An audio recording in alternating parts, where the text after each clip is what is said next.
You guys hear me?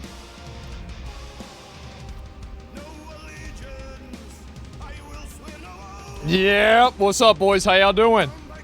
I just got up a little bit ago. Back in it, back on it. Doing it again. We're so fucking back. You're goddamn right. Back on it. Yep, absolutely, man. I just got up a little bit ago. Went to the store, got myself a drink, and we're gonna go back into it. So yeah, we gaming today a little bit. We're gonna do a little bit of it. There's a new game that came out. Let's see. I find it. Pull it up. Throne and Liberty. Yeah. Where's it at? Yeah. The Throne and Liberty open beta. The Throne and Liberty open beta begins today. So yeah, we're gonna play that in a bit. Play WoW. Man, I really can't think of anything I want to do less than that. You know, you see, a Trump shooter was wanted to target Biden as well.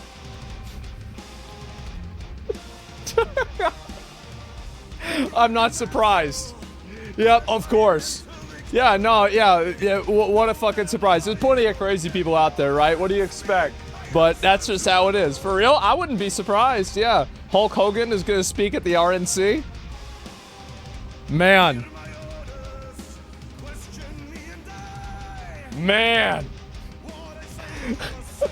Yeah, man, that's crazy. Hell yeah, brother. Yep, absolutely.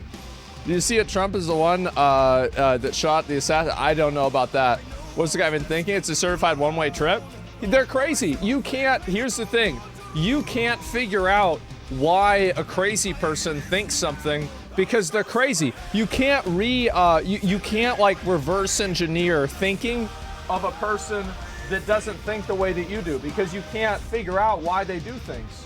And so, like, I don't think you're going to be able to figure out, like, oh, yeah, they did it for this reason or that reason. He crazy. Like, you got to think it, like,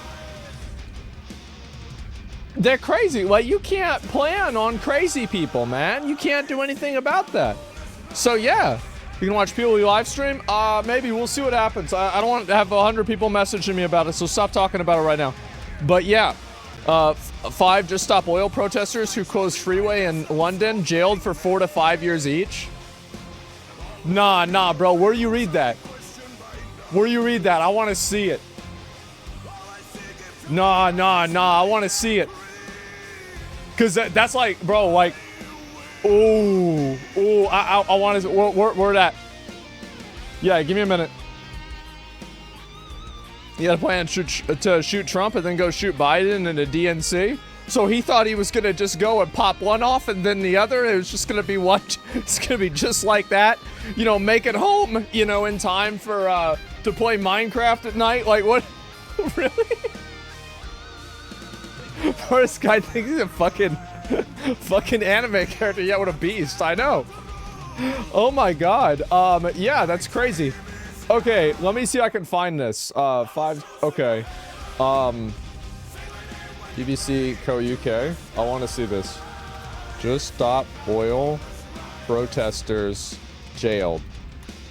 Let me see if I can find this.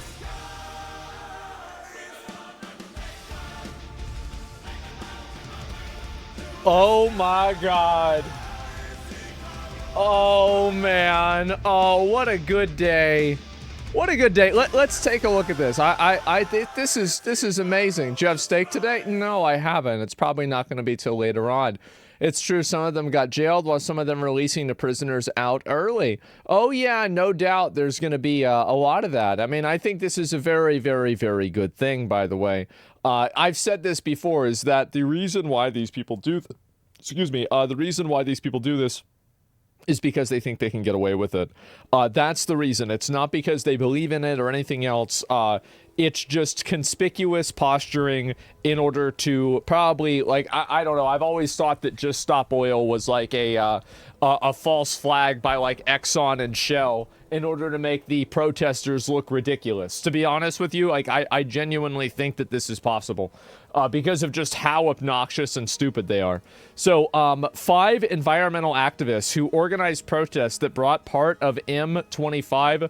I'm going to assume M is like motorcade, motorway, highway 25. Is this probably right? I don't live there, I'm guessing. Motorway, yeah, okay. So yeah, 45 Just Stop Oil protesters climbed gantries on motorway, forcing police to stop the traffic in an attempt to cause gridlock. Judge Christopher Hare said all of these guys had crossed a line from concerned campaigner to fanatic. At Southwark Crown Court, Hallam was sentenced to 5 years imprisonment, while the other defendants each received 4-year jail terms. That's right, you little bitch. You know what my favorite part about this is they look exact like if you had an AI, it's like AI, generate sanctimonious, annoying, smelly, anti-oil climate change protester. And it's like, okay, click, bop, there it is. It's right there in front of everybody. They're vegan, they look hungry. Yeah, I know. Maybe they should eat the oil and then they can solve two problems at a time. Yeah, they look AI generated. They do. Oh my God. So yes, you know what I think is going to happen now? I bet less people are going to get on the freeway. I do. I think less people are going to be getting on that freeway. You know what? I think it's not going to happen so much. Because they go into jail for 5 fucking years. 4 fucking years. That's a long time. You fuck around and you find out. And that's the way it is. This is the reason why we have the justice system. And isn't it a beautiful thing? This is what happens. See, this is the best thing about it, is when somebody does something stupid and we get to collectively fucking ruin their life over it. And it's great and it's completely legal. That's why it's there. How fucking amazing. Yeah, it was the worst last year. Yeah, it was. And now their life is totally fucking ruined. And that's what you get because you wanted to be fucking annoying. And that's what you get. Sometimes the UK ain't so bad. Exactly. That's great, man. Easy Bozo. Yeah, Bozo life ruined. Absolutely. I just got Fell Striker and Sod. Is that even good anymore? I don't even know if it is. Congrats. Ruin their life. What life? They have no life? Well, they certainly don't now. Yeah, didn't someone just shoot a Just Stop Oil protester? Well, here's the thing, right? Is that when people know that there will be legitimate and genuine consequences for these people that are committing crimes, they won't feel the need to shoot them or to run them over because they know that this person will get what's coming to them. That's the reason. And isn't that a beautiful thing? Do you think their cause is right but doing it wrong? Yeah, I think I support anybody's right to protest anything that they want to. So whether it's Just Stop Oil, somebody wants to protest, you know, you can be I believe like the KKK can protest. I believe they can. They have a freedom of speech. This is in the UK, so they don't have it in the same way that we do. But this is my viewpoint. They have every right to protest. Same as Antifa does. Same as, you know, anybody like that. Any of these crazy people. Protest. Yeah, they do. So they won't be vegan anymore. Eating horrible prison food and all. Oh, you're right. You're right, man. That's good. Well, the thing is, what is their cause? I think they just don't like cars that are driving around because they think that they're damaging. But yeah, what a great way to start the day. What an amazing way to start the day. Are you playing Throne Liberty? I absolutely am. That's why it's in the title. Absolutely. Did you see the protester in Barcelona spraying a tourist with water and then telling him to go home? No, I didn't see that. That's pretty funny, though. I didn't see it at all. I never thought about this. What happens to vegans in prison? I wonder. But yeah, I mean, hey, there it is. All's well that ends well. As far as I see, I think they're just anarchists.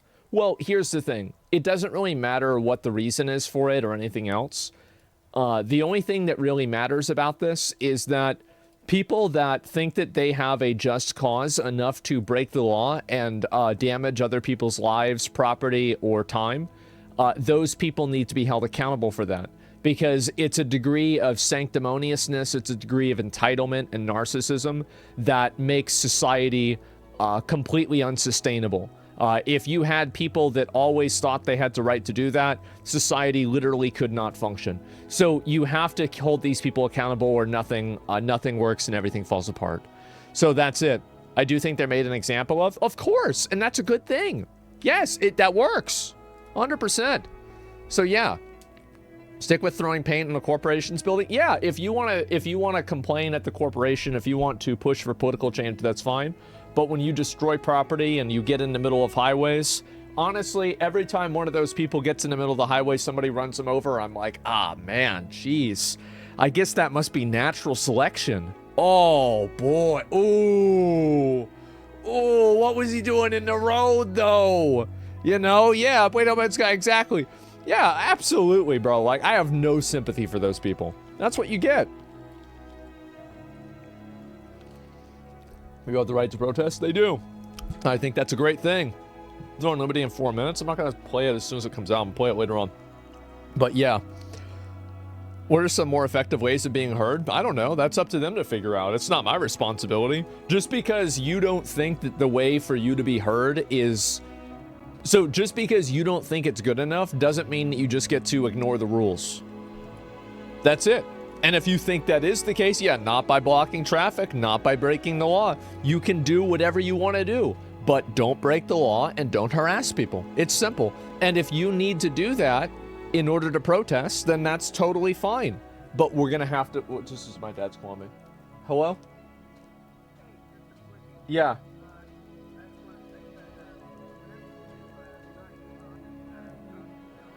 Oh, really? Is it working? Oh, thank God. Yeah. Okay, okay. All right, yeah, thanks. I'll talk to you later. I'm gonna get back to it. Okay.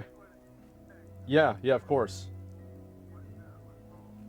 All right, all right. Yo, I'll talk to you later.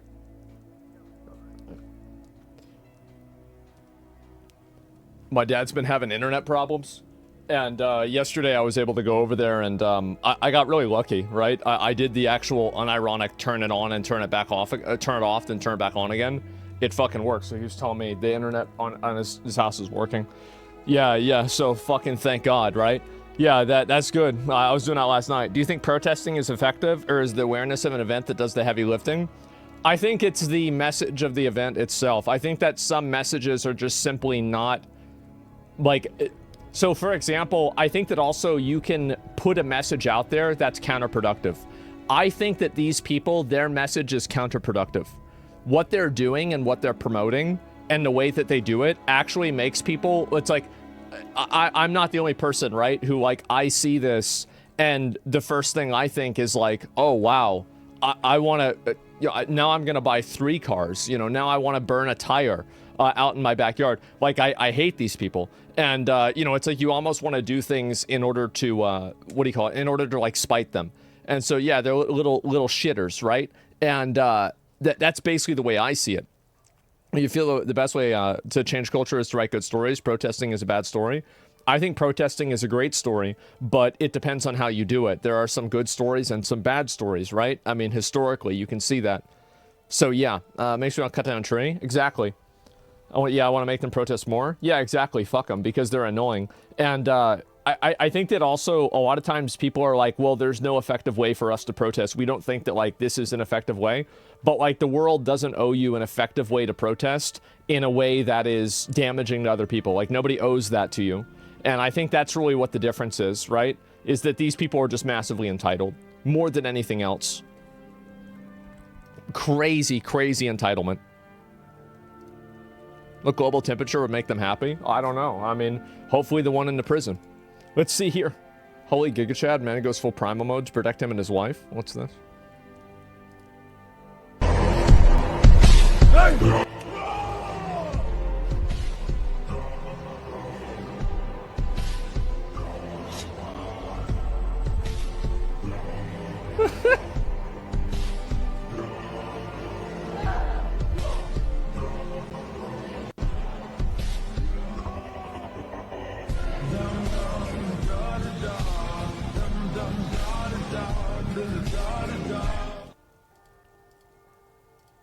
Jesus, he mad. He's mad, man. He's got him right. Yeah, goddamn. Look at this. Is a moose calf? Yeah, I mean, a real moose would be the size of that fucking tree, man. Yeah, absolutely. Bro, music was good. Yeah, it was. Holy shit, man. And also, like, here's a thing people might not really recognize, because, like, why would you know this? Have you ever noticed how things catch your eye from the corner of your eye? And it's like you see something that you would have never really noticed, but it just happens and you see it immediately? Have you ever seen cats whenever they fight each other, they look at each other like this?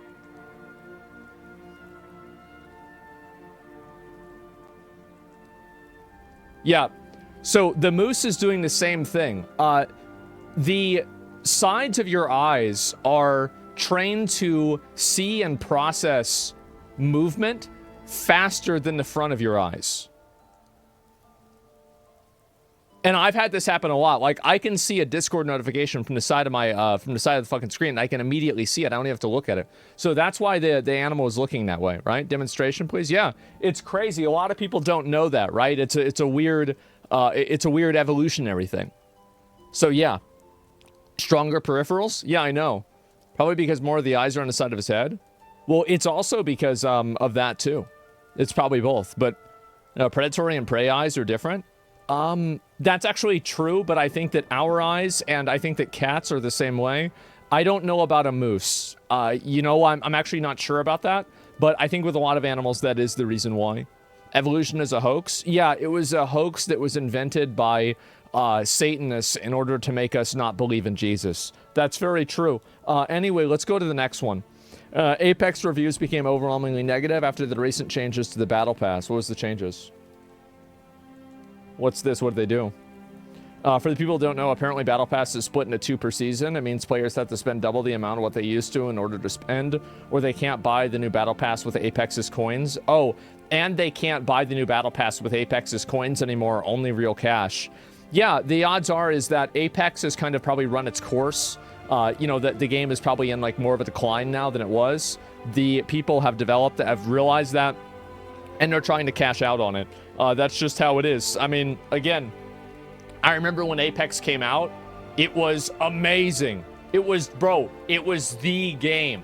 Because, like, PUBG came out, and it had a great vibe to it, but it played like trash. And Fortnite was like a kid's game. It didn't have, like, that same, like, first-person shooter, like, high-quality vibe. But then Apex comes out, and it's just fucking perfect. It was such a good game for its time. I remember watching Shroud and Ninja play Apex every single day. Dude, I played Apex every single day. It was so fucking fun, man. So I don't know what happened to the game. I haven't played it ever since, I remember when I played it, the Wingman and the Peacekeeper, which was the shotgun, were the 2 main guns. And a lot of people would use those. So that's how long ago I played. It was a very, very long time ago. The esports of Apex was so intense and fun watching. I still have fun watching the esports of it. It's a great game. But I just feel like, obviously, people have moved on. It's the same thing as Warzone, I think, too. So, yeah. The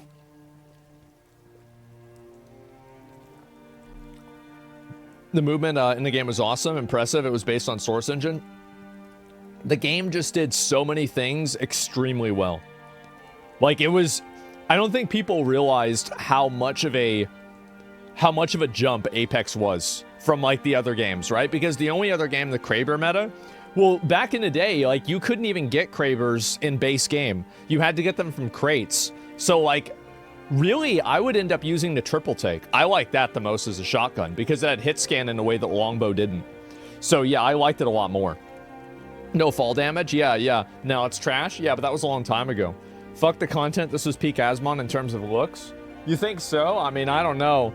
Like, I feel like I look just as much of a, you know, as an alien, weird, weird guy. I don't think I look any better now or really that much worse. I think I'm basically the fucking same, to be honest with you. Yeah, this was from like, what, 5-6 years ago? Something like that? Yeah, you look way healthier now? Well, I don't know. I mean, it depends. But that pick is so good. Well, I'm glad people like it.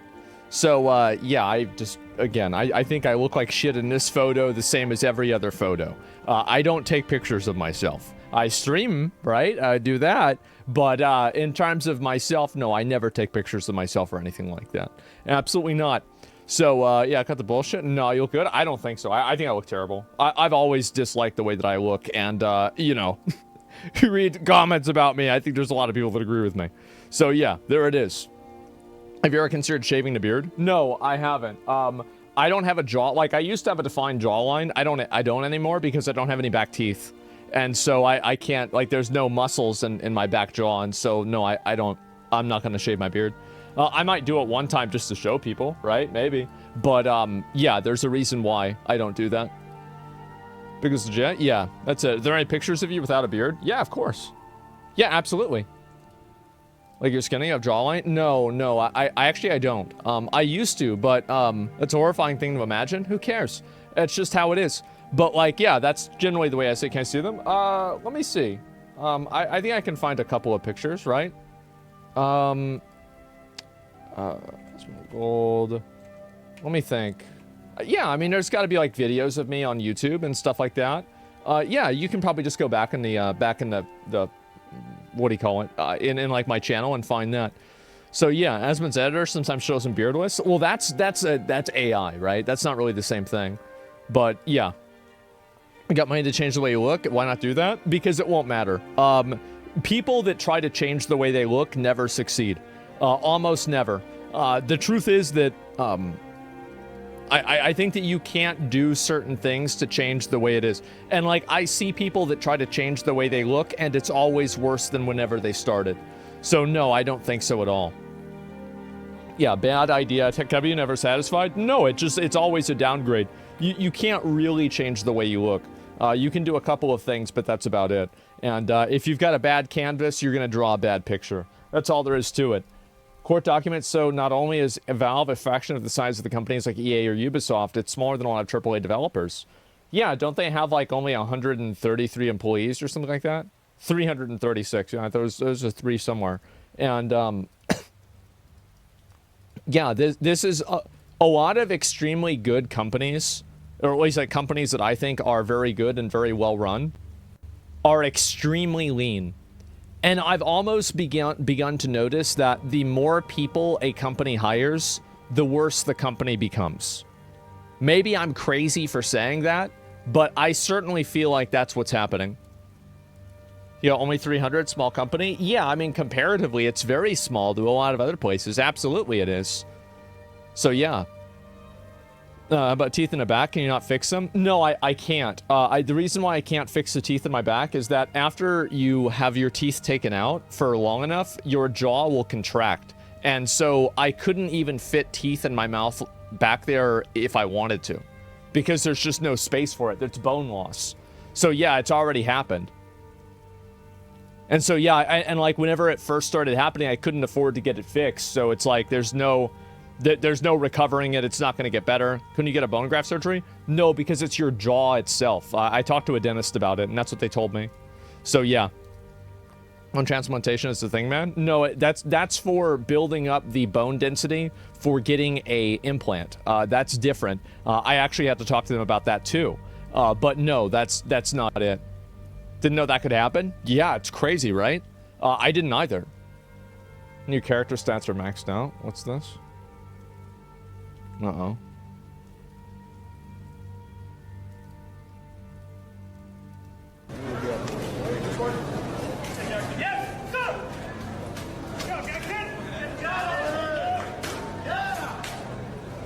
Holy.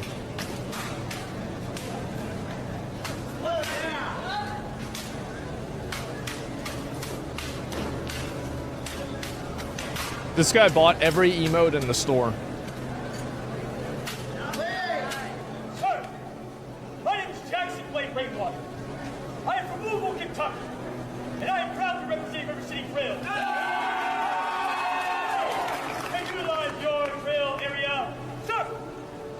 Damn. Thank you, sir.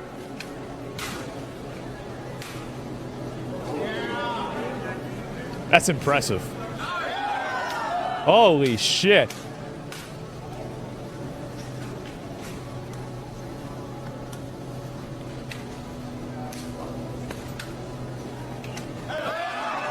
Man.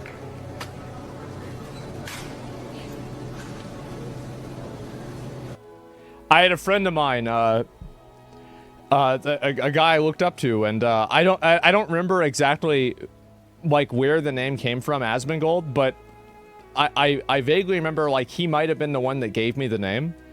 I was in ROTC, like, and this is like the like military class in high school. And whenever I was in, I was a freshman. He was, I think, a junior or a senior, and he did this. I remember this shit. I remember this so well. Yeah, New Wars. Yeah, Toby. Man, and he joined the Marines and everything. Yeah, he's got kids now, and he's doing great. So there it is. Holy shit. Yeah, so it's really cool for me to see that. It is. You're in the Army? No, I was in ROTC. That was it. You know why they do these things with the gun? It's to train a person that's going to go into combat, have the weapon as an extension of their body. So if he gets knocked out in the explosion, the weapon will remain in his hands.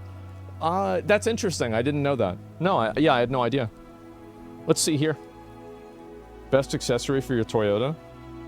When you find a perfect accessory.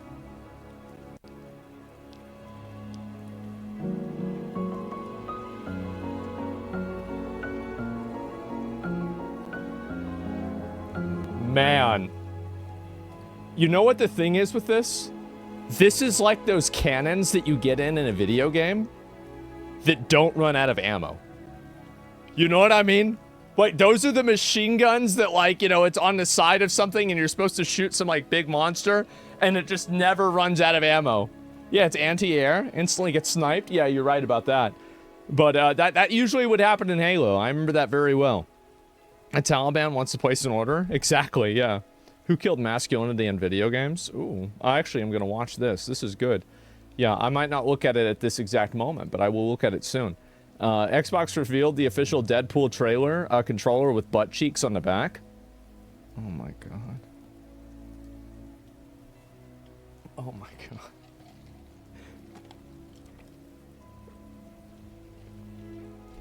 That's a good one. I sure do love the double standards and objectification of men. And what's this? The Acolytes, Manny Gizito, I don't know how to say his name, brought sexy back to Star Wars. I think baby oil goes a long way. The Sith Lord Heartthrob tells GQ about turning the internet collective needs to jelly, baby oil. Yeah, that's the reason. So the whole reason why a lot of women were mad about this is because most of them were, honestly... You can touch my lightsaber? Yeah, no, this is... Wait, what are the question marks? I don't get it. Oh, so basically there is a massive double standard with men sexualizing women versus women sexualizing men, where it's seen as socially acceptable for women to do it to men, but women have tried to make it not socially acceptable for men to do it to women. It's very fucking obnoxious. It is so obnoxious to see this. Yeah, the male gaze, there's all these different phrases for it, everything like that. And so, yeah... This won't stop too? No, it won't. But at the same time, you should never, especially if it's not even a real character, this is like a cartoon character, and people try to blame you for like sexualizing the character, do it all you want. It doesn't matter. They can't stop you. Yeah, I'm a woman, and this is true, I agree. Yeah, it's a very, very weird double standard. Yeah, male nudity equals good, female nudity equals bad. Yeah, exactly. Let's see here. I played so many JRPGs that if I walked into this room, I'd fight the Pope. Maybe take out his 2 healers first. I'm gonna be honest, bro. This is a fight that would have 3 phases. And that statue would fucking come out in the 3rd phase. And it'd have, like, fucking eye beams and, like, lasers and shit like that, bro. Like, yeah, this would be a bad one. This would be, like, the end of the DLC. You walk into that empty room, and it's like, oh, fuck, there he is. Jesus. Gonna use Resurrection? Oh, absolutely. That's the final boss, exactly. BlackRock money well spent. Both MCs are gay. Check Tech Gamers for more info. What is this? Assassin's Creed Shadows LGBTQ romance confirmed by Ubisoft. Not supporting anyone, but this is nothing at all. You played an Assassin's Creed game. You should know you can choose who to romance. You can choose a man or a woman. I chose a woman because I ain't no gay. If you don't play Assassin's Creed, FYI. Yeah, I don't know if necessarily this is bad or problematic. I have no idea, right? I mean, it doesn't really seem like it's a big deal. But, yeah, I mean, a lot of games have... Because, like, you want to make the game to where, like... I think that you should have the option to make the character gay because some people, like, are the other gender, right? And so, like, they're going to want to play and romance a character that's someone that's attractive to them. So it would just make sense, right? Yeah, I mean, I don't think that's a big deal, right? It's a choice. Yeah, exactly. First cable, you good? Yeah, exactly. That's how Assassin's Creed Odyssey was. Yeah, just let people have choices. It's not a big deal. ChatGPT interacting through webcam. Hey ChatGPT, can you now see me? Yes, I can see you. Yeah, you know, you don't have to whisper anymore. You can talk normally now. Got it. Awesome. Okay, so give me a second. I'm gonna try to draw something for you, and I'll show it to you. Okay. No rush. I'm always here when you're ready to. Okay, so based on what I drew here, can you take a guess at where I am? And also, can you translate what I wrote? It's a bridge. Yes. That's the Golden Gate Bridge, so you must be in San Francisco. And you wrote, Bonjour, développeur, which means, hello, developers, in French. Pretty cool. All right, this was a pretty poor bridge, but ChatGPT is pretty clever. Next, I have this book. Can you take a look? ChatGPT, what is this? Yeah, that's Poor Charlie's Almanac by Charlie Munger. It's a collection of his speeches, talks, and life philosophy. Munger is known for his wisdom on investing and decision. Yeah, can you just give me a random number between 1 and 400? Sure. How about 126? 126. Here we go. Page 126. Can you give me like a brief overview of what's happening on this page? It looks like this page talks about Coco Chanel's rule for success. It mentions that Chanel focused on identifying the qualities her customers wanted and made sure to offer them. Essentially, understanding your audience desires is key to success. Would you like a bit more detail from the page? I think what's really impressive to me about this is the fact that he's using indescript language. That's what's really the most impressive, is like the this and the synopsis part. Like, I think it would be very easy for somebody to be able to, make a machine that can identify, especially like very popular and well-known monuments, and be able to translate language if it's on a white page. Sure, I could see that. I could even see being able to do this by, picture, like you just look at a picture and it can like just run it through a Google search of pictures. All that seems, pretty reasonable. Like I could easily expect that to be true. But this is crazy. Emergency White House press conference at 2 p.m. Wait, what? What? What's going on there? Biden is going to drop out? Where's it? No, I want to see this. Give me a minute.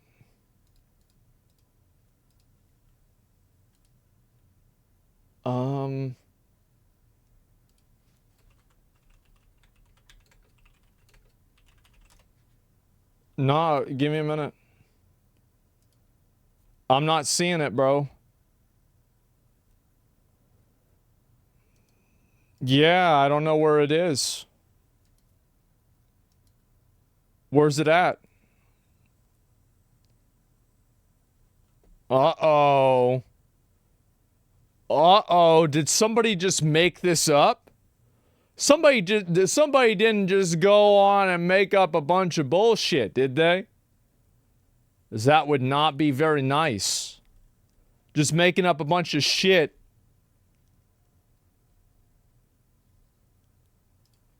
What's this? This caught? No, I want to see what's going on here. Ban him? Yeah, he just pulled a boogie. Oh my fucking god. Check his Twitter. Okay. Give me a minute. I'm trying to find this. Biden. All right. 22 minutes ago. Bro, this is just some fucking campaign post. Elon Musk? Let me see.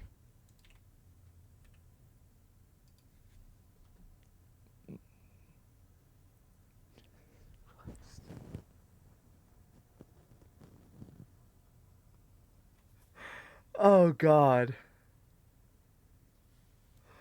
Oh, God, bro. Like, it's brutal, right? Man. There are no scheduled streams or press conferences on the official White House site. So somebody just made that up. That's crazy. We gotta go back and ban them. We gotta go back and get rid of that lying ass bitch. What are you doing making up bullshit? What are you doing lying for, man? What the fuck? Absolutely not. You can't be going in here doing that. The fuck out of here, wasting our time. We got 50 fucking things to go through. We don't have time to go through some bullshit. The fuck out of here. I already saw this before when cars don't stop for protesters. Oh, Jesus.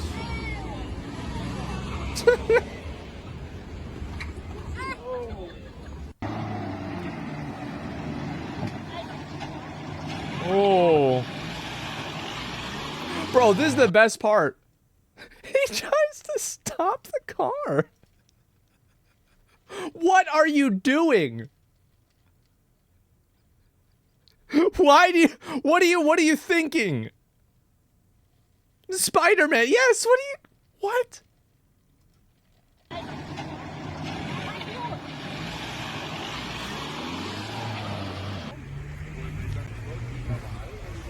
Oh, it's like my car.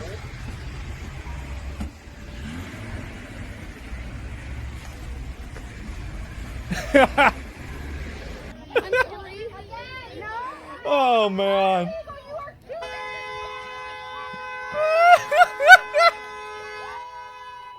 I love how everybody's cheering, too. Get off my car, you fucking bitch. Oh, man, this is good. They get him out of the street. Yep, there it is. She's so resigned, I know. Even the biker was angry. Think about how fucking obnoxious you have to be to turn cyclists against you. That is fucking bad. Even cyclists are against you. Why do the cars slow down? Probably because it might mess up the car if you run them over. The same as you don't want to hit like a deer. Yeah. Might dent the car. Yeah, some of them are fat.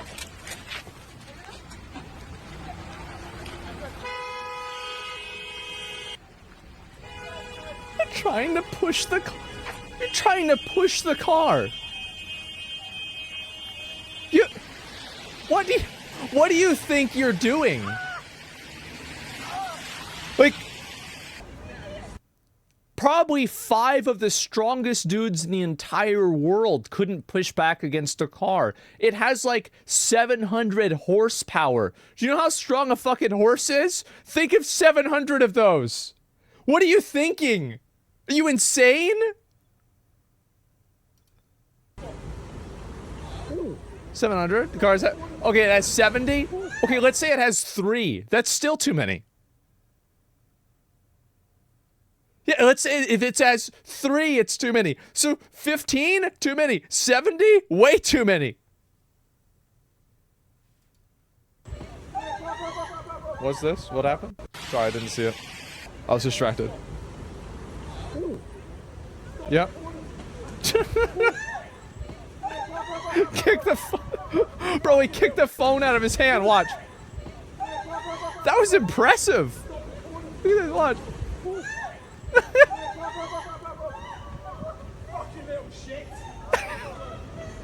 Little shit. Oh, God. Whoa.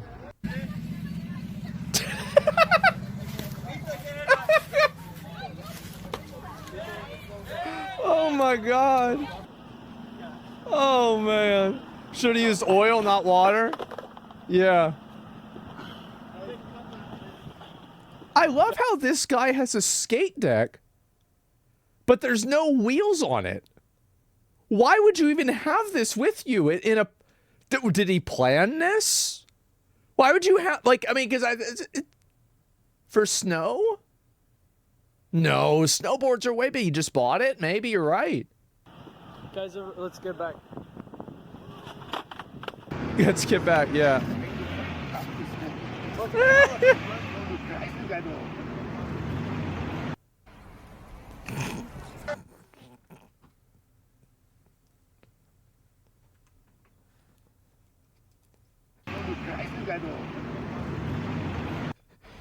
Damn you, Exxon!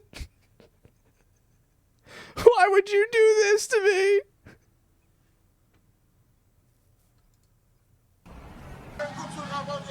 Uh-oh. I love how every single person who's the reality check here is a balding middle-aged man. It's the same thing with this one too.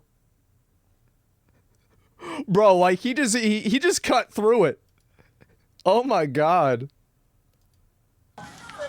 Well, it's not bald. Yeah, that's not balding, bro. Like, yeah, he's all the way. You're right about that.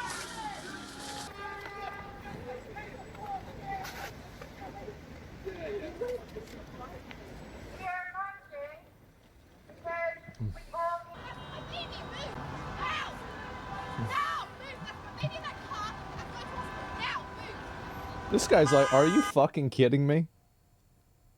What the fuck are you doing here? Get the fuck out. What are you do? Why are you here? He's shocked it's even real. This woman has a real newborn baby, guys. You make more pollution. If someone is going to hospital, it's illegal.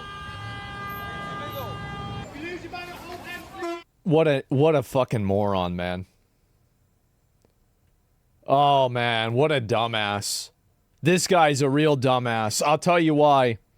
He thinks that he can explain to an emotionally driven, virtue signaling, upper middle class, privileged white girl. He thinks that he can explain logic to her for why she shouldn't go out and virtue signal and act like a victim. How could he possibly think that would work? That would never work. And bald, yep, true.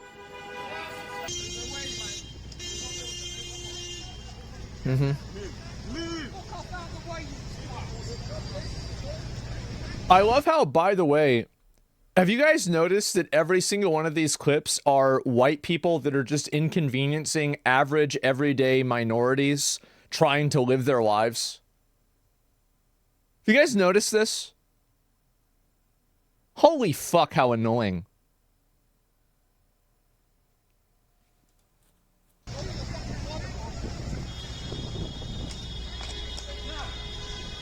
All white people? Yep.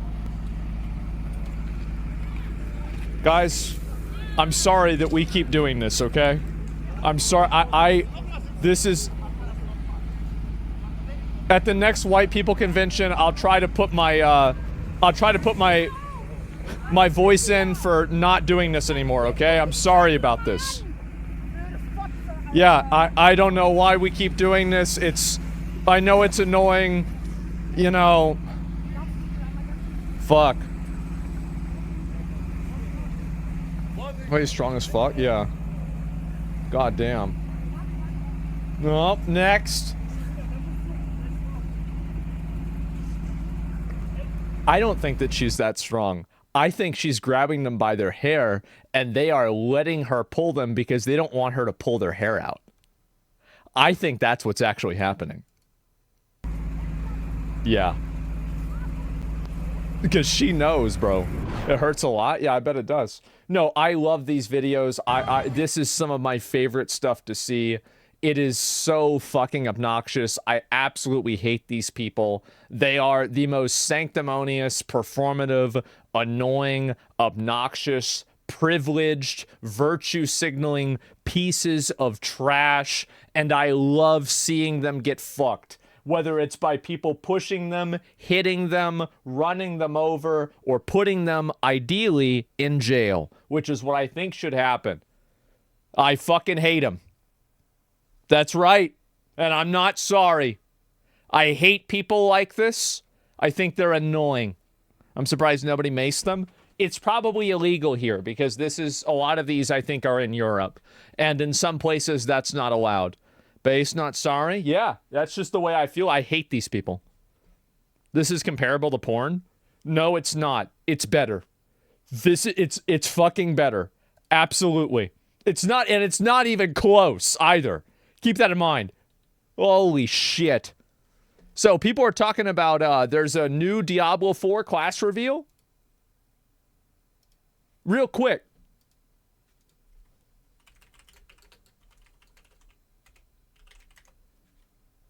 It's a class revival. Where it be? Oh.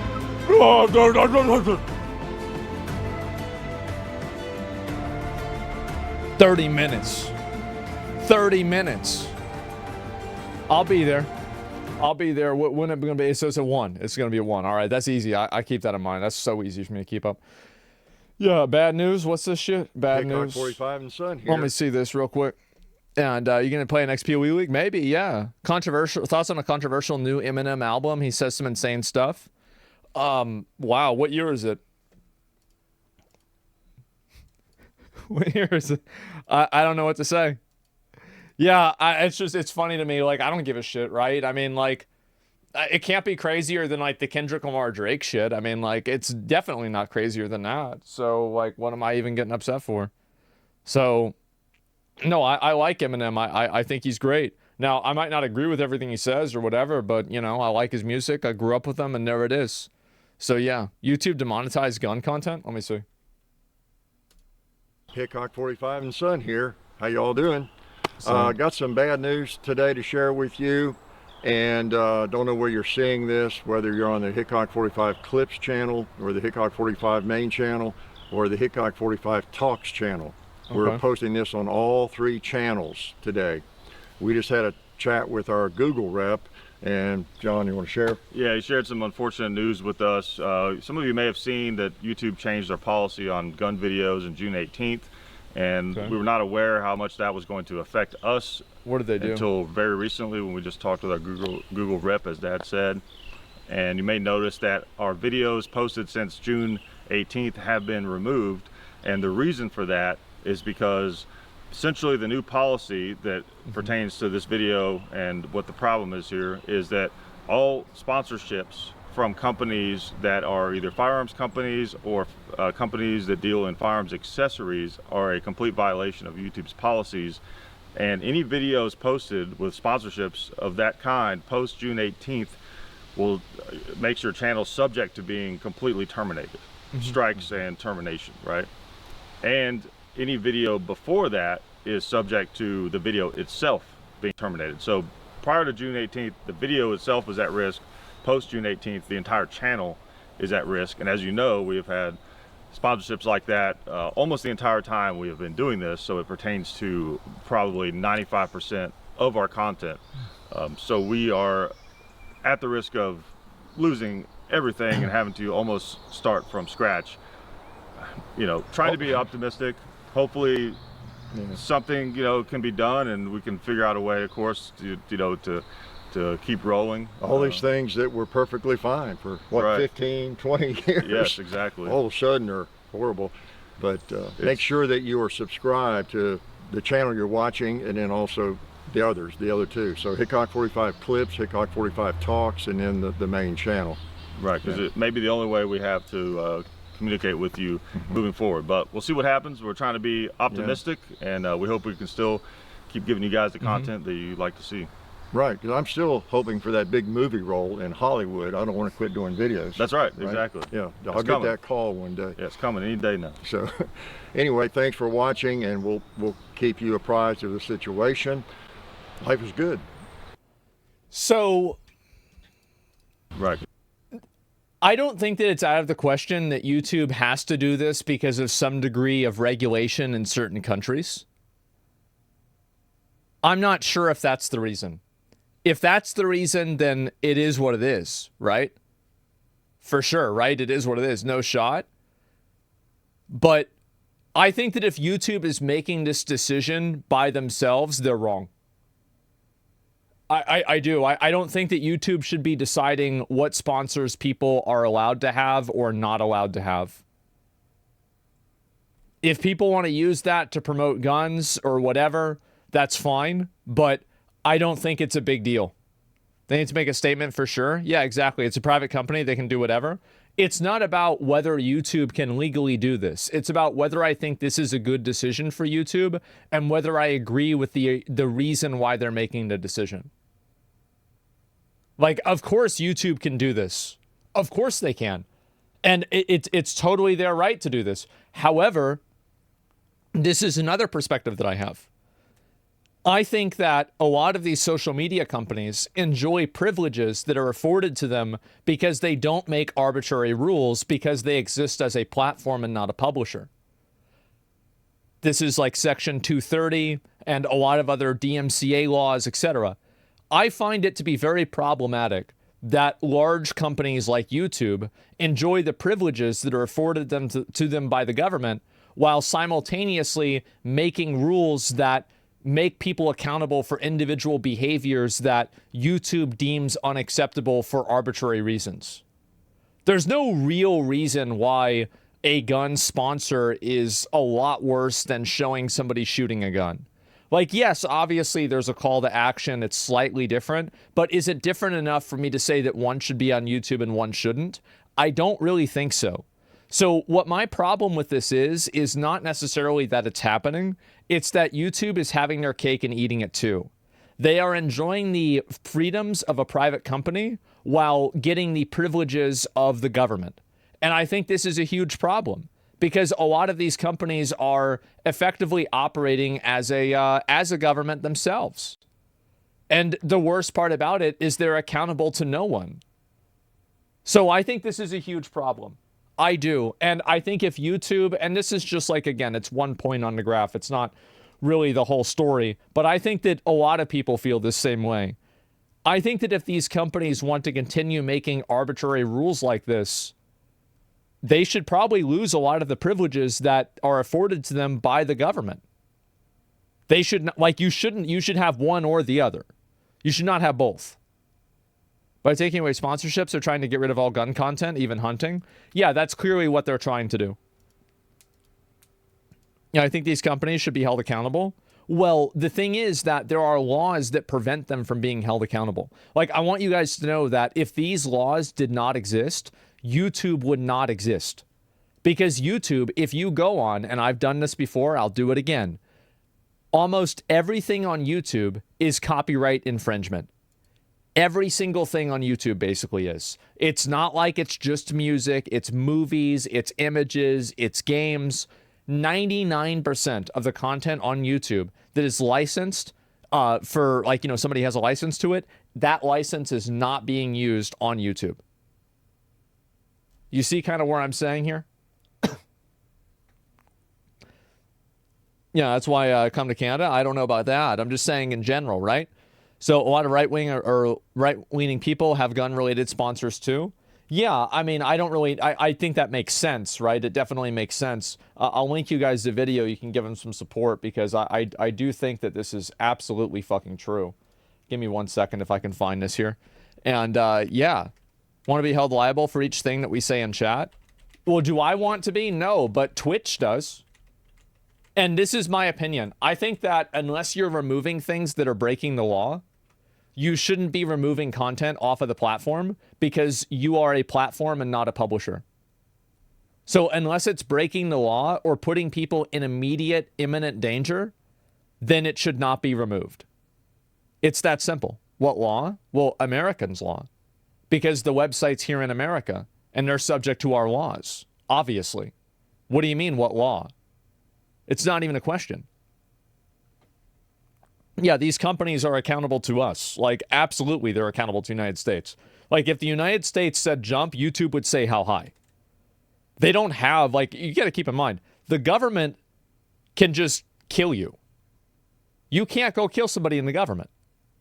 That's not the way it works. They have a monopoly on violence. They have all the power. These companies don't have any actual power.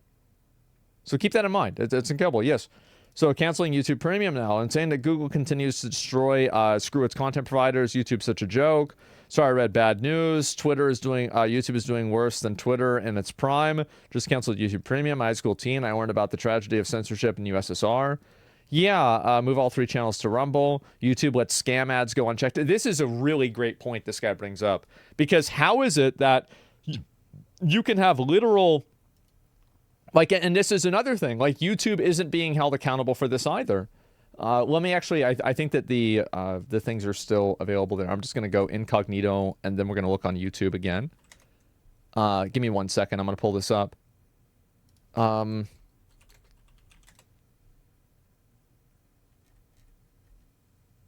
me see if I can find some ads. So, like, for example, there's, like, WoW Gold for sale. A lot of these sponsors are things that are blatant copyright infringement. Like, Joe Rogan supplements. I'm not sure if I'm going to have one of these pop up or not. But there's a lot of times, like, yeah, Joe Rogan, there we go. Did Joe Rogan actually sponsor this? I bet he didn't. Probably fucking not. And a lot of these things are not being, like, so basically, they are stealing people's identity, using their identity to create AI versions of the person to sell something that the person isn't selling. And YouTube has no quality control for this. So, and the reason why YouTube is not held accountable for this is because they enjoy the privileges that every social media company enjoys on the internet. But those privileges have a responsibility that is attached to them. And that responsibility is to not make arbitrary rules and tell people what is and isn't okay because you think it might not look good for PR or you disagree with it politically. I find this to be very problematic. I think they're completely fucking wrong for doing this. And I think that if these companies keep doing this, I would love to see somebody like Trump or anybody else hold these companies accountable and say, if you keep wanting to censor shit, we're going to take away these privileges and you will no longer be allowed to exist. Because that's what it really comes down to. Trump is loving they do that? Yeah, I know Trump's not going to do it. I hope Trump would do it the first time. He's not going to do it. I don't think he's going to do it. Please do not take this as an endorsement of Trump. I thought that was going to happen. It didn't happen for 4 years. It's not going to happen in 8 years either. Let's be honest. So, yes, Biden's not going to do it either, though. This is not partisan here. So anyway, yes, they love the protection from legal liability. Yeah, exactly. I find this to be very bad. What do you guys think about this? You guys agree with what I'm saying here? Because I think this is complete bullshit. Well, she's just for years. You're going to have YouTube picks who to target for this stuff? Yeah, it's complete bullshit. Just got here. No, you're fully wrong here. Need an internet bill of rights. It's not censorship. YouTube's a private company. So why do you think that this isn't the case? I'm curious. Fully wrong. Because I think that you understand half of what I'm saying. That's what I'm fairly certain that's what's going on here. You listened to half of what I said, but not the other half.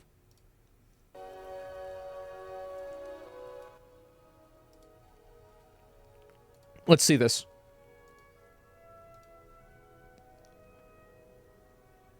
Pre-rip bozo. This person hasn't been that obnoxious yet. I don't think that's really gonna... I don't think it's gonna be a ban yet, at least. I understand what you're saying, but you're incorrect on it being censorship. Okay, how is it not censorship? I think that it's censorship. I think it's soft censorship. It's definitely soft censorship, but it is censorship.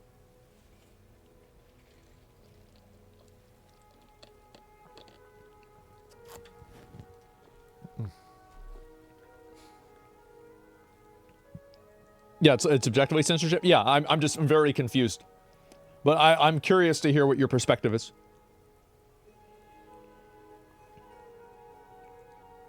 Absolutely censorship? No, I mean, again, like, it's fine.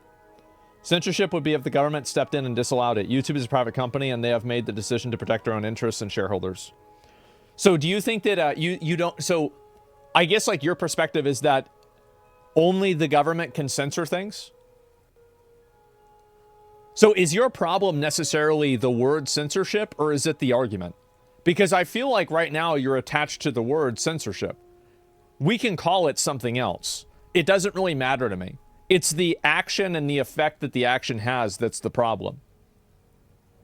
It's semantics? Yeah, I'm not interested in having a semantics argument. It's pointless.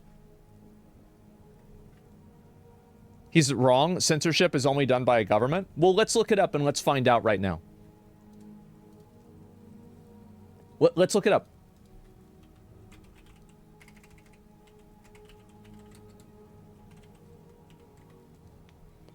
The suppression or prohibition of any parts, books, films that are considered obscene, politically unacceptable, or a threat to security.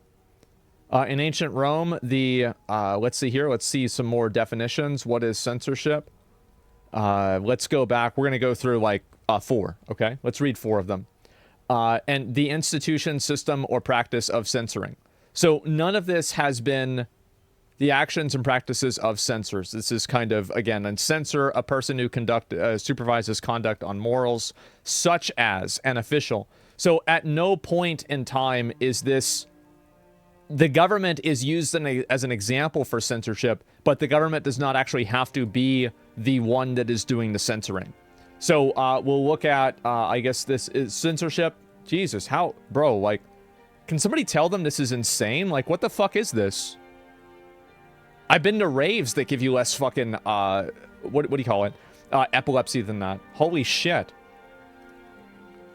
Censorship, suppression of words, images, and ideas that are offensive happens whenever some people succeed in imposing their political or moral values on others. Censorship can be carried out by the government as well as private pressure groups. So this is from the ACLU. Let's go back here. We'll look at one more. Printing a whole book document being made as work public. So now that we've had this prohibition things. So this is not about government. So we've gone through 4 different sources that say the same thing. It's not semantics. You're pushing it in that direction now. Okay, so do you think that the Britannica, ACLU, Merriam-Webster dictionary are all wrong? And you're right?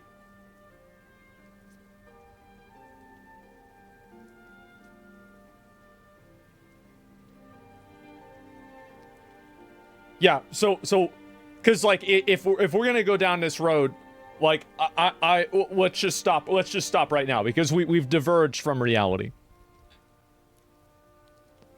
Oxford Dictionary agrees with you? Well, of course it does, because that's what the definition of it is.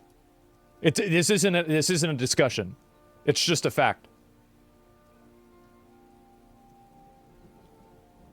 They're not making a call on the morality of the content. They just don't want it on the platform. It can go somewhere else still. Censorship is not congruent with morality and also subversive of the common good. Now, morality can be one vector in which censorship is applied, but censorship does not have to be applied in a moral way. Also, I think that the argument for guns and the promotion of guns is in fact a moral argument too. So your argument wouldn't stand even if it was accurate, and even, sorry, your argument is not that this is not true, and it would not stand even if it was true. So, yeah, what are you doing? It's being disingenuous. Yeah, what is it? What?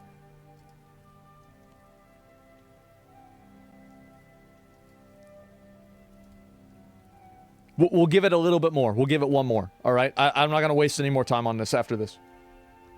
If this is just going to be a runaround.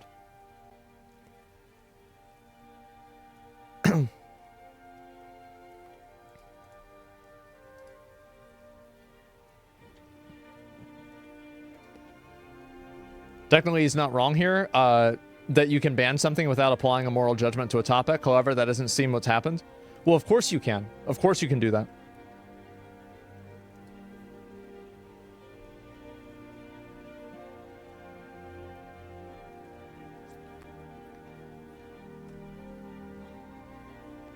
Come on.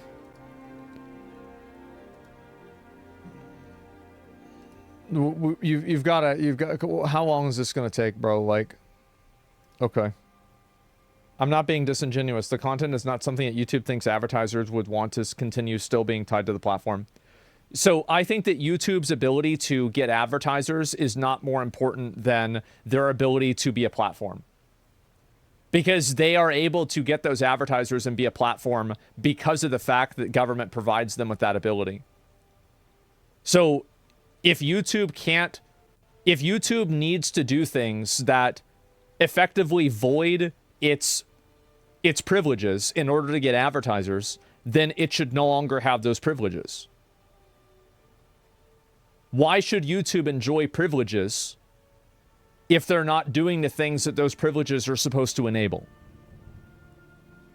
The government does not have an obligation to make YouTube advertiser friendly, but YouTube has an obligation to act like a platform because that's what the government says. And they have massive liabilities that they don't have to deal with because of that. They only have a duty to their shareholders? This is completely disingenuous and this is retarded. No, they don't. You have a duty to the government because the government, or you are directly accountable to the government. You think you're accountable to your shareholders? Break the law and see what happens. I think this person was completely disingenuous about talking about it. He completely ignored the points. He was just arguing about semantics, trying to say something that's clearly not true. It was disproven completely. Like, I have no problem having an honest conversation with a person, but when I feel like a person is being dishonest or disingenuous or unfair, and they're not listening to what's being said, that's it. Stubborn, dumbass chatter. Yeah, exactly. And that was, by the way, hey guys, that was censorship. I just censored him. That's what happened. Yep. I bet he's probably mad. I just got censored. Yeah, you did. But I'm not the government, so how did that happen? I guess you didn't get censored.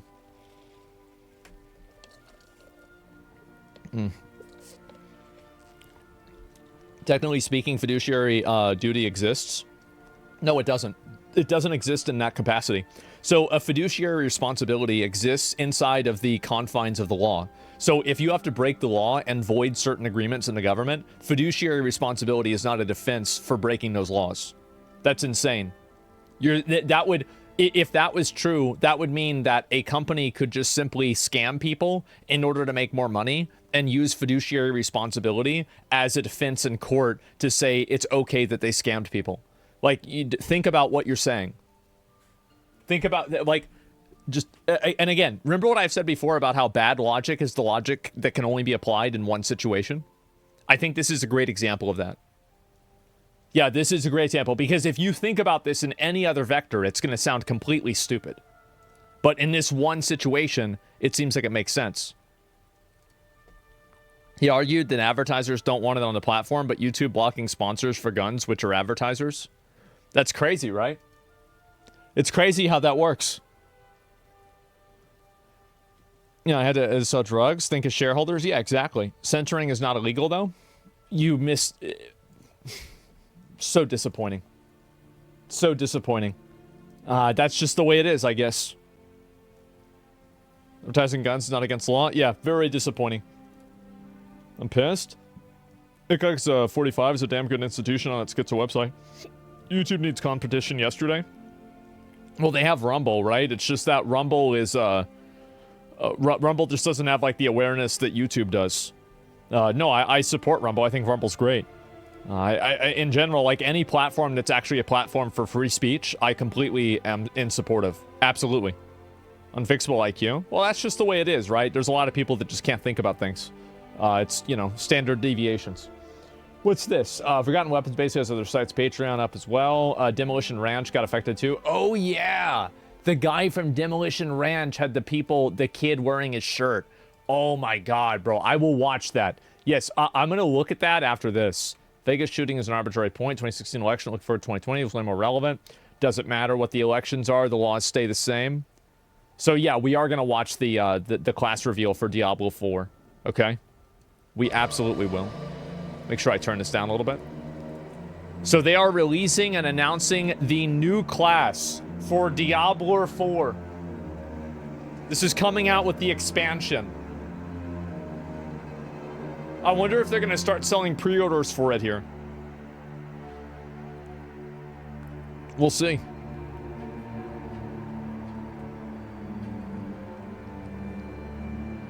Uh-oh. I heard the demo ranch is being hounded by damn cancel culture. I'll talk about it after this. Oh boy, oh boy. Who's ready to spend $130?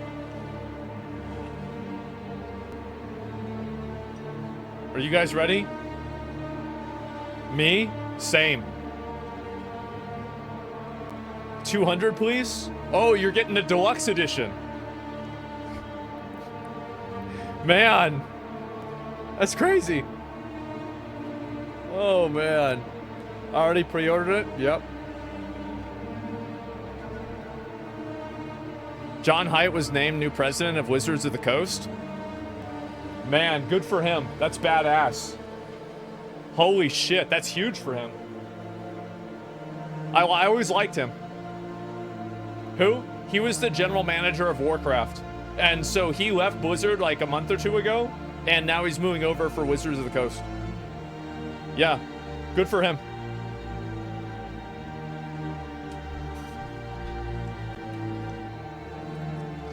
Succubus Fuda class? Alright, I don't think that's what Spiritborn is going to be, guys. Sorry to say. Now, you know what I think Spiritborn should have been? I think it should have been called Paladin. Ooh.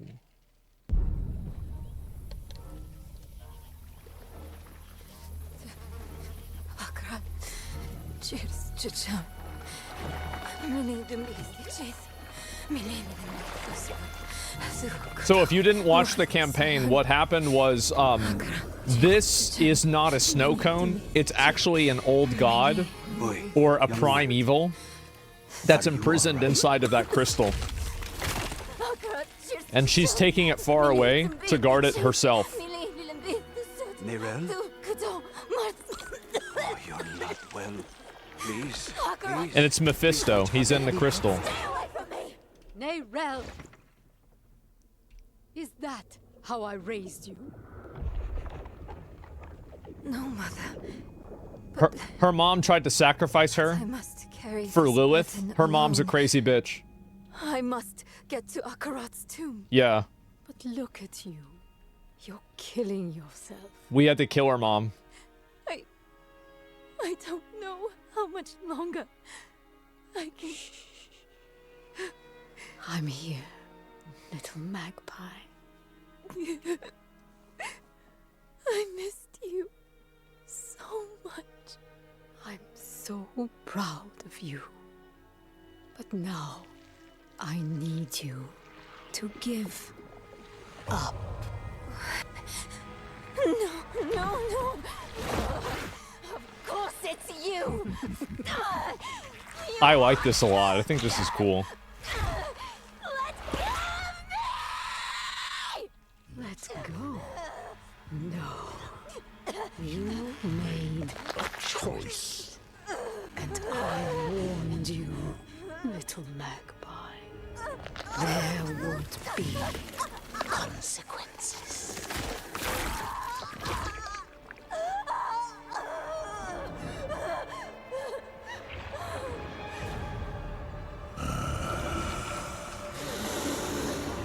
Surrender. No! I control the stone! You hold the stone. You control. So badass. I'm gonna be honest, I think this is really cool.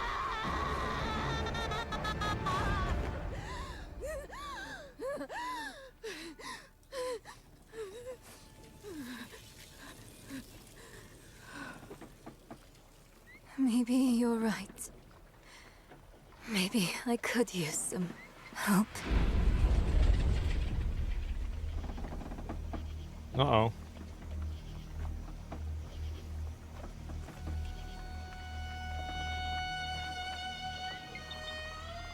Yeah, we're gonna have to kill her in the expansion, 100%.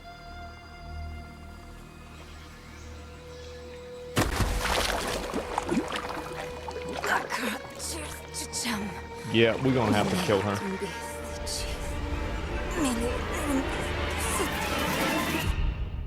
All right, let's see it. Hello, Diablo community. I'm Adam Fletcher, Community Director for Diablo. welcome to our Spiritborn Showcase, where we're doing a deep dive for this all-new class coming to Diablo 4, which will include a series of interviews, followed by Q&A from Twitch chat. I'm joined here today with Game Director Brent Gibson. Thanks, Adam. We've been working hard to make something unique What for happened Diablo, and we're finally here to actually talk about it. The Brent, two guys. I can remember us at BlizzCon where we Joe showed off and, our very first Rod. cinematic for Vessel of And Hatred. Rod. Now we're actually here to showcase the Spiritborn for the first time. Yeah, where'd we're they glad go? to have you back for the full reveal. Thanks. We've set out to make an all-new class that comes from the jungles of Nahantu, an apex predator with a deep connection to the spirit realm. So, without further ado, let's kick off this deep dive to the Spiritborn. Maybe he's only the game director for the game? Only a few among for the my expansion? people can become Spiritborn. Okay. As children, the most promising face judgment in the mist. Our trial begins and ends with pain. Those who are not called are culled. For the weak, all paths end here. For the worthy, that path leads to power beyond compare, and a sacred charge to wield it well. Though the mortal world was designed to break us, our hearts, our minds, our bodies, there is another which makes us bold. We are without fear. So they have a twin blade? That's cool. Equal. We walk with the ancient guardians of the unformed lands. Their power is our power. Their cause is our cause. Is it gonna be another minion class? We forge unbreakable bonds I wonder. in the spirit realm to defeat the horrors of this one. For we cool. are Spiritborn. Damn.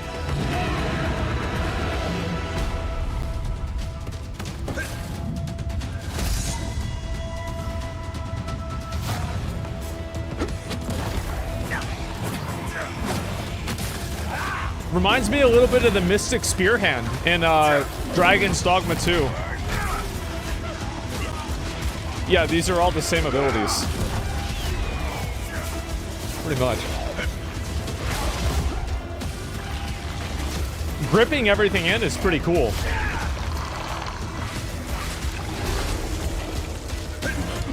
Bro, like... Sorry, I forgot it's live. Imagine having a Hydra after this. It's like you got this little fucking bitch-ass Hydra. This dude's got a fucking Wow, and there it is. 50-foot centipede. Look at the Spiritborn, the apex predator from the jungle. Oh, man. Awesome to finally show it off, and what an incredible trailer. To talk more about the Spiritborn, we would like to introduce Eleni Rivera-Colon, narrative designer on Diablo 4. Welcome, Eleni. Thank you. I'm really excited to be here to talk about the Spiritborn class. I'm also a little nervous. It's okay. We're live. We're doing this live here for everyone. You're doing it live? Obviously, Eleni, we just saw here in the trailer. Man, I wouldn't have done with, that. You know, I would have recorded it. And we saw a little bit about that spirit realm. Can you tell us a little bit Yeah. more about what that spirit realm is? Oh, I guess they have to do it live because so, they're taking I mean, questions to from put it Twitch plainly, chat. The spirit realm is a place where spirits go. It's this deeply spiritual place that's a byproduct of Sanctuary's creation. So, as you may know, the angels have the high heavens, the demons have the burning hells, and we have the spirit realm. You know, we're hearing a little bit about the high heavens and, you know, the burning hells here, and players have actually seen both of those places specifically. Kind of like, what does the spirit realm actually look like for players? Yeah, you know, we really love this concept that the spirit realm is shaped by humanity. So if that's the case, the foundation of that would actually be Sanctuary. So you could imagine being in the middle of the jungle and you're surrounded by these tall trees and these ancient structures. And when you cross over the veil into the spirit realm, you're going to see a ghostly reflection of just that. The big key difference is that you're going to see all the spirits and the creatures that exist there. Yeah, there are these massive Sure. It's like Lords creatures of the that Fallen. protect the realm from spirits Okay. or they protect the realm and the spirits from corruption. So the Spiritborn class have this harmonious bond and connection with these massive creatures that are called the Spirit Guardians, and they work together toward the land. You know, it's awesome to hear about the Spirit Guardians, and you know, people saw them in the trailer a little bit There's there. like King Can you Kong, actually tell the us a little bit centipede? more Yeah. about like who these Spirit Guardians are? Yeah, so if the spirit realm is shaped by humanity, we love the idea that the guardians are formed from human belief. And so if you're trying to survive in the jungle and protection is a thing that you are pouring all of your belief, your hope into, that belief it's magical. It's got power in itself, and it can actually create a creature that represents that. It could represent protection. Yeah, sure. Yeah, so as Brent is saying, the Spirit Guardians are this complex creation of Sanctuary's creation along with this powerful human belief. And Spiritborns devote their entire lives strengthening this incredible bond, because these Spirit Guardians are powerful. It's this idea, right, of what these gods look like, and so they can help protect both the realm and Nahantu. I'm surprised they didn't do we a saw, flying serpent. in the trailer and some of the gameplay, people I would have were, expected you know, that. If you're playing the Spiritborn, you can actually summon one of these in there. Is that something you can do on demand? Like how does that work? Yeah, you know, very early on in concepting, we saw this one piece of a simple warrior raising their staff above their head and this massive spirit creature forming behind them. And that really became the lightning rod to a lot of thought-provoking ideas. I mean, we knew what we wanted to do mechanically with the class, but that image really solidified that the idea of summoning a god into battle was really cool. And that actually became the cornerstone for a lot of our development from then on out. Yeah, so talking about Spirit Guardians and summoning them, the Spiritborn class can summon 4 Spirit Guardians. The first one that I want to talk about is Razoka, and this guardian manifests in the form of a jaguar. That's so cool. The That's a really belief cool of picture. Courage and ferocity, striking on the hunt, attacking a kill with no fear or reservations. I like that. The second one is Balazan, appearing as this massive centipede. The belief is balance and persistence. So although some people might see it as fear, it represents harmony and balance, so the give and take of life.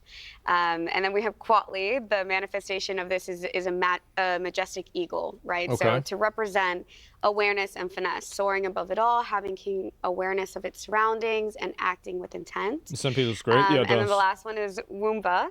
This guardian manifests in a powerful gorilla, so this beacon of protection and strength, and a movable force that holds its ground and sustains under There's probably pressure. different specs the like So it's character great can 'cause go we've heard into. a little bit about the spirit realm. We've heard about these 4 awesome guardians. Like, can you tell us a little bit more about like kind of the star of the show now, the Spiritborn itself? Yeah, so I think before we really dive in, I want to talk about Akarat, who's really important with the Spiritborn and the Spirit Realm. For those who don't know, Akarat is this prophet that believed in the human experience and that it gives us this unique power. We have this light within us. And that light gives us the ability to question and to doubt and to challenge.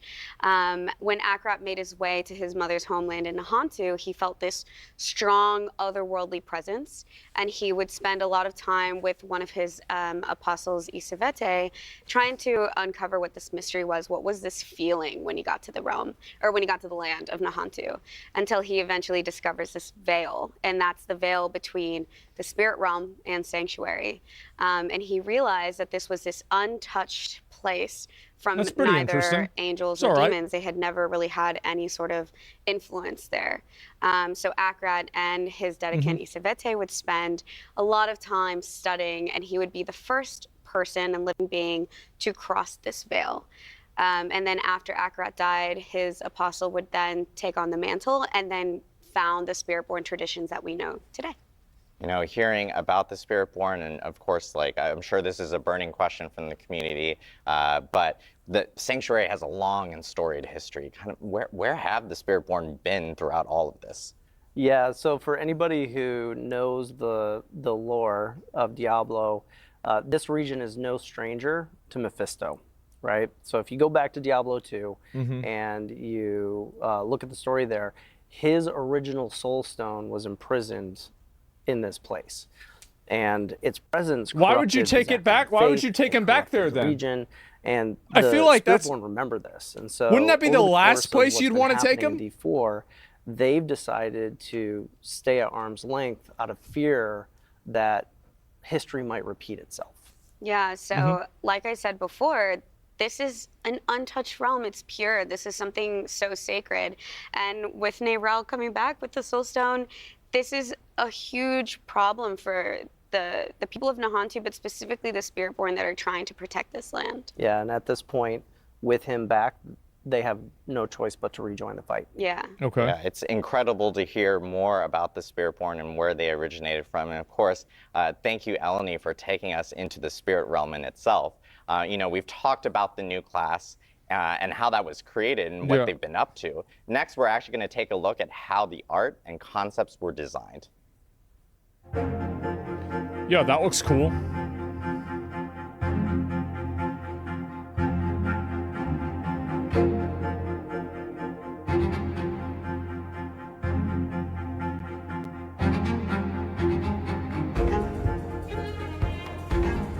Want to see gameplay? I think this is okay. Seeing some of the way they make the art. Yeah, this is fine. Ooh.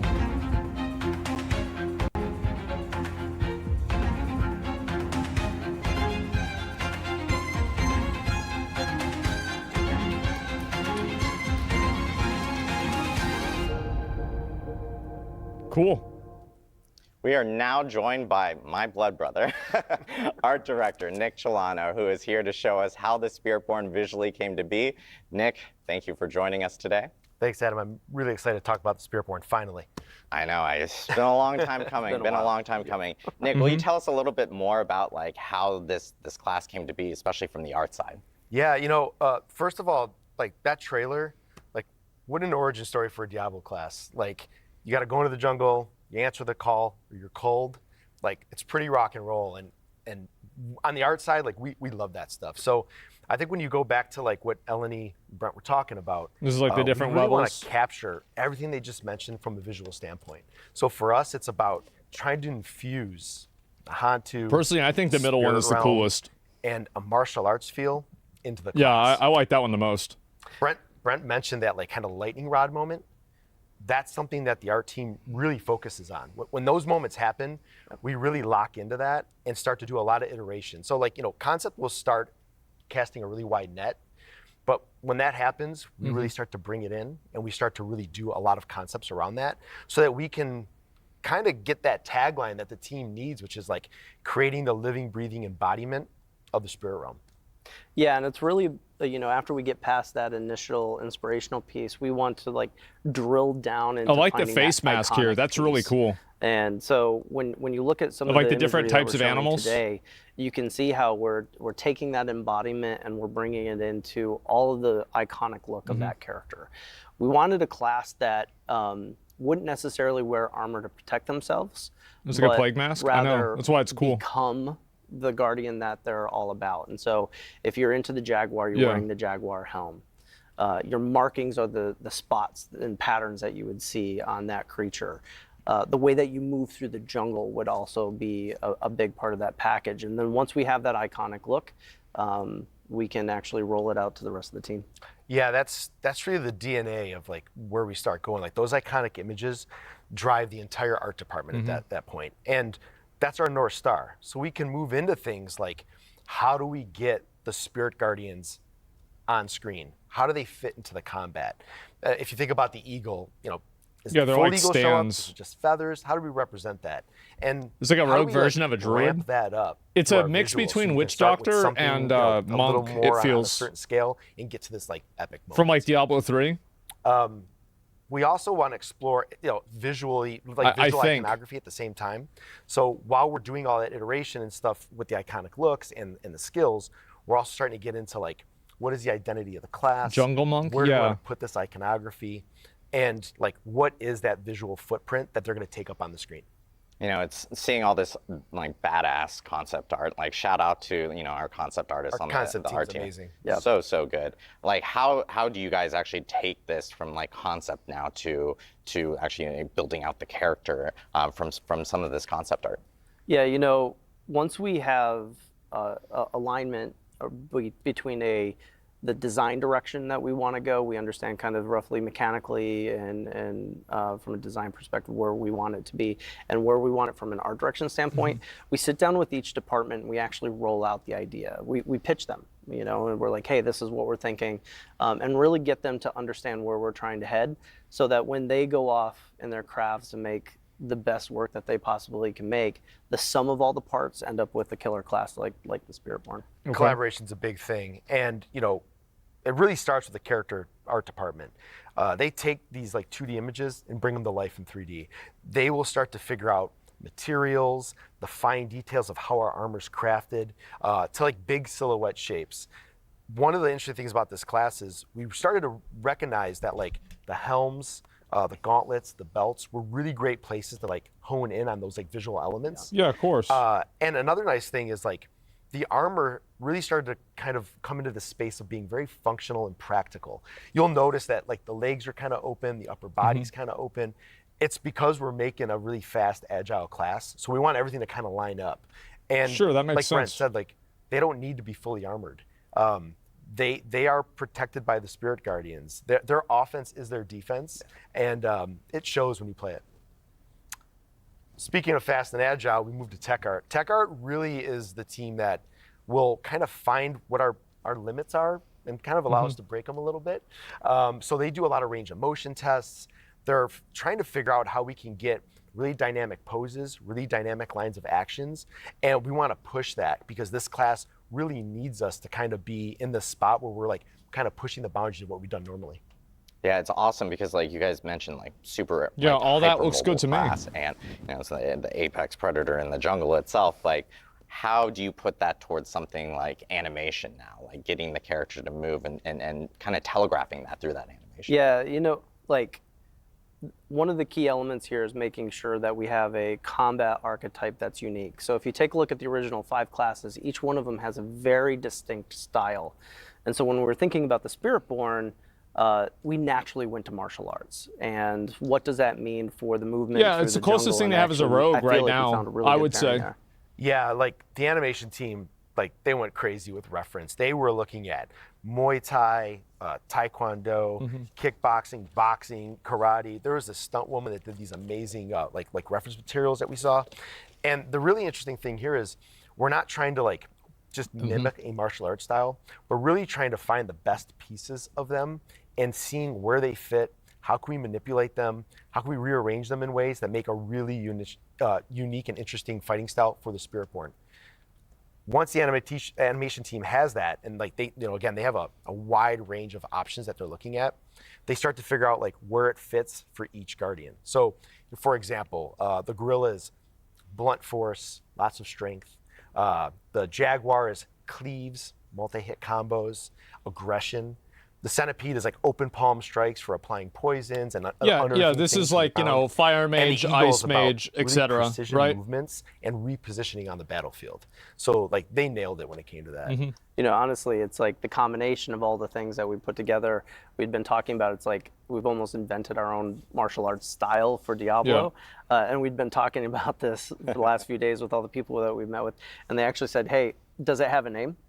And currently it doesn't, so like for those of you at home, if you got ideas, check out the you know the Spiritborn gameplay and like, you know, if you have names, suggestions, like we got to name ears. this thing. Exactly, we're all ears. That's right. Well, we've heard about, you know, concept, and we've heard about character art, tech art, and now we just heard about animation. Yeah. I always call it kind of like the frosting on the cake, and that is kind of VFX, and that makes everything kind of pop a little bit. How does VFX actually play into something like the Spiritborn?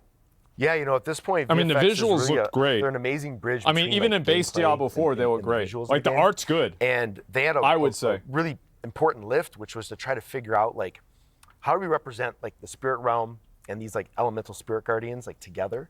What is that fantasy and what is that story we're telling? So Eleni mentioned earlier that like there's this veil, right?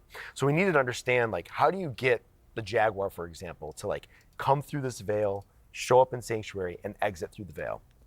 So visually, we're looking at like what is the spirit realm? So we have this like kind of bluish white mist. They come in through the veil. that bluish white mist kind of like trails off of them. They become physical. Yeah, this looks Jaguar great. is now engulfed in flames. This spirit guardian. It kills everything on the screen that you can that's around it, and then it exits through that veil and kind of like transitions into that blue-white mist again. That's a fantastic story for us to tell, and it also allows us to start to understand what are our pieces with the VFX and how to then ramp up our basic skills to be maybe lean a little more into the elemental side. Our core skills, we start to kind of blend the two together. Maybe it's like the gorilla fish show up and they look like that spirit element, and then they, gorilla go into fish the ultimates where it's just like our spectacles ramped up. And to be honest with you, when it all comes together, there is a feel to this class that is really awesome. Fist? Oh, I was about to say. Kind of inherently martial arts has a rhythm and a cadence to it. Gorilla This fish class sounds has that. cool. It's fantastic to look at. You feel it when you play it, and the art team, they killed it. They did a fantastic job. Yeah, I gotta give another shout out to the Diablo 4 art team. Absolutely killed it. The Spiritborn is fantastic. It's great to look at, great to play. Yeah, it looks good. But Nick, thank you so much for walking us through the creation of the Spiritborn. Reminder for everyone watching from home, we'll actually be holding a Q&A at the end of today's Spiritborn Showcase, similar to how we always do with all our live streams. You can drop your questions in the Diablo Twitch chat, and we will try to get to as many of them as possible towards the end of the show. For free? I think so. All right, let's see this. This is a little bit more gameplay, actually. Okay.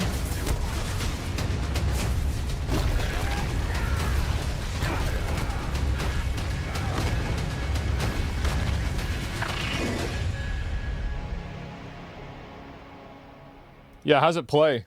We've heard the lore, we've seen the art. Now let's get ready to talk about some gameplay. I know a lot of people are excited to hear more about how this class actually plays. So next up, we have Bjorn Mikkelsen, class designer, on stage to talk about the gameplay for the Spiritborn. Bjorn is actually here to tell us more about the Spiritborn's overall class kit and design. So a better version of a druid? Get into some itemization, it's a skinnier version of a druid. Every fan wants to hear about, because itemization is, of course, incredible, especially within Diablo. Bjorn, welcome.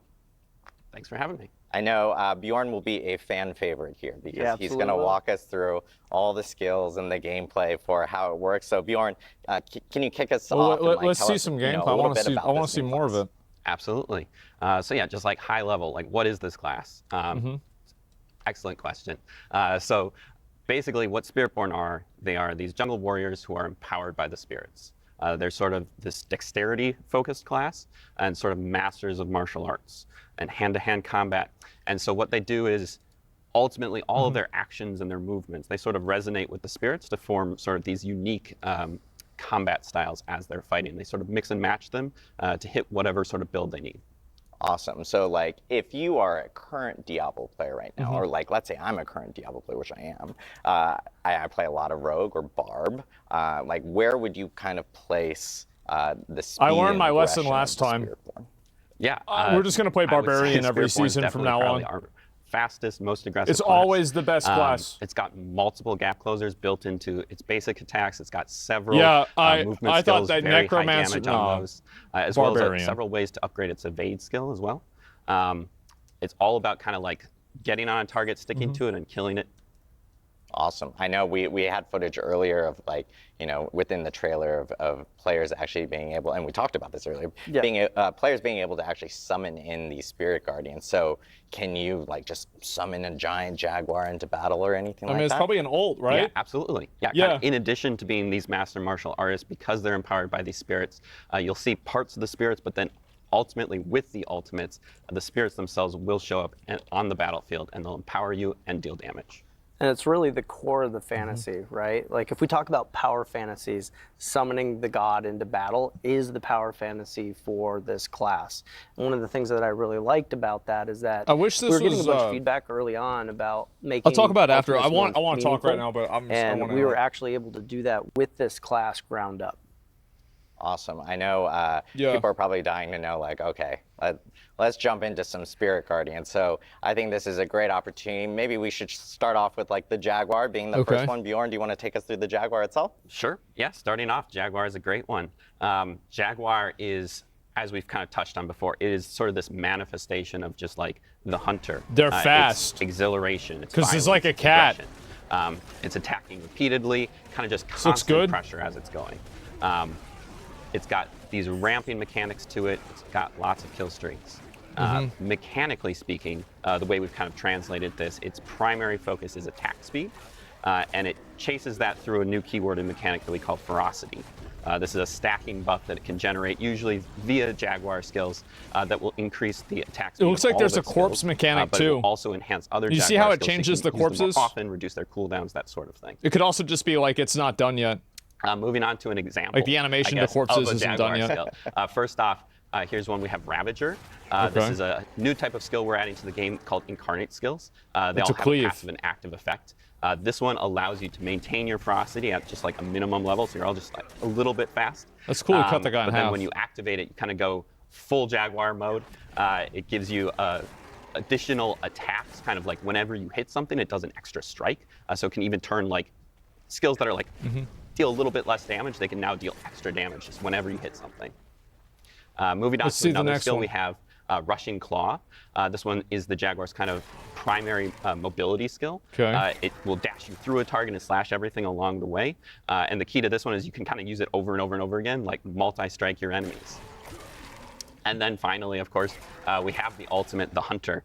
What's This will this? actually Does manifest it the summon Jaguar him? onto the Yeah. battlefield. You'll leap through the air. It's also a movement skill. And when you land, the Jaguar will destroy everything. And it also has upgrades to kind of help chase the kill streak vibe. There's a chance to reset the cooldown after you kill something with it. Yeah, so if you look That's at cool. all of these things as a package, Yeah, so like start to you see can almost a AoE combat farm like archetype that? built into each. That's actually Guardian crazy. themselves. And that was actually something that was. There's really no way important that to us. goes live. So if you were speccing into the Jaguar, it's important to those types of players who do want to keep the attack speed up, that do want to keep their kill streaks going, and you're going to see this as like a through line that each particular Guardian will have their own thing. Yeah, I'm a huge fan of the fast, frantic gameplay, and I will say I have a little bit of bias towards the Jaguar for sure. But I know we want to go on to the other Guardians for sure. I want to see the Centipede. For all our tanky friends out there, Yeah, it's the Bjorn, do you want to gorilla? walk us through the Gorilla? Yeah, that's what I Absolutely. thought. Yeah, moving on to the Gorilla. The Gorilla, core concept behind protection and defense, but it's not just like passive defense. This is a very active defensive play style where you're shrugging off the damage, but you're also returning it to your attacker. So it's really got this kind of core of like retribution also sort of built into it. Its core mechanic and stat that we work with is damage reduction. It chases this in two ways. One is through using block, sort of actively blocking damage, as well as a second new keyword and mechanic called resolve. This is also a stacking buff, but this one falls off whenever you get hit, so it's really important to keep stacking it and kind of keep stealing yourself and building your resolve back up. But as long as you have any stacks of it, you get the full damage reduction bonus. So moving on to just a couple examples for Gorilla skills. Let's see the Gorilla. Starting off, we have Crushing Hand. This is their core spender skill. Kind of just does what Boring. it says. Will smash your enemies to pieces. Boring. Kind of neat thing about it is it's actually two separate attacks. It's two that kind of hands. overlap Yeah. in the middle. So you can sort of prioritize a single target and deal double damage. Oh, to it. that's cool. That's actually Another a cool attacking skill nuance. that we That's have, good. This one's Payback. This one really leans hard into the sort of aspect of retribution that we have going on. This one will deal a large amount of damage, and that damage will ramp up the more something has hit you. So it's really good for just like ending a fight if you need to. But also like as things are hitting you, that will reduce its cooldown. So kind of you have this flow of like being able to sort of like end fights, but also kind of keep hitting as you go. And then finally, again, Protector. we have the ultimate Is that skill, the AoE bringing thing in on the the ground? Gorilla itself. The skill is called the Protector. It creates a large protected area on the battlefield that will grant you barrier while you're inside of it, as well as several other defensive bonuses that you can spec into with it. And the Gorilla will just smash any enemies that try to come and harm you while you're in it. Yeah, if you Cool. like that bruiser archetype, like this is the build for you. It is definitely about that give and take of damage. I mean, you'd said it earlier. Anyone who's been looking for a tank or a tank-like build in Diablo, this is the one that you're going to want to It's not going to be as good as a barbarian. By the way, like a really unique don't way listen of to being them. able to, Barbarian's especially going to for be tank way players, better. like bring damage to enemies. It doesn't and stuff matter like what that, they're which is lying. So awesome. So Barb's gonna be way next, better. On to our third Guardian. Of course, we have the Eagle. Bjorn, do you want to take us through the Absolutely. Eagle? Yeah, so the Eagle. kind of soaring above it all, we've got this guardian that represents precision and accuracy and kind of finesse. Its ability, its freedom of movement, like a lot of the movement that the class has is very aggressive, very in your face, and the eagle really is able to kind of take that to another level and kind of go wherever it wants. In addition to that, it can also sort of like extend its attacks to sort of pseudo-ranged playstyles. Allows it to really like prioritize a target and sort of like hit from anywhere. So its core stat that it cares about is movement speed. That allows it kind of, like I said, able to kind of go anywhere it wants and sort of tactically reposition on the battlefield. And it also has several ways to sort of amplify its evade skill, you know, adding damage, that sort of thing to it. So moving into just a couple examples, we of course have to start off with Soar. This is sort of Spiritborn's premier mobility skill. Takes you up into the air, out of the battle for a second, able to dodge mechanics with that if you need to. Oh, that's but cool. Also, because the Eagle is all about kind of those big impacts as well, it will create a target area it's where like you're going to come teleport down and in, make those enemies vulnerable so that what do you just call it? amplifies the damage when you land. For wizards in Diablo 3. Moving on to another example. We have Razor Wings. Or Elite. This is a damaging skill for the Eagle. This one has kind of this cool back and forth where it sends it out, allows you to hit something It's like at that range, PoE but because it that, also returns to you. It sort of the rewards spinny you for boys. the tactical positioning on the battlefield, so you can sort of line it up so it'll hit different things as it comes back. And then, of course, our ultimate skill, Spectral Throne? the Seeker, Yeah, spinny bringing boys. in the Eagle itself to just annihilate your enemies with damage. You can cast it anywhere on the battlefield. It charges up and then blasts off. The blast can be upgraded to be a guaranteed critical strike, and while it's on the battlefield, it will also make everything vulnerable for you. This is also like one of the first ultimates that we have, which will have multiple charges, so you can kind of use it back to back or like prioritize a target with it, and there's like a lot of player agency with that. Yeah, this is really for that tactical player. You know, where positioning is super I have a important. lot to say. You don't necessarily want to be I do. I constantly in have the so fray, much I want to say. You still want to output that damage. Maybe you want to put it in a particular place in the encounter, but you can do it by going in and then you can get right back out. So for those players who really like that tactical positioning, that's what the Eagle is for. Yeah, it seems like the Eagle gives you that extra freedom of like in mobility, so you can kind of move in and out, especially with things like Soar, which is sick to see for sure. One of my so unique for Diablo 4 for sure on that end. Last but not least, of course, this is probably our most unique Spirit Guardian, and probably The one that Centipede, I'm yeah, sure this a is lot what I of people wanna are see. like looking at and going like, oh, this has got to be The crazy. crawly boy. And that is the Let's get it. Centipede. So Yeah. Bjorn, how's the Centipede play out? Yeah, so moving to the Centipede. It's poison, right? The Centipede's very unique.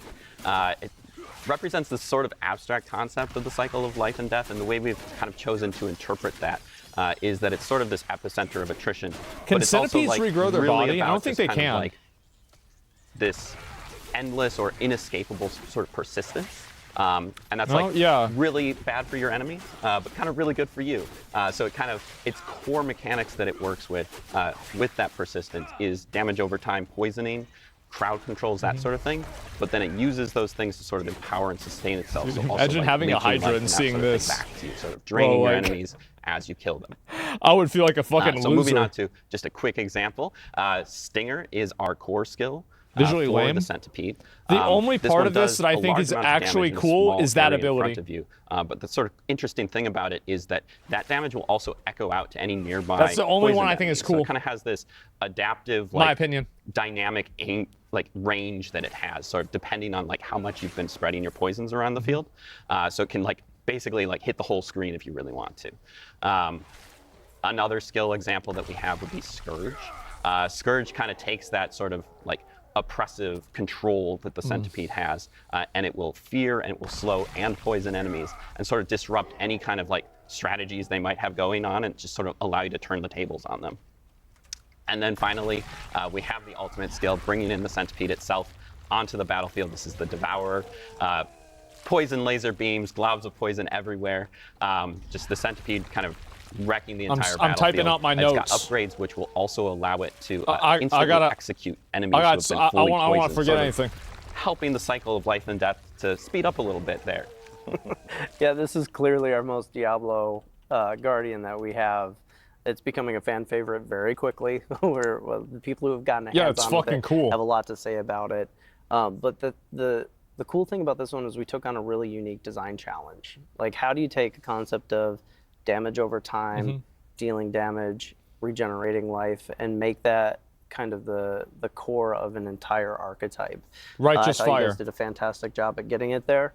For those type A players who really want to manipulate the field and keep that damage up and keep that resilience going, this is definitely that class for you. Huey showcase in 90 minutes. I have to That's call what I out. hear. It's so crazy seeing a giant centipede behind me right now, but I know a lot of players at home are probably looking at each of these 4 spirit guardians and they're going like, hey, this is probably the one I'm going to go with. Yeah. Just seeing some I'm gonna of the do the gameplay and some centipede of the 'cause it play looks styles. cool. But I think one big question that probably a lot of people have is, are you kind of forced to go down one of these, or can you actually do some Probably do like mix and 2 of match, them, or right? How does that work? You know, freedom of choice is really important for this class. So if you want to go all in on one of them, go for it. Like, there's no problem in doing that. There's benefits that you can see from it. Huey, patch notes, but longest there's in history of the also game? Oh, benefits for God. mixing and matching. Like, Big patch? We wanted adaptability. I think I'm playing new and season. hybridization. I do. to I think be I'm gonna play at new the season. core of this class. So it's been a goal from the very beginning to actually get that there. So when you get hands-on with this, like, you're going to want to experiment. We want you to experiment. I'm playing We know minions that, no matter what. There's going to be many builds that Unless are they very have like a emergent, crazy new spell they're and adding. I actually can't wait to see some of the cool stuff that people come up with once this goes live. Yeah, exactly. Like, at its heart, Spiritborn is really all about like personalization, sort of expressing yourself. And so like whichever spirit sort of resonates with you, we really want to allow you to mix and match them kind of to your heart's content. And sort of make that play style choice. I wish you could like, ride on the fully centipede like a customizable. sandworm in Doom. And the primary way that we're doing that, or the main Like, way that that'd be we're doing fucking that, is awesome. the Spiritborn's class mechanic called the Spirit Hall. The way the Spirit Hall works is you start your journey off by choosing one of 4 bonuses at the top, the primary bonus. This is a like massive bonus that will add sort of a thematic effect to all of your skills of that type. So like an effect like the Jaguar will add extra strikes and that sort of thing to all your Jaguar skills. But a subtle but very important extra piece of this is that we'll also add that spirit's tag to your entire skill kit. So every single part of your skill kit now has the Jaguar skill. And so even if you want to use like centipede skills, you can still sort of hook into various parts of the Jaguar using this bonus. Then later on in your journey, you will unlock a second bonus. This is a set of 4 distinct bonuses from the first. Each of these kind of has a tie-in with the sort of core mechanics of each of the spirits. So we mentioned before sort of the new keywords that we were introducing, like with the Jaguar has ferocity, the Gorilla has resolve, those sorts of things. These give you an opportunity to sort of mix those into your kit, regardless of like if you are using those specific skills or not, and sort of like add that extra layer on top of your build. And when you're choosing these spirits, these can absolutely be the same. You can pick Gorilla and Gorilla, Jaguar, Jaguar, or you can mix and match them. And it's really important that like they all kind of flow and work together. So if you look at the nesting doll effect that we have of your skill tree, your class mechanic, this can get complicated very quickly. And so one of the things that the team took on was this idea of finding what resonates most with each guardian, and how do we create some level of overlap so that we can have some synergies between all of them. Yeah, exactly. I'll be looking this up on Max Roll. Each of It's these not has, complicated like, very at all. clear themes, right? You've got the Jaguar. with Rax its will attack figure speed, it you've out got the for Gorilla me, with and its I'll copy protection. him. You can definitely build into those, but it was important for us to sort of Problem establish solved. that these spirits, they don't exist like in isolation from each other. They have overlap. They have things that they both care about, and that allows us to sort of create Rob? these Oh, for very Barbs, yeah, you're hybrid-esque right. builds that work together. You know, just like an example, right? You've got like the Jaguar is a hunter. It's all about aggression and kind of chaos, and that's a thing. It loves that. But as a hunter, you're also sort of providing, you're also sustaining yourself, which is a thing that the centipede also loves to do. And so they both care about healing, and they both have like different hooks that they can do for that. And so you can really like, if you're looking to get more healing into your build, you can add some centipede, you can add some Jaguar, mix them together, you can make an entire build about healing that is centipede and Jaguar. These aren't like prescribing ways to build, but they're more so just like, they're overlapping stats that allow them to sort of communicate with each other. I think that's So probably just a good couple way of examples. designing it. We have, for instance, if you want to build like the Gorilla, Gorilla is a lot of protection, Jaguar is a lot of sort of chaotic, constant damage. So when you mix those two together, you get this sort of like semi-tanky brawler who can just kind of go toe-to-toe with anything. And they sort of like dip into the stat of dodge, because dodge is a little bit inherently a slightly more RNG, a little bit more chaotic kind of Jaguar, but it also kind of has that damage mitigation. And so you kind of combine them together and you have this very like retribution, but also fast-paced playstyle. Another example would be potentially if we think about like the centipede and the eagle, the centipede's all about sort of debilitating your enemies and like making them weaker. I think and that's going to be all the about, best like, kind one, of by the finding way. those The weak centipede's points and, going to be like, best getting one. these high damage, bursts off. So when you add those two together, they both care about vulnerable and sort of like turning the tables on all of your enemies. And so adding that together kind of creates The reason this why character is that's because sort I of want it able to be. like prioritize a target, weaken it, and then just like cull it from the battlefield. Yeah, it's. I'm so glad Bjorn brought all these like really good examples for us. He's got a lot of footage for us to go through. It's awesome to see all these skills and how they work with the actual Spirit Guardians. And of course, the big popular topic that comes with every single class is itemization. And I know we have a lot to talk about with legendary aspects and some uniques as well. So Bjorn, I don't even know how the Brent, spells like, work, so I how can't does even get itemization excited work really with about Spirit that. Bomb? Yeah, I don't we know. all know that itemization is the heart of the game, right? It is. That's why And, season 4 was as the best we've been season. Moving through our itemization It's the journey Diablo with this 4W. game, we've had a really great opportunity to fold in all the feedback and how that applies to the Spiritborn as we've been developing.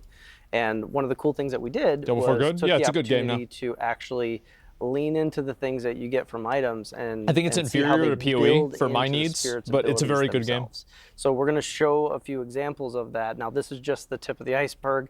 There's a lot of really cool stuff coming, but we thought we'd do a really quick breakdown and show you what that looks like. Yeah, so just hitting a couple examples, we have added this large suite of Spiritborn legendaries and uniques to the game. Yeah, no But surprise. just to break down kind of some of our thoughts as we were working with them, sort of the types of legendaries you can expect to see. I want to summon 5 One centipedes. example, as we were just speaking about sort of these hybridization things, there's a lot of different stats in our game and sort of making them work together, not just like work together, but like be cool together.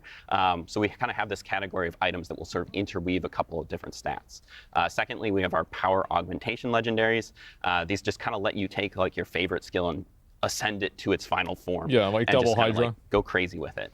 And then thirdly, we have sub-powers. These are sort of things like, we think of them like rogue grenades, barbarian, dust devils. These are sort of things you can sort of build around. They're sort of almost like skills, but they don't exist in your skill tree as things you can put on your bar. I feel bad for Hydra bros. And then finally, we have our unique items, which are there to enable you to sort of make the craziest builds you can think of.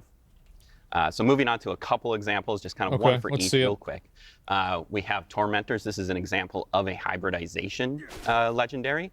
This one interweaves poisoning and thorns together, kind of in an interesting cool. way that I will like allow you that. to apply your thorns, in a different way than just like having something hit you all the time. Yeah, Great. that's okay. You can cool. probably see the connection. Gorilla, Centipede, they'll love this sort of thing. Yeah. Moving on to an example of a power augmentation, we have Bristling Vengeance. This takes the payback seal that we kind of hit on before. Usually it's like a smaller AoE like right in front of you that just hits one enemy, but this one really allows it to sort of like extend its range, hit multiple enemies, as well as apply your thorns over an area. That's cool. And then thirdly, we have an example of one of our sub-powers. This one's called a Pestilent Swarm.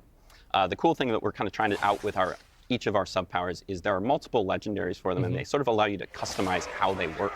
So there's like one that'll let your Pestilent That's like Swarm the spinny poison boys. enemies, one that'll make it spiral, one that'll even make it orbit. You can sort of like combine those, like you can have it orbit and spiral, or poison. You can just have it shoot played off this kind in of last whatever works Epoch. for your build. We really want people to be able to experiment and play with those sub-powers. And then just a couple of teasers, some of our uniques. These are some unique boots that basically allow you to override your evade skill. That's with really... Soar. Just get the ultimate amount of mobility you can think of. That looks really the neat thing about nice. that is also that it allows And you to get 3 potentially, evade like, to take charges? Soar off your bar. You can't let it go, but you at least kind of get to keep it with you in that Yeah. evade slot. And then another example would be our unique quarterstaff. That's really cool. Which is one of the 2 weapons we're adding with the Spiritborn. This one sort of allows you to ramp up your basic attacks. Spiritborn's basic attacks are a little bit special. They're kind of really cool. They're these 3-hit combos, and each third hit does like a special thing. And this specific unique basically lets you get that third attack all the time. So then we have to take their third attack and make it a triple version that almost turns them into a different skill entirely. Yeah, this is awesome. Boring. Seeing all the couple of examples of uniques. As Brent mentioned, this is just kind of like the tip Where's of the triple iceberg. centipede? I personally would take the sword boots all 5 day. centipedes, being 10 able to centipedes. use, sword The as an centipede evade kills is somebody, it summons a new absolutely centipede. amazing. But I want to give a huge thanks to Bjorn for walking us through all the skills, especially associated with the Spirit Guardians, and of course the itemization across the whole entire class. We will actually have an extensive look for the entire community after the show on our blog.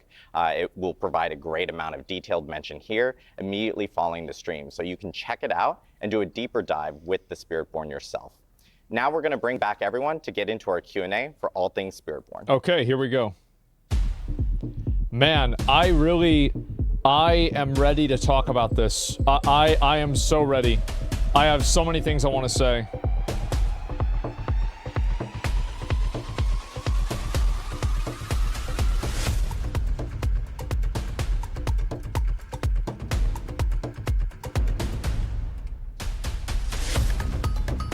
Yeah, I've written down notes.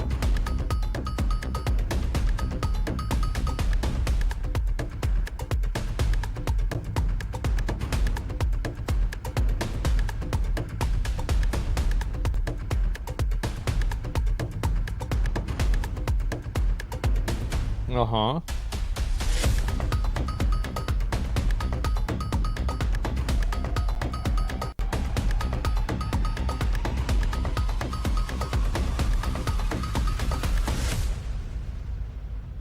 Let's see it. Now we're ready for our community Q&A, where we'll answer your burning questions for all things Spiritborn. If you have questions, again, please drop them in Twitch chat, and we'll try to get through as many as possible through the whole entire Q&A process. All right, let's see it. Thank you guys for joining us. We did some musical chairs to get everyone back up here during that quick little interstitial. I know as questions are coming up, one big question that everyone always asks, and I know we've probably seen it a million times in chat already, is what like, is it? Hey, we have the Spiritborn. This is a brand new class. Where's the Paladin? Why not something like a class from a prior like game, a Paladin. like a Paladin or something from that? Yeah, right out of the gate, right? Right out of the gate. Yeah, good question. Great question, Adam. One of the key things that were really important to us was to make sure that the class came from the place that we were going. We also knew that, we did a really good job at revisiting classic archetypes like the barbarian and the necro, and so we were in this position where doing something new was a great opportunity. It was something that allowed us to inject some fresh gameplay in. It's understandable. And going after the Spiritborn was a wider palette to play with, and so making sure that we were building something from the ground up from Nahantu was really the driving factor of this, and we're very proud of where we landed at today.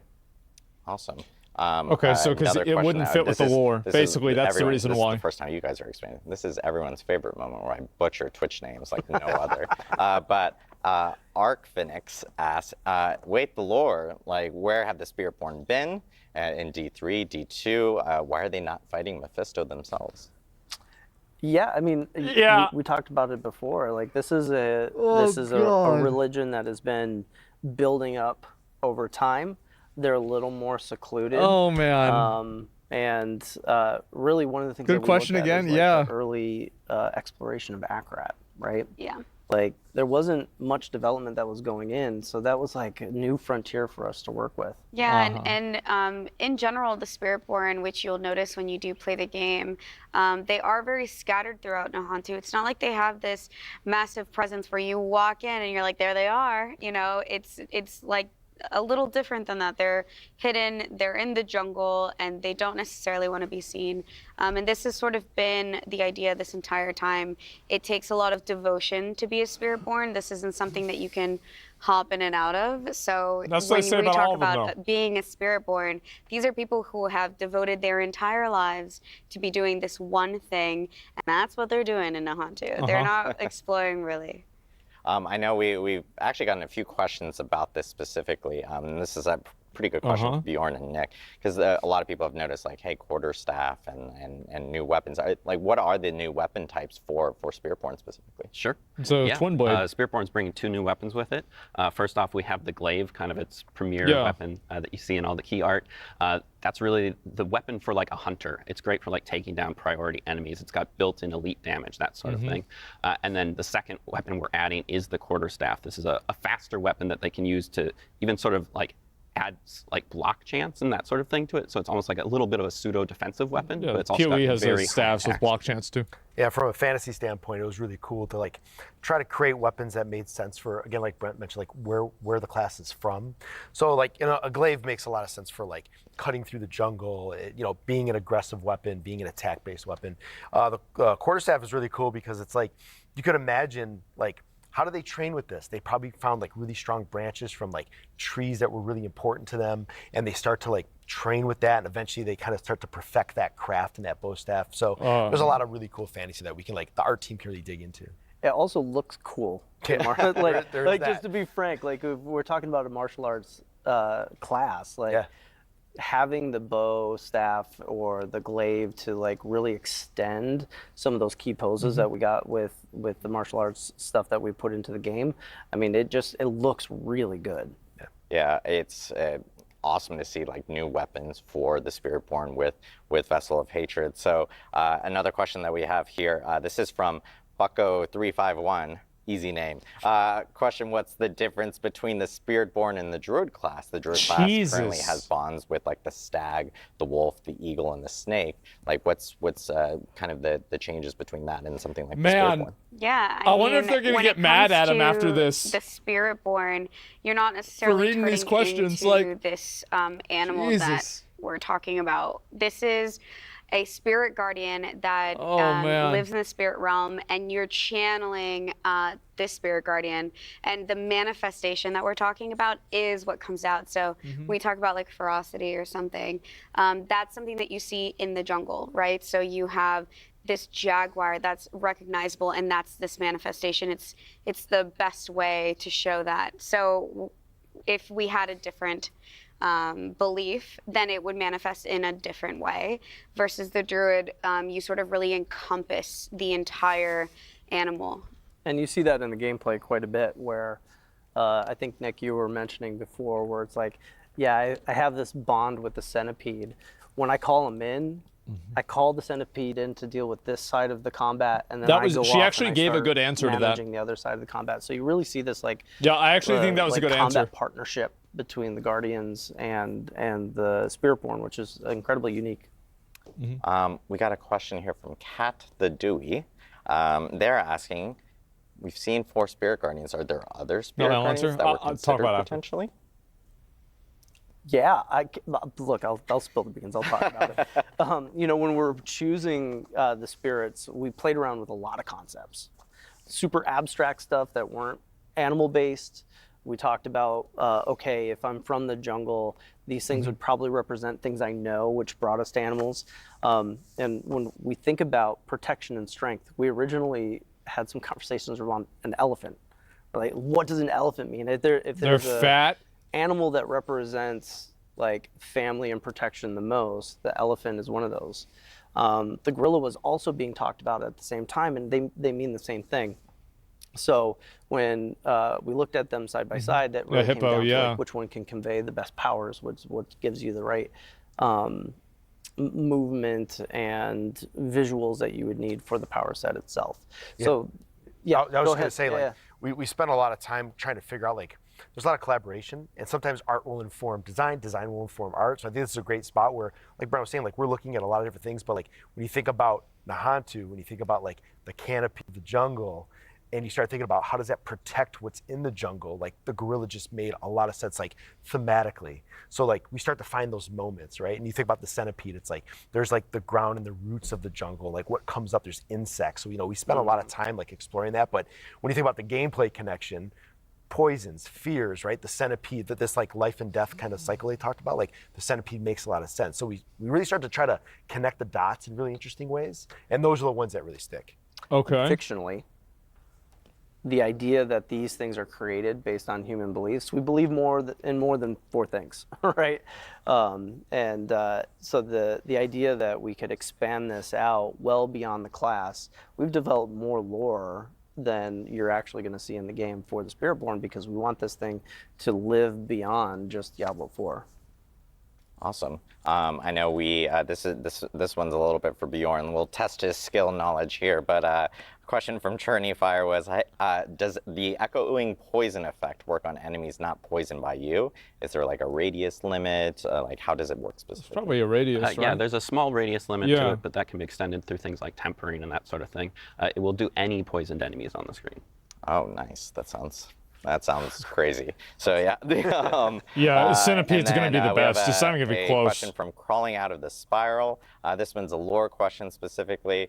Did Mephisto know about the veil between Sanctuary and the Spirit Realm, and like the corruption within the jungles during Diablo 2? Like, was he able to sense it during that time? I know we had talked about like the Spirit Realm being this pure and like untouched place. So. Yeah, we can definitely assume that Mephisto knew there was something there. When it comes to the lore of Nahantu, there are a lot of protection that happened during Mephisto's corruption. He wasn't able to break through the veil, so that is something that, that's why it's so dire now. But definitely he had this feeling for sure. Question for not MVP. How does the resource for the Spiritborn work? Do they generate it like passively, or how does that work? Did they cancel? Sure. Did they close the chat? Primary resource is called Vigor. It does not inherently recharge passively. You'll generate it by using your basic attacks. But sort of like the key with Spiritborn being very customizable, like one of the first choices that you'll be able to make in your tree with your basic attacks is you can sort of like customize like how you will build the spirit beyond that, whether it's like by poisoning enemies or by blocking damage, that sort of thing, to really like kind of make the resource work the way you want it to work. And then later on, there are also some uniques that will allow you to further customize sort of like how your build influences the resource generation. Awesome. I know people, we just talked about the weapons and stuff, and there's like follow-up questions of like, are the Spiritborn only using two-handed weapons for this class? Yes. The short answer. Easy enough. The other question that we're getting is interacting with Twitch chat. Is there like a special quest for before you can actually start a Spiritborn or create a Spiritborn? Or are there quests that are maybe specific to? There's probably like level 25 quest, right? Something like that. Well, we're gonna definitely be introducing the class mechanic similarly to the way that we introduced Book of the Dead. The other classes. Yeah. As far as the beginning of the story is concerned, we really want to jump straight into continuing the chapter of hatred, right? Like what happened when Neyrelle left. We want to jump right into it, get right back into the story, and so we're going to pick up from the perspective where Neyrelle left off. Awesome. That was a question from Agar. I forgot to throw out the name. I do want to give people shout-outs when they do actually ask the names. The Grimknot asks, does the Spiritborn have ties maybe with the Witch Doctor in any type of way? Yeah, that's a good question. Not at all. When Brent is talking about creating something new, that's what we wanted to do with the Spiritborn. That also meant really diving into lore and figuring out a separation for freshness. We wanted to still bring in things that were familiar from D2 and just lore in general that we know about, but when it comes to the Spiritborn class and the traditions of the Spiritborn, they're very new. You get a chance to explore it in the game, and you'll see that they're very different. Awesome. Azeron Bloodmoon asks, how much is the monk inspired into the gameplay of the Spiritborn? It's we always look back and we can find like a lot of reference, or we could be inspired by things we've made, but it's the same thing. When you play the class, you'll see it's extremely different. It's so unique, it's so fresh, and it kind of carves its own space in our kind of lineup that after an inspirational point maybe of looking at like martial arts at just the core, it just kind of goes off in its own direction and kind of redefines that space. We're gonna, sorry, go I ahead. definitely want to add to that. It's like, I don't want to be shy about the fact that we know what works mechanically in the game, and so we're constantly looking at inspiration. Thank you. For Yes. the existing classes. You copied the other one. Yeah, classes, of course you did. What works? Duh. What works best? Fucking duh. Take that Thank you. inspiration and then like take a right turn and Yeah. actually amplify We're not it, or stupid. take We it know into this. a slightly new direction. It's fucking that makes obvious. it very different. I know we have time for one more question. This is a question for everyone here. What is everyone's favorite spirit? I've already revealed mine, which is Jaguar. But like, what is everyone's favorite It's spirit? a snake, bro. The centipede. mean, I can start. I'm going to cheat. I'm going to say 2. I love the Jaguar as well. But it's just a little bit too chaotic for me, like inherently. And so I love to just like mix the Eagle in there as well, just for a little bit more control, a little bit more like freedom. Gorilla. I mean, when I saw it show up on screen, beat its chest, and it was just awesome. It was like, that's it. I knew it. We're like wrestling buds, you know, where we talk about wrestling all the time. Well, the centipede's the coolest one. What are you talking about? Gorilla, not It's just a gorilla. Who cares? My favorite guardians are Quatley, the eagle, and Balazon, the centipede. Okay, good. I just love the poison, and it's sick. Like, it looks crazy. Yeah, for me, Jaguar, like it started with that iconic piece. Yeah, sorry, we're gonna have to share a little bit. Hold on a second. But like the movement, it's such a pace changer for the game. Like once you get into it, it's got a very addictive flow, and so I'm all in on the Jaguar. Well, it's awesome to hear everyone's favorite Spirit Guardians. I do want to thank you all for jumping in for this Q&A. Before we do close out the stream, we did want to let everyone know that we'll be sharing more about Vessel of Hatred at Gamescom this year on August 20th. But you'll actually have a chance to attend Gamescom yourself and play the Spiritborn in person. We're actually sending 5 lucky players to Cologne, Germany to play the Spiritborn at our Gamescom booth in person. Make sure to check out our Instagram at PlayDiablo and read our blog for full details on the contest after the show. Everyone on the Diablo team is incredibly excited for you to check out the new class coming with Vessel of Hatred on October 8th. And of course, you can pre-purchase the expansion now. Stick around to check out our Diablo creators, Rax, Woody, Macro BioBoy, and Fame. They're actually upstairs right now, streaming live here at Xbox Studios with Spiritborn gameplay. Also, shout out to Xbox Studios for hosting us. We really appreciate it. Oh yeah, I forgot because of the thing after the stream where they'll be live chatting with Rod Ferguson, GM of the Diablo franchise. Brent, Eleni, Nick, Bjorn, thank you for being here to walk us through the Spiritborn. And thank you all and everyone at home for tuning in. We'll see you in Nahantu. Good for them. I think it was okay. I want to make sure that I'm on pace. When is the PoE live stream happening so I know how much time I have? 59 minutes. I'll be right back then.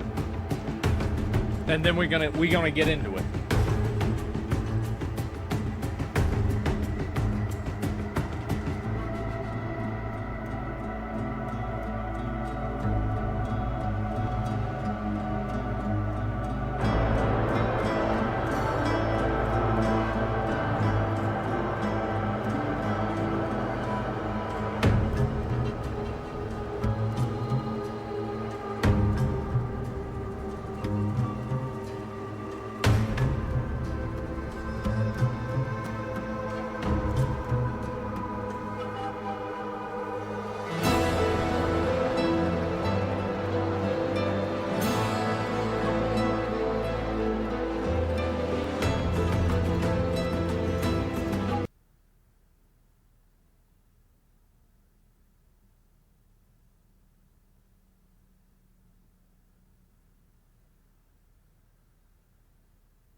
All right. So we're going to talk about this. We got to get into it. We're going to get into it. All right. So, guys, listen. This is what I fucking think. I think this is what I wrote down. This is what I wrote. Let me get over to this.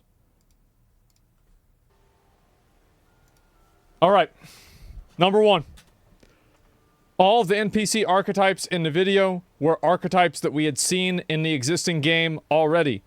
And if you look at, for example, is there a video for this? I'm just going to look at this from this direction, right? Many of these NPCs function the exact same as the existing NPCs. They just have a South American macabre vibe to them, right? And so you have, for example, like there were the fat boys that were running at you and they died and they exploded. You had these things, right? It is a lot of the same stuff, right? It's just different skins. So that's number 1. Number 2, I think that, like, if you look at the way that they were describing and explaining the way the spells worked,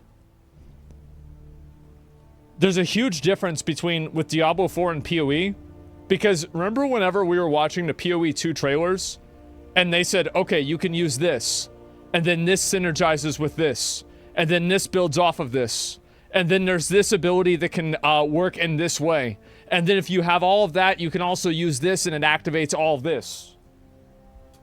And it's like there's a synergy and like a class design that's built into it that I don't think that the Diablo 4 devs really have.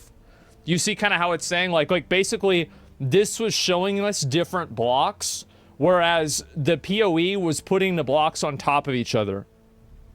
You know, this is very wide, but it's not deep. It doesn't feel like it's deep. Visually, I think that, honestly, I think PoE 2, if this is a 9, PoE 2 is a 10. I think PoE 2 at this point looks better than this.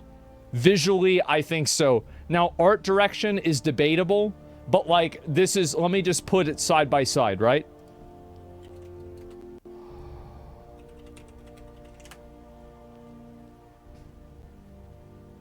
Give me a second. I want to make sure that I've got... Oh man, I really wish I had it here. But like, if I look at the visuals for this, yeah, this boss. Oh my god, I got so lucky. I just randomly clicked on it. If I look at the visuals for this, and then I look at the visuals for this, I feel like PoE 2 looks a lot better.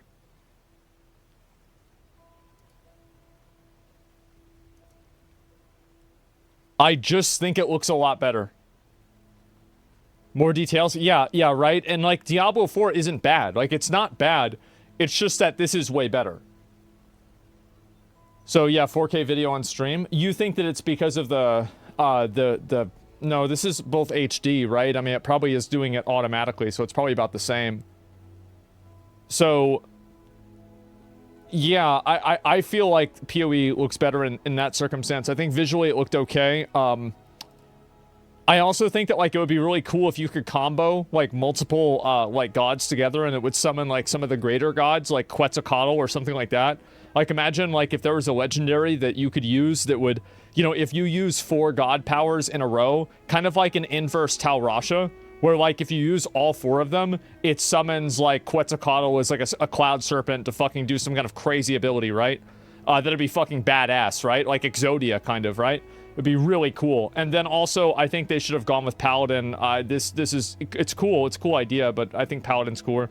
Also, like, you're talking like this is like some, again, like gothic South American vibe. Why don't you have a blood sacrifice spell whenever you kill one of these mobs? Like, how is there not a single component to this that has to do with blood sacrifices? Like, what are we talking about here? I also think that the concept art that they had was fucking amazing. It was so good. I loved it. The game art, however, 6 to 7 out of 10. That's where I'm at. 6 to 7 out of 10, right? Not bad. Not bad. Hey, not bad at all. It's good. But, like,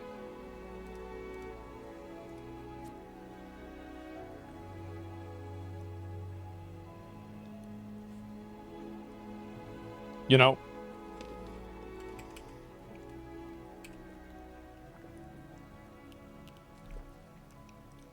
I think that the biggest thing that made me concerned was this.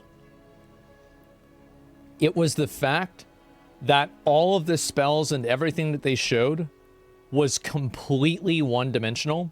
This spell does this thing, and you can change it in this way. Versus when PoE was explaining the abilities and the mechanics of their game, it was just building on top of each other, on top of each other, on top of each other, right? It was just like, and then there's this, and then there's that, and then there's this other thing, right? There's no I feel like there's no depth to it. Yeah, exactly. PoE 2 just looks so good, man. It's not even a fair comparison. I know. I know. How can a multi-dollar company keep up? Yeah. I mean, I feel like an asshole for saying this, right? But, like, I really think it's true. Let me see if I can get to another boss fight, just so you guys can get a better visual. Like, I think, honestly, like, this one's, like, not as visually impressive. I just want to go back to the first boss, right? I mean, like, look at the way this guy, like, spawns in, right? Holy shit. Oh my god.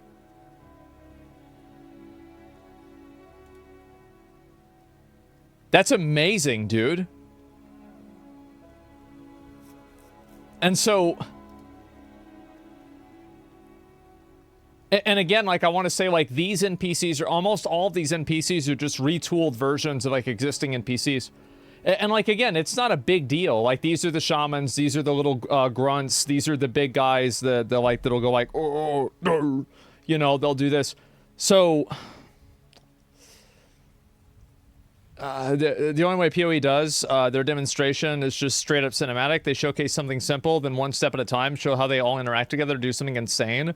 D4 doesn't even try to do that. See, that's the best way to say it. I'm going to read this again because this is a better way to say it because he's typed it out, right? The way PoE does their demonstrations is straight up cinematic. They showcase something simple, then one step at a time, show how they all interact together to do something insane. Exactly. Like, that feels so much cooler. Whereas this, to me, like...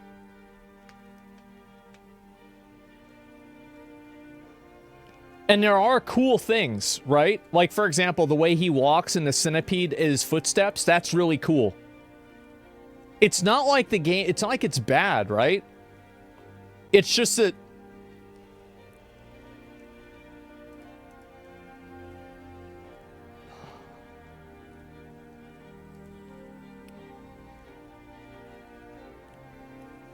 You know, that's the way I see it. They tried depth and it fumbled hard. Maybe you're right. You think they're just apprehensive trying to innovate with depth? Well, I don't know. I have no idea. I really hope isn't complexity in the aspects. Yeah, but like, I mean, like, yeah, maybe it's messaging, right? Maybe it's just a form of messaging and... Like, I don't know. This is my... What did you guys think? Rate it 1 out of 10. The new showcase. 6.5? I'm thinking 6.5 is... Yeah. Yeah, I'm about there. Yeah, 5 to 7, 7, 5. Yeah, somewhere around that. I mean, again, I try to be... Like, I like Diablo 4. I think it's a good game. I do. I genuinely believe that. I'm not memeing or anything. I actually think Diablo 4 Season 4 is a good game. Now, is it a good game in terms of, like, is it better than PoE for a veteran ARPG player? Abso-fucking-lutely not. It's not even close. However, for a casual player, for an average, you know, a layman into the ARPG scene, I think Diablo 4 does a great job. The trailer was epic. I thought the trailer was okay. I thought it was okay. With this cool poison you can put everywhere, isn't this poison a cool mechanic? What happens if we shoot it with fire? Yeah, exactly. Yeah, Diablo Immortal is much better? Oh, I don't know about that. I bet in a PoE stream we're going to see something new. Oh yeah, bro, like, we're going to watch it. It's coming out in like an hour, right? Well, it's going to be 48 minutes, I'm pretty sure. So yeah, I'm going to watch it, 100%. It's not a question. Yeah. Why do they always showcase low level and terrible movement speed? Well, if you look at PoE 2, this is also generally low level and slow movement speed. Oh, I forgot. This isn't the one where like Jonathan was like talking about the game. But yeah, see how they're showing it, right? They're like, okay, now imagine if we put this on there, and then if we use this skill with this thing, right? And it's like when I watch this, it makes me feel like. You know what it makes me feel like? This is, like, kind of abstract. It makes me feel the same way that I felt whenever I watch phone game advertisements. And it's like the guy, it's like a +3 and there's a -1, and he's at the +3 and then he goes into the -1 and it's like, oh, you fucking idiot. Why did you do that? Right? Like, and then people are like, okay, I want to play it myself to make sure that, like, I do it the right way. PoE does the same thing, but it's the opposite because it just shows you the guy going into the +3 and then the ×5 and then getting the machine gun and then the +10 and then the double, right? And then, like, that's the way it feels, right? It's like, yeah, and then you do this and then you do that. It's like a phone advertisement of playing a game in a way that is fucking awesome and it makes you want to play the game, right? Like, this is fucking awesome. Sounds like a hottest new mobile game. Yeah, right? And so, watch PoE 2, Act 1, final fight, boss fight. Yeah, I've probably already seen it. But like this right here. Oh wow, it's the spitting dick. Yeah, the spitting dicks have been in PoE ever since Oriath. We've had these in the game forever. It's not even a big deal. No, they are. You guys, it's the red ones. Everybody knows what I'm talking about. Yeah, big L with the mobs. Yeah, Act 4. Is it Act 4? I don't remember exactly, but yeah. Anyway, so you've got a lot of this, and I just feel like a lot of this stuff feels a lot the same. The ability where, like, you can have, like, the 2 slams and, like, you can have the boss in the middle, like, that's kind of cool.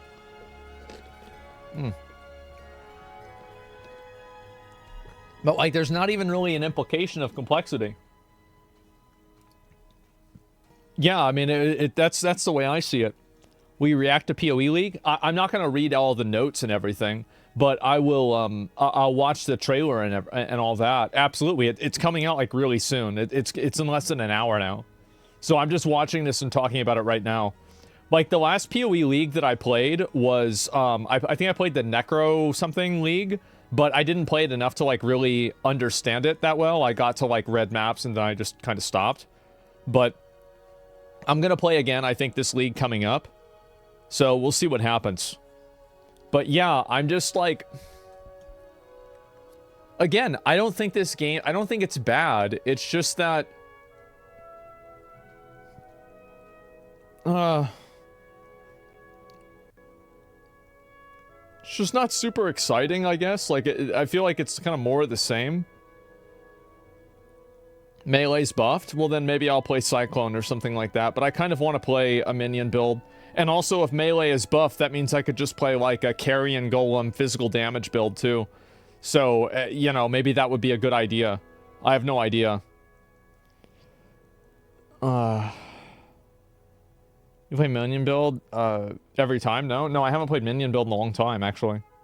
Because I did, and then people got bored, and I was like, okay, well, I'm going to play something different now. But, yeah, I don't know. I'll figure it out. Either way, like... That's the way I feel about this, right? I think this is... It's like, okay, so here we have a boss fight. Let's look at the boss fight.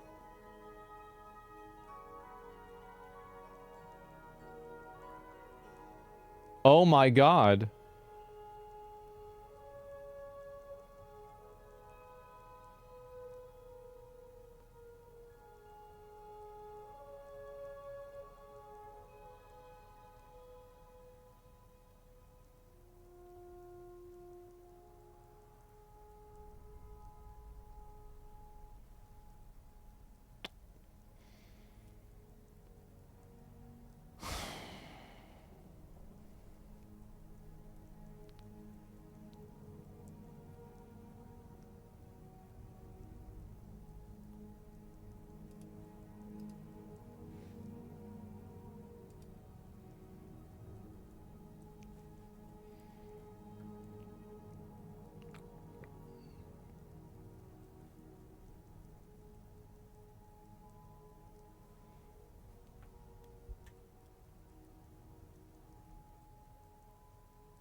I just...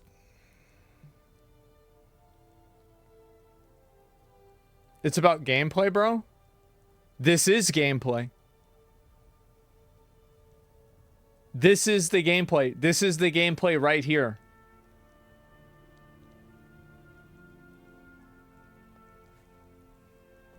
You feel it's boring because PoE 2 has reached a new standard that now every other company has to compete with? That's just how it is? You're right. But I would say even some of the PoE 1 bosses are like... Kitava, I think, is a great boss. It is, and in fact, they agree with me. That's why this boss, half of his abilities are Kitava abilities. Yes. It's not like this is some kind of a fucking secret. Oh, Chancellor, we can't talk about arguing and yelling. I don't know, man. Even Lunara and Solaris is a decent fight. Yeah, it is. I fucking hate the fight, but those weird little projectile things always hit me. But other than that, yes. And it's like also like look at the way that the NPC like reacts to damage. Look at the way that there's like area denial and you know it goes away and it's just the animations are like well telegraphed and it's a new boss and like you're showing a lot of these bosses. Let's see if we can get to any other bosses. Let me look at the other bosses in this area. Okay, now we have another boss right here. Let's take a look at it. Okay, so here's the new boss. So there's two guys. I guess you kill one and the other one gets empowered.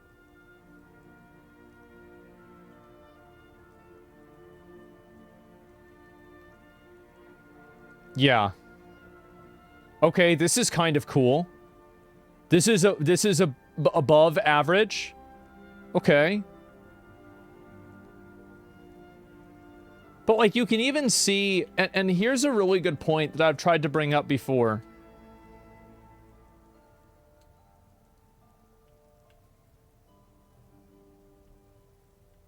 Look at the visuals on how annoying and hard this is to see versus this.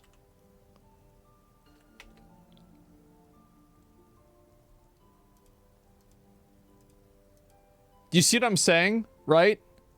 It's green on green. Yeah, and this is like something I've criticized Blizzard for a long time.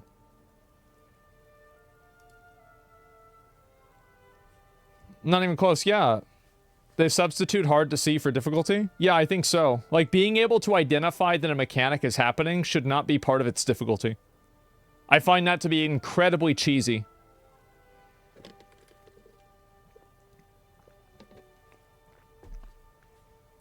It's okay to ruin the immersion so the players can see the mechanics? Yeah.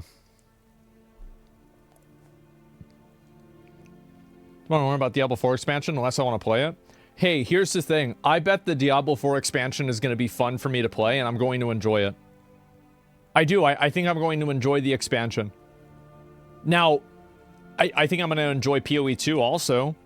Like, I'm not saying that the game is going to be bad. I'm really, really, really not saying that. I'm just saying that I don't think this game seems very interesting.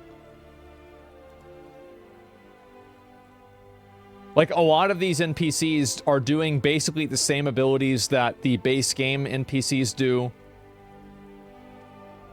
I mean, a lot of it's just the same.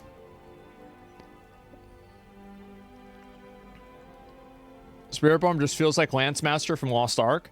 Well, for me, I mean, a lot of its abilities, a lot of the glaive abilities, I'm pretty sure like almost every single one almost is the Mystic Spearhand in Diablo in Dragon's Dogma 2. Like whether it's like the charge dash, the throw, the return is different, to be fair, that is different, but that's kind of like the spells as well. Like, I'm just not, you know, it's just, it's not like super crazy. But again, like there's only so many things you can do with a glaive, that's fine, right? It's not a big deal. But it's not like it's super new. This is what the difference between work and passion looks like? I can see why people say that. That was a pretty cool entrance of these two bosses. Yeah, that was pretty good. Yeah, I mean, and I don't want to be like the kind of guy that's like just shitting on it for the sake of shitting on it. I really don't want to do that. So this is another new boss. So this is the same boss. Like, we all know that mechanic is different. That's a new mechanic. That mechanic's the same. Is she going to do the petrify that you have to run away from?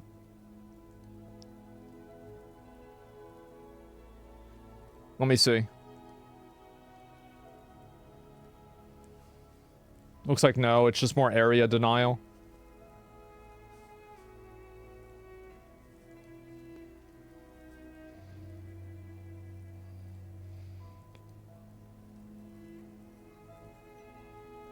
I feel like a lot of their spell effects are really messy.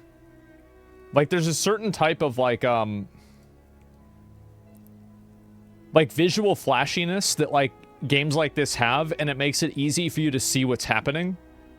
Whereas, like, I think Diablo has, like, much more muted colors, and because of that, it's hard to see what's happening. It's like the contrast is, like, very problematic. Like, especially, like, if you go back and you look at this, for example. And this has been something I've criticized about Diablo for a while. Let me go back and look at this. Like, I don't know. I don't really think it looks very good. Like, what's really happening here?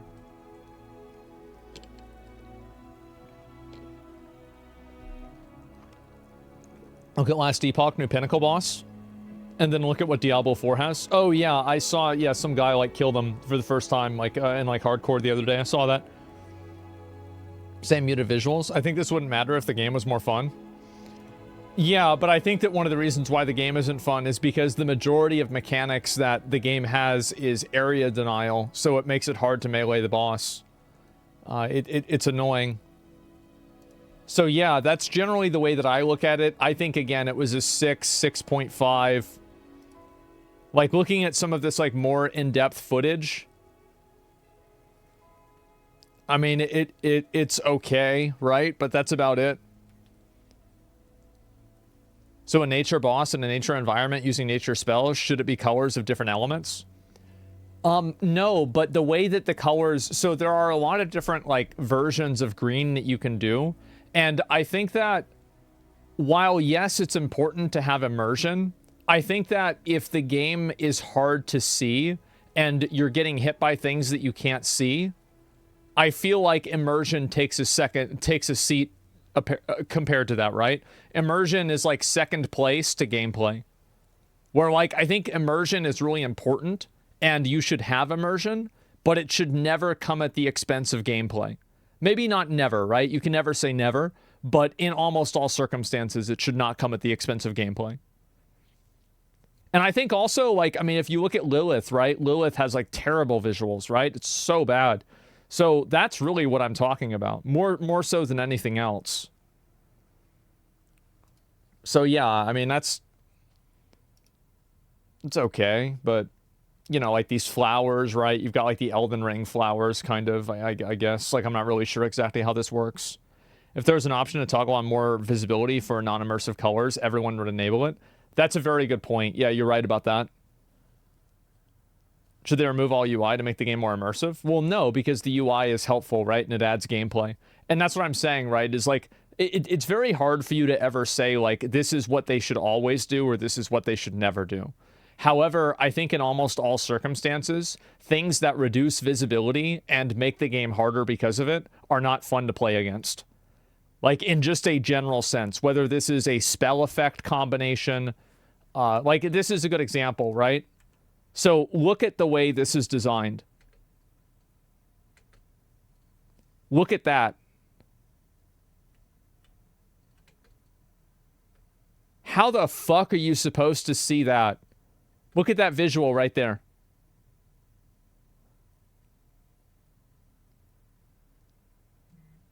There's no reason why it has to be like this. Who decided this? Yeah, I can't even see it. And also, like, there are going to be people, oh, it's not ready yet. Yeah, well, the stuff that they released was, and it was the same thing. Oh, we didn't see it until you moused over? Still better than PoE 1? Look, I mean, so you're comparing PoE 1 visibility to this? I mean, that's... I mean, they're both really bad, okay? Like, I am not going to defend PoE 1 visibility because I've complained about the same thing. I agree with you. I think you're right. But, I mean, the game's evolved, right? And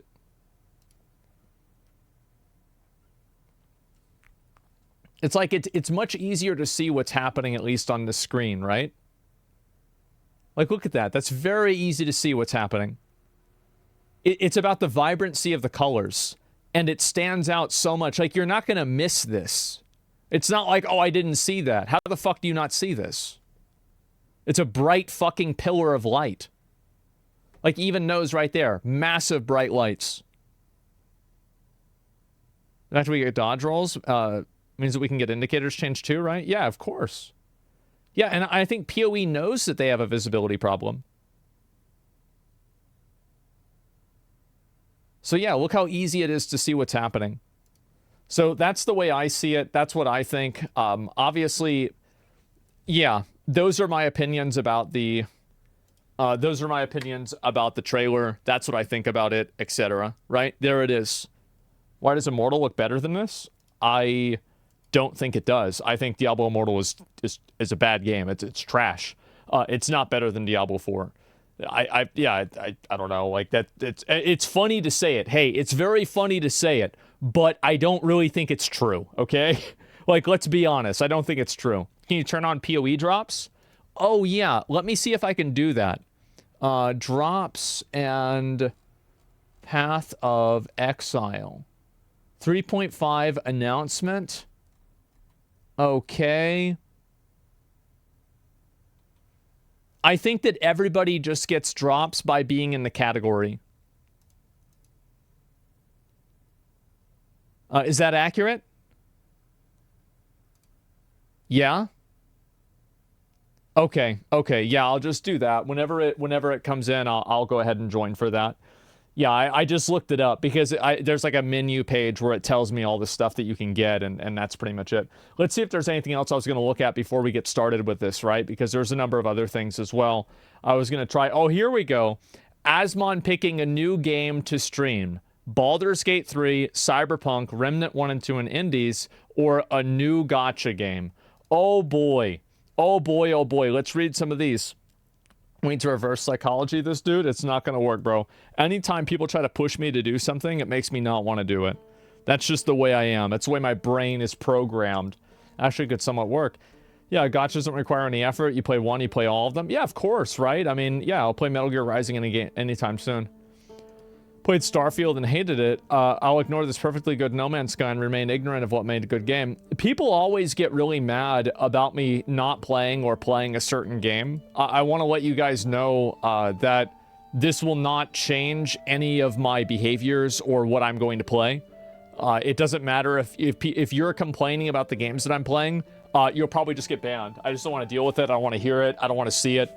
If I played the game that everybody wants me to play, I wouldn't play any game ever. Because everybody is going to like some games. People are going to not like other games. There are also games that like people are very vocal about, but they don't actually really like watching. That's very common. So it's like, yeah, oh yeah, everybody likes this game, but people actually don't want to watch and see somebody play it. Guys, this is not going to happen, right? Like, I'll play whatever the fuck I feel like it, or maybe not play anything at all, right? It just depends.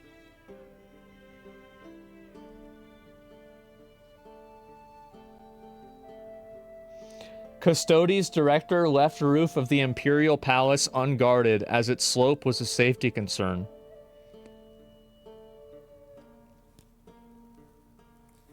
Custodes DEI hire Caladrice Cluvia Cash addressed the decision which allowed Alpha Legion operatives to reach the Golden Throne through a roof which sloped at a menacing 8 feet.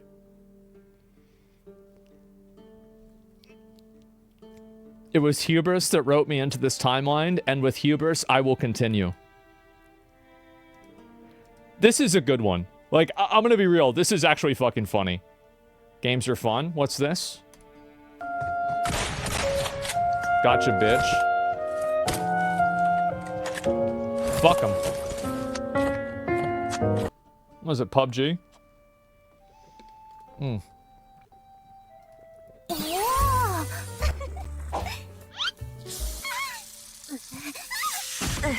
Jesus. This is about me? What the fuck?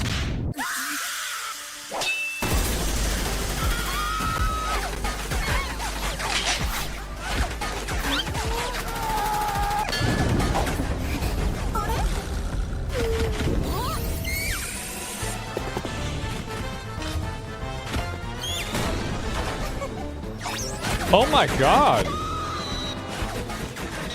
What the fuck is going on? Who the fuck watches this? Like 12-year-old girls with mental disorders? We got dragons before GTA 6? What? Impossible to believe, but true. The skin of a reptile that predates the dinosaurs was found in Oklahoma. This is it.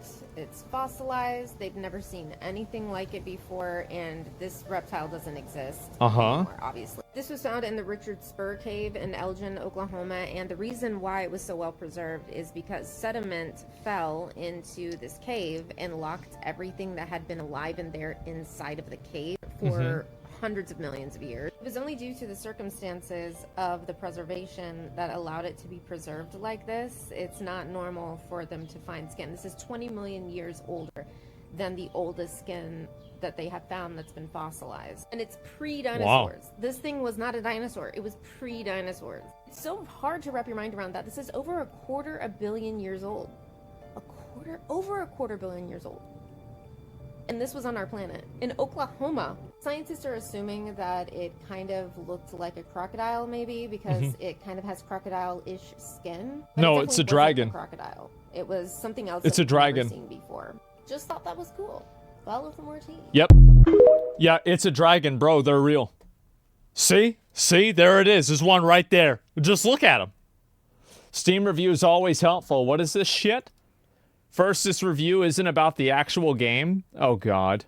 Skeptical about buying this game? Yeah, Jesus. I already saw this before. Sneak 100. How to get into a cinema for free?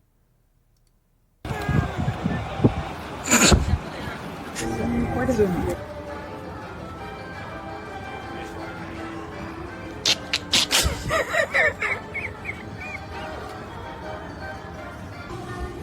This is so stupid.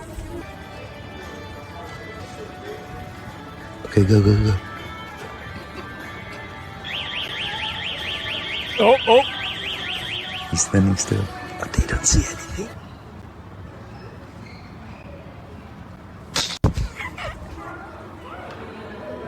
He's going away.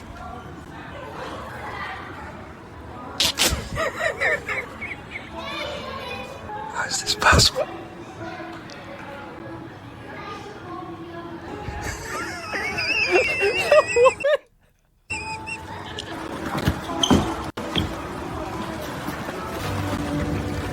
This is how you can get it.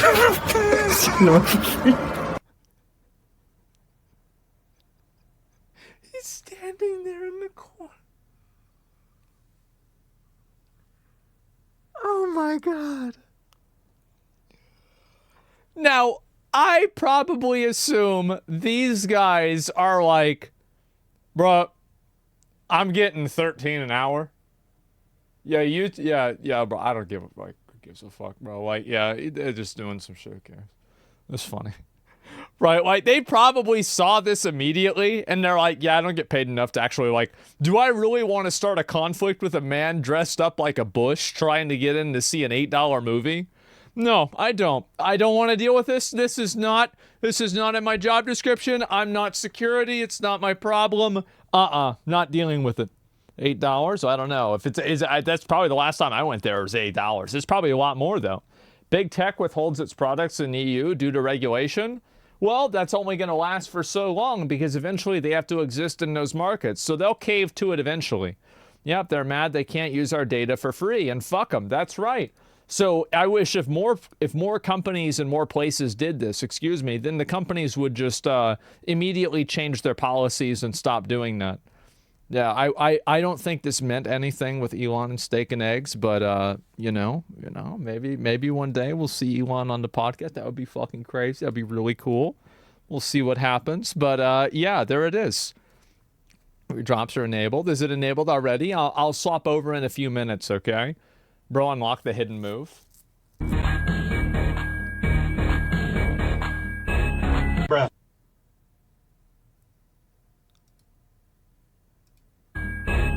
Bruh.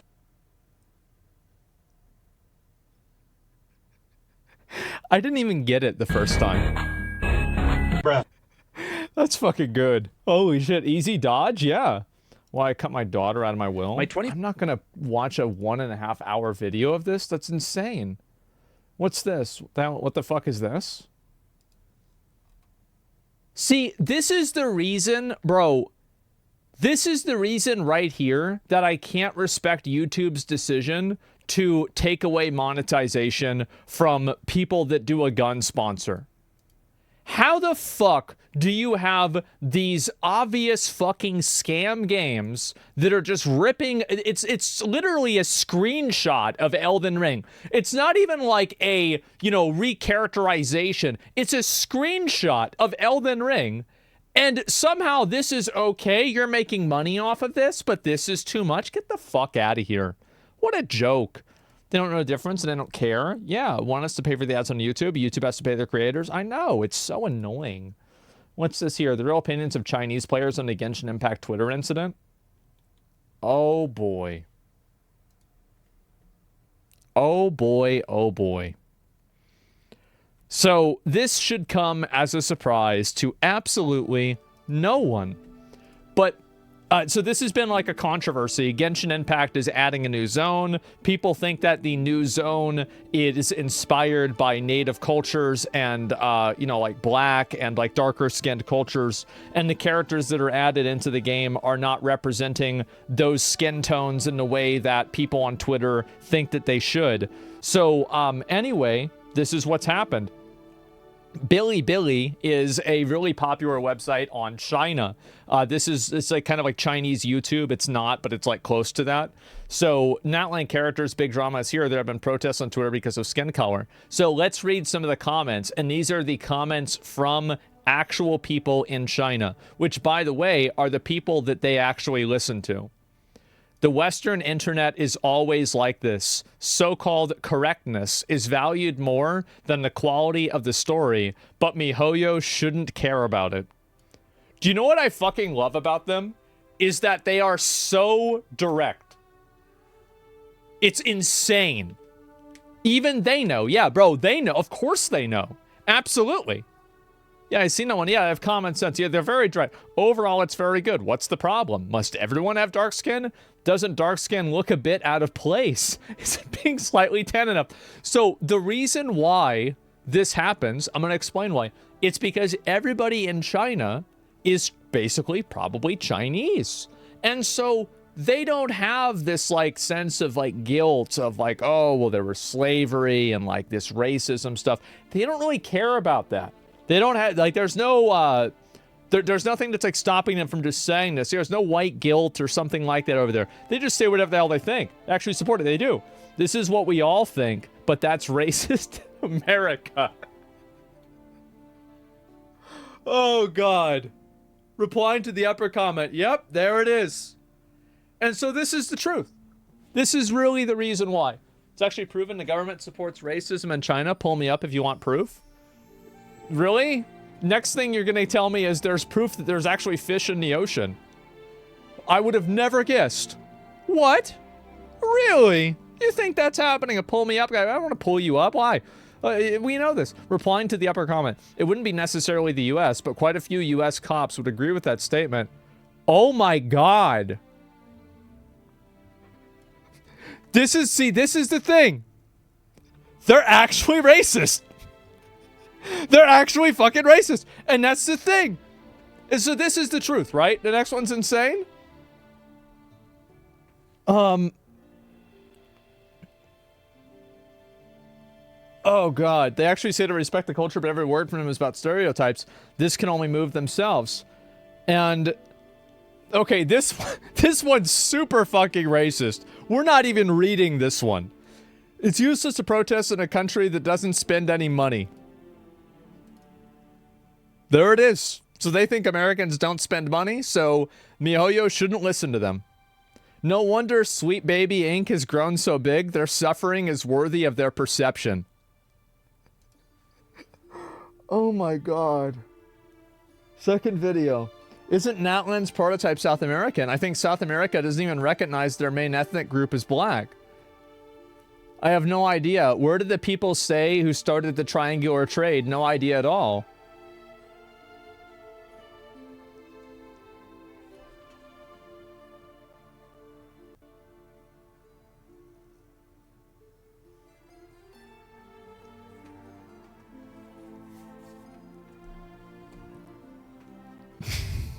There it is.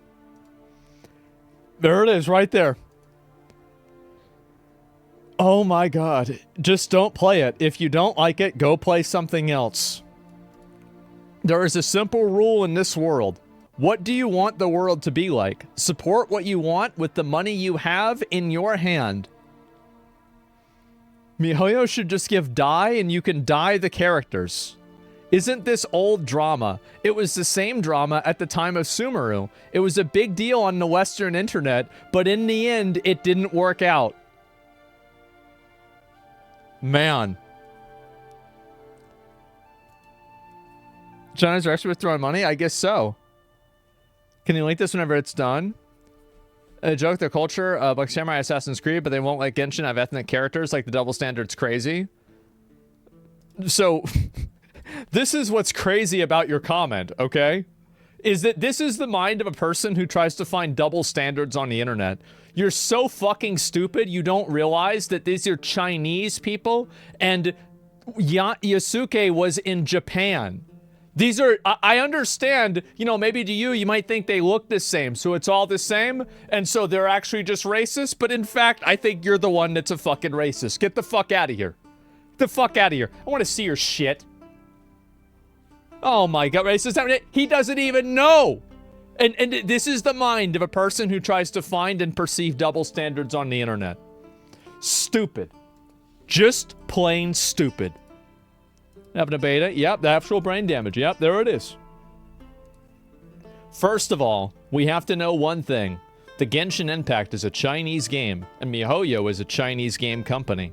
And the so-called political correctness from the Western world doesn't work on us, and we don't have to do things according to their ideas. As for the game, the most basic thing is the experience of the game, and the most fundamental goal is to provide ourselves with happiness, and that's what we're trying to do. There it is. And so they're right, by the way, that MiHoYo only listens to, what do you call it? They only listen to, let me see if I can find this real quick. Fuck. God damn, I forgot a lot of these. Yeah. So here we go. So recently Genshin Impact made a change to a character in the game. There was a change within less than 24 hours. Instant fucking taneously, they changed it. That's the way it is. It's a Chinese company, and when there's a bunch of American privileged girls typing on Twitter, I can't believe this is happening. This is so racist. Oh my god, this is so bad. Oh, I'm never gonna play this game again. And they're playing the game at the same time. The developers, the ones that make the game, they can't even read that. They don't speak English. They don't even know that you're... They have no idea you're even saying this. Yeah, they don't even know it's happening. They probably do. Oh, yeah. No, they probably are like, oh, yeah, our community manager told us some Americans are getting mad. Yeah, well, that's just what they do. And fuck them. That's probably what they think. Isn't Twitter blocked in China? Yeah, it probably is, too. That's a good point. Let me see if I can find this real quick and get into it. Give me 1 second. So Path of Exile, there it is. And we will look at this. Make sure I've got it ready. And it's about to start in just a little bit. And this way you guys can get the drops for the game. Okay.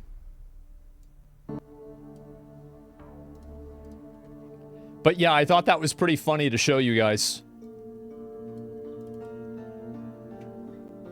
Okay, we're good.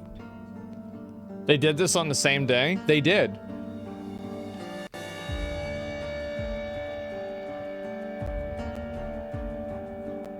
Excited? Yeah, we're gonna see what's going on with this.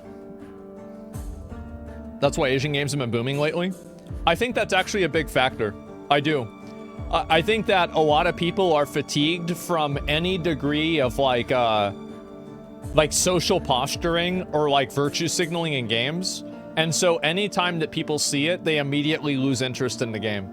I think it's actually a massive factor. Huge factor. Quinn wants to see Magic Find Gear removed in PoE. What do you think of that? I think he's right. I think Magic Find Gear is silly. I don't want to see it removed in PoE 1. I think they shouldn't put it in PoE 2, though. I think Magic Find should be achieved in a different way. I don't think that Magic Find is bad fundamentally, but I think that making the decision between Magic Find and better gear is an unfun decision to make.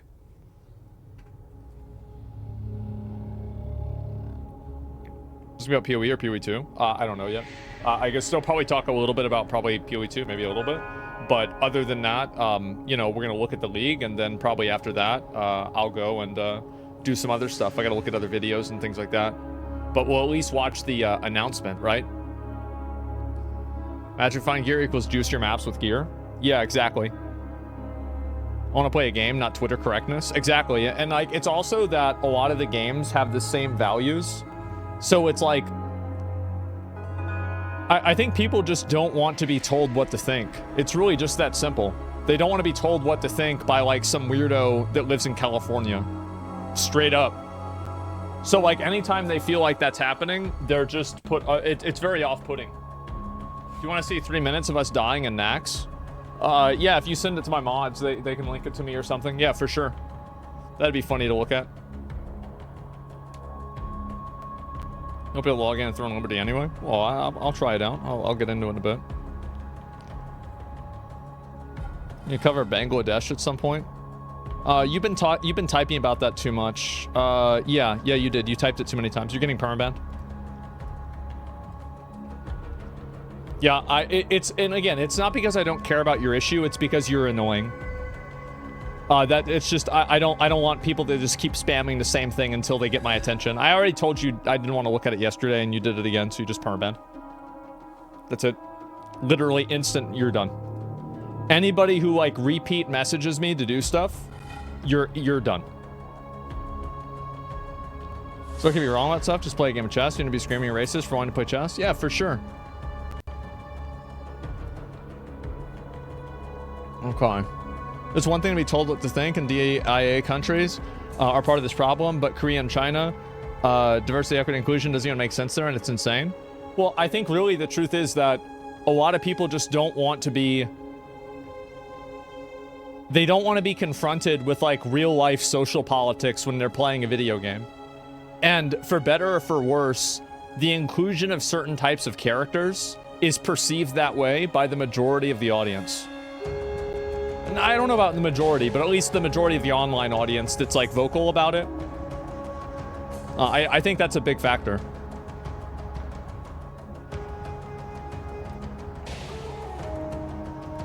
Let's see here.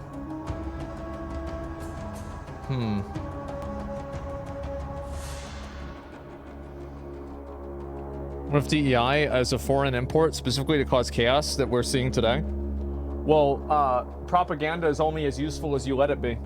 So it doesn't really matter whether it's propaganda or not. It matters whether people believe it and are acting on it. So, yeah, that's the way I see it, at least. But these people didn't play the game, the damn games they complain about? Oh, in some cases, yeah, you're right. Also, as an Asian, I believe the family values are critical at this point because of the population drop. Yeah, I don't know why that's happening. I mean, I'm going to be totally honest with you. Like, that seems like a very complex issue, and I can't even begin to understand that. You want to watch you play at League Start? Maybe, yeah, I don't know. I haven't really decided when I'm going to play or anything like that. Majority of gamers don't care enough about politics to be on either side of the spectrum, and these fuckers expect all the time. Well, I think, again, like, it's about people that... I think people just don't want to be told what to think, right? They don't want to be told what to think. They don't want to be... Like, they're playing a video game to relax, and I think when they see something that is what they believe to be an agenda, they can't relax, because, like, now they feel like they have to be, like, on guard, right? It's like, okay, now, like, I was out of the real world, now I'm back in the real world. You can't escape. Yeah, people want to escape away from that shit. And it's like, you can say, well, that's bad, you shouldn't want to escape away from it. You can you can guilt people into whatever you want to try to guilt them into, but that's not going to stop the behavior. Well, most people don't think that far. I think that they do. I think they think, I don't want to see this shit. This is like real life. It's annoying. I thought this was just supposed to be a game. I think that's the way a lot of people think about it. Because you remember back when the, like, there were football players that, like, wouldn't, like, stand for the national anthem? Like, that's what everybody said, too. Because it's just, like, people just want to watch a video game. They don't want to hear about somebody's, like, you know, some like, football player's opinion about fucking, social politics, like, about the police, right? Yeah, they just don't give a shit about that. They don't want to see it. They don't want to hear about it. It's fucking annoying. Especially whenever it's a person that's in a position of privilege, right? It's like there's a guy here who, like, you know, like anybody who's in the NFL or any sort of like those like places, they've won the genetic lottery, right? And I'm not talking about just being tall or something like that. Like there's just physiologically, right? They won the genetic lottery. They also were lucky and they're getting paid millions of dollars and they're complaining about the country that's paying the millions of dollars. Yeah, you're going to see a lot of people that are mad about that. Absolutely. It's not even a question.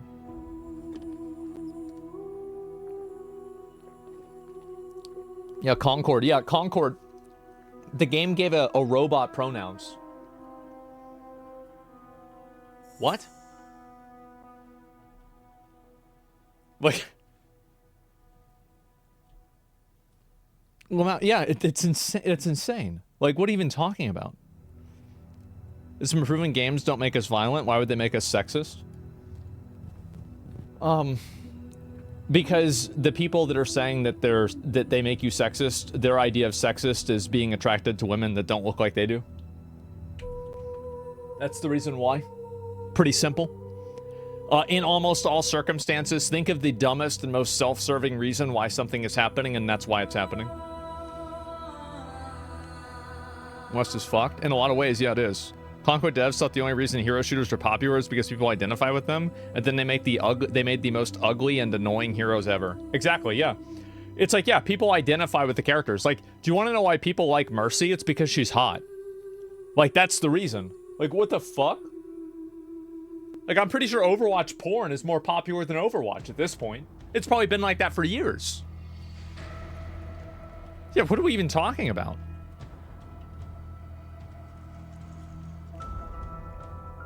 Ugly ass characters, dude, I was pissed. Yeah, anytime that I see a game with ugly characters, I immediately assume the game's gonna be garbage.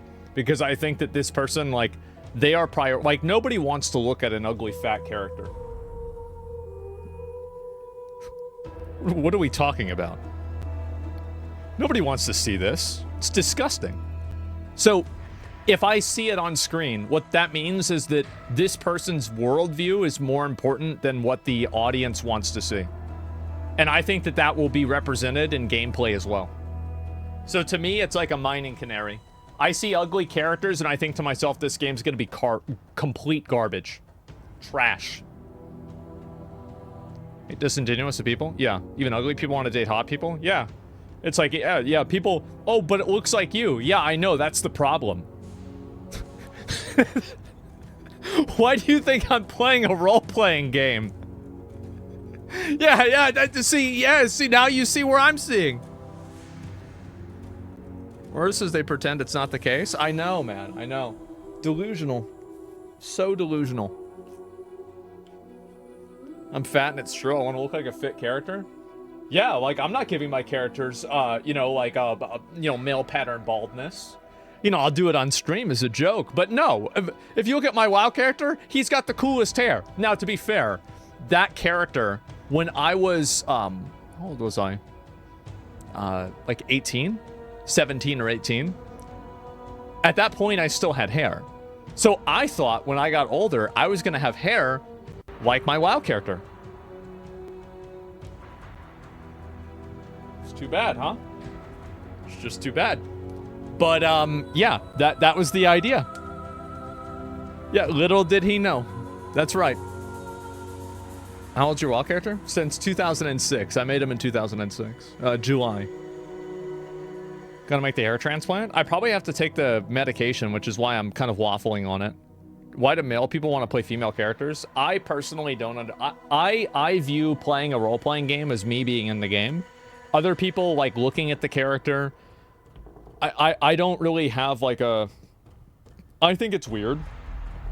And anytime that I have the option to play a male or a female character, the only time that I choose a female character is like Apex Legends, where it's like, who is the character that I wanted to play? Gibraltar, because I thought he was cool. But he's fat. And so somebody sprays and they hit every hit because you're so big. So I'm like, okay, I have to play Wraith. I have to play Lifeline or something like this because the character's so fat. I didn't even want to do it. And he goes, oh, he got a 50 shield. Oh, but yeah, they're gonna aim above the shield. You gonna play League Vampire Survivors? Yeah, I will. Probably not today, but well, not today. I'm not gonna be playing it today. Hi, I'm Chris Wilson from Grinding Gear Games. Welcome to GGG Live. Hi. Today, we're going to show you an exclusive reveal of Path of Exile Settlers of Kalgur, which launches next week on July 26th. Holy shit. Twitch drops are enabled on today's live stream, so make sure you follow the instructions below in order to claim your Corsair back attachment. That's actually really cool. In today's stream, we will take you on a deep dive into the new Settlers of Kalgur Challenge League. We'll cover the league mechanics, its new and revised crafting systems, a new trade market we'll watch system this for first part here. some sweeping balance improvements, including 2 Ascendancy class changes, audio, endgame improvements, some further additions to the campaign, and some quality of life features. We'll then talk about our console native port releases and the features that come alongside them. Finally, we'll show you our new supporter packs, ending with a live Q&A session. Time to spend $480 Path again. of Exile's game director, Mark, your questions from Twitch chat. After the live stream, we'll drop the full patch notes. I'll hand over to Mark now to introduce the new league. We've really innovated with the content in this league, and I'm really excited to see what everyone thinks. Let's see it. So let's just get right into it with the trailer for Path of Exile, Settlers of Kalgur.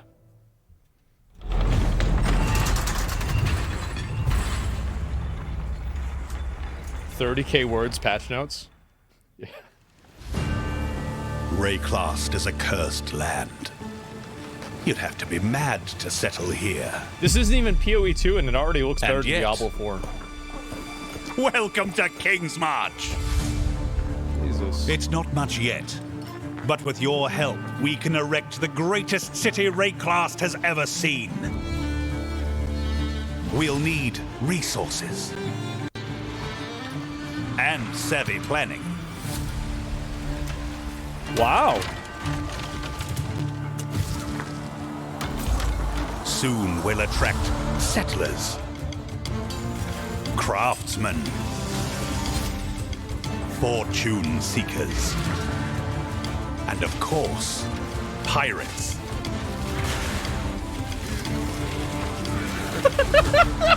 But if we prevail, our ships will be heavy with gold. We hope to achieve the impossible. We hope to build a home.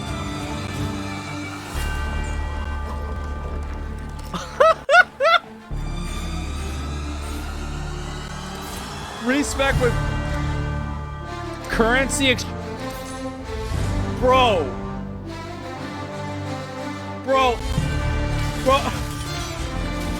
No. Melee rebalance? Maybe I play Slam.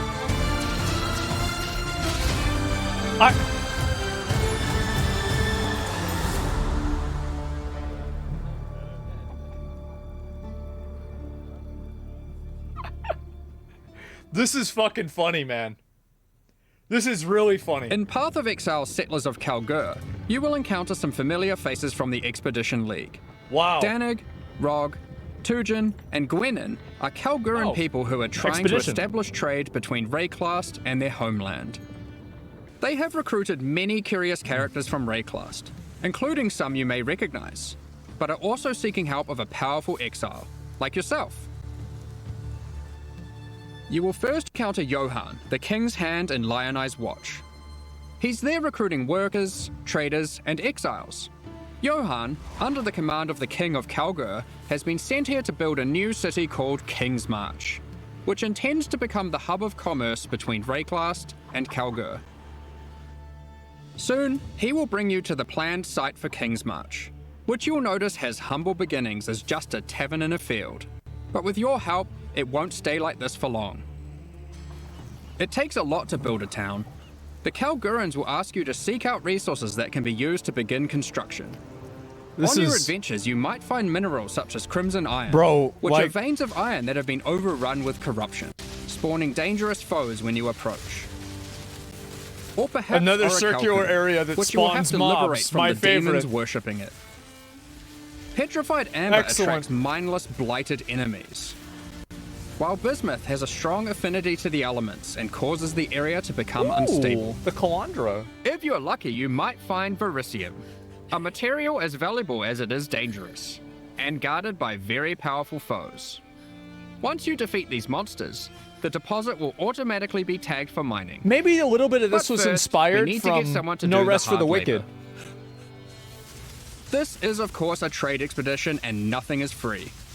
Miners, along with other workers that the Kalgurans have hired, must be paid in cold, hard gold, which you'll notice is now dropping throughout Rayclast. So, wait, you're getting You will gold have control now? about who gets hired into your enterprise. Once you have accumulated some gold, head to the town and talk to the recruiter, Raouf. He's been busy tracking down hardy folk across Rayclast who Oh are my looking God. for work. You'll notice each person has their specialties and a wage cost. It'll be up to you to hire and fire as you please. This is... Over the course of the league, you'll be searching for your perfect employees for each job. Once you have them, you'll have to keep them paid, safe, and alive, which we'll get into later. Here we have a prospect who has a specialty in mining. We'll start with that so we can begin to retrieve some of those resources we were talking about earlier. Let's go find some more and put our miner to use. Oh, jeez. Oh, we've found a vein of orichalcum ore. It's guarded by dangerous demons worshipping a strange shrine. Oh, God. The shrine buffs the demons, giving them power. But once you defeat them, you can seize that power for yourself. After that, we can tag the ore, and our mining specialist will get to work. You didn't even need to click it. Did you notice that? Soon, we encounter a few more deposits, each with a different dangerous encounter. After you have tagged the mineral veins, your miners will get to work collecting resources in real time. They might take a while, but will continue whether you are logged in or not. The work can be sped up by hiring more or better miners, and by upgrading the mining station back in Kingsmarch to equip them with advanced pickaxes. Alright, some time has passed and our miners have been able to get the resources back to town. We've also managed to collect some more gold too. We can now upgrade the town and build new structures. There's plenty of options, we just need to decide where to start. I think we'll start with the tavern, the beating heart of Kingsmarch. It can be upgraded instantly to improve the recruiter's prospects. And you can find various important NPCs relaxing here. Next, we'll upgrade our mining station. You can upgrade this to improve the efficiency of your miners and allocate our newly hired workers to mining. You will eventually need a smelter. This is just where funny. you can send your ore to turn into more valuable bars. It's just fucking Then funny. we have the disenchanter, where you can bring your magic, rare, or unique items to be added to a queue to be disenchanted over time. Wow. The items will be broken down into thaumaturgic dust, a new resource used for crafting and shipping. We'll get more into that later. And of course, a town needs food. You could invest in farming, where you can select crops to grow and harvest. But don't worry, you won't be manually watering anything. The wonders of delegation. With all these resources piling up, there will be excess that we can spend. Let's talk about rewards in Settlers of Kalgur. Okay. Eventually, you can build a harbour and establish shipping routes between a number of different Kalguran and Karui ports for trade. Oh my God. You'll be able to pile your acquired resources onto these ships and send them to a port of your choosing. Oh my. Where your traders will haggle for the best deals. Each port will return specific rewards based on what you send them. They accept all types of resources, but will have a preferred type that they'll currently By pay the way, more for. low-key world building here? And you'll want to get onto this. Holy shit. Because eventually you could be bringing in shipments like this. This.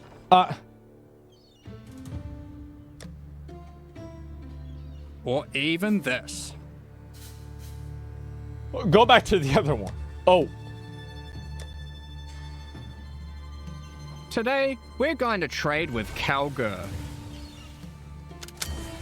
What? You'll notice that as we send more resources, What? this risk meter creeps up. Much like the dangers on the shores of Wrecklast, there are dangers out at sea. Monsters, pirates, environmental hazards. You'll want to try keep your shipment safe. You can do this by hiring workers that specialize in shipping. The more of them you add to the ship, the less risk there will be. Oh my god. Like this gentleman, who's famous for fending off even the most dangerous of pirates.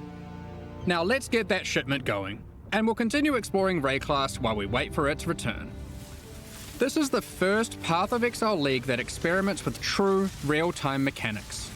You can How's send that? out shipments, go and have lunch, and come back to your rewards. Many that's mechanics true, in the yeah. league work this way, so you'll always have some ongoing project or outcome to look forward to. Holy When your shit. shipment has returned, or met its demise, you'll get notified, and at your leisure you can return to the town to collect your rewards. Our shipment returned safely, so let's go see what we got. Ooh, they've sent us a unique item alongside our rewards. Perhaps hoping to secure us as a loyal customer for the future.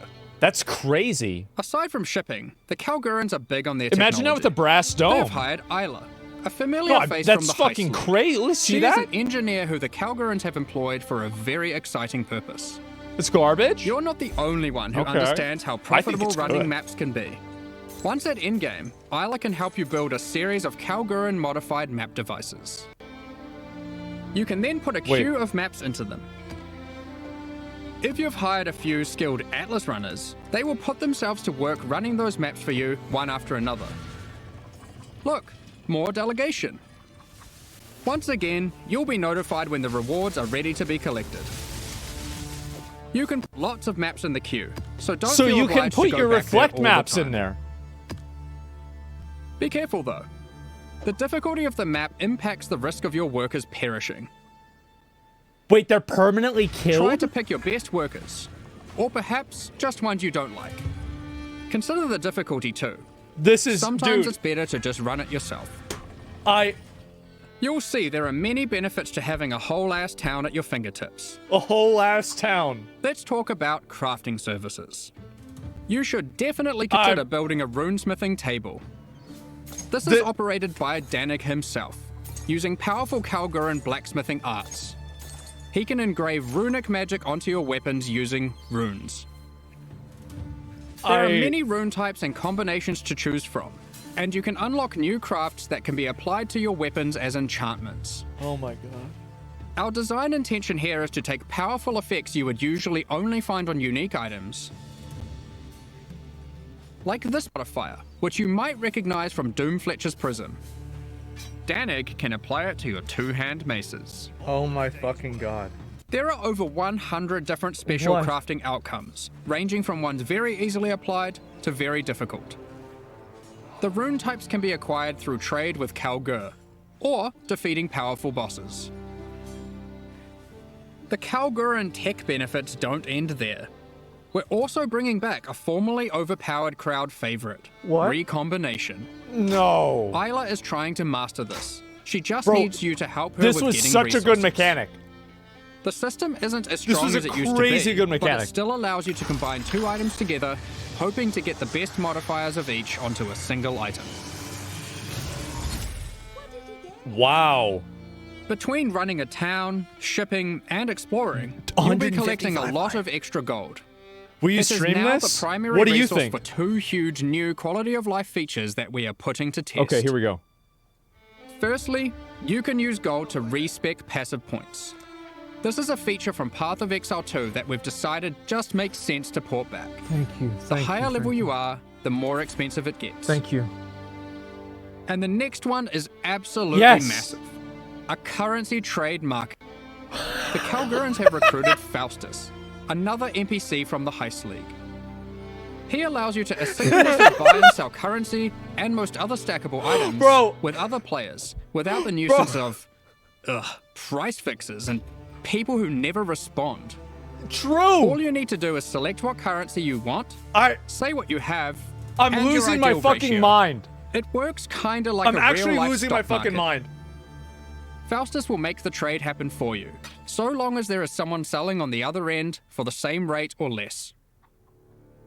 You'll be able to go back to blasting monsters while trusty Faustus does the dirty work, notifying you when your currency is ready for collection. All you need to do is pay him a small amount of gold for his time.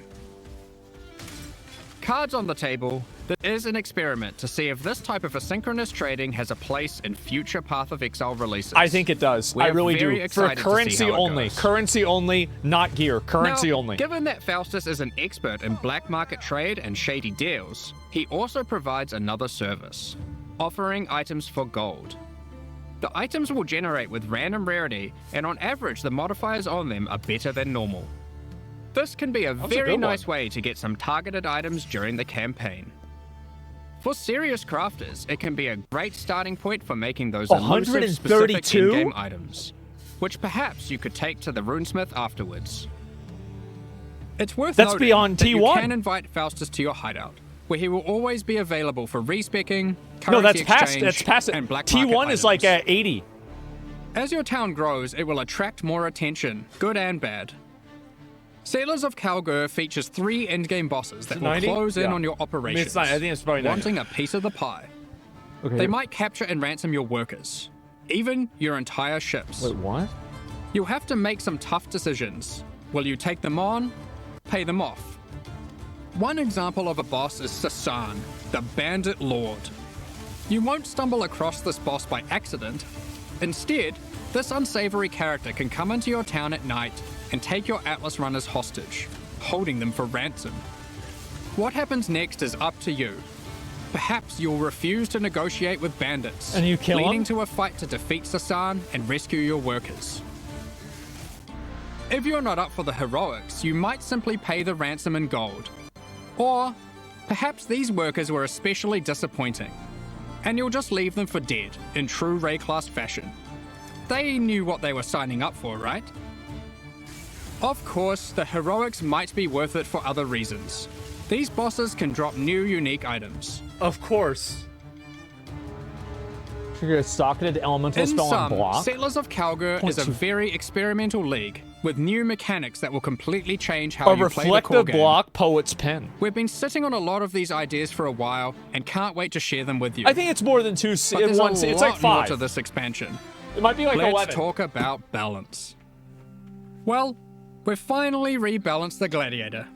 It's been a Ooh. long time coming. Like before, Is it more there are bleeds? passive skills that allow you to Yeah. invest in bleeding and block.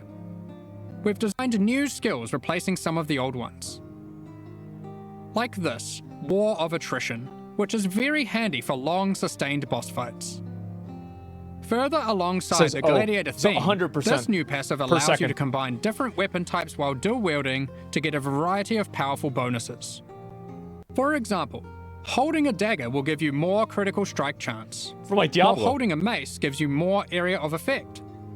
Of course, you could just use Aranastra for all weapon type bonuses. Oh my god. And finally, we have a new notable which allows you to invest in the newly added retaliation skills. These are active skills which require you to meet a certain condition in order to use them. Once you meet that condition, you can unleash devastation on your foes. Here we have Eviscerate, which requires you to have a shield. Okay.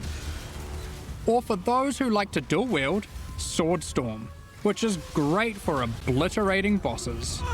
That's kind of like the one thing that, Here, what's his we name have does? the Divine Duresso. Retribution skill. This one has the condition requiring you to block.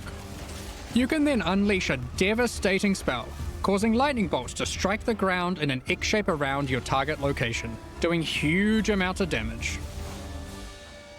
And of course, in true Path of Exile fashion, there are many avenues to invest in these mechanics further on the passive tree and a new support gem. You are able to increase the leeway duration after meeting the condition, reduce the cooldowns, or just increase their damage. The world's your oyster. The Gladiator wasn't the only Ascendancy class we've changed. As we develop Path of Exile systems, we often find ourselves reusing mechanics, increasing their depth, I'm just thinking if and that could allowing work with more something like a avenues to ward invest loop. into them.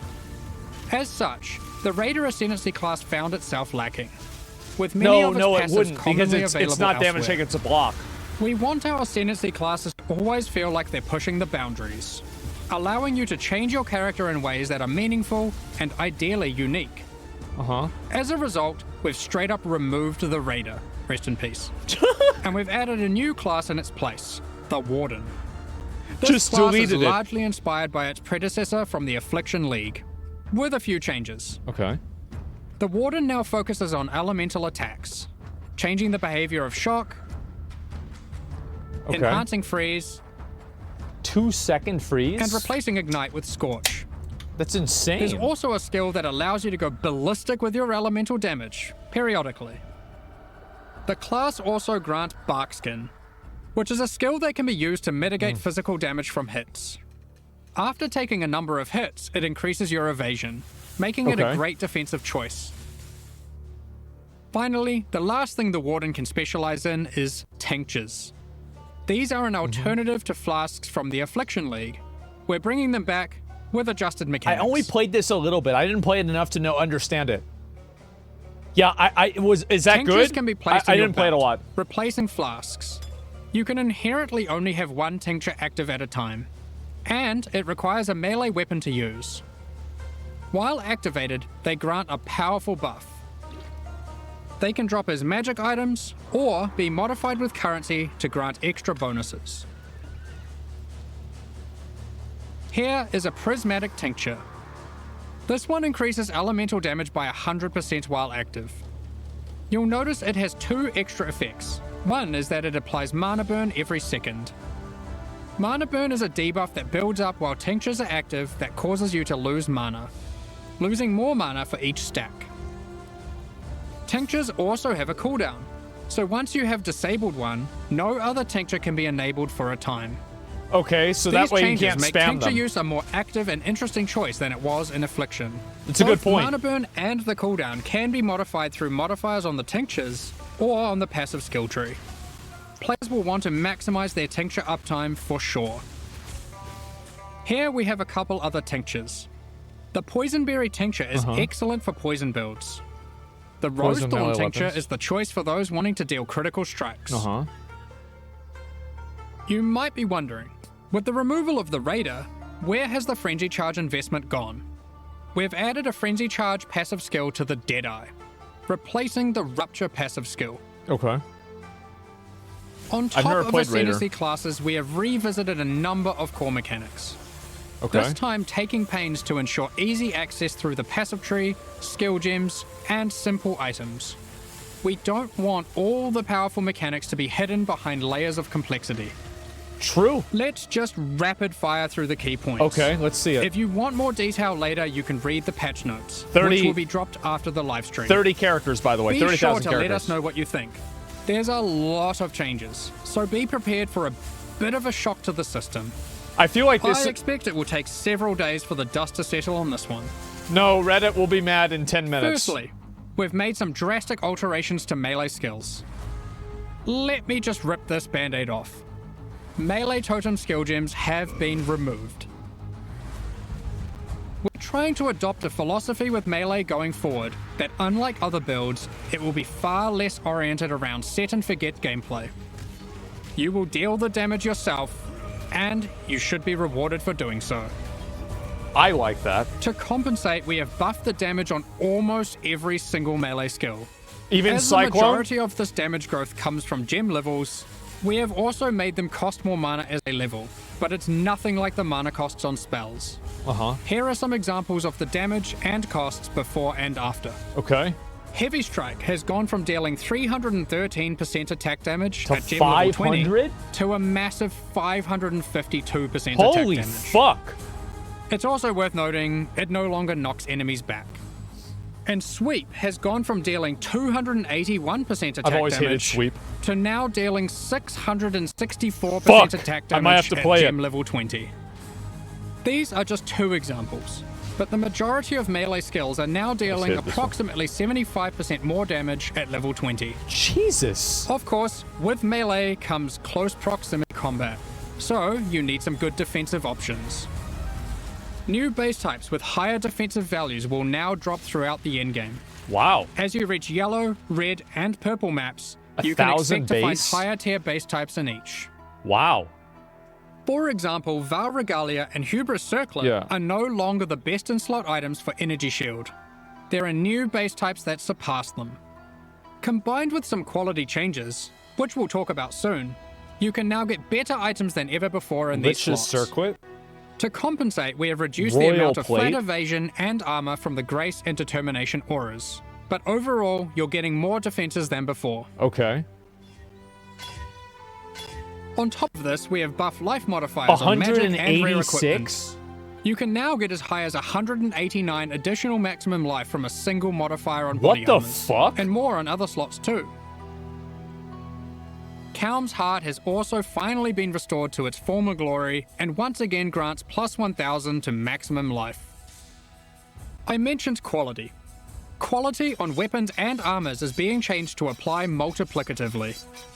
In other words, weapons with full quality will give 20% more physical damage, and armor with full quality will have 20% more local defenses. For melee, this will mean a damage increase for almost all builds using physical damage attacks. And it will mean more evasion, armor, energy shield, and ward for all builds. Melee League? Yeah. Endurance charges no longer grant elemental resistances, but instead grant additional elemental damage reduction, making it multiplicative with resistances. You can now get 4% per charge, alongside the existing 4% Bro, are we physical playing damage Juggernaut? reduction. To compensate, we have made some changes to the I think we're Juggernaut playing Juggernaut. and various unique items like Eternal Damnation. Holy fuck! You can get more maximum resistances from the tree, specifically around the Marauder class start. These of course can stack with the new elemental mitigation from endurance charges. +2 all res? On top of this, Duels can now roll maximum elemental resistances as modifiers. Since we're making elemental mitigation more accessible, we've heavily reduced accessibility to physical damage taken as chaos or elemental damage. Those stats are still around, but you should not expect to be getting full conversion anymore. Wow. All block passives have been buffed, so you can now more easily achieve block cap from just the passive tree. The Keystone Versatile Combatant has been improved to have less of a penalty to maximum block. I've never used this. A number of Life Leech passives have been buffed to generally allow for more acquisition of maximum leech rate for life. Yeah, I feel like I never would use that. Vow Pact has been reinstated to its former glory for instant life leech, but only for melee. We've reworked Flesh and Stone. Previously, this buff skill granted Maim and Blind, depending on the stance of our character. Yeah. Now, while in Sand stance, the skill simply provides damage mitigation, becoming more effective the closer you are to enemies. Wow. While in Blood stance, mandatory, enemies will take more physical damage the closer you are to them. Oh, so you want to This skill swap will it now greatly favor melee or close range gameplay. Given we're doing a Kalguran League, Ward has also received a bit of attention. There are new uniques that grant Ward, and the base restoration of Ward is now faster. That's crazy. To compensate, Olroth's Resolve has been nerfed, but Ward loop builds will still be possible. Anyway, that was most of the purely defensive changes. Now Olroth's let's look at Resolve some was of the the flask. offensive and utility-based ones. That was there the are way it more like and better enabled ways everything. to deal with mana as an attacker on the southern hemisphere of the passive tree.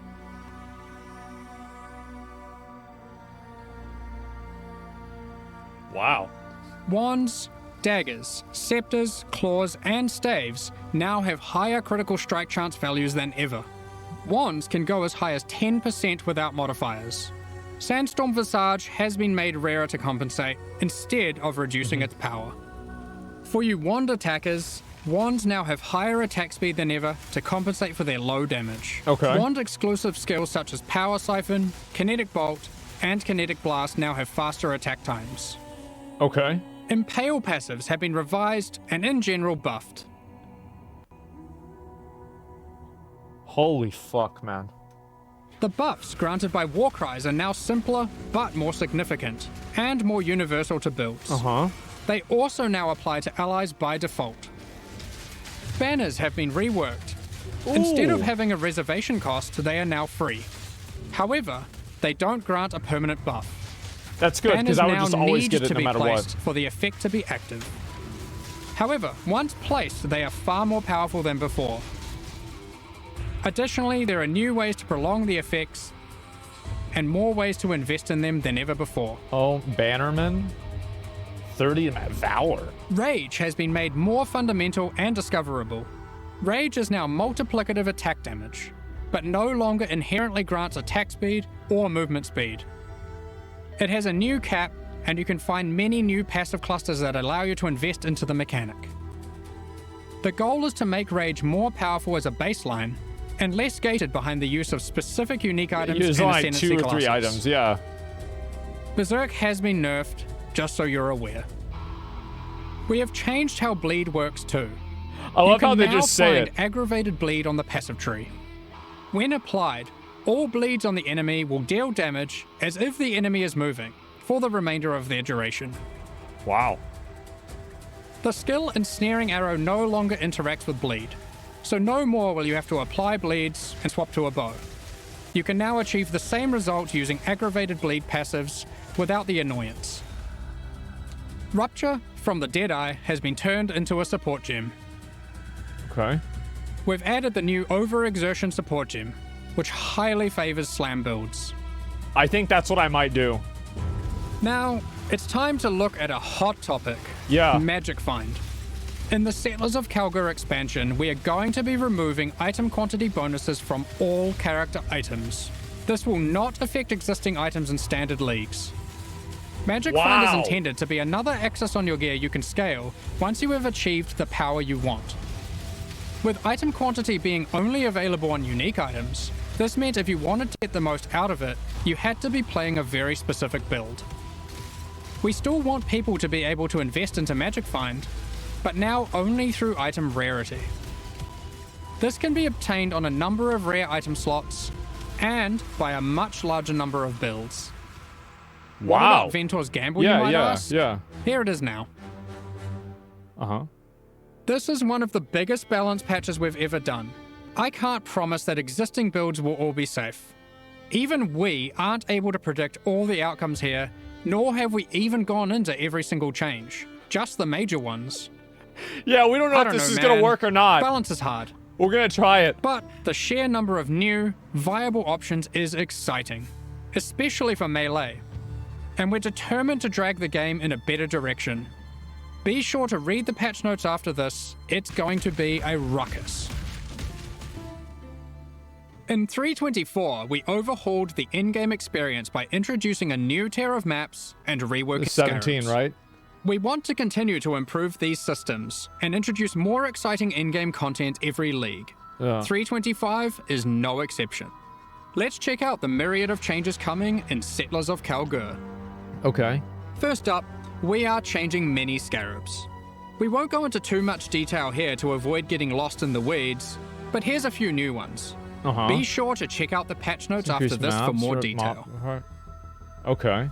We've also added an additional map device slot, which will be unlocked upon completing your first 10-way Maven encounter. I can't wait This to see simply Empyrean allows for take more advantage of combinations that. of scarabs and maps, resulting in more difficulty and more rewards. Yeah. This is on top of the existing additional slot that can be unlocked by completing your first Holy Tier 17 shit. map. There are now 6 map device slots in total. There's one right here, too. You might have seen our teaser, I was in the way. where we revealed we'll be adding new special encounters to the endgame. Like what? One such encounter is the Nameless Seer, lurking in Tier 16 and 17 maps. This NPC will give you a selection of unique items, and you can pick one for free. What? In Tier 16 maps, he now has an additional feature, where you can scry a map. This allows you to swap the divination card drops of the current map with another map on your atlas. So you don't have to Just one spam caveat. burial grounds. You cannot have the same map be in multiple swaps at the same time. If you want to undo your choice, you can use a scouring orb on either map Or the on your cathedral. atlas. Yeah. We've also made some updates to a couple of leagues. Blight has been updated with some Atlas passive skill changes, and double anointed amulets can now drop in Blight Ravaged maps. We've also introduced a new type of oil that can only drop from Blighted and Blight Ravaged maps. Ritual has also been updated. Double You can now anointments. find one new and many reworked base types, new unique items, That's fine. Corpses you can use to raise as specters. Oh my. And occasionally a fragment, granting access to the King in the Mist's boss fight from the Affliction League. I never played He this. will drop a number of unique items that were familiar from the League. But not that which was taken, as it is now that which was taken away. However, he now drops a different modular jewel that you might recognize from the Necropolis League.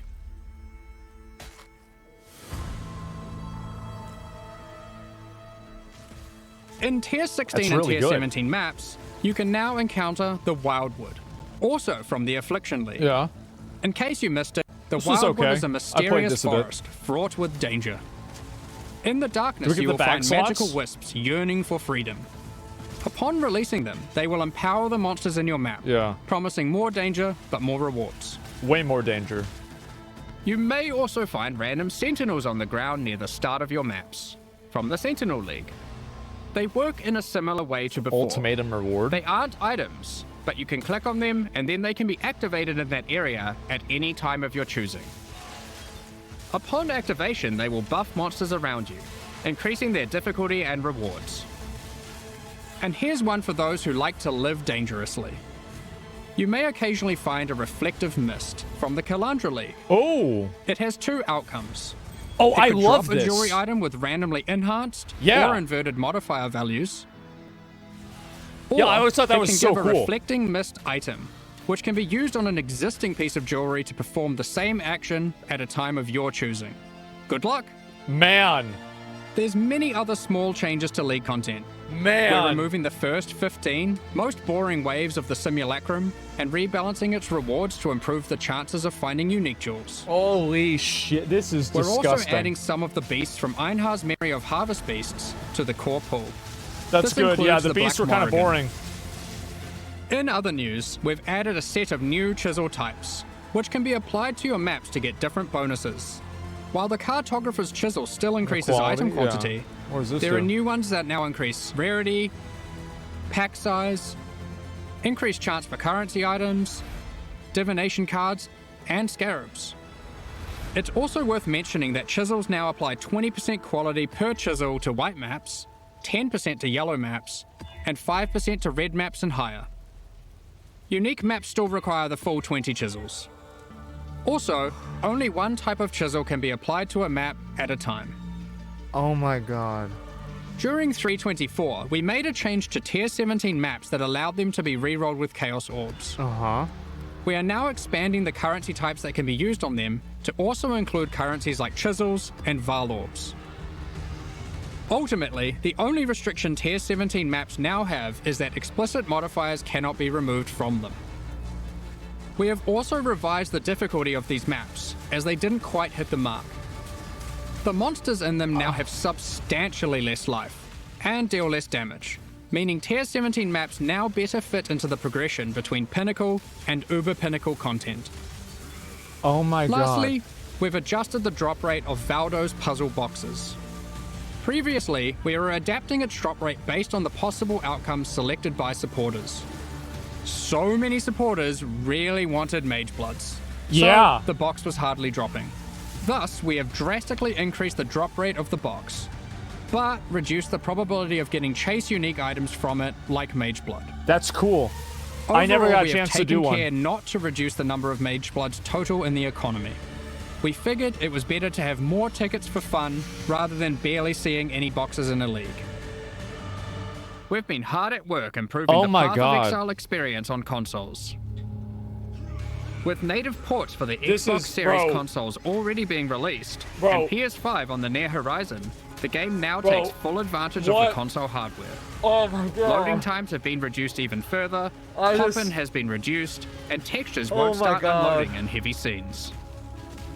Furthermore, How did overall this visual happen? fidelity has been improved for all new generation consoles. Path See- of Exile now uses the highest available resolution textures and water effects.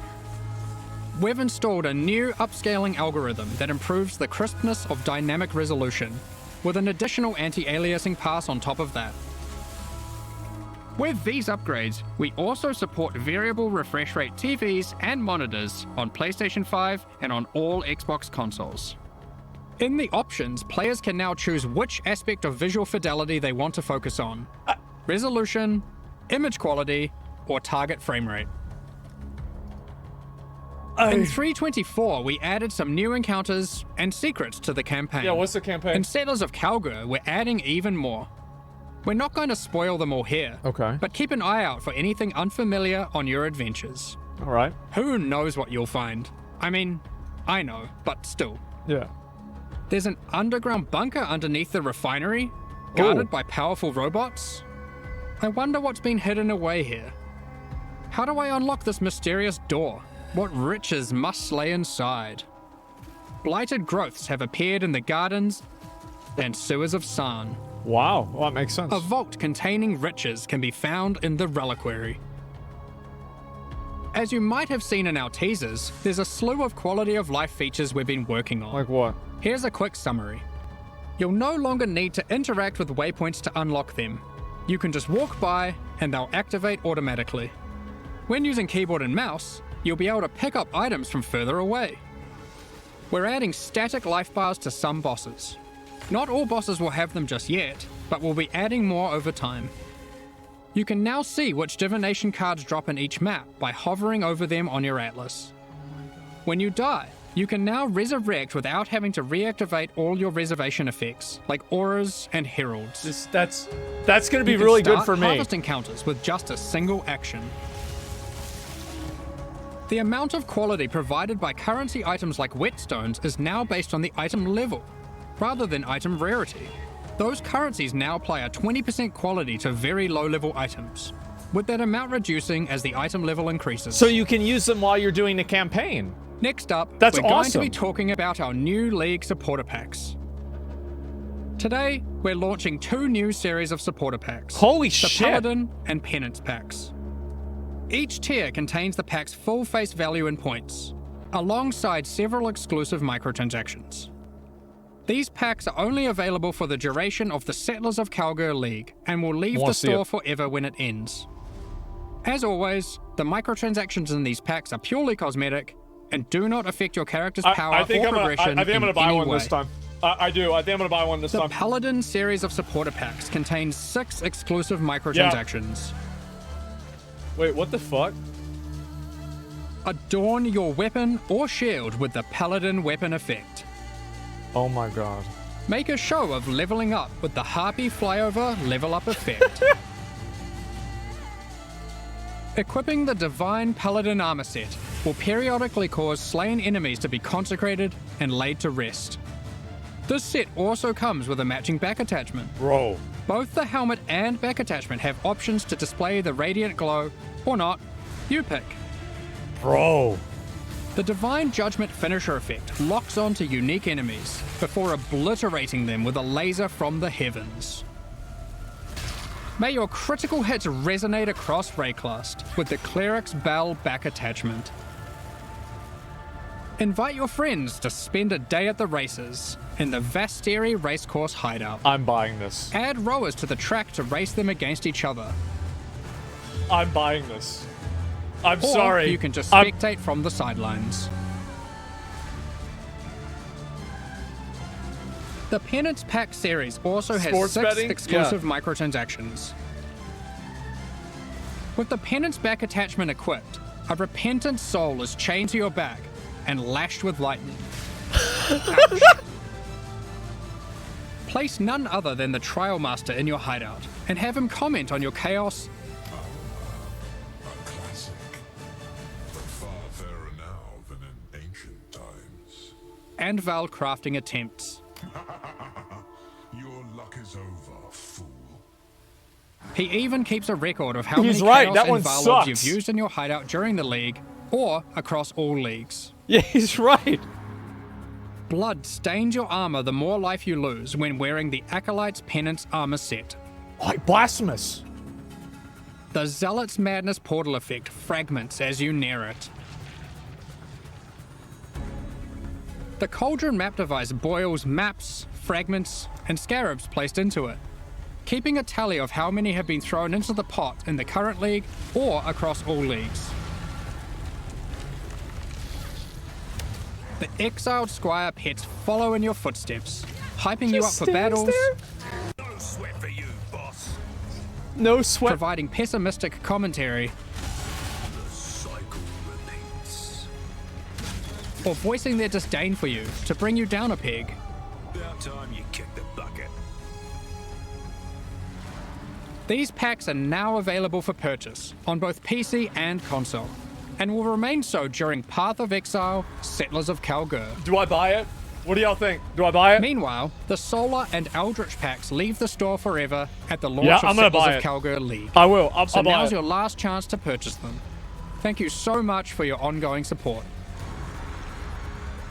Now, we have one more thing to announce before getting into the Q&A. Oh no. We are soon going to be running a small closed beta test for Path of Exile 2. We have been taking signups for the Path of Exile 2 beta tests over at pathofexile2.com. We will only be selecting a very limited number of people for this first test, but if you want to make sure that you are considered, then head over to the website and register your email address now. We're just about to start the Q&A with Ziggy D. Afterwards, we'll post Path of Exile Settlers of Kalgur's full patch notes. With release at the end of next week, our community team will be posting crucial information you'll need for Settlers of Kalgur's release. Keep an eye on the news. The website On is release down. weekend, we expect to launch the new mystery box and this season's Kerak Vault Are you Pass. serious? Thanks for joining us today and checking out our latest developments. We're looking forward to building This our is- towns alongside you, trying new Oh my builds, God. slaying monsters, and exploring new in-game strategies next week. Oh my We'll begin the fucking Q&A god. shortly, so please get your questions ready. Oh my fucking god. Dude, this is, look,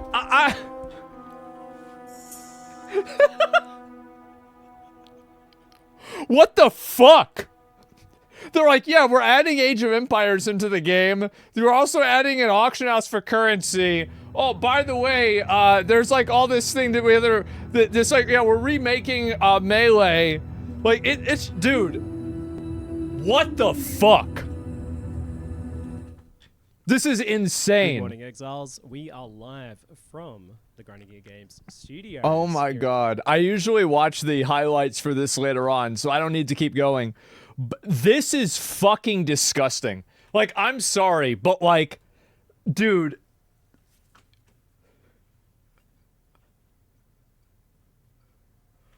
This is I'm.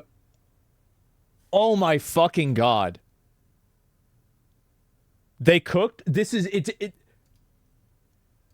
what the, how the fuck did this happen? How the fuck did this happen? The website died? I don't even know what to say. This is insane.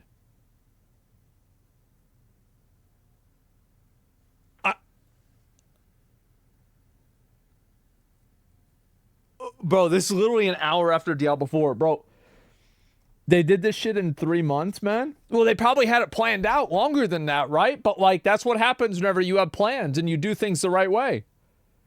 Dude, this is...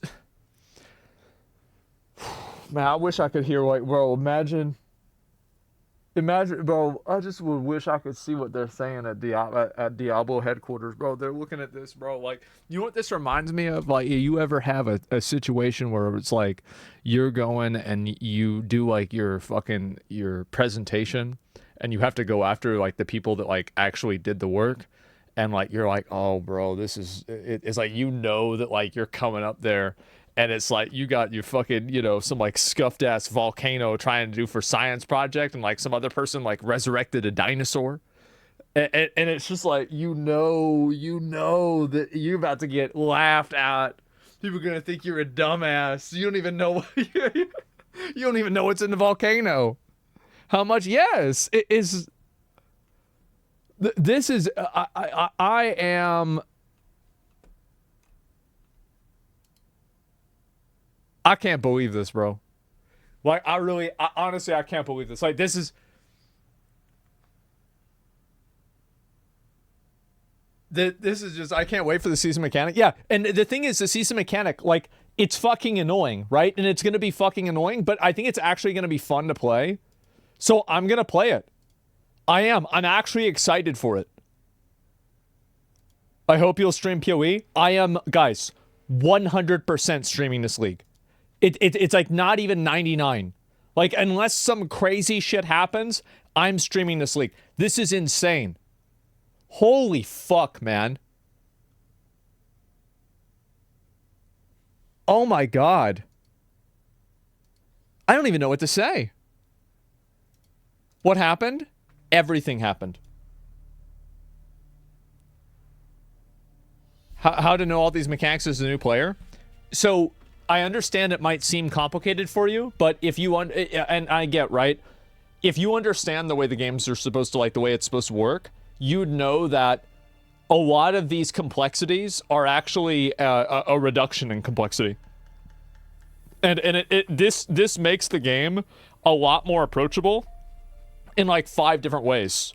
Like, I think that you don't, yeah, right? But like, here's a good example, is like the gold thing. The gold for respecs for low levels. Holy fuck. What a great solution.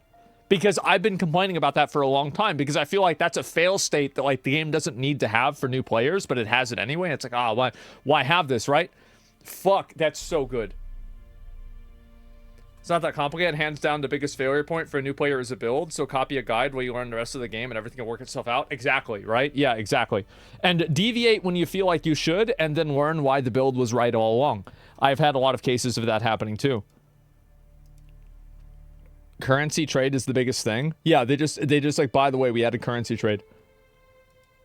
I am... I'll be right back. I gotta use the bathroom. I gotta stop for a minute. This is just like, bro, this is just, I gotta...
Back.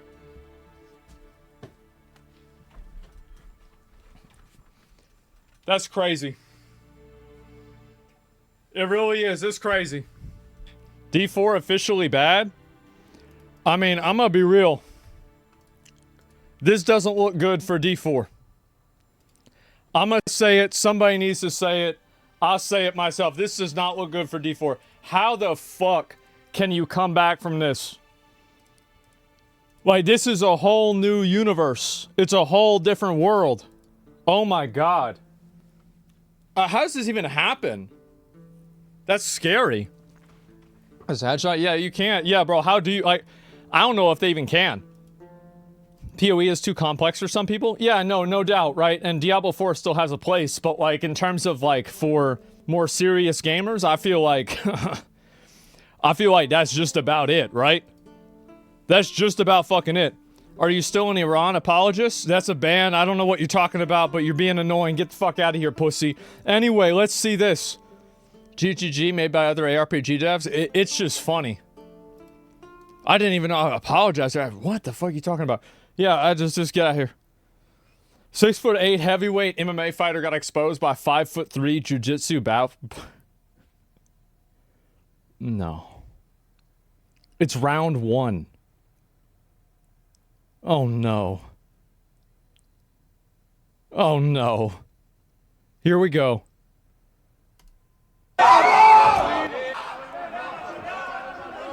Oh. Bro. Jesus. He gets him down in a minute? Oh my God. Just beating the shit out of him. In what?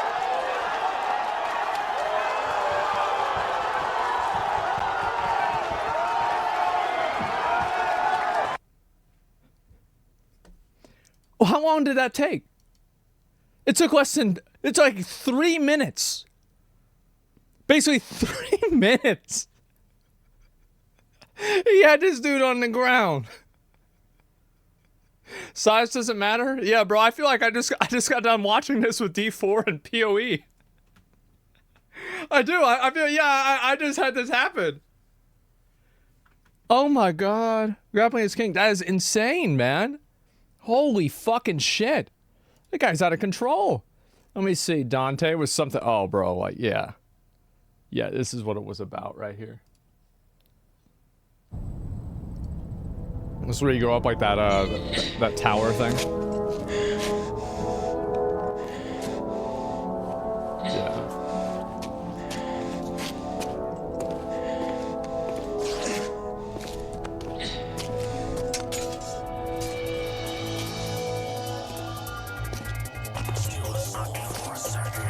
Whenever I was 14 and 15, this was the coolest fucking thing in the world.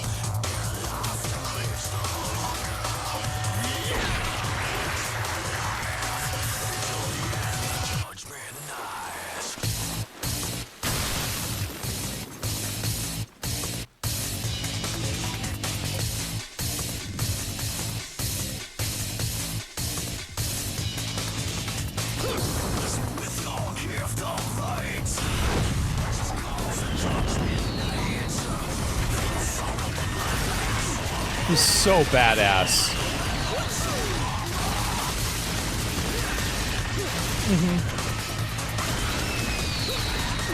Early 2000s were a glorious time. Yep.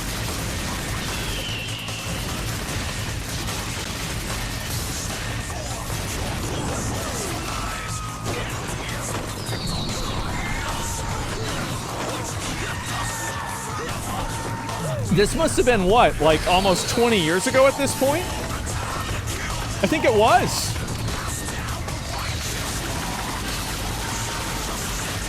This pod racing, yeah. Oh my God.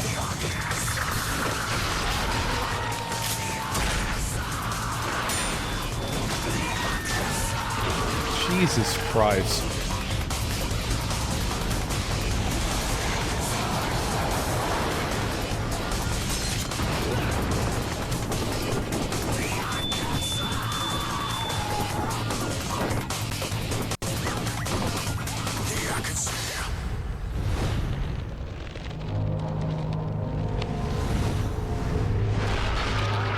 Oh, bro. Oh my God, I forgot all about that, bro. Fighting in that animal, like, oh my God, that shit pissed me off. I hated that fucking level, man. Then when you're in his body and like if you stand in the water, it does damage. Oh, fuck, I remember that, yeah. Yeah, that was annoying. I think it's a yeah, exactly. Devil May Cry 5 win soon, man. New guy knows about Texas Heat. I think this is just a meme, bro. I'm pretty sure. YouTube continues to dominate. Twitter tries boycotting Genshin. I actually saw that. I was going to watch this on stream. Yeah, here it is. So, yeah, Twitter has been trying to shut down Genshin Impact. They've been trying to stop Genshin because Genshin had the audacity to add a character, or sorry, an area into the game that reminded them of a real-life area, and they think the skin tones for the characters are too bright. once again very upset at Genshin Impact and attempting to What a boycott the surprise. game. This is something that Twitter cops have attempted to do in the past Twitter before cops. and failed instantly every single time because it turns out none of them actually stopped spending money on the game and or No. none of them actually stopped playing the game. Now, of course, even if they actually did those That's you want to know the real reason is that most of them probably never played the game in the first place. They were just doing it for attention and complaining so they could look like they were doing the right thing. They were never players to begin with. things, it doesn't mean that the boycott would succeed, but it would mean that they would at least have an actual boycott going on. Yet they can't even do that much. It's all just a bunch of performative activism. Yep, So why are the absolutely. Twitter police all mad and offended this time? 100%. Well, similarly to things that we saw back in Sumeru, they're saying that Natlin is too white. The characters in the upcoming region Natlin, or Natlon, however you pronounce it, they're too white. And Oh now my it's time to get God. the US government involved to tell the Chinese government that this Chinese game, Genshin Impact, is too offensive. And no, I'm not kidding. They're actually attempting to do that. Because there's this... Well, you have to think about it from the perspective of a self-absorbed, narcissistic, mentally ill 15-year-old girl. This makes perfect sense. And if you think about it from that perspective, yeah, of course this is happening. Absolutely. Called Hoyoverse Boycott recently published this image of Boycott Hoyoverse Do's and Don'ts. That tweet published earlier today on July 15th and getting over 3,500 likes so far. And they include this section that says, sign the linked petition and contact your local politicians. Whole thing gets even funnier when you see this exchange. Someone said, wait, I'm sorry, but what does calling my local politician What the do exactly? fuck? And they got a response from someone who actually says this. Someone brought up the option of communities whose culture Natlon is appropriating to contact their leaders so they can raise the issue of Hoyo hurting cultures and communities of There's people. no way this person isn't a teenager. And by that, I mean I really hope that they're not older than that. This is insane. To the Chinese government. And it's like, bro, what kind of rock have you been sleeping under that you actually think that's going to work? What kind of parallel dimension are you from that you think this is actually going to work? Yes, U.S. government, we demand that you get the Chinese government to take action against Genshin Impact, to make Genshin Impact less white. Yeah, I'm sure So the Chinese government's ridiculous. really going to care about this issue. They're definitely going to do something about this. Yeah, Yeah, they're like, CCP yeah, guys, let's shut it down. There's some angry kids on Twitter in America that want us to make the characters black. top issue right here. For sure. All right, now jokes aside, real talk. I do think that more variances in Genshin characters would be cool. And that includes more darker skinned characters. It also includes more like manly Well, they're not going to do that really because like the game is made to appeal to an audience of people that primarily don't want to see different people with those skin colors. They don't want to have male characters. That's the reality. And those people spend money. It's made for them. That's the reason. Like, it's crazy that anybody even needs to say this. characters, man. It's We need common some like sense. big buff dudes in this game. They're that's never been gonna for a do long that. time too. It's just highly amusing when you see people eternally whining about this game and then refusing to stop playing it. As I mentioned, it comes off like fake performative activism. That's because it and is. then on the other extreme, you see people like ones we just went over trying to get like the government involved to change the Chinese government to change this game. That's just like literally terminally online crazy talk. Well, Some no, of these- it's something that like I would have thought of that whenever I was 12. Absolutely, I would have. So yeah, I feel like this is very common. Like if you're a stupid little kid, of course you're going to believe this.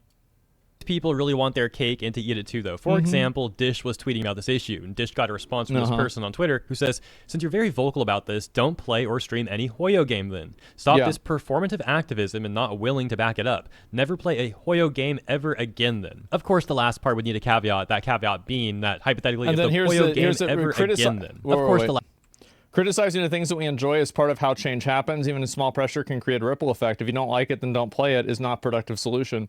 The reason why people say that is because they, like, is this person a content creator?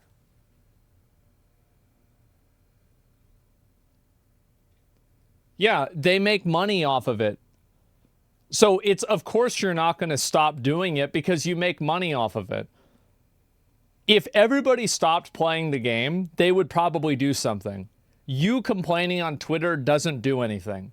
And do you want to know why this has a lot of likes? Is because complaining about things on Twitter is something that people on Twitter think is important. What a fucking surprise. Wow. What a mystery it is that everybody on Twitter thinks that their opinion about something matters more than anything else. Absolutely not. These people don't care about this. It's completely performative activism.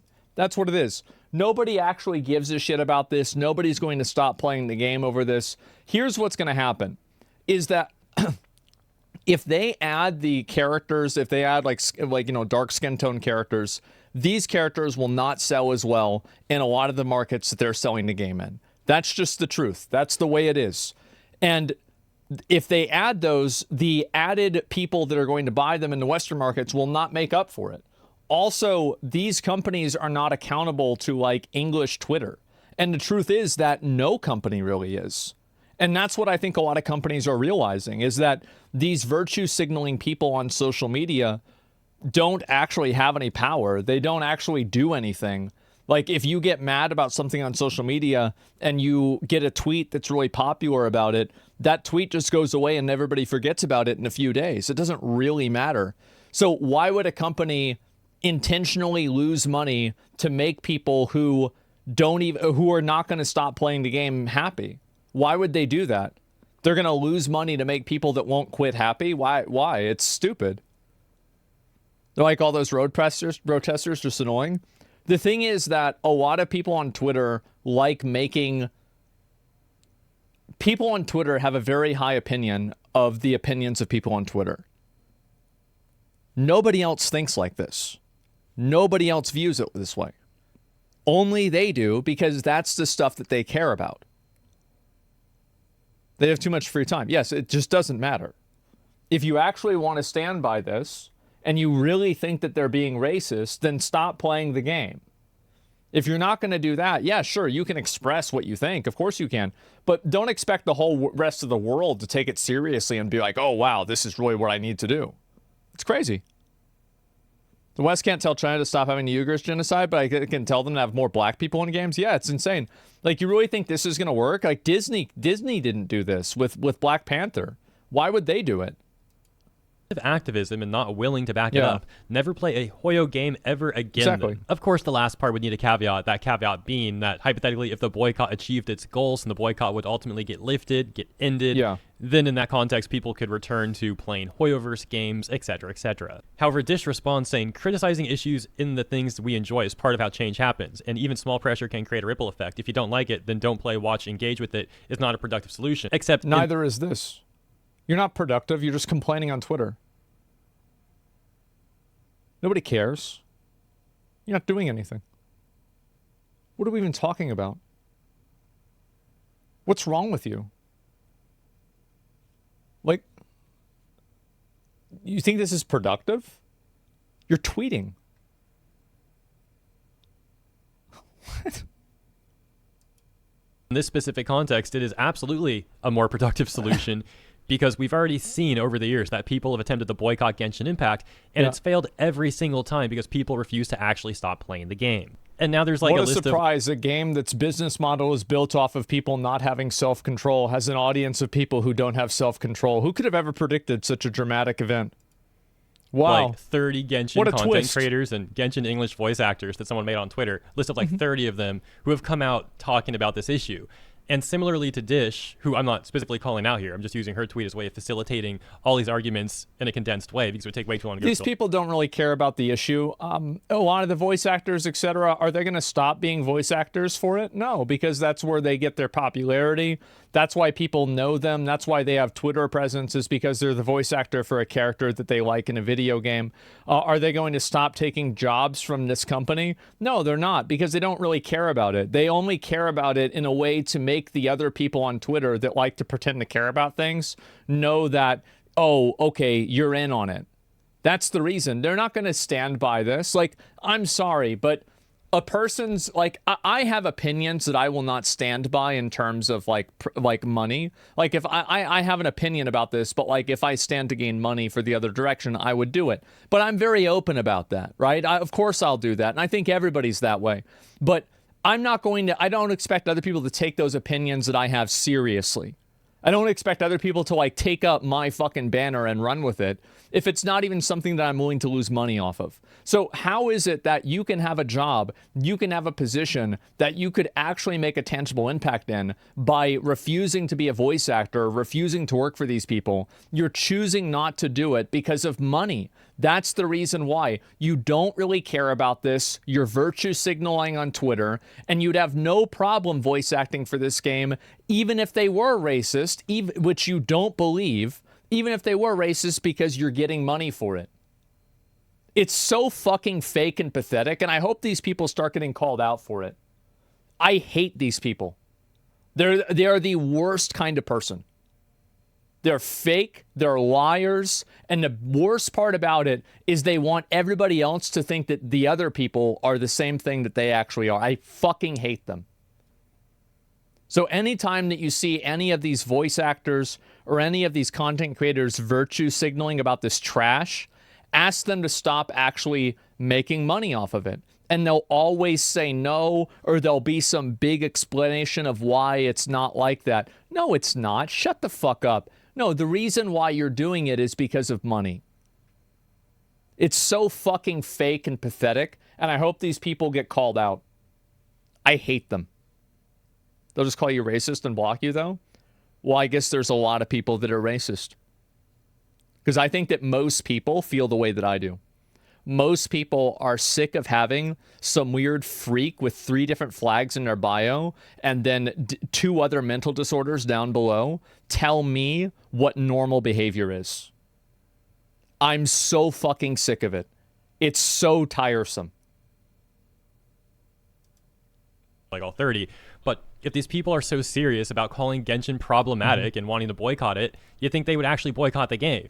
And plus, like I already said, about to drive the point home, we already have plenty of historical precedent that over a significant period of time, complaining on social media about this game, but not actually boycotting it when you claim to be a part of a boycott, because these people still want to VA for the game and play the game, that it hasn't worked. So if they really want to make a change, then they should start actually making a change. Yep. Of course, that doesn't guarantee that the boycott would work, but it's like, if you're going to say on social media that you're going to boycott something, then actually boycott that thing. Finally, I don't know what the future may bring. There's a chance they're not going to boycott it. They'll only do it when it's financially convenient, which means that they don't really care about the issue.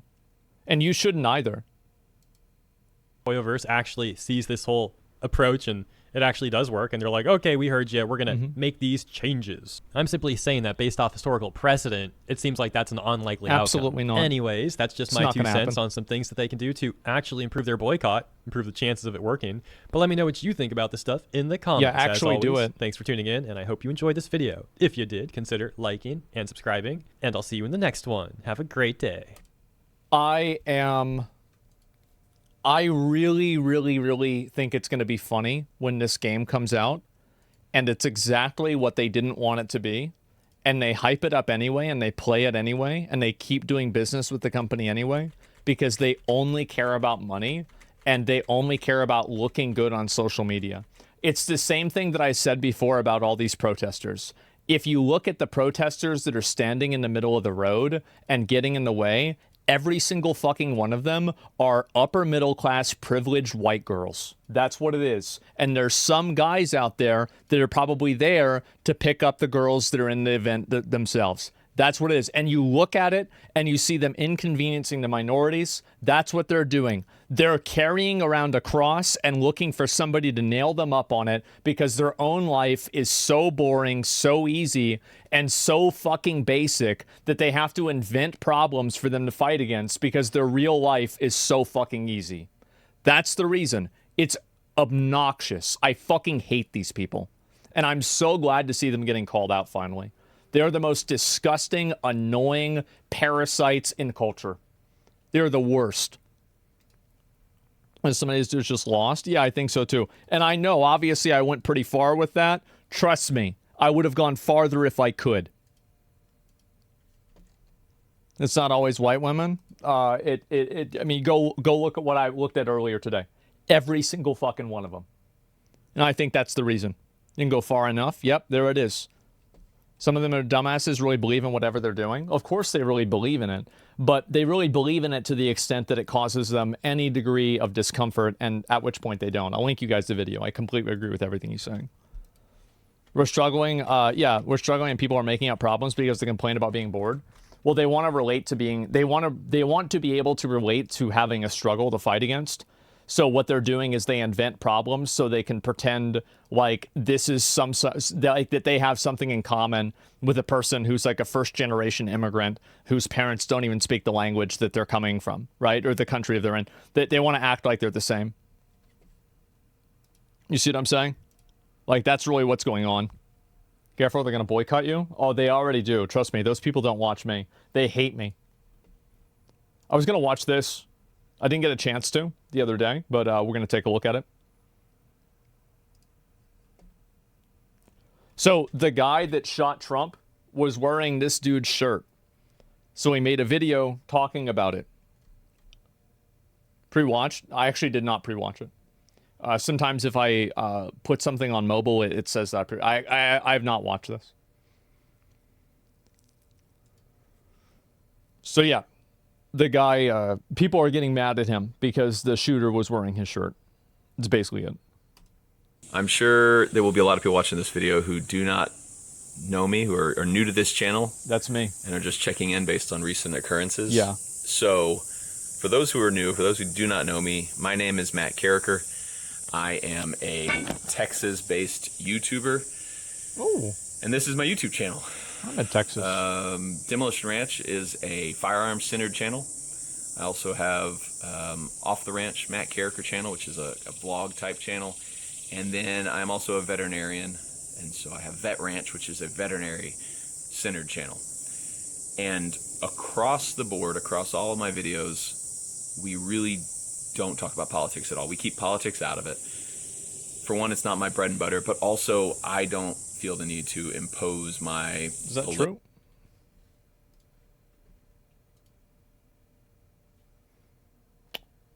This is not kind of, but not really.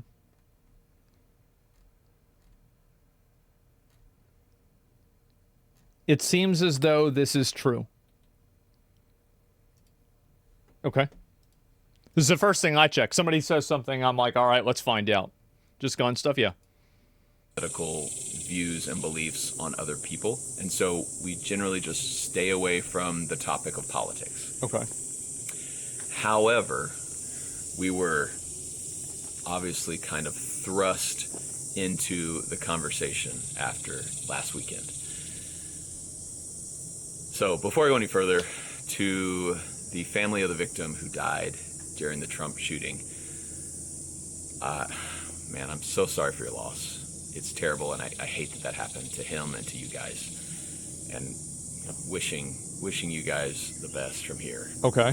That's the worst. For those who were injured in the shooting as well. Cicada's going wishing crazy. You guys, yeah, this is. A speedy recovery. Praying for pain-free recovery for you as well, both physically and mentally. I can't imagine.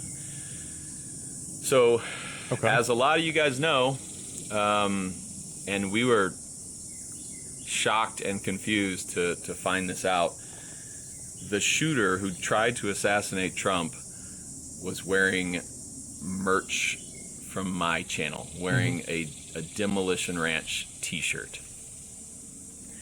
And that sucked to see that. Yeah, that was rough. So this t-shirt, we also own a t-shirt company. And it's based out of my hometown right here, and my friends work there, and we make these shirts. We print them here in Texas and ship them all over the world. I've seen my shirts in every continent. I got a picture like 2 weeks ago of a guy wearing my shirt in Antarctica. And so somebody wearing your shirt does not mean that you are responsible for what they did. Michael Moore made a documentary about this literally 20 fucking years ago called Bowling for Columbine. And he asked the question, did bowling cause the people that shot up Columbine to shoot up Columbine? The answer obviously is no. Obviously, that did not happen. It's not even a question. He's not responsible for this at all. He did, it's insane that anybody would even say that.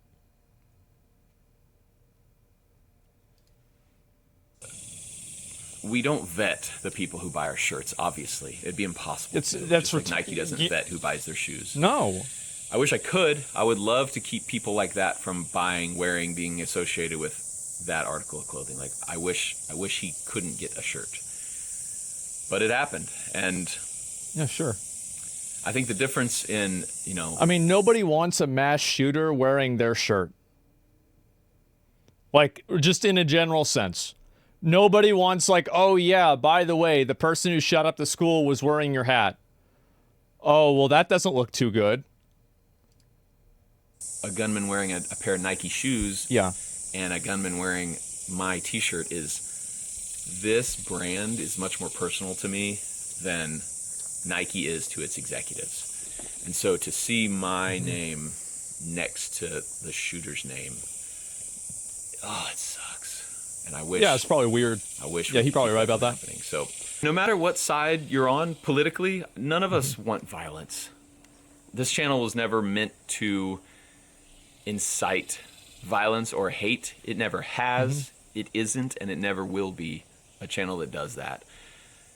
I don't want any violence or hate anywhere around me. I have a wife and little kids. I want them to be safe and secure forever. Yeah, sure. And the videos I put out, I want to make sure that is the same for everyone who watches my videos, that they aren't in any more danger because of my videos, of course. And I know you guys know that. I have 11 million subscribers who have been watching me for over 10 years and know that I am not that kind of person. This is mostly for the people who are just tuning in to see if I am a guy that is trying to... I think that having a gun channel, having any accountability for somebody using the gun channel as a, you know, like a place where they can learn and then like shoot up a place. Like, yeah, there's a good chance somebody could have watched one of his videos and been like, okay, this is how I'm going to kill people in a better way. Absolutely, that could happen. It's not even a question. Of course that could happen. There are all different times that you can, like, people look at a science book and it teaches them how to make meth. Does that mean that people that are scientists are responsible for people doing meth? No, of fucking course not. It's just a insane fucking, it's like a, I'm looking for somebody to blame and I'm going to go with the first person that I can see. It's dumb people logic. It is. Stuff like that. So, I am not. Obviously, I don't have to explain that to you guys who know me, but I feel like I might need to say that for those who don't. This channel is not about violence. This channel will never be, and we never would condone that at all. Yeah. I hate that. It's a weird deal, and yeah, I have news articles calling me, asking for interviews, asking what I know about the shooter, asking if I've ever had any communication. Somebody says, don't you think he uploaded this video for views? I don't know. It feels wired to this video. Am I wrong? Yeah, of course he uploaded it for views. Why would you upload a video to a public platform other than to get views? Yes, you are correct in your analysis that this video that was uploaded to a public platform was done so with the purpose of having other people see the video. You're very smart. Okay? You're very smart. Thank you. Thank you for your service. With the shooter, if I've ever met him, no. He bought a shirt online and unfortunately wore it that day. Anyway, wishing the best for everyone affected by this. Obviously, the way I'm affected is nothing compared to the way some people are affected by this. So, not trying to take anything away from them, but yeah, just kind of letting you guys know. I wanted to tell you guys who know me that we're here, we're still going, and yeah, it's unfortunate, but it's not what we stand for, and it will never be what we stand for, and we're gonna keep trucking. When you're watching a CNN article and it says 3 names, the shooters, Trump's, and mine. Yeah, it's a bit weird. That was not on my 2024 bingo card. Yep. So, yeah, I'm going to end this video. Let's move forward. And thank you guys for listening. Thanks for watching. And most of all, thanks for the support. I love you. And I'll see you next time. Yeah, I think he's generally right about this overall. I'm sure. Like, I think it's an outrageous accusation to make that he was somehow helping the shooter. Now, there is a bit of complexity with this, and so I wanted to show you this.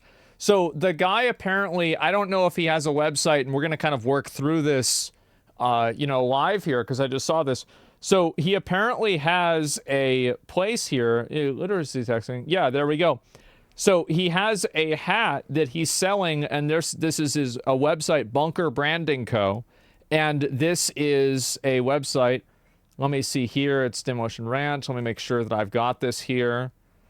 I think he is an owner of this website here. This doesn't look too good. No, it doesn't. And I want to make sure that this is explained here real quick. And there we go.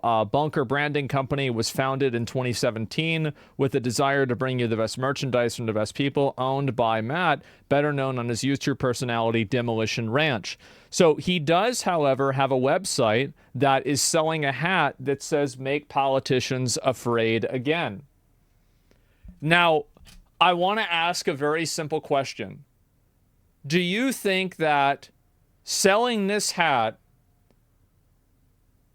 reduces or increases political violence tendencies?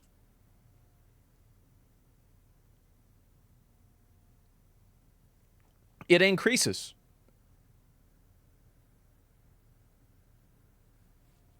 Yeah. And so he's not responsible for what the shooter does, but to say that you're not, like, I don't think you should be selling a hat that says this. I'm going to be honest. Now, I'm not saying it should be illegal. I'm not saying that he should not be allowed to sell this hat. What I'm saying is that I think this is an incredibly poor taste, and I think that this does abso-fucking-lutely promote political violence. I think that any normal person, if they read this and they saw this and this was a comment made about themselves, they would feel unsafe. If someone said that they wanted to make your mom afraid again, you would be very protective of that. If you said this, "Oh, I want to make Trump afraid again," type this out. If you think this isn't problematic, type it out about Biden right now.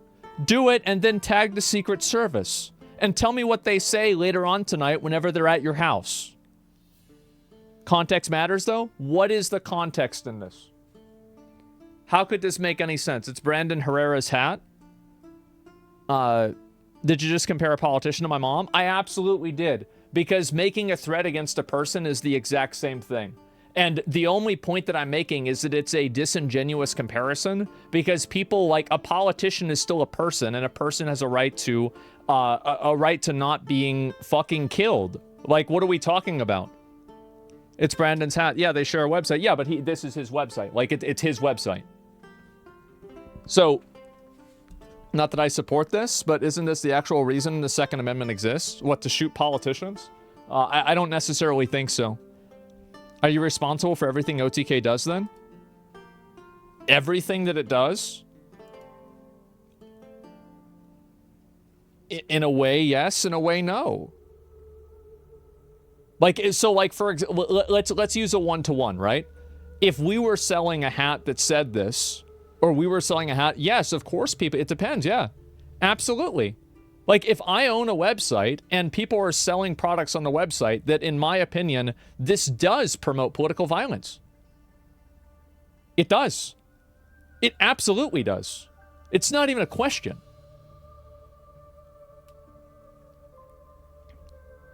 Yeah, crazy people are going to be crazy regardless. Exactly.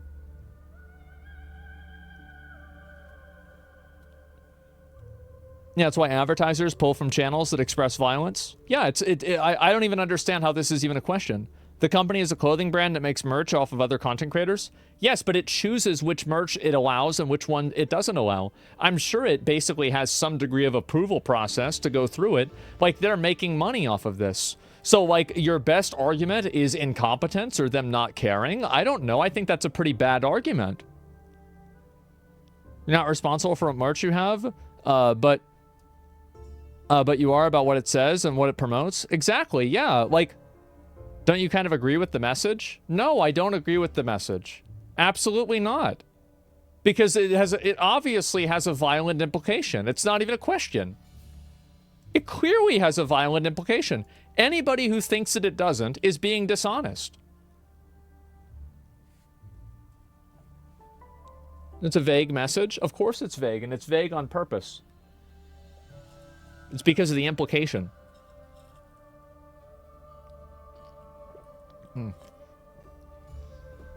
You're a weenie for saying that? Yeah, of course you say that, right? Of course that's what you say. But if I posted, if I showed a picture of you and I put you out there and I said, let's make this person afraid again, I bet you'd want me to get shut down. You would. Because everybody is willing to talk about this and have no problem with this whenever it's not happening to them. That's the reason. And this is the thing. And I think, again, he'd cry like a little bitch. Yeah, you'd cry like a little bitch. You'd be upset about it. And what if I did it to your mom? What if, how about this? If you think this is not a problem, why don't you type, I want to make Biden afraid again, and then tag the Secret Service and tweet that out publicly under your name? Go ahead and do it. You're not going to do it. You know why? Because you know it could be perceived as a threat and you're being dishonest. That's the reason. Yeah, no balls. Yeah, Drew, I dare you. Yeah, of course you're not going to do it. Because this entire posturing is a complete fucking lie. Everybody knows this implies violence. Of course it does. It's silly. Now, is he responsible for the shooter? He is absolutely not responsible for the shooter.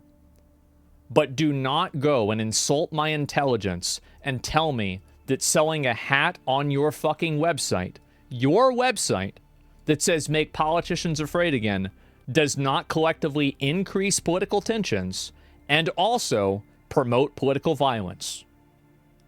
This is not even a question.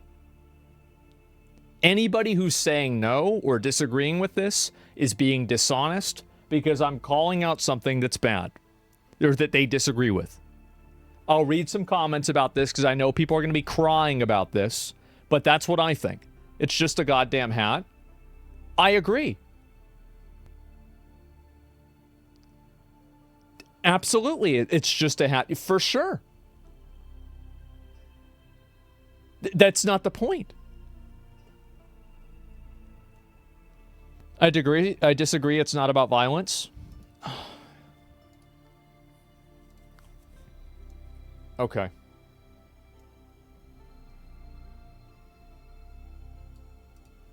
Do you think having that hat on there increases or decreases the overall climate of political violence? Does it make it go up or down?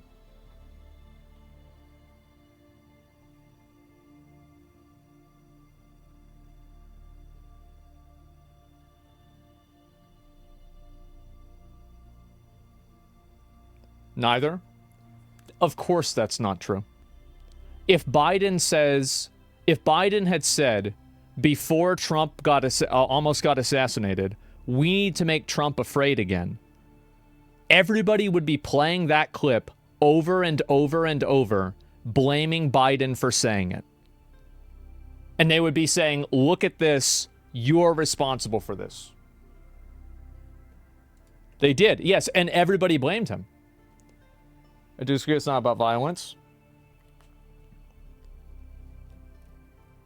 You know his problem is? He made the video. Without the video, no one would have cared or looked at his site for the stuff. Yeah, for sure. What does the item description say? I don't know. Let me see what it says.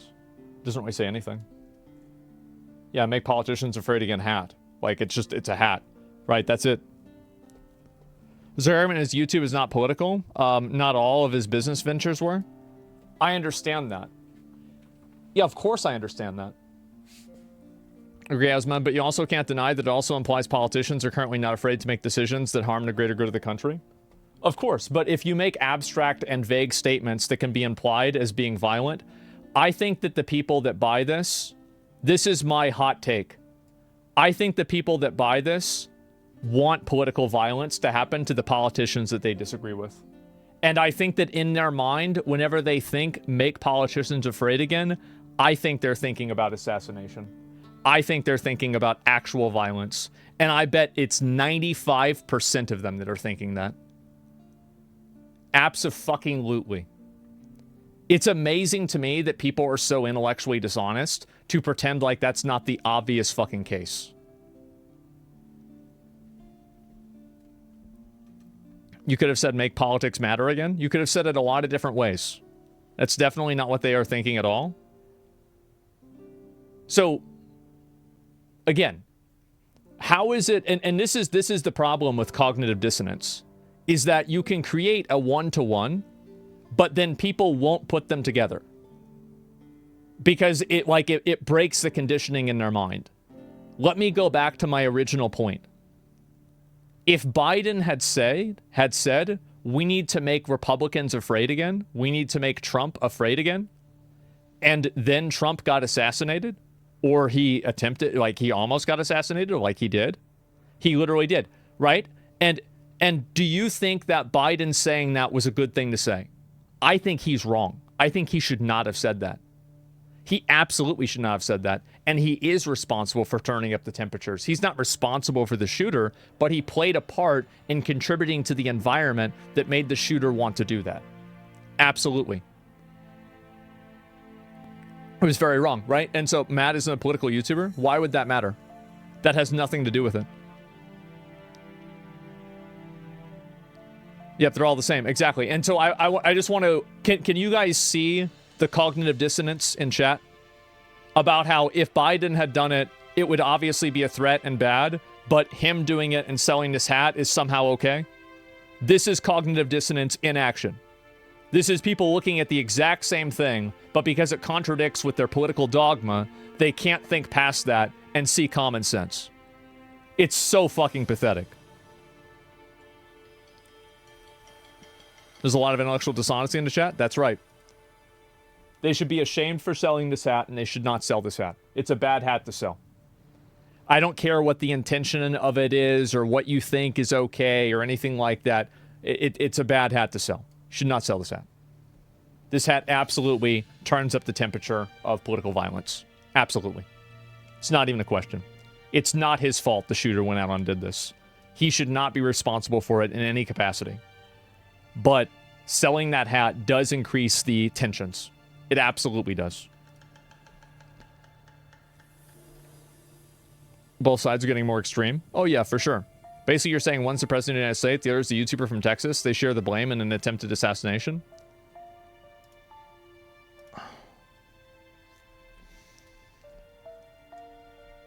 Can you explain what you're trying to say? Why don't you go ahead and explain what you're trying to say?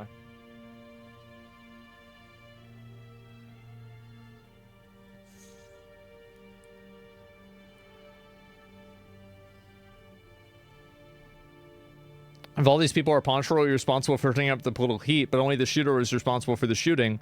In what opinion is an okay temperature to turn up the heat and how to measure?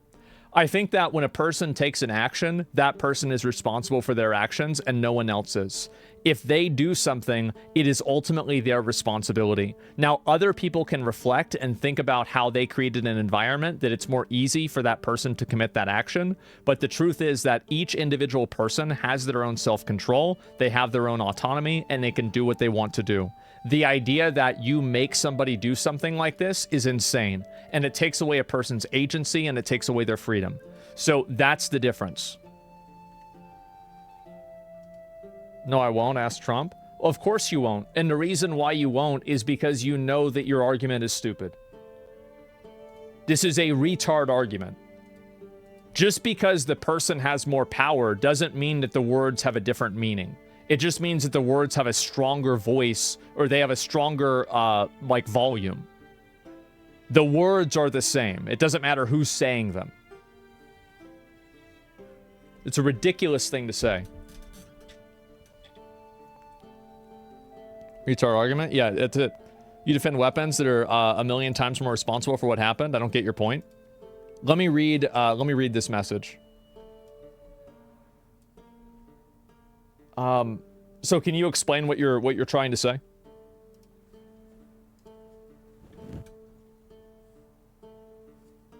Accepting responsibility doesn't mean they're to blame. Well, it's just it's a minimal thing.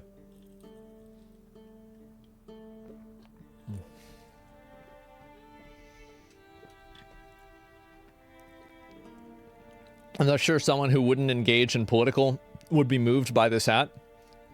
It's not that they would be moved by this hat. It's that a person who is willing to commit political violence would naturally be drawn to other things that they believe promote political violence.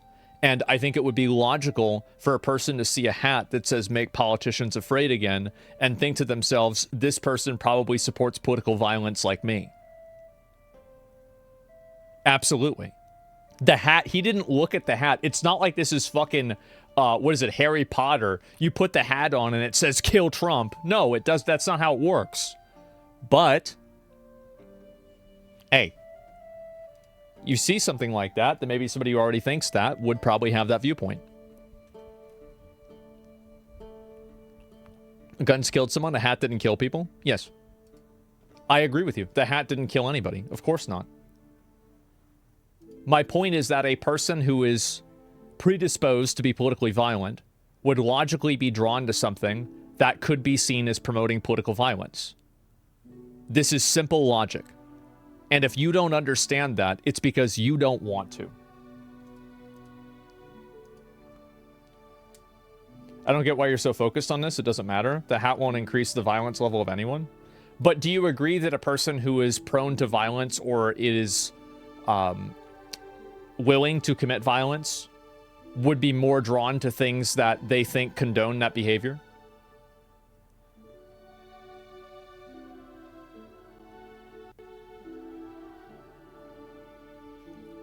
I just, it's astonishing to me that people are like, it's the mental gymnastics that people use.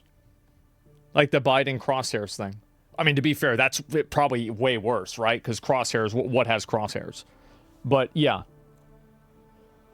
Do you believe games like Call of Duty, Battlefield, games which cause political violence and war, increase the overall violence in general because the games have political violence and war? Actually, want your take? I think if you put a real person in there, it does. Absolutely.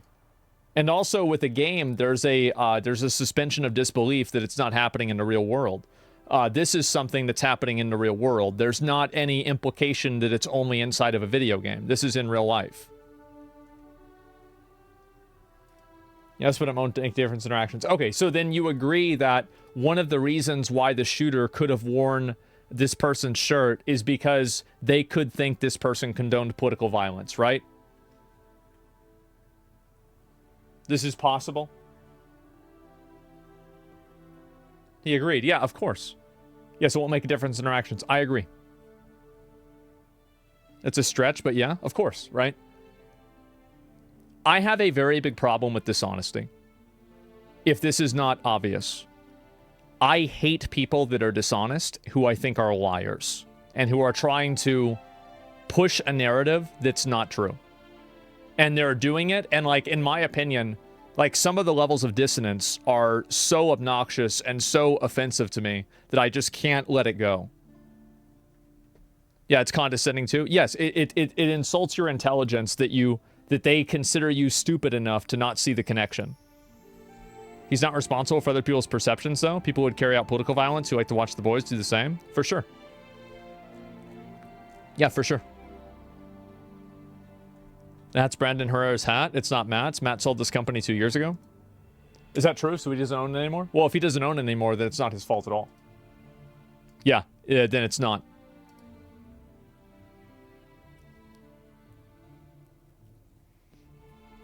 Yeah, case dismissed. Yeah, is that true? It was never his fault to begin with? Yeah, true. Remember the Christchurch shooters saying subscribe to PewDiePie? Yeah, that's like PewDiePie is responsible for that or something like that. That's insane. That is insane. You read the first message? There's no reason to. It's just stupid. People who buy the hat support the message on the hat. What you're saying is obviously true, just like MAGA supports Trump's message. Not necessarily. I mean, again, like it's abstract, but I do think that selling a hat like that is irresponsible and you shouldn't do it. I do. I think it's a bad thing to do, and I do think that a lot of people that see a hat like that would absolutely see it as a justification or like a rationalization for political violence. I'm not saying that they should not be allowed to sell the hat, by the way. I want to make sure everybody understands that. of course they should be allowed to sell the hat, probably. I think so, right? I'd have to think about that more. However, I think it is problematic, and I would prefer if people didn't do things like that. I think this is a very fair opinion to have. The slogan means a well-armed militia does not condone violence. Yeah, but it doesn't say a well-armed militia. It says make politicians afraid. It doesn't say that. I agree with you, but the same logic, wouldn't guns making political violence already more deadly than it would be without them? Yeah, of course. That's a risk we take with guns. Absolutely. It's the same as it's a risk that we take with freedom of speech. Yeah, freedom of speech and other freedoms, almost all freedoms have a they have a cost. Every single one does. And like that's with anything. So yeah, same risk we take with the hat? Yep, that's the same risk. Regular violence is greater than political violence? No. Like 10,000x to 1? Yeah, a lot of political violence doesn't really happen. So, people are on, people think that PewDiePie, so like, name YouTubers who are good people. You've got Martin Luther King, Rosa Parks, I guess this is Gandhi, and of course Adolf Hitler. Now, what was this inspired by? Well, PewDiePie apparently is Adolf Hitler. That's right, guys. Man. Isn't that something special? I knew it. I can't believe it. Yeah, bro, like, we're hating people try to paint PewDiePie as a bad person just because you said the N-word once. Is insane, bro. People, I don't know why people hate PewDiePie so much. It's so weird. Like, I really don't understand why. You know why I think it is? This is my opinion. I think that people are mad at him because he stopped taking being popular and being famous seriously, and he moved on to other things in their life. And they want to be popular and famous, so they resent him for not taking what they want more than anything in their life more seriously and more importantly. I think that's the reason. They're jealous, and more so are they jealous. They're jealous that he has it and it doesn't matter to him. Because it makes them, you want to know real reason why? It's because it makes them feel stupid. And do you know why? It's because they are stupid. You also gotta stop? Yeah, there you go. People want to see him? Yeah, exactly. That's what it is. And so naturally, you know, you have people... So this is the guy that did the Genshin video. Can we just publicly execute Hero High already, please? I want to say that if you guys ever see comments and posts like this, you should spam report them and file a ticket about it and, like, you know, like report it for like threats of violence, etc. and get these people's accounts shut down. Because we have the power to do that. We can easily do that. And I think that we should do that. It's not even a question. Jealousy? Yeah, absolutely. It's jealousy. Plus, he has a kid. He's focusing on his kid. Yep. Hope Twitch will do that. What a disgusting person. Oh, absolutely. It's pathetic.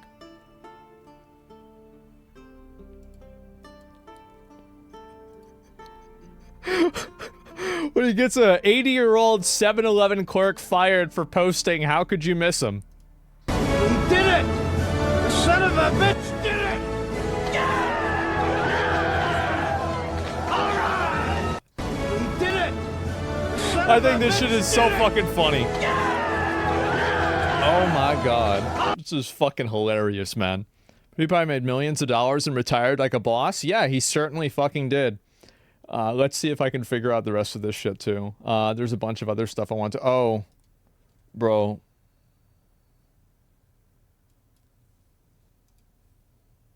Listen to this. Here's the question that I have on that. These two men are both elderly.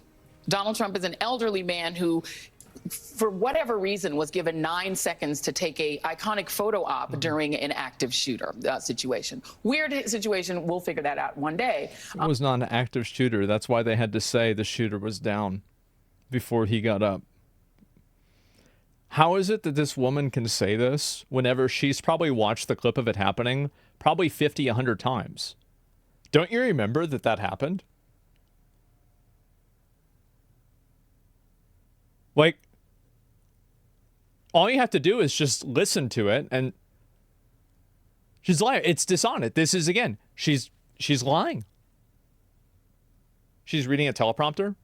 So here's the funny thing, is that she probably is, but she probably wrote or had oversight over what's being read by the teleprompter. But his survival of that and bouncing right back and going right to his convention is being conveyed in the media world as a sign of strength. This current president of the United States is 81 years old and has COVID. Should he be fine in a couple of days, doesn't that convey exactly the same thing? That he's strong enough, older than Trump, to have gotten something that used to really be fatal to people his age. So if he does fine out of it and comes back and is able to do rallies, isn't that exactly the same? It I mean, it's not exactly the same. It's not the same incident, but it's an elderly man coming through out of an illness. It should.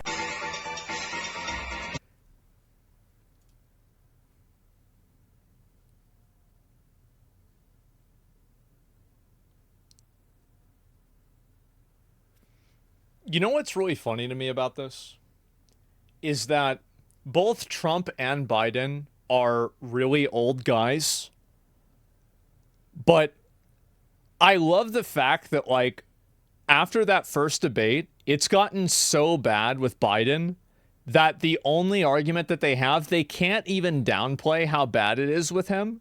So what they do instead is they try to act like Trump is the same.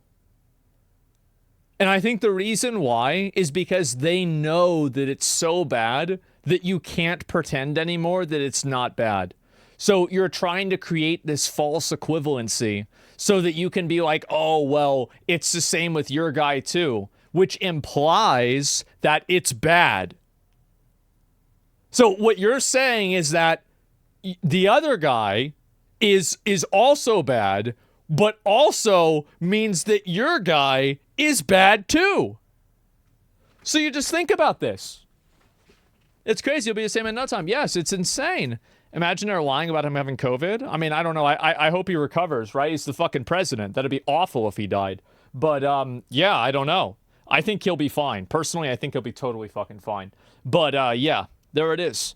People who watch this are looking to anything to latch onto. It makes them confirm their bias. Bro, like, it's insane. That he's strong enough, older than Trump, to have gotten something that used to really be fatal to people his age. So if he does fine out of it and comes back and is able to do rallies, isn't that exactly the same? Man, it's not. The girl's trying not to smirk. Yeah, I know. Imagine a population of 330 million and only having 2 presidents able to run the country. I know, man. There should definitely be a max age for president. Say you're a Democrat without saying you're a Democrat. I think that they are doing themselves a massive disservice, and I think that they're losing a lot of credibility by trying to pretend that this is the same thing or this is normal or whatever. Because people will bring this up in like 10 years about like, this is why you shouldn't listen to these people. It's because they're liars, and like an example of them lying is this. And they will play a clip like this. Biden needs to drop the fuck out. Dementia can't be cured. Well, nobody gives a fuck about COVID. Well, what I'm saying is like, it's the dishonesty of it, I think is, and I think this is what's the most offensive to the public. It's that any normal person listening to this, other than the most dedicated zealots, any normal person would see this and be like, this is completely fucking ridiculous. Or don't listen to them? Yeah. They don't need credibility, quality, and quantity? Yeah. COVID killed millions of people? What? Yeah, I mean, COVID was bad. You're right. COVID was bad. COVID was bad and it killed people. Read the first comment. So wait a minute. Why isn't he wearing a mask?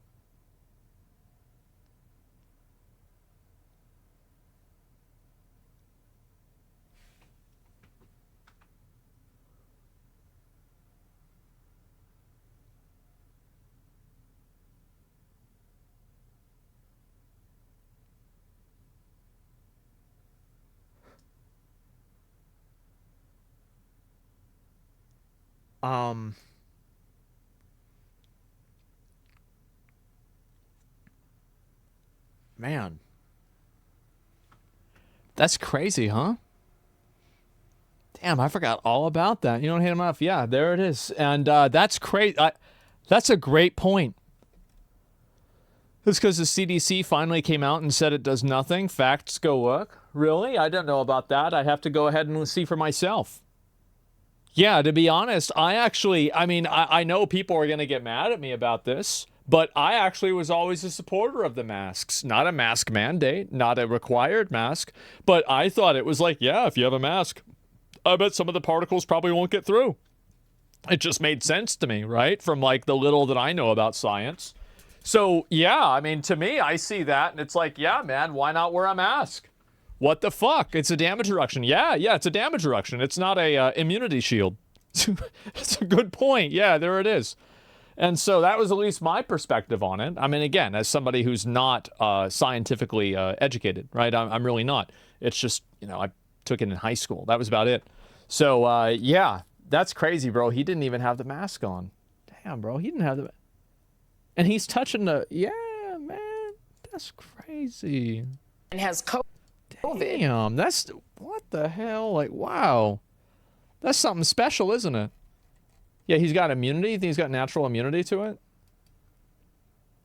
So apparently the guy that shot Trump... Look at this. He's literally just walking around like an NPC. It's like, like an NPC in like a Bethesda game? Like you move the NPC to an area where like the pathing's wrong. He's just randomly like, I mean, if I was the Secret Service, I would see, I'm gonna be honest, listen, I can racially profile because it's one of my own. I could see a young, weird-looking, skinny, loner white guy standing in the middle of fucking nowhere, looking around like an NPC that's bugged out in a video game, and I would say, hey guys, I think we might have something here.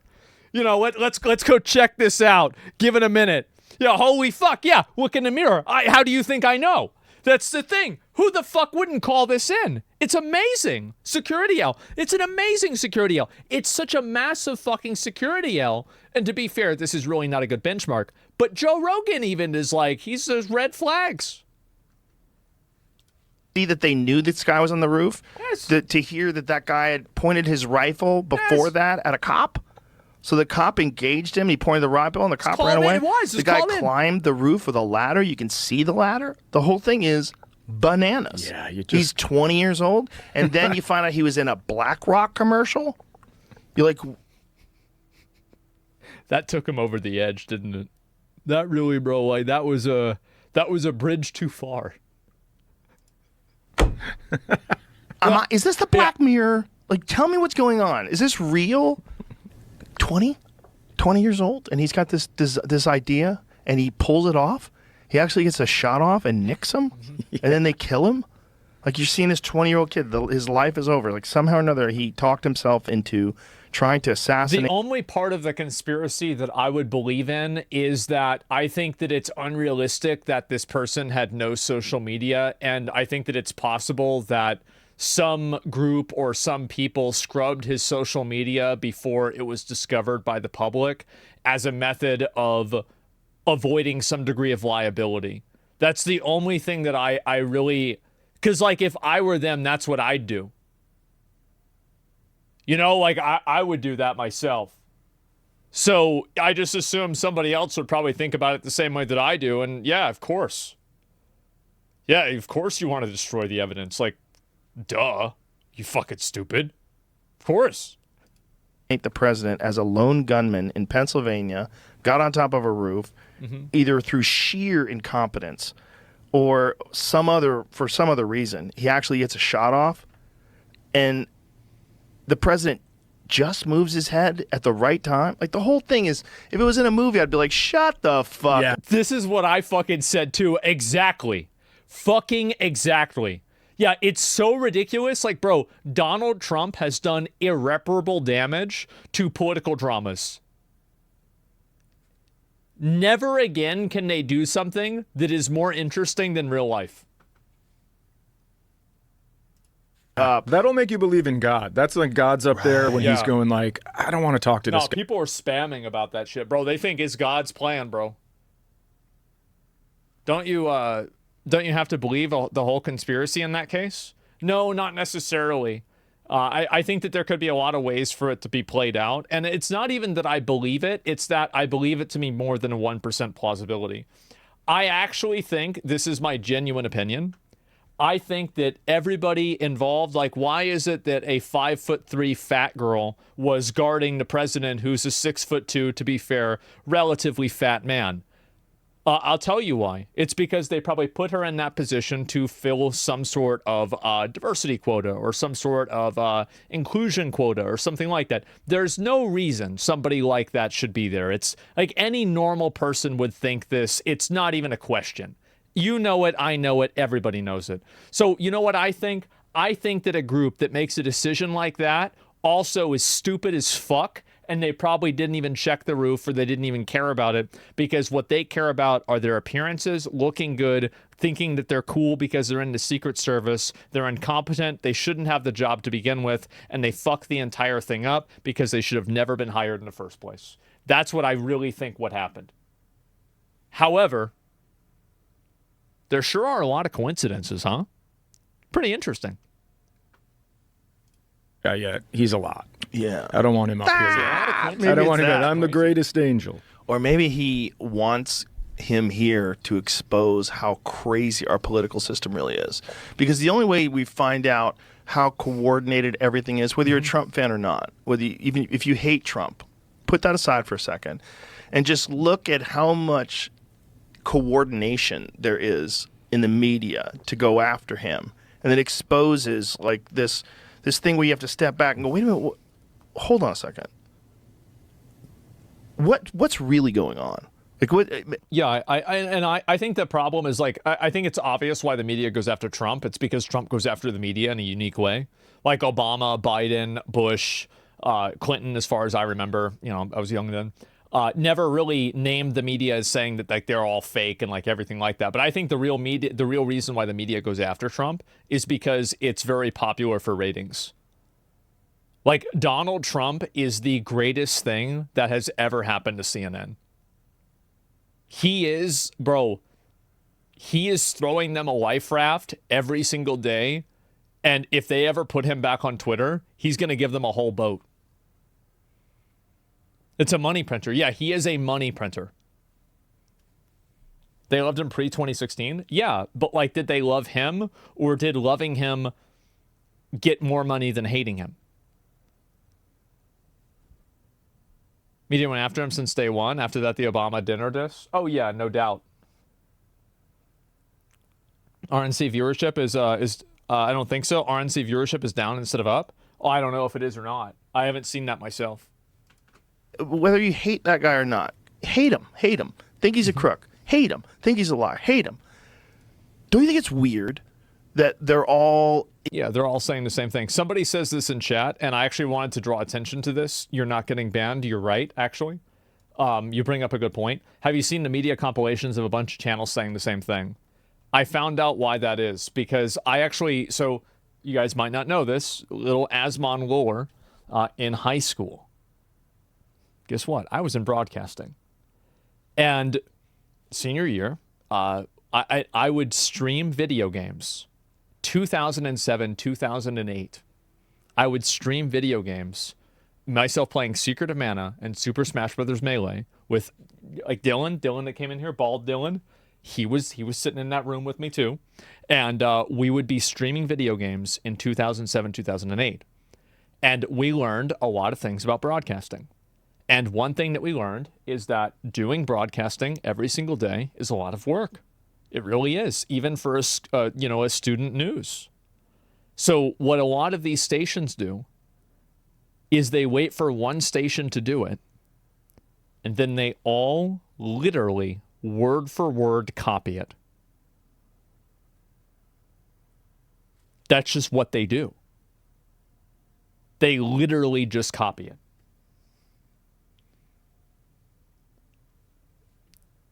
It's not a conspiracy. It's good business. It's just ABC. In lockstep with the way they talk about him, even with things that aren't true. Like, especially like the Russia collusion hoax that they all talked about for years and years. I thought it was real. I thought like he colluded with Russia, and that was like the crazy thing about him winning the presidency. Well, you got to admit though, like him colluding with Russia, like I mean that's pretty exciting, right?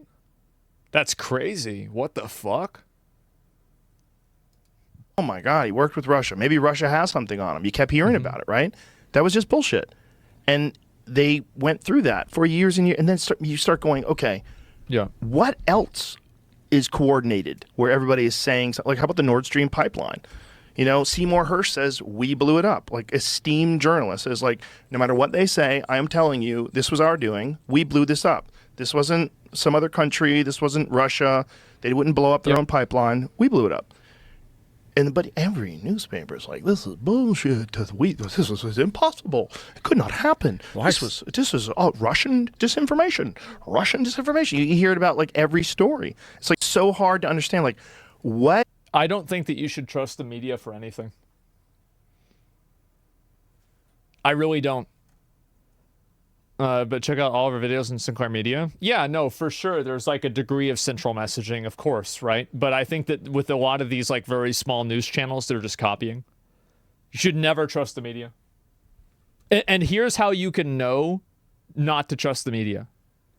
Read the media's, take your position of expertise, right? Your area of expertise, and then read how the media portrays that area of your expertise and see how many things they get wrong. What do you think? That your area is the only thing that they get wrong? Come on. Come on. No, they get everything wrong. Yeah, no, they're full of morons. It's so fucking bad, bro. It's so bad. Is the motivation to getting these stories out? Are these narratives created by the real government that runs everything and then like tells the news organizations that are in business with them what to say and what to do? Knows? I mean, that's where it gets spooky. Yeah, my dad works for the NATO conspiracy Ukraine situation. Keeps telling me that they publish so many bullshit articles. Yeah, Asma, not even for the weather. Look, the meteorologists are always like, this probably going to happen, right? It's never a 100% chance of rain. It's always like a 90% chance or a 10% chance. Like, yeah, I mean, like, you can predict the weather to an extent, but that's not always what's going to happen. No, I don't worry about that at all. You've heard of MK Ultra? It's conspiracy theory. Of course I've heard of it. I know all about it. But, like, for example, what's his name? The Unabomber was involved with it. Of course I know about it. And most of the information was destroyed. Of course, right? Any crazy conspiracy, you can just have, like, just assume that I know what you're talking about. So, yes, anyway, I think that a lot of people, I'm going to be very curious to see what the actual investigation into this represents. Or actually shows. Because it is insane how many fuck-ups there are. And I think also, like, this is what I'm saying, is how nobody trusts the media anymore. It's because they just... They knew this guy was on the... they put shit out there that's so obviously fucking fake. And it's also, I think the other issue is, like, this is especially true, and this is not the same thing, but it's like a parallel, and it's kind of the same thing, with, like, games media. How many games media websites ran articles about how Resident Evil 5 couldn't be remade because of racist implications? How many news media websites ran articles about how Stellar Blade was objectifying women? They all did. Because they act the same. They're all the same. And they are against you. They are not for you. They are not in service of you. They do not exist to enhance your life and to help you learn anything. They are not there to help you at all. They are there to make you mad and make money off of the fact that you're mad. That's the reason why. Local news is more unbiased. It depends on probably what the news is. I have no idea. The problem is not that the media gets everything wrong, but the fact that they manipulate the facts to push their agenda. Oh, absolutely. Yeah, it's being misrepresented. Where do you get your news from? The way I get my news is that I don't trust conclusions. I only trust if information is, like, transmitted in the same way. So generally, if I see that information is the same for everything, I assume that this thing is true. And then in terms of, like, what that information means, I generally make a decision myself about it. Does that make sense? So, like, I'll listen to what was reported and, like, what happens, but, like, oftentimes news kind of implies a conclusion, and I don't read the conclusions that they have. I just look for the information. That's the way I see it. What? You can look up the sources, man? Well, for sure, right? And that's what I'm saying, right? Is you can look up the sources, yeah. You said every platform copies the news? Oh, absolutely. That's why I look and see. Absolutely. People can't tell a difference between opinion pieces and factual reporting? Well, usually that's because there isn't a difference. Yeah, let's be honest. Let's see if I can find... Oh, yeah.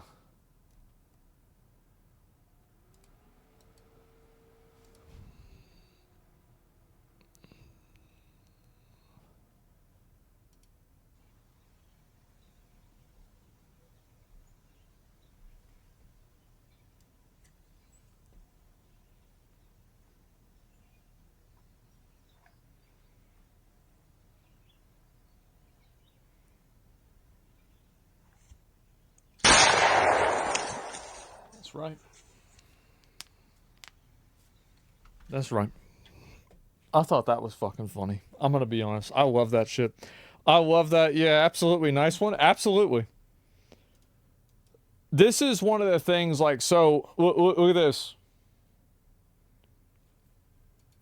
Are you refusing to serve customers? Right. She's refusing to serve us. She just said she's refusing to serve us. What are you talking about? This girl right here just said she's refusing to serve us. So we have to go somewhere else? I want her to say it again. I just... I'm refusing your service. Okay. And this is Subway where? Why are you refusing service? That is a personal matter. Because of my T-shirt? Because of my T-shirt? Yes. Okay. I'm sure Subway Corporal would love to hear that. Are you refusing?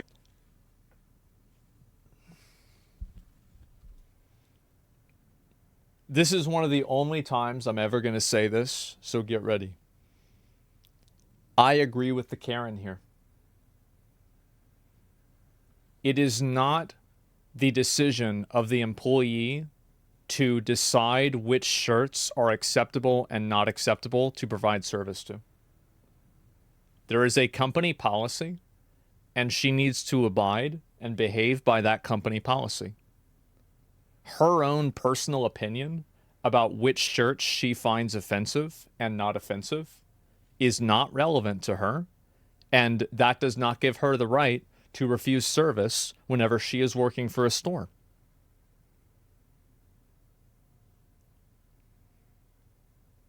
She's the Karen?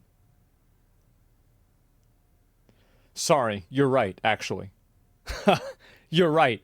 I'm just so used to seeing the crazy person who's calling being referred to as the Karen. No, I confused you guys because it confused me too. Because usually it's the person recording being obnoxious. She absolutely can refuse, but I can conserve it. Whoever said the customer is always right. Well, no, but I think the guy is in the right. I don't think that she should be able to refuse service because she doesn't like somebody's shirt. It should not be based off of her own personal beliefs or her own opinion. She is working for the restaurant. She should abide by the restaurant's policy and what the restaurant says to do. It's not even a question.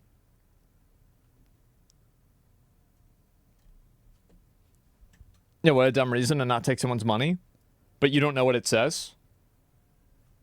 It's not relevant what it says.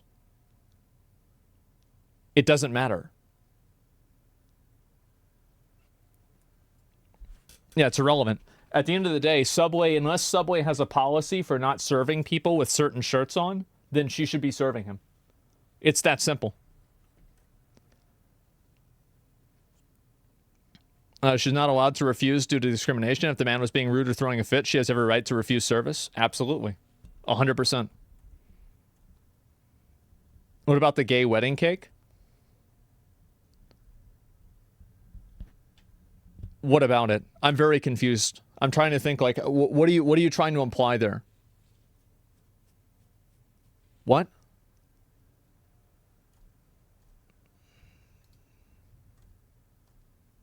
I'm very confused. Different story if she owned the store. It's a franchise.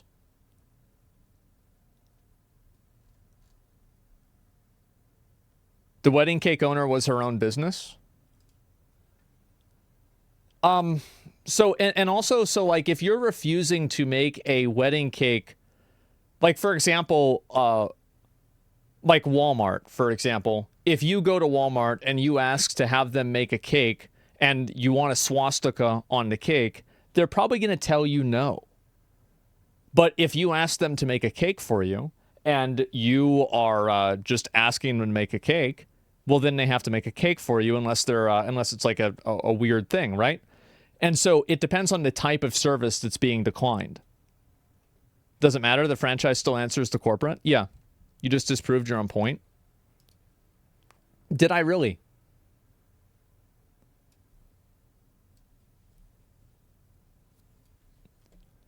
Explain it.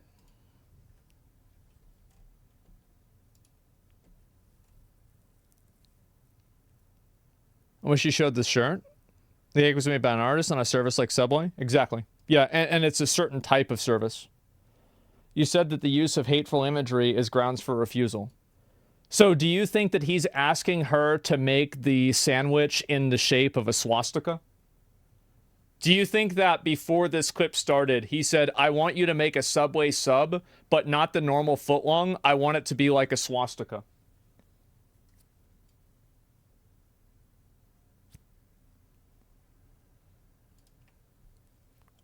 No, but the customer is clearly wearing something hateful, dude. Come on. Whose decision is it for it to be hateful? Is it her decision?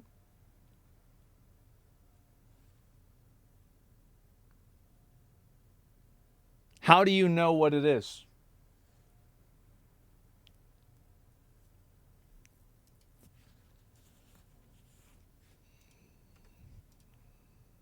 How do you know? How do any of us know? Does Subway have a policy for declining people based off of the clothes that they're wearing? This person came in, they're wearing a shirt. It is not her decision to decide to decline service to somebody based off of what shirt they're wearing. That's the truth. And you know what I think too? I think that if there was a justification for it, she would have called the police and she would have made sure that and had the person removed. She wouldn't be ignoring it. Why call the police? Because the person's trespassing at that point. Just providing context, not that makes a difference. The shirt reportedly says homosexuality is a sin. Yeah.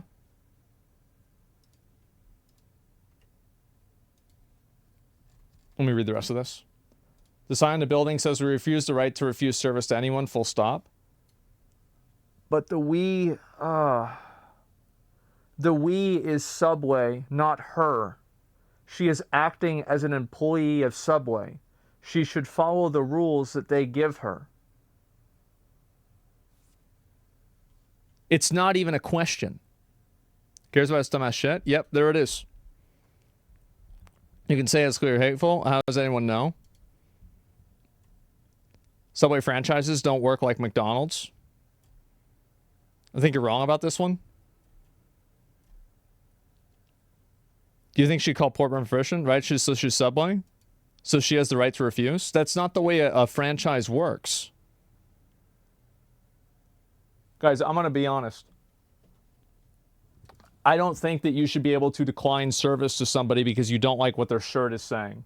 And if it's so problematic that it's bad, you should have the police to remove them. It is a completely subjective judgment.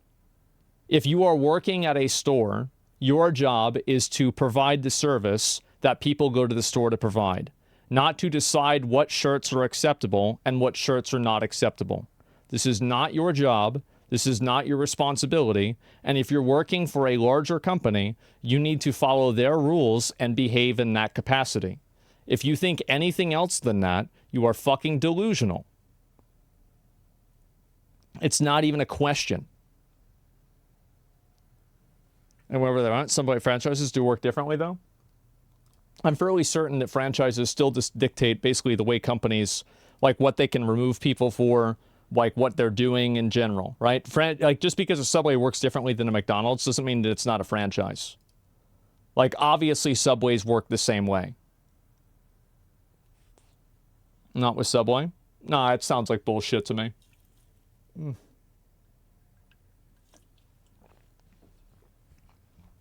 They do and they don't? Yeah. There's farming confrontations? Absolutely. It's delegation of authority. If I were the warden inspect the shirt, if the girl's manager or supervisor should absolutely have that authority. I think that declining people based off of their shirt is a problem. Making a sandwich for someone who is wearing something you disagree with does not in any way go against your rights or beliefs. If they're asking you to do something against your rights or beliefs is a different story. So unless they made a specific request that was special against your belief, then they can't outright refuse. I agree. I completely agree. It is an insane thing. The refusal of service and retaliation to shirtless is not properly dressed customers are violent. Yeah, of course. That's a totally different thing. Yeah, it's against the law as well. Absolutely. What if they're wearing something very politically divisive? Well, I think that's to deter... Like, anybody can make that decision. Like, what you think is politically divisive is not what somebody else thinks. And that's why you need to have rules that, in general, everybody agrees with. That's the reason. That's why you have those rules. Was the general manager of 3 different Subways? Were you never instructed by a franchise, specifically on refusal of service and was set up by the franchise? I think it depends. Like, for example, I think if a Subway started... Like, if somebody owned a Subway and the Subway started declining service to people that were wearing all kinds of different things, I think Subway corporate would probably do something about it. That's what I fucking think.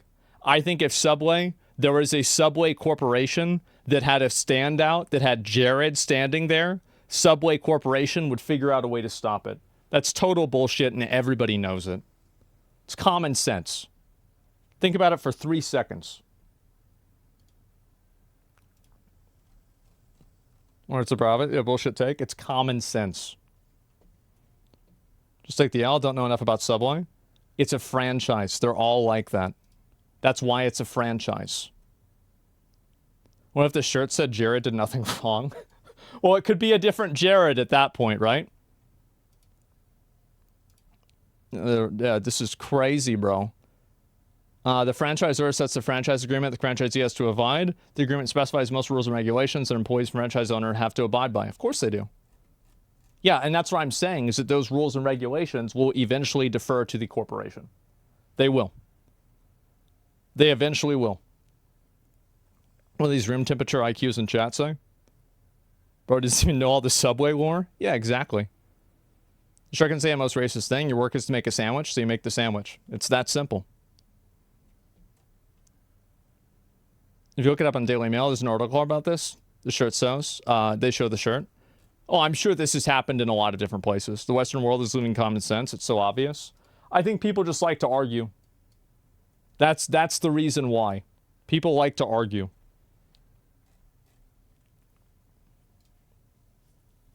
Here we go. I feel defending this woman. I think that a lot of times people like to take an adversarial position about something so they can argue and act like they're smart. But in almost every circumstance, all you have to do is apply any degree of common sense to it, and then it's immediately discovered that it's stupid.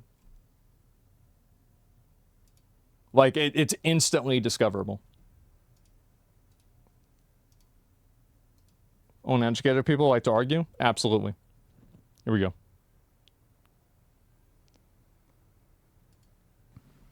I'll make it as short and sweet as I can. I have several doctors. We took my blood test. Mm-hmm. We found elevated red blood cell counts, and then we looked for other markers. We found those markers. They determined that it was certainly polycythemia, potentially polycythemia vera, and they were going to treat me as if it was polycythemia Naturally. vera. And that's what we've done for the last 2 years, with the plan to always eventually get this bone marrow test. But again, I never wanted to get it done because it's stupid. It's painful. So they didn't want him. So let me listen to this again. It was polycythemia, potentially polycythemia vera. So it wasn't. and they were going to treat me as if it was polycythemia vera. And that's what we've done for the last 2 years, with the plan to always eventually get this bone marrow test. But again, I never wanted to get it done because it's stupid. It's painful. My friend Marie, I was talking to her about it last night. She said she had it done. She literally asked me not to ever get it done. She's fighting cancer herself. And she says it's not worth it. This is not a riff of manipulation. You're being real. No. Okay. No. Because the added thing, because Marie's this probably in the chat right now, you know. So let me get this straight. There was a possibility that you had cancer, but you didn't want to do the test to see if you did have cancer, but you're willing to take the treatment for cancer for 2 years.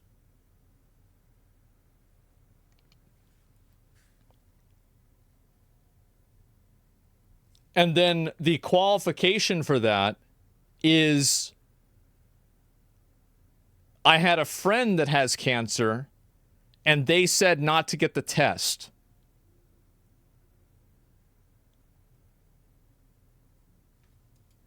when you manipulate or you lie, I notice it's like, yeah, my friend told me this, and it's the added stuff. Yeah. Okay. I'll send you a screenshot of that right now if you'd like to see it. To be clear for the audience, what Boogie just said is that his video 2 years ago should have said, I have this disease. It may be the non-cancer type or the cancer type, but they're treating me for the cancer type. That's what the video should have been. That's what the video exactly should have been. There we go. So he doesn't have, okay. I was at the time at the under. So when he said he had cancer, he was lying. Okay. I mean, wow. I feel like that's so simple, right? I mean, yeah, pretty much. I feel like that's just about it, right? I mean, I'm trying to see if there was anything more to this, but I feel like, yeah, I think he's just making it up. Oh, here we go. You're fired. You have to be fired. You are fired. You are fired. You have to be kicked off this fucking show. This is crazy. This is so fucking bad. And I have sympathy for you. I actually do. And I know a lot of people don't. They want you dead. But I do, because I understand how complex this is. I truly do. How is it complex? He went and he said something for sympathy. And he said it in the way that he said it in order to farm sympathy. That's the reason why he did it. Like when personal gain and coincidence converge, it's not a coincidence. 95% of the time, 99% of the time. But this is so fucking bad. I don't even have other words than just bad, bad, bad, bad, bad. And I know that you're not evil. I know you're just fucking, I don't even have a better word for this. You're retarded. You're retarded. That's the word. That's the word I use. You have to be fucking fired. But I also That's think the word because I this use. is so fucking this is Oh, so man. fucking, there's so much gray here. This is not a black and white situation. I think it is, honestly. He said he had cancer when he didn't know it to be true.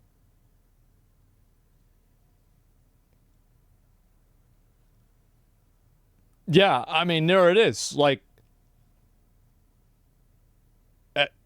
That's it. Shit, he may still have fucking cancer. I mean, this is not black and white. It's not like you fucking ran and did a fucking I got cancer scam and ran a GoFundMe when you never had it. It's not like you did something like that. Yeah, but he definitely put it out there for sympathy. He absolutely did. If you're going to go out there and tell people something like that, you're doing it probably for sympathy. We're not talking about fucking evil, all right? Right. We're talking about a retard. So I don't agree with Keem about this, by the way. I think that Boogie has been shown to be a manipulator in a lot of cases, and I think that he plays off manipulation as being stupid. But I don't think that Boogie is really that stupid in a lot of cases.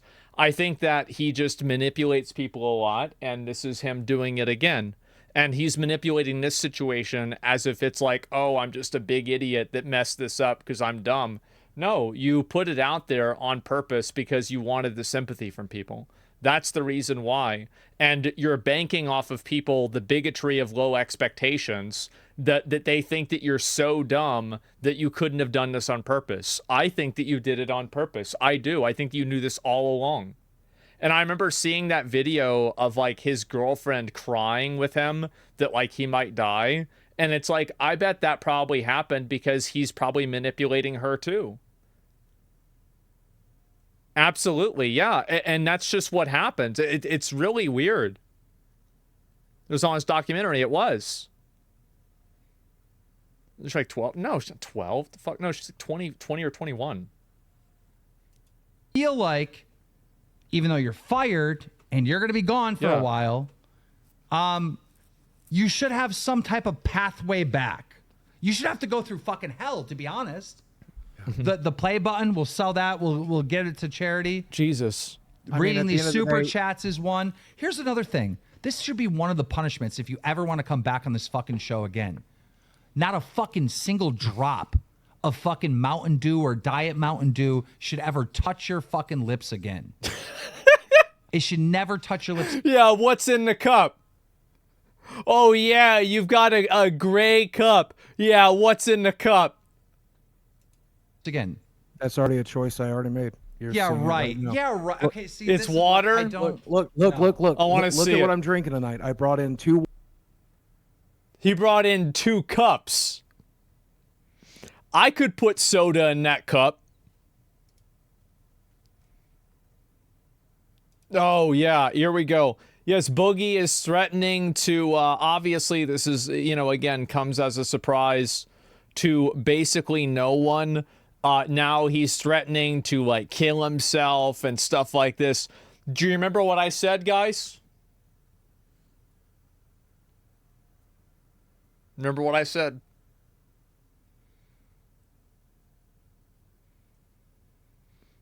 Man, the emotional manipulation.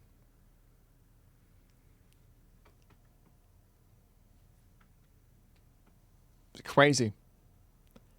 3 days later, this is already happening. I thought it would take a little bit longer than that.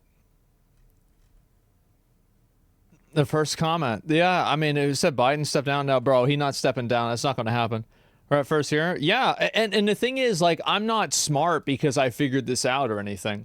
What I think is, like, so if you take all the apples off an apple tree, you can predict that there will be another apple that will come out of the apple tree, right? All I'm saying is that this is an apple tree. I bet we're going to get another apple. And look at this. We've got a whole fucking harvest. That's it. It's obvious this is what was happening. I mean, there's enough points you can draw a pretty clean line. Do you think it might be compulsive for him, almost like a mental issue or an addiction?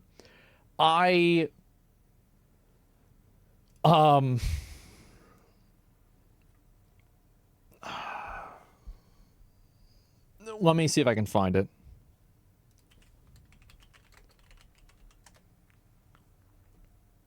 I'm gonna pull it up. Here we go. That. Dude, like, he was excited as fuck. Is this it? Yeah.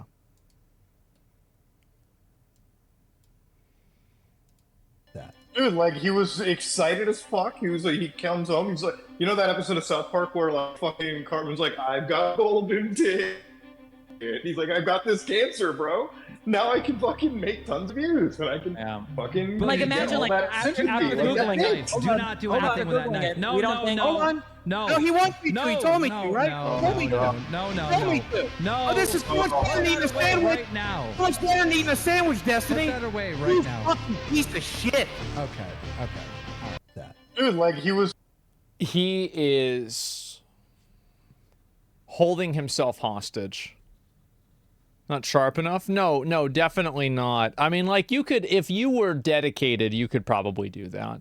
First class manipulator. I think he's manipulating too. I really do. I think that he is doing this for attention, and it's over dramatic. Well, what he's doing is he's trying to make people feel sorry for him.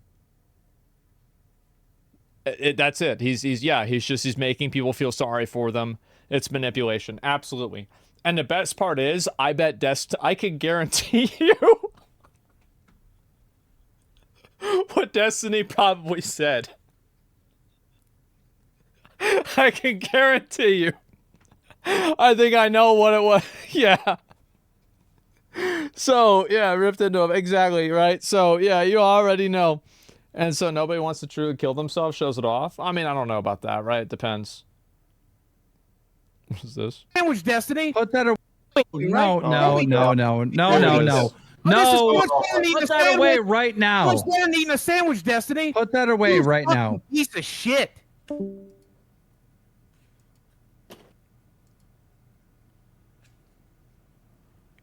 What else do you lie about?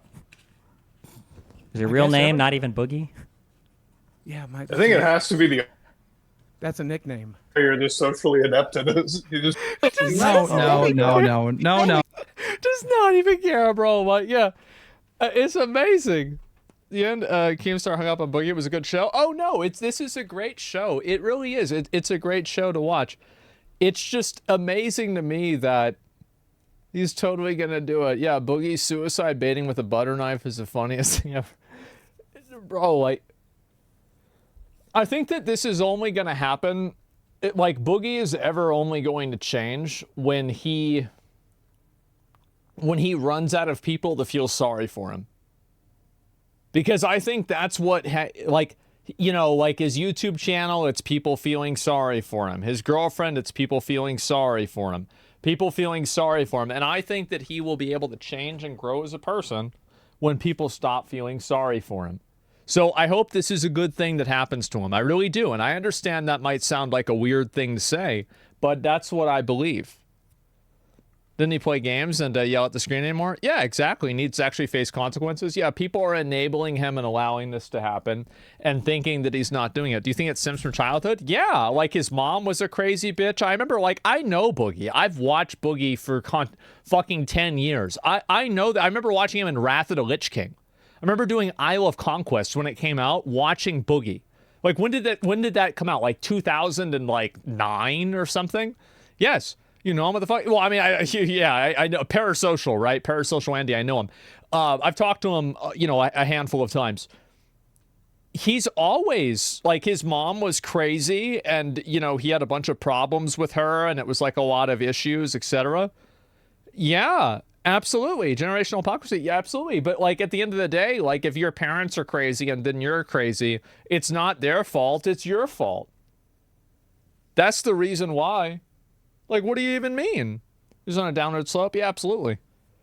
He was on Save with Jeff Keighley at some point? Yeah, it's crazy. I feel pretty bad for this girl. I really do.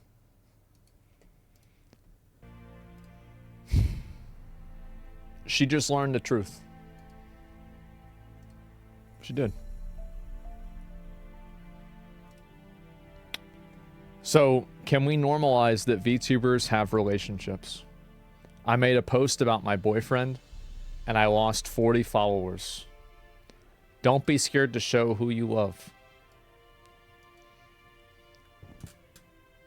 The only thing that I have to say about that is I'm surprised it wasn't more.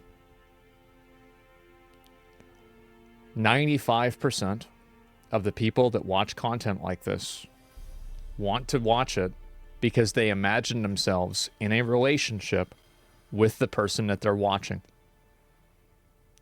That's the reason.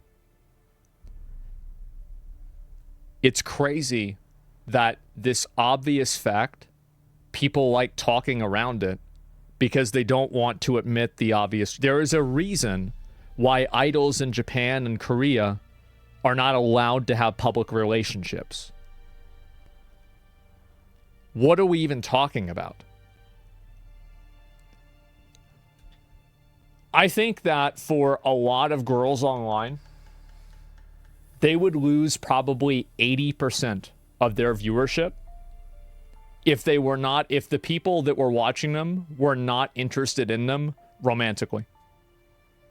And I think 80% is a massive understatement.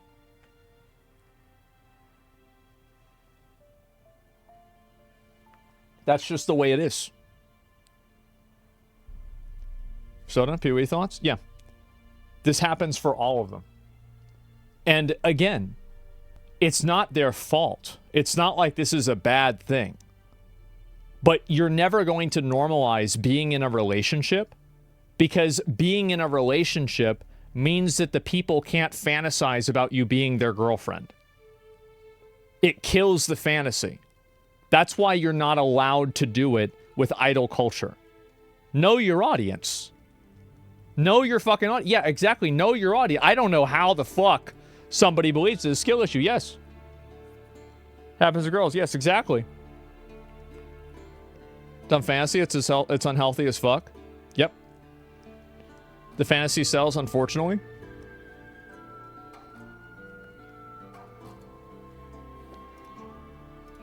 There are married streamers that keep it a secret. I can't imagine anybody donating 50 to 100 subs every day. Yeah, absolutely.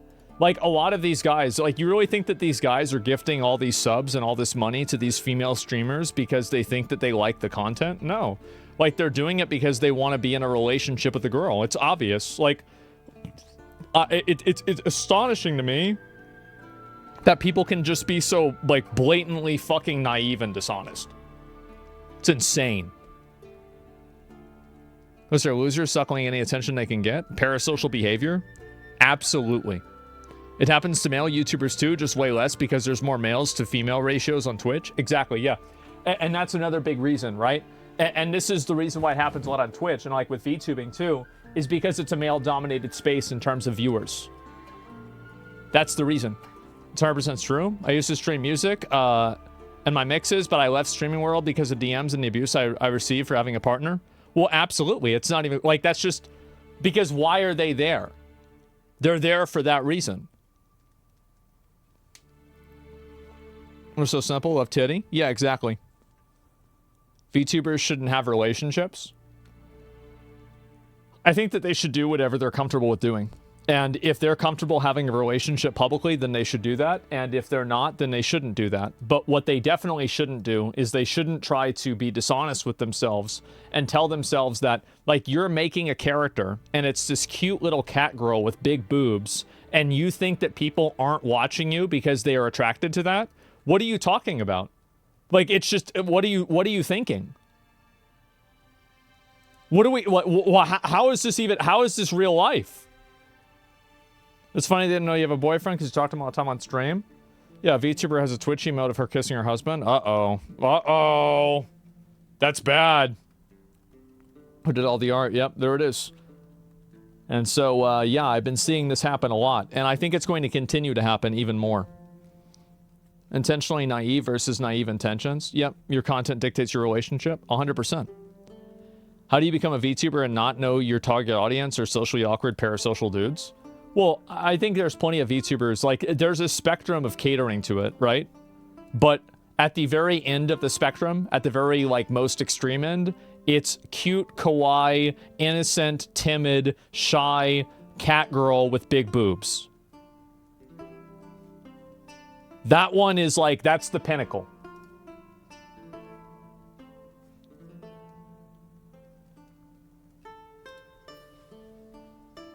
The spectrum is what most viewers are on.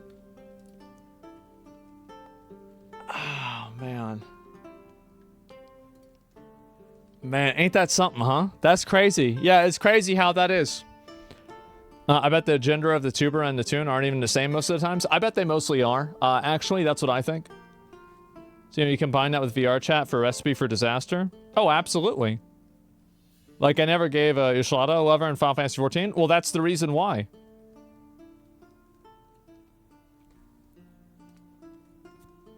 Well, they thought they were in a relationship? Yeah, you got someone in your stream sending spam links to shit? Yeah, I don't know who that is. Wasn't that the whole premise of VTubing, to sell a waifu to an audience? Yeah, it obviously is.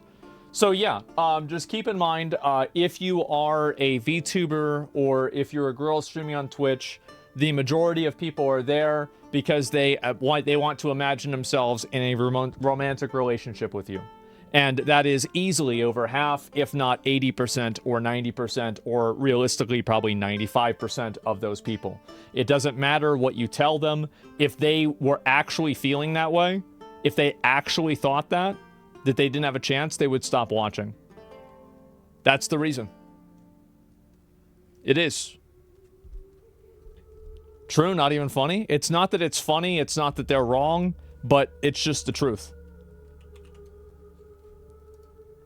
20% gang? Yeah, maybe. I mean, it's not everybody. Hey, it's not everybody.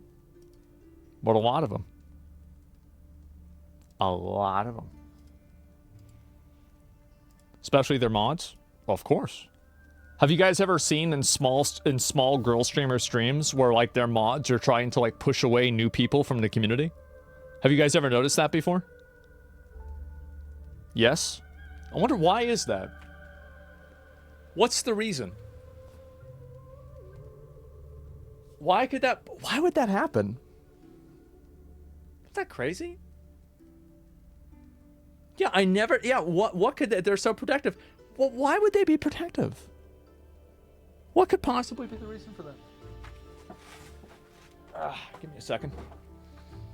It's so sad and bad. Yeah, but that's just what happens. Well, I'm gonna play. Hey. I said I was gonna play Throne and Liberty today. We're gonna get into it. We're gonna fucking get into it. I haven't played it today.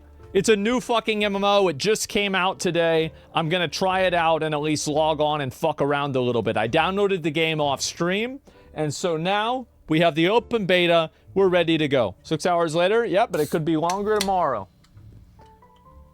If I don't feel like playing a game, I don't play a game. That's just the way it is. Keep in mind that anytime that people complain about the content that's on the screen, you run the risk of being permanently banned.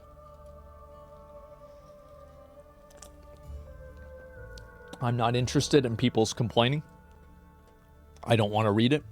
Obviously, you have every right to have an opinion that you want, but I have every right also not to listen. So, this is a new MMO. It's been this is its first open beta in the West. It's been out in Korea for a bit. AGS, Amazon Game Studios, is publishing it. There have been statements made that a lot of the pay to win in the game has been reduced. I have a feeling that might not be true. But we're going to find out. Let's take a look at it. POG reduced pay to win? Well, we'll see what happens. If the game can load. It's dog shit. Well, we'll see what happens. Uh-oh. Oh.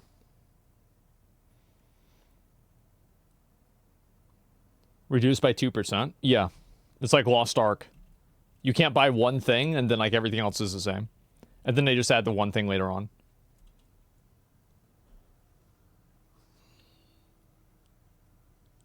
Welcome to Throne and Liberty. You can set whether or not to use. Okay. Display English, voice English, naturally. Play fair? Why? We don't tolerate harassment. There's no comments about demeaning comments about race. Guys, I don't know about this game. Ah, man. Griefing, trolling, win trading, boosting, falsely reporting another player for abuse, or pretending to be somebody else diminishes the experience for others. Okay. Welcome to the beta test. Confirm. Action mode.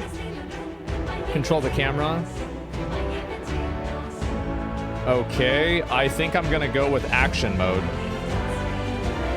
Yeah, I think we go action mode. I think. Yeah. Volume, headphones. Okay. Brightness. I'm gonna turn that up a little bit. Damn, this is like really bright. I'm gonna put it at like 60. Like, I can't see it at all with this monitor, but I can see you guys can see it, so it should be fine. It's more important that it looks good on stream. All right, that should be good. Subtle display, we're gonna do that. Chat font size, that should be fine. Camera shake, no. Photosensitivity, blood effects, yes. Graphics quality, epic. Absolutely, StarForgeSystems.com, by the way. Great PCs. Photosynthesis, seizure warning, okay? I'm not a plant, so I shouldn't worry about that. Okay, gentlemen, let me make sure that we have the other settings set up. And then graphics, and that's good. Borderless, amazing. Resolution, good. Brightness, frame rate limit, what the fuck? 165, obviously. That's where I'm at. It's still laggy. Why is it still laggy? I feel like it's... Why is it laggy? The shaders? Oh, it's downloading shaders. Okay, now it's better. Okay, guys. My PC is racist. Wait, really? Wait, I didn't even have to pay extra? Holy shit. I'll give it 2 minutes and then we'll start, okay? For the shaders to fully take effect. That's okay. Quick service, yep, shaders are done. I'll give it another minute or so, right? I want to make sure. Okay. So the, you know, intro screen seems okay so far. Turn on frame generation. Sorry. Yeah, I will do that. Should I do this or not? Don't? It adds input lag? Okay, then I won't do it. On plus boost. Oh, I want to boost it. Quality, okay, good. Sound, all that should be good too. Echo effects, combat music, dynamic range, voice chat. We'll look at that later on. Notifications, gameplay, action mode, prevent falling. I guess I'm just going to change the rest of this all as it happens over time. Okay. All right, guys, let's get into the game. Let's play it. Here we go. Music's too loud. I can just turn it up and down. It's not a big deal. All right.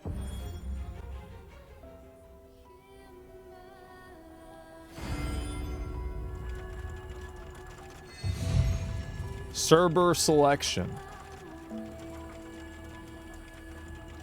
Does I go with 1, 2? It says busy. None of them are busy. I think I'm just going to go with 20.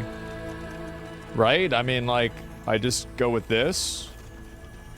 It all is just east, right? East 2. Oh, let's go 2. Okay. All right. I'm trying to think of a way to decide this.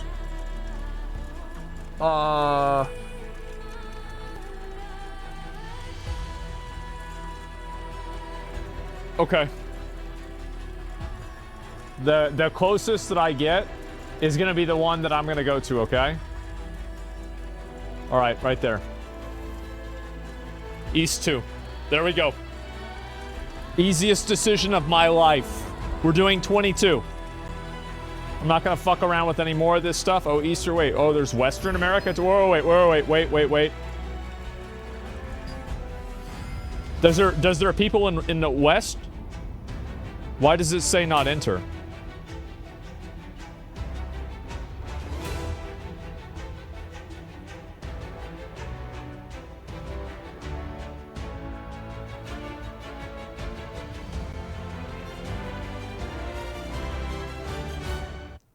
We going all F4.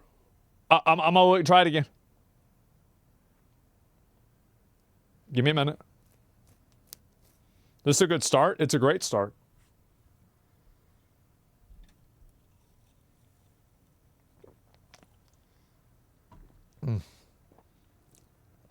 You're borking it already? Absolutely.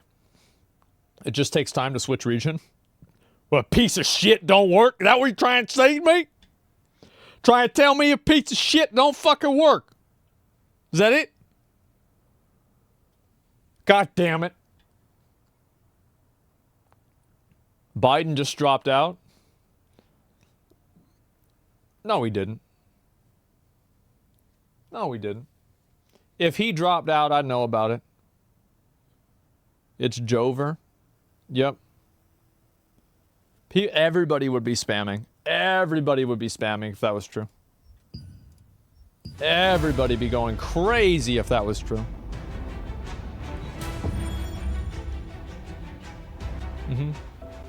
Look at the news. I can't believe it. I'm actually going to look at this. I can't believe I'm actually doing this. I'm so stupid.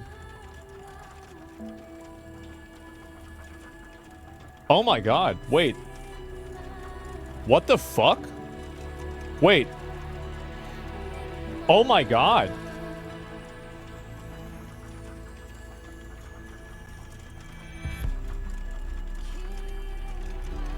What?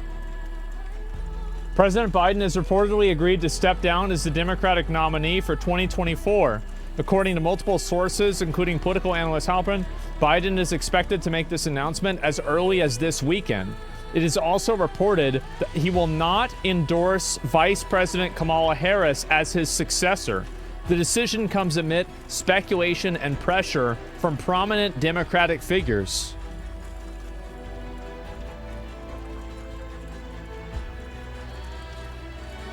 Oh my god.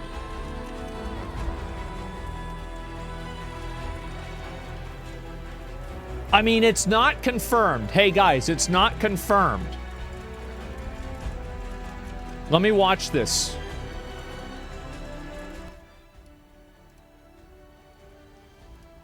Carl, according to multiple Democratic sources, this is happening all of a sudden. Everyone said it would happen gradually and then all at once, and that's what's happening. According to my sources, President Biden has agreed to step down as the Democratic nominee. Oh, man. It will happen as early as this weekend. A speech has been drafted for him. Damn. He will continue on as president, is his intention. He also will not, I'm told, endorse Vice President Harris as his successor. That's crazy. They're hoping that he will endorse an open process in which the convention will be open to Vice President Harris and a few other candidates in Chicago to pick the Democratic nominee for president. The belief is that Vice President Harris is already looking at potential running mates to go to Chicago with a full ticket, including one possibility, Andy Beshear, the governor of Kentucky, and perhaps the governor of Pennsylvania, Governor Shapiro. Other possible candidates who are being talked about include Gavin Newsom, the governor of California, perhaps Gretchen Whitmer, and again, the vice president running. On the first ballot, the regular delegates would be allowed to vote under this agreement that's being talked about amongst the president and high-level Democratic officials. The regular delegates would vote on the first ballot. If there is no winner in the first ballot, the so-called super delegates would be allowed to vote on the subsequent ballot. This decision was reached, I'm told, all of a sudden because of the high-level pressure from Nancy Pelosi, Barack Obama, and others, and as well as the decision of many of Biden's top aides that there was no path forward for him, that he would not be able to win this election. Oh my God. Win the general election. And therefore he's stepping aside again as early as this weekend. So, holy shit.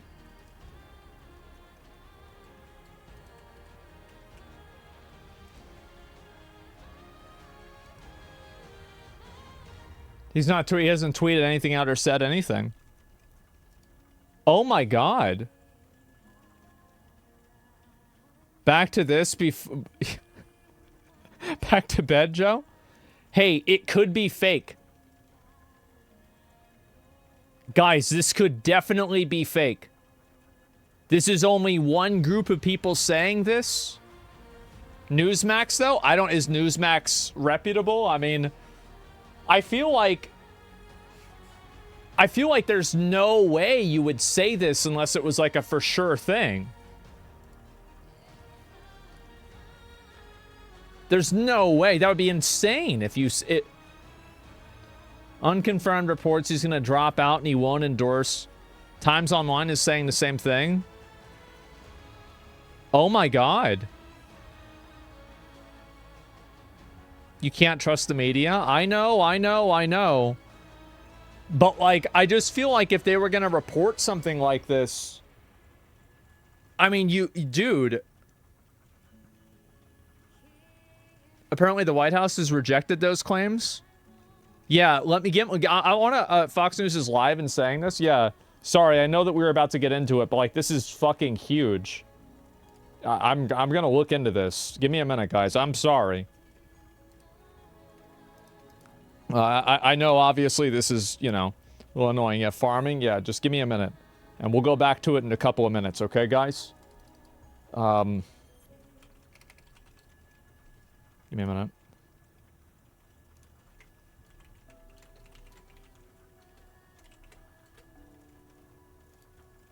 What the fuck? Fox News Live. Where's the,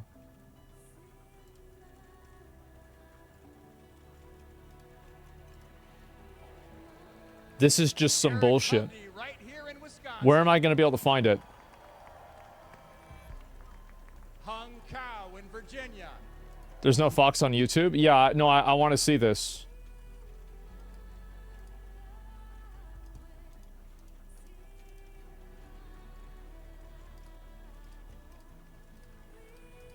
Jesus, I have so many fucking tabs open, I'm getting confused. Okay, I'm just gonna close a lot of these right now. Okay. Close it? No, it's fine, it's fine. I've got it now. I'm just looking to see if there's any more posts about this. Nobody else is saying anything about this at all. Joe Biden tweet? No, he didn't tweet anything.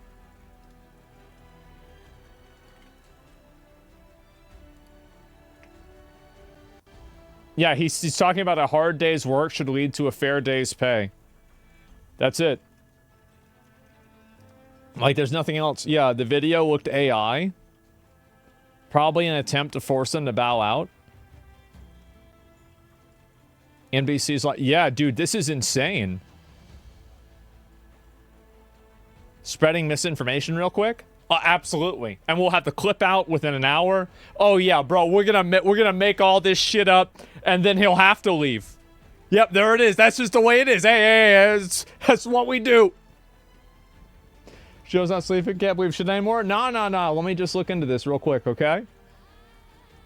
Reuters and Daily Mail are reporting considerations. Articles are disappearing, though. Fox News. Trump will not say Biden's name. Oh, God. Oh, that's so good.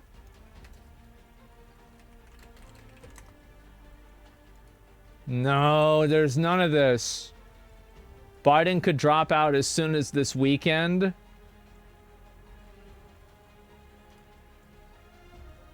Uh-oh. But this was hours ago. This isn't new. If you say his name 3 times, he'll become the president. Good one. Oh my God. Yeah, I'm gonna give I'm gonna give it a couple of minutes, and we'll see if any new information about this comes up. Washington Post said a couple of hours ago that Pelosi was looking to convince Biden to step down. Do you guys think he should step down?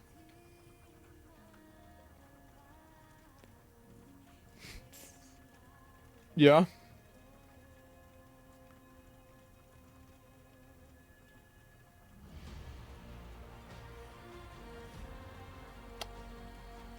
Yeah, I think so too. I do. You should go to a retirement home? Yeah. I remember there was a comment on whenever I watched the the presidential debate. There was a comment who said, I work in a nursing home and I hear these, quote, debates every single day.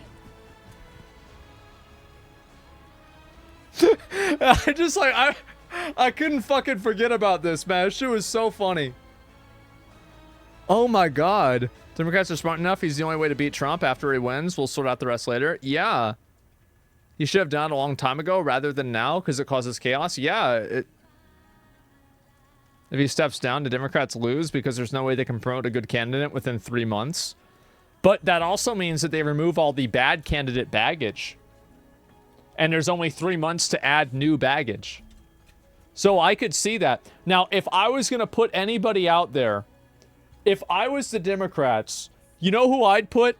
Michelle Obama. That's who I'd do. Absolutely. Everybody remembers Obama. He was great. Remember, he was so good at talking. You didn't have anything bad happen. And this is like his wife, so like it'll kind of be like Obama again. And remember how good that was? Let's just do that again. See, guys, there it is. No, she'll lose? I don't know. She doesn't want to do it? No, I know. I don't think she wants to do that. That's what she said. My God. I don't think that, I really don't think that has any, that's total bullshit. It's crazy. I feel like people are okay joking about it because everybody knows how fucking ridiculous it is. No, thank you. Well, I think that's like, I mean, if they're looking to win, like, no, I'm not talking about like the opinion of like who you like. I think that would be probably the best chance they'd have to win. RFK. You think that they're going to actually push RFK? Fuck, I think that there's a better chance that the Democrats will nominate Donald Trump. Yeah, I mean, at that point, they might as well just nominate Donald Trump. Yeah, that's not going to happen, guys. Newsom's the best option? Yeah, Gavin Newsom, the California governor. Yeah. If they let RFK primary months ago, they would have had a chance now. Yeah, but holy shit. Let me see if I can refresh this again and see if there's any other information about this. Reporting's correct, he drops out. It'll be one of the most selfless acts in service of the country any politician in my lifetime. It will also make a dire importance of defeating Trump. I mean, like, dude, if he doesn't drop out, this is gonna hurt him so much. Biden isn't dropping out.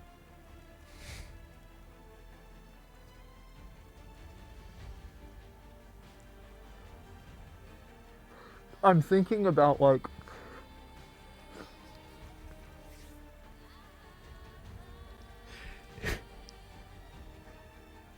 sorry, this is so fucked up. I don't even know if I should say it.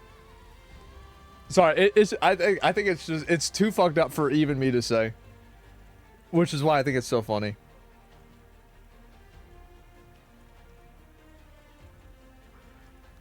Oh man. Say it. So, what if he doesn't drop out, but they just put up like a doll or a paper mache that looks like Biden, and you can literally see the strings moving his mouth, or even the corpse, the just moving mouth, and it's like, no, Biden, he's right here. What do you mean? What do you mean he's not running? Look at him. There he is. He's in great health. Yeah, it's just like an AI voice moving his mouth around.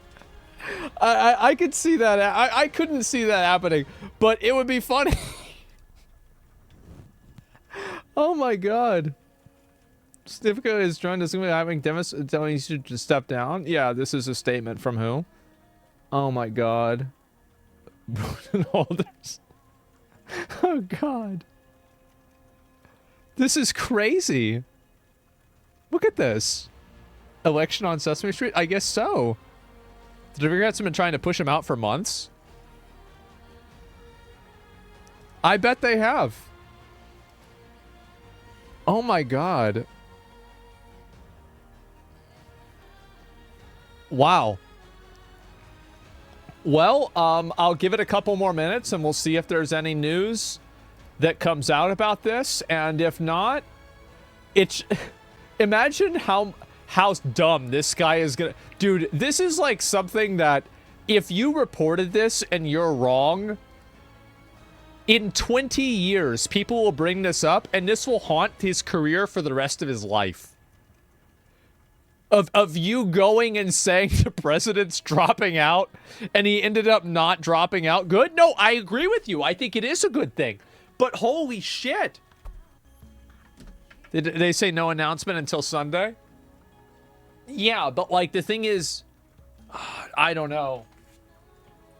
Newsvex has zero credibility anyway. Maybe you're right. I'll be right back. I need to use the bathroom.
Okay.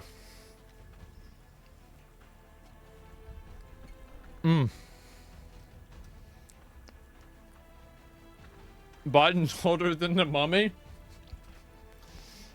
Is that right?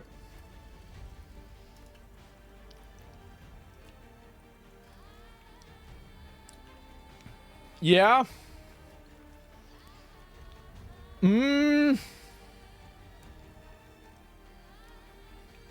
Man.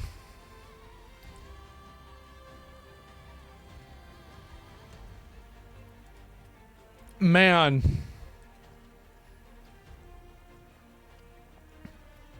That's crazy. I guess we're gonna find out. Yeah, I don't know what else to say.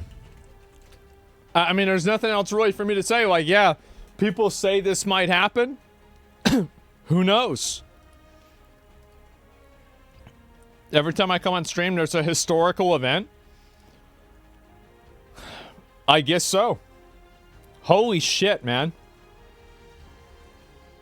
So true. Yeah, it's really kind of incredible to think about it, you know? It really is.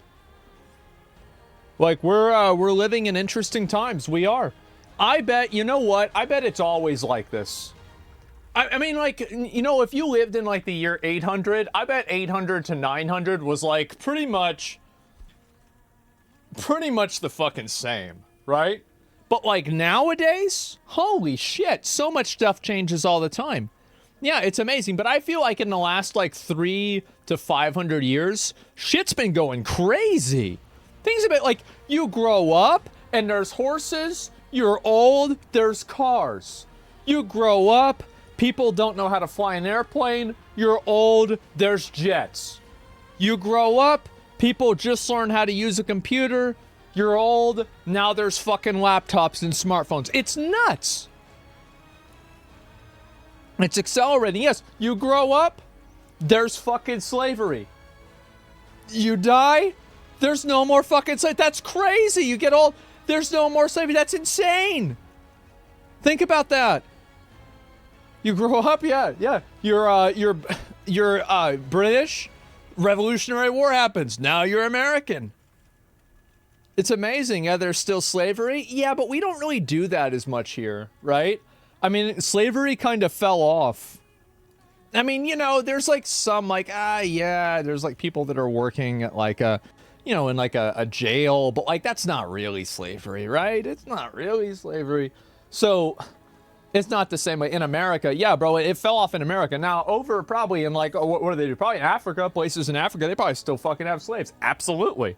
Yeah, it's like, bro, it's free labor. Of course they're going to do it. Like, I could easily see why they had slavery. Of course that's why. So yeah, slavery not meta. Yeah, slavery is not meta in America anymore. The meta now is that we have other people do the slavery and then we just have them, we just pay them for the stuff that they get from the slavery, which is really different. And that's good for us. We're going to just do NA West 30, okay? Let's just do NA West 30. I don't want to think about this. I don't want to talk about this. Let's just move on, okay? We've already wasted enough time. Let's go. Excuse me. Ooh. Turn it up. The Star of Siliveth. It is said to be the seal stone containing Siliveth, goddess of destruction. Mm-hmm. This magical star of destruction was shattered into pieces all across the world, and those who are born with this fragment were called the Star Children. In 1192, during an age of conflict, the Archean commander Khazar sought to use the power of the star fragments as a tool of war. Ooh. And sent the witch Calanthea to the remote island where the wizard Jan Junath hid the Star Children. That's not what it says.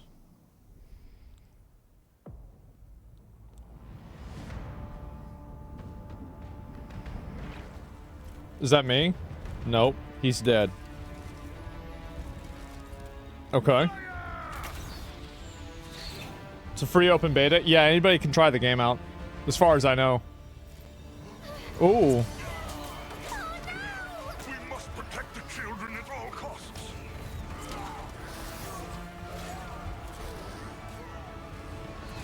That guy just got fucked up.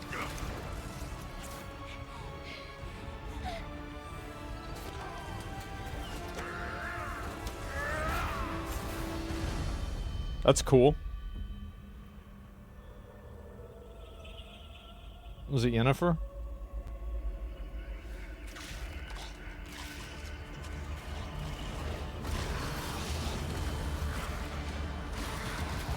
Oh, that's cool.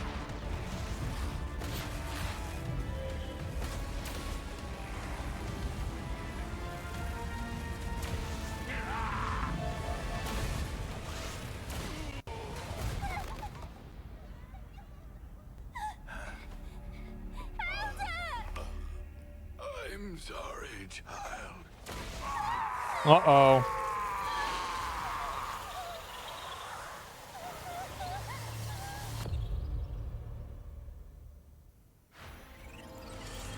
So is that you? You're the kid?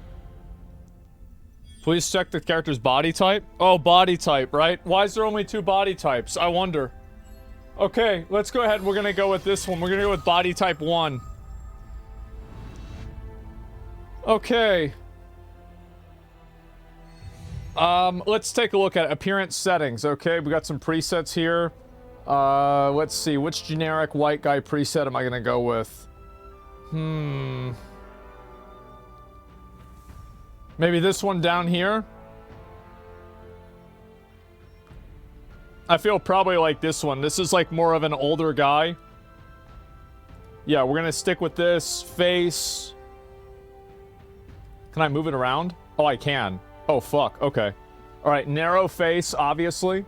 And narrow and long. Okay, so I'm about, like, right about here. Okay, that's about right. Shape. Okay, yeah, we're gonna stick with that. That seems good. Okay, skin. What about gloss? Okay, I'm not that greasy. I'm gonna keep it down at, like, right here. And then color. Okay, well, I'm fucking white, so, yeah, that's probably about accurate. Wrinkle depth? Oh, shit. Oh, shit. I don't really have wrinkles, so I'm just gonna go with 0. I have, like, 1 wrinkle on my forehead, so maybe a 2? That's about it. Okay, freckles. I have no freckles at all. We're going to get rid of that. Absolutely fucking not. Put 1. No, it's fine. It's fine. We got it. Opacity. Okay, that doesn't really matter because it's not even there. Scars. Okay, is he going to have any scars? I can't even see anything.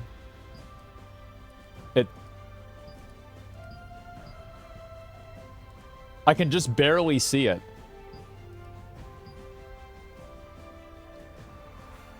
Yeah, I could barely... Yeah, I guess I'll have it on, like... Yeah, I can barely see this at all. I guess I'll just put this on. That's about it. There are emotional scars. Oh, true. Cheekbones. Okay, height of the cheekbones. I don't know. Like, I think probably like that. I'm not really sure. Angle? Oh, my God. Bro, I don't know how to do any of this. Protrusion? Oh, God. Oh, God. Is this sponsored? It's not. No, I'm wasting my time on this bullshit for free. Okay, bone structure, front... I'm not gonna fuck around with this. Jaw. Okay, length of the jaw. Probably about, like, right there. I don't really have, like, a big jaw. Width as well. We'll probably go, like, right there. And then, let's do hair. Let's focus on hair right now, actually. Okay, so you've got Dante, random fucking dreadlocks. I don't even know what that is. I don't know what that is. That's stupid. Looks like a white supremacist haircut. This is like a Civil War general. Emo kid who's too old to be an emo. Wow, super emo. Crazy emo. I don't even know what the fuck this is. What even is this? Oh, that one looks kind of good. What about this one here? Let me see. Oh, that looks good. Yeah, that's the way I wanted my hair to be whenever I was young enough to think that I wouldn't go bald. Yeah, I might go with that. Okay, another emo haircut. Weird thing on his head. Let's see here. This is just your traditional Jaime Lannister. Same thing. Okay, more mutton chops. What is this, fucking Frodo Baggins? Ooh, that looks kind of good. Yeah, that looks kind of... Yeah, that's all right. Yeah, that could be good. Witcher, yeah. Okay, all right. That one is kind of the same thing with the hair. Hair. Well, let me just look at the other options, okay? So you got this one, this one, this one. That one's so stupid. That one. The Witcher hair. Oh, this is... Bro, this is Karen hair. 100% Karen hair. No. This one's alright. Got long hair like this. I just think it looks kind of artificial. Looks fake. Honestly, I feel like probably this. Like, this is decent as well, but... Yeah, I don't have the hairline for this. I'm not gonna make him bald, okay? I guess, actually, it doesn't really look that bad as being bald. It doesn't look that bad. Yeah. I mean... Why would somebody... This is... Oh my god. Okay, let me think. The bald? Bro, alright, I'll do it. Why not? We'll make him bald. It's only for the beta, right? So it doesn't even matter. Okay, contrasting color. Who gives a shit? Beard. Okay, what beard options do we have? Okay, mustache, goatee, the fucking, like, weird, like, kung fu goatee. Big beard. No. Damn, these kind of suck. I think we just go with this one. What do you guys think?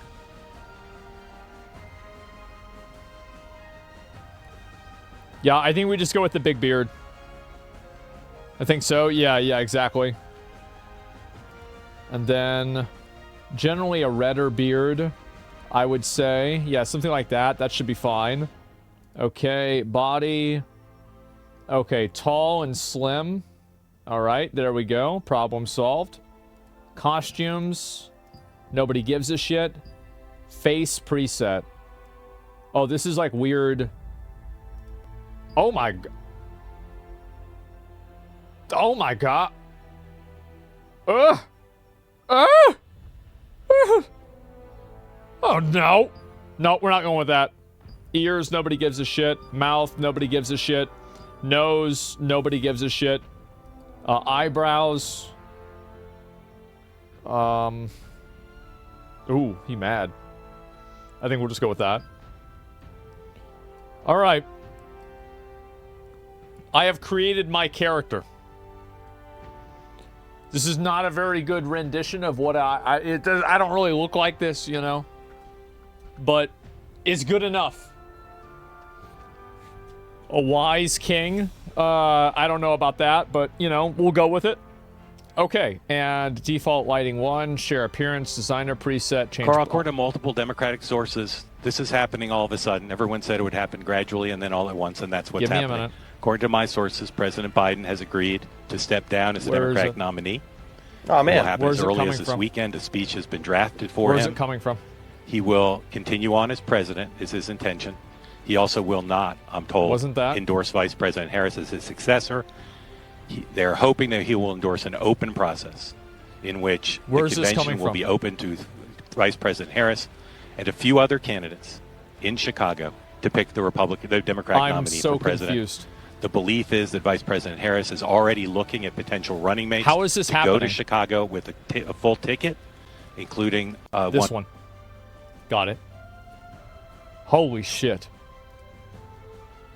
Sorry about that. That was the in-game audio? Yeah, I don't think it was. Yeah, not so much. It was just that I had it open on Twitter. All right, let's start the game, guys. Let's do it.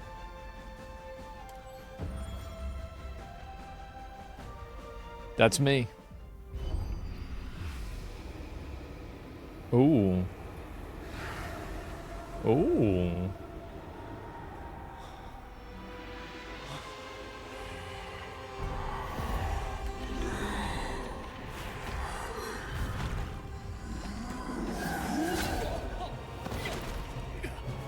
Well, that's bad. Nice. Okay, so I'm directly automatically into the game. Okay, great. All right, so I've got my attack. Okay, I'm just gonna try and figure this out. So click doesn't work. It's E that does the attack. Okay. You finished the tutorial. Okay, so you have Q. Okay, so this is guard. And then E is my attack. Okay, and then do I have a roll? I feel like I should have a roll. All right, well, let's just keep moving. Camera adjustment, okay. I guess it'll teach me everything just by playing the game. Well, I thought we killed him. Q? Okay, so it's like a parry.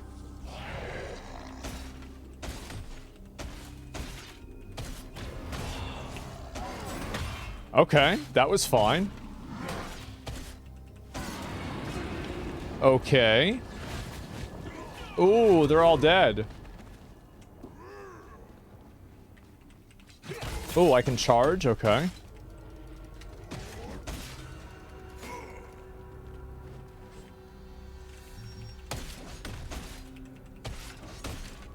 All right, well, he's dead. Cool. Let's go into here. Weapon swap. Where the hell is that? 1, 2. Oh, it's the weird little button. Okay. So you can swap your weapons, and I'm just like shooting the fuck out of this guy.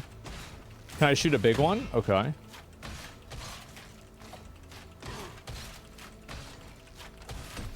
Wow. I did it. Oh, that's convenient that he fell down and broke that.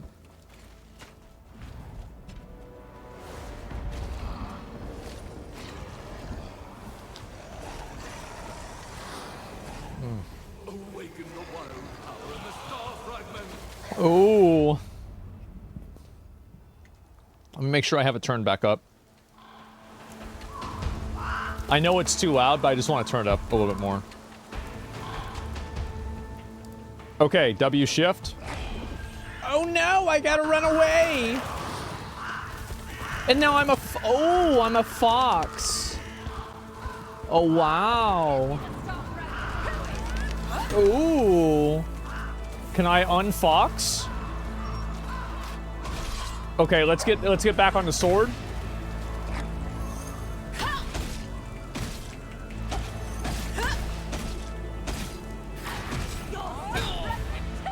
Uh-huh. I won't let that happen. Skills, bro? Yeah, I got it. Wake up. Okay. Okay, I'm gonna try and use some of these skills more often. I'm still learning.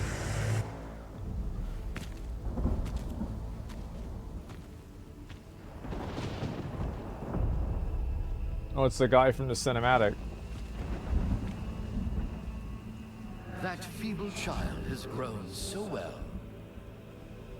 You have a special star fragment within you. Ooh. A power with infinite possibilities. But beware, as there are dark beings who are after that power.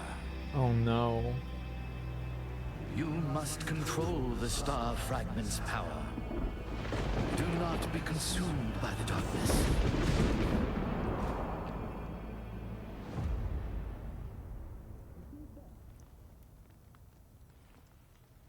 It was all just a dream.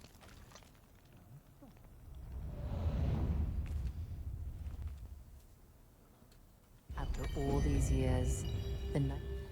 Oh, oops. It's me. Enter name. Gold. This name, accept. Wow, somebody took my name. I would have never expected that. That's crazy. Okay. Sure, I'll open the door. So that's where you were. I was looking for you. Lottie transported supplies to the North Guard. Could you go with her to take the supplies? Ooh, a She'll need you since quest. it's so dangerous. I'd go myself, but for my arm. Give me a hand.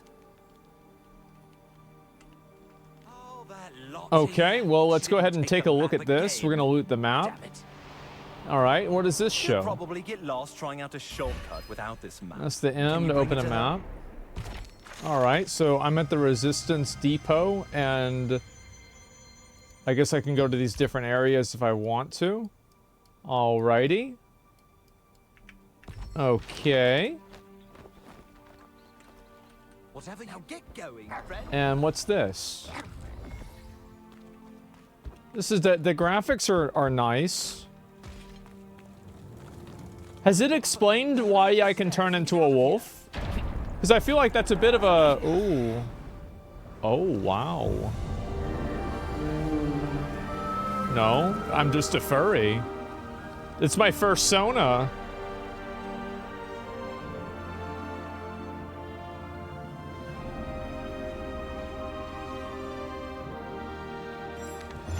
Okay. F10, check out various content, open the codex to get rewards. I forgot the map again. Okay, well, let me just go and talk to her. Hey, what brings you here? I don't know. Oh, really? I was just going back to get it. Thanks. I should get going. I'll help deliver the goods. It's true, I was about to move the delivery. Did Benny tell you? Honestly, I told him not to worry. She's gonna die. Well, it certainly won't hurt to have you come along. Let's go. What exactly are we delivering? I guess the Archeum portal is opening again. We need to deliver some munitions across Wisperian before they invade. We'll want to bring weapons. You never know when you'll get into a fight. Mm-hmm. Let's head to supplies management first. Connell should have a weapon chest ready for us. Now, let's go. The Okay. Well, so this is the city in the game. And then jump. Yeah, I get it. I can jump. Okay, got it. So what happens if I try to talk to somebody? Am I just trying? Okay, so it's just like basically random stuff. Okay.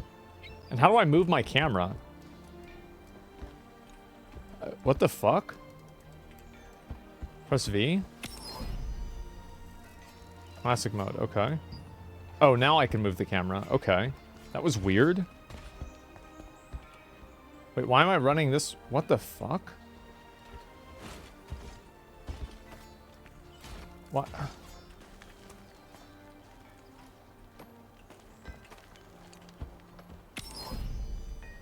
Action mode, you can trigger camera rotation. Okay, this is, yeah, this is what I want. Okay.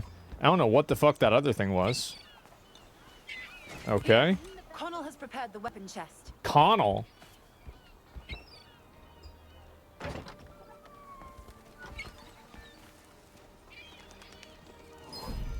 Are you going to give supplies to the guards? I don't know. Just in case. Bring your own weapons. Let me see what happens here. There's a training dummy over there. Okay, there's great sword, sword, dagger, longbow, Get your crossbow, weapons, it'll save your life in battle. staff, and wand. All right, well, we're gonna go with great sword. We've prepared all kinds of weapons. You Okay. various kinds to be ready. So, move closer to Lottie. Well, where is she? Dumore, I need to go to the North Guards. Can you open the gate? Okay. I see. Wait a second. Ooh. What the fuck? Now, let's go. I love how that just isn't explained at all. That's like, yeah, by the way. In the past, Yeah, he just Captain Da Vinci Aaron led the resistance. just turned to into a defend the giant island from the monster. Archean Legion. But uneasiness And you're a still lingers furry. Here. You left Fortress Aaron to help Lottie transport military supplies. Uh-huh. Wait, she's transporting military supplies? Ooh. Is this gonna hit me? No. What's going on? Let's head to Aspirion. You haven't used a piton yet, have you? Pete Just on these watch nuts. closely and do what I do. Pete on...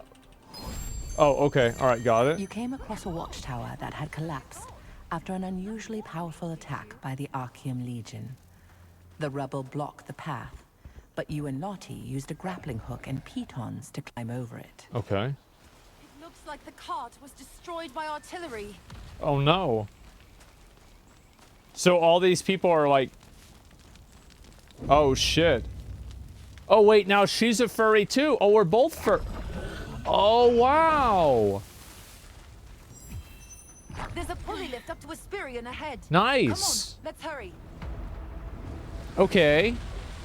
Let's keep going. The artillery is clearing the way for black Mitrans. Let's get rid of these Mitrans before more show up. Watch Oh, the oops. enemy's movements. When you see an opening, strike. I don't really know what my abilities do. It just gave me like 7 different abilities. I don't even know what any of them are. But that's okay.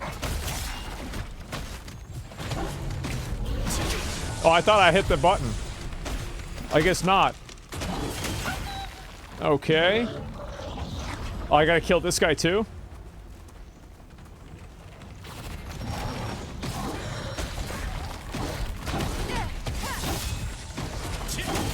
Okay. Oh, and it's like a sprint bar. I get it. So I can only be a furry for a certain amount of time until it's too much for me and I have to be a man again. See, it's like making my bar go down. Oh, I guess it's only in combat. What's this? Oh, there's dwarves. What's this blue thing? Talk to her. The pulley lift broke. We can't keep going like this. Uh-huh. There isn't one. Either we use this pulley to cross Wisperian, or we'd have to go by boat. That won't do. Burmetz is here, so let's check the lift. I'll get this fixed. You go help the other resistance members. Okay. Help the resistance members in need. Okay. Well, between the two of us, we'll have it fixed in no time. Well, what do they want me to do? All right. Wait, can you see me? Wait, what the fuck is this? Thank you. Examine the mark of the great tree. Okay. And tell me what is going on. Mark of Wisperion. Ooh. Ooh. Ooh. Is there autoplay? No, they took it out of the game.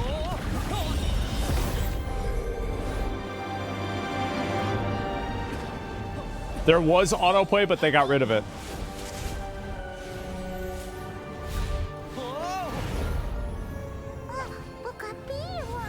Oh, great. I have a Funko Pop that's gonna tell me what to do. Oh, good.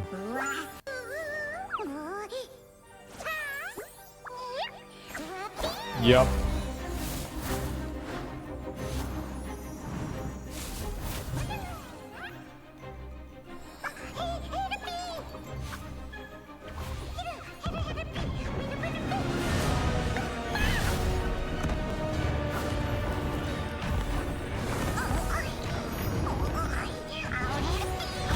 Just get out of the way, man.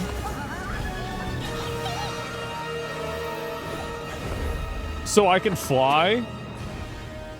That's kind of crazy, huh? You defeated the black Mitrans that appeared where the fireballs landed, and then headed toward Wisperion. Fortunately, Wisperion was still intact, but you couldn't help the North Guards because of a broken pulley lift. When you contacted Wisperion, a mysterious being bathed in light appeared and led you to the top of the great tree. I actually think that this scuffed Baldur's Gate 3 narrator is kind of a good idea. Because I really had no fucking idea what happened. Yeah, that's probably better than not. Oh, how did you get here? The lift was destroyed. Why does every game have a Paimon? Because the people that play video games are stupid. Oh, wait a second. Do you have the power of a star fragment? I've heard Wisperion summon starbearers. It looks like that's true. What? Oh, thank you so much. True. Now, please go to Tuaren's Tower. Since you have the star fragment, you can use Glide Morph to get there. I'll go over all the operation details later. Glide Morph. Huh. By the way, have we met before? Sorry, forget it. Gotta stay focused. Okay. It's an enemy attack! Acquired Bald Eagle Morph. Perform a Glide Morph by jumping off. Okay. I'll go first. See you down there. Ooh, I'm a bird. I'm dead. Okay. Oh, oh, oh. Oh. Okay. I'm flying around. Speed up. Today, I will dedicate the star fragment of Wisperion. Oh no.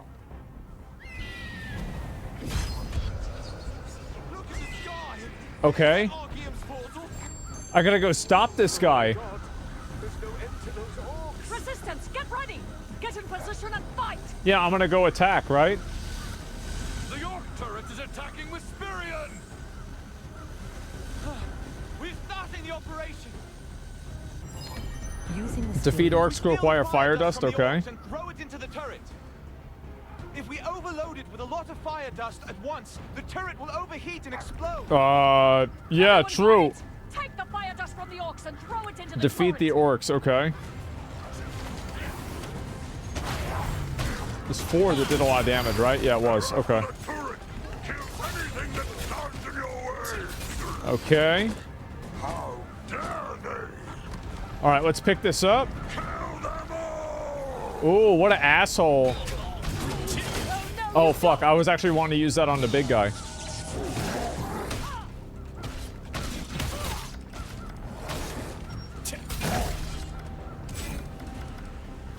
Oh, so Q in a direction causes me to dodge. Okay. Wait, so did that say Tauren? Okay, so 4 is the big damage. Alrighty. Okay. 28 fire dust. And now what? Oh, it's a cinematic.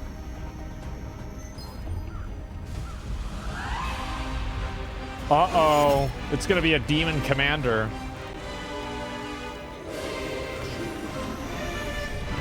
Yep.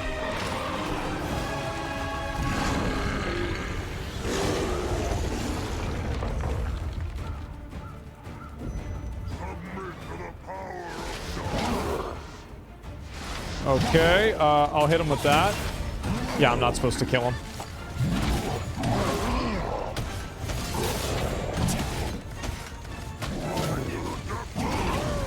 Okay.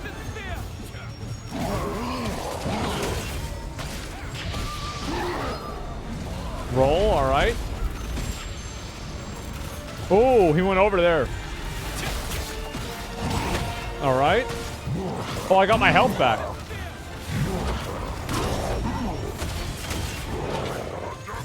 Okay.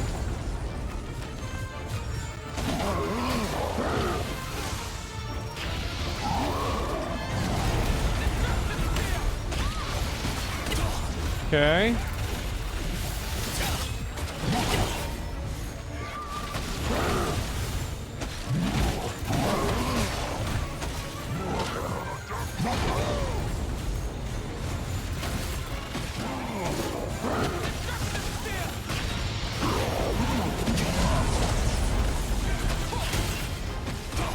Okay.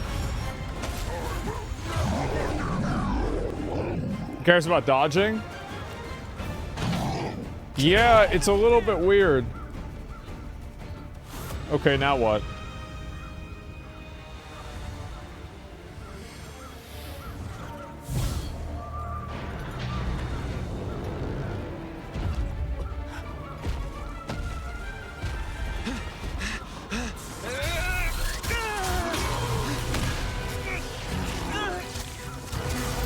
I'm gonna play ranged in this game.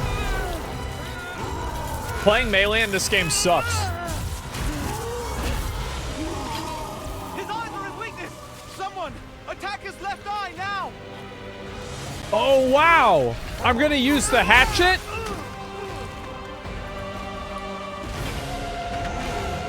Let's go! The level 1 hatchet. Hit him! Hit him! Hit him! Oh! Wait, what? How the fuck did that happen? Are you telling me? Star fragments? Watch out! Ooh. Come over here, Ron. Paimon, no! Oh my god, my life is flashing before me. Uh-oh. This is when I realize I'm truly a wizard. Children, this way! Is that Harry Potter? Uh-oh. Ooh. Hey, wake up!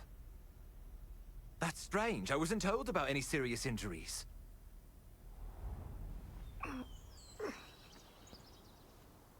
Hey, are you awake?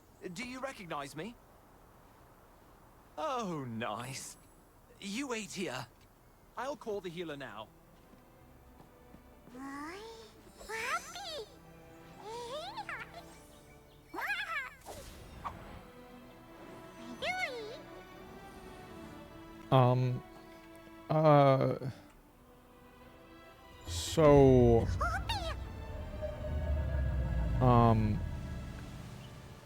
What?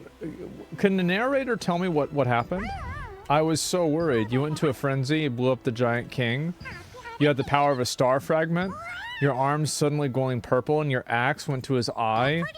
The Masu vents exploded with a big boom. Are you okay? How's your arm? Let's ask Clay. Okay. So this is the world. Oh, wow.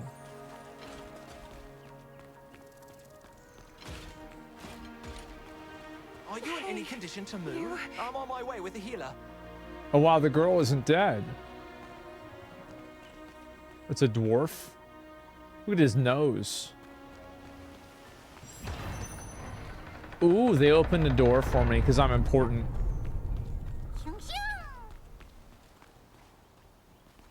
You did good. That must not have been. You did good. Waiting for you inside. Okay. How are you? Feeling better now? Yes. The enemy withdrew after you took out King Vert. I'm glad you weren't seriously If it's King Vert, why is there an E at the end? Oh, right. From the time when we barely escaped from the chapel in one You shouldn't have that E there. It's a waste of space. recognize you. But what are we to do about your power? At this rate, you may be chased off like before, or even lose your life to a mana frenzy. Ooh, what should be done? You know, I have a friend in Laslan named Martinet. She is conducting research on Malvescence. She should be able to help you out. The storage manager in Castleton, Melky, will know where to find her. In fact, no matter the town, the storage managers know where to find anything.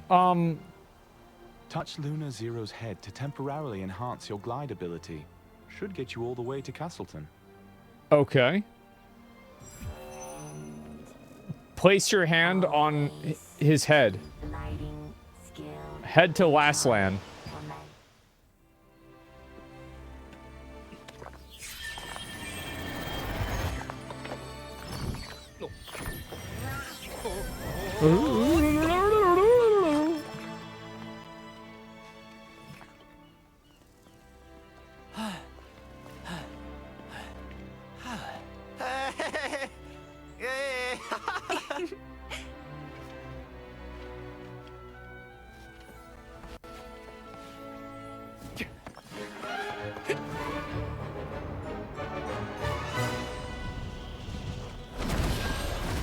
I'm a bird. Are they? Oh, ooh, what's this? You've never been outside the island. What about the big guy behind me?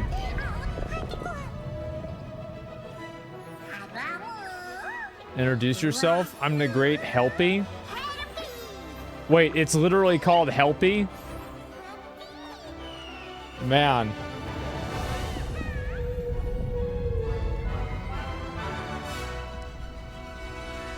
NC presents. What is it? This is the part from the trailer.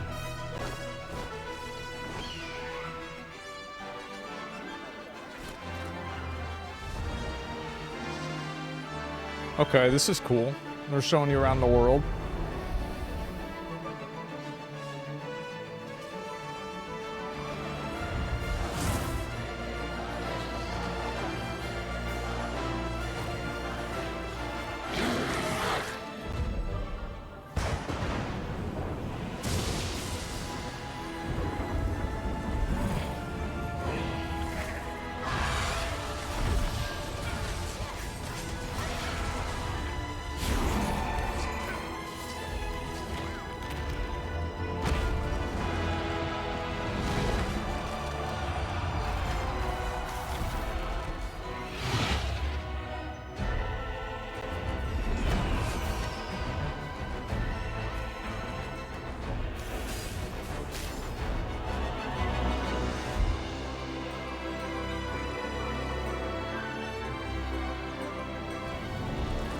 I bet this is where, like, the elves are or some shit.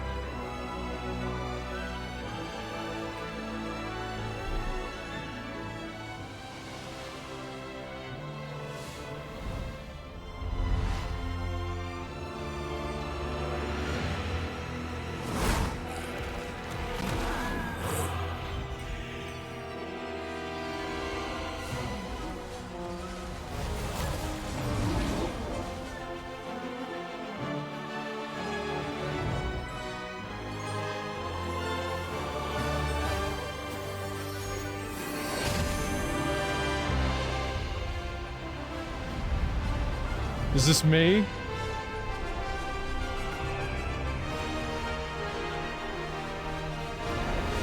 Ooh, I'm gonna land.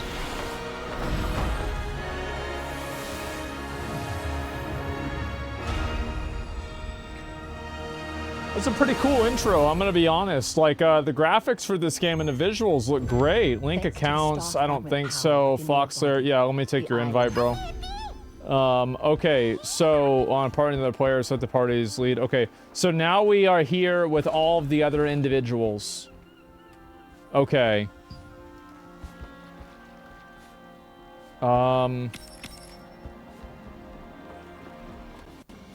Okay. I'm just trying to get an idea. What can I go in the water? Oh, I'm in the water. I'm in the water. Can I dive? Wait, am I a beaver? What the hell? What the fuck? What the fuck? What the hell is it? What the fuck? Why am I a beaver? Why am I a beaver? And I don't know if I can dive. I'm gonna try and get on this boat. I'm on the boat now. Okay. So we did all that. Okay, I'm just gonna look around a little bit. I have to say that visually the game looks really nice. Play with a white... Wait, what?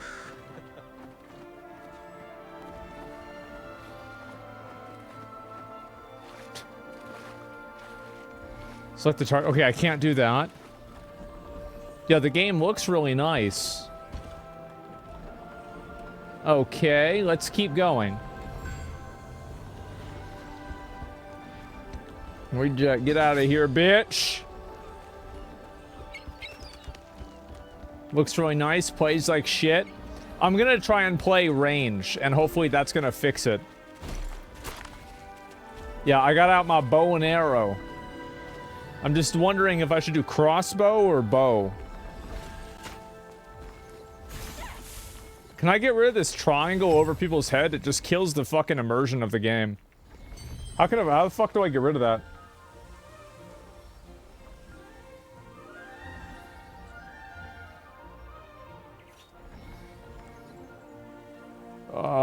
Where the fuck? Where the fuck? Sentence. Okay. And what am I looking for? Probably gameplay, right? Content?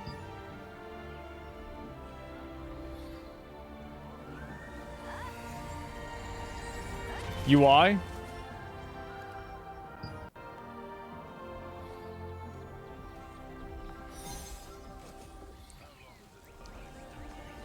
What do I change?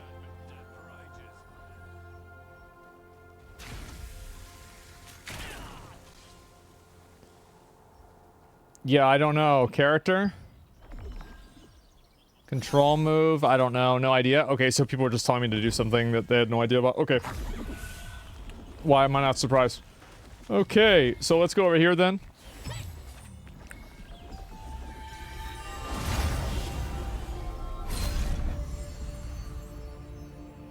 Lord Hobbs of Laslan resisted Revolupius, who had usurped the throne, but his dominion was taken by the Archean Legion. However, Laslan was freed again by the Founders Order, led by Captain Da Vinci, and the Laslan Allied Resistance Forces were founded here.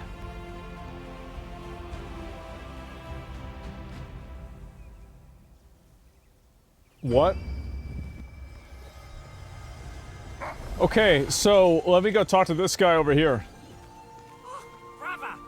Fallen paper. So true, I agree. So, ask the store manager. Click to claim rewards, okay. What is this? I got a hat? Did I get a hat? Where's my hat? I don't know what I just did, but I did something. Okay, and now we need to go over to this way, I think. I don't really know. No, it's over here. I get it. Okay, let's talk to this thing.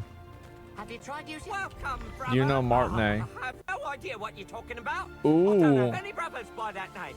If you don't have anything to store, buzz off. It's a goblin. You know Clay? I still can't tell you, though. Try visiting the priestess. Okay. Speak with Einar, Priestess Grace. All right, let's go talk to her. Is she hot? She better be hot. May I ask, do you need help with some? Of course she's hot. Please wait a moment. I sense no ill intentions from you. The power of the gods has confirmed the truth of your words. Of course. However, she is currently in danger, and thus under the protection of the people of this village. You will need to follow protocol. What the protocol? To meet her, you are going to need the password. Ask the sundries merchant for the first half of the phrase, and the skills researcher for the second half. If you mention that you are seeking a red flower, you will receive the answers you need. Okay. Let's go talk to this guy then. Oh, do you need Ooh, he's fat. Welcome. So the priestess sent you. Maybe you've heard, but there have been some suspicious people asking about Martinet recently. They were wearing disguises, but it was clear as day they were from the Archeum Legion. Oh, I don't know what those Archeum bastards want with her. But under these circumstances, we have no choice but to be wary of outsiders seeking Martinet. What's the password? Oh, yes, that's right. Sorry, I suppose I got a little carried away. The first half of the password is the light fragment. You can find out the rest of the phrase from the skills researcher. Be sure. Okay. Let's go talk to the next guy.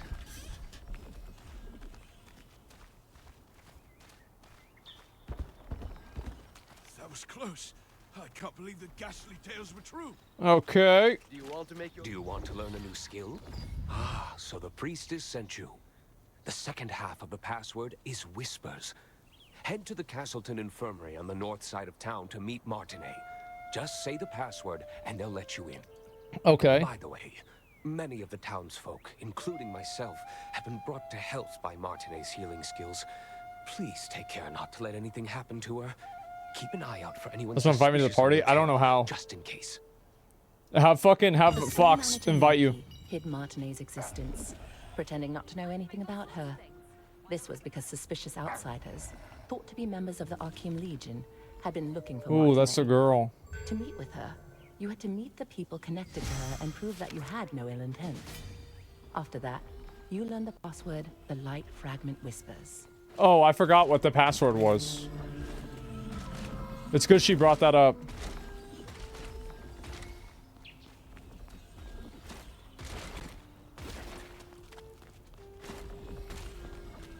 More talking quests? This hasn't been so bad. What's this? The dark mass screams? I'm gonna say this. I'm gonna see what happens. Oh, okay. Next. Ooh, they're gonna let me in. Okay. So we gotta talk to this girl. I haven't seen you around before, so what brings you here? I've come to ask about As healing. I'm sure you heard on your way here, I can't treat anyone right now unless it's an emergency. Would you mind coming back later? No. Oh, I see. Clay probably sent you to help with my research. The truth is, my sister is also suffering from the same symptoms as yours, and I've been searching for a cure. The mana calming potion I'm creating should be able to help. Let's see. Oh, drat. I just used my last batch of ingredients. Let me fetch them. Then I'll tell you where to go and what I need. Head to the Golden Apothecary in the Golden Rye pastures. You'll be able to find some rancid powder. Just get me some rancid powder. Wouldn't it be and I'll golden whip up powder? a mana calming potion for you. I'll get it right away, milady. You know how to use waypoints, No. right? If you aren't sure, go ask Priestess Let me Grace. guess. I open the map Using and I them click makes it on a them. breeze to return after procuring materials. Okay. Oh, shit. It's my evil powers.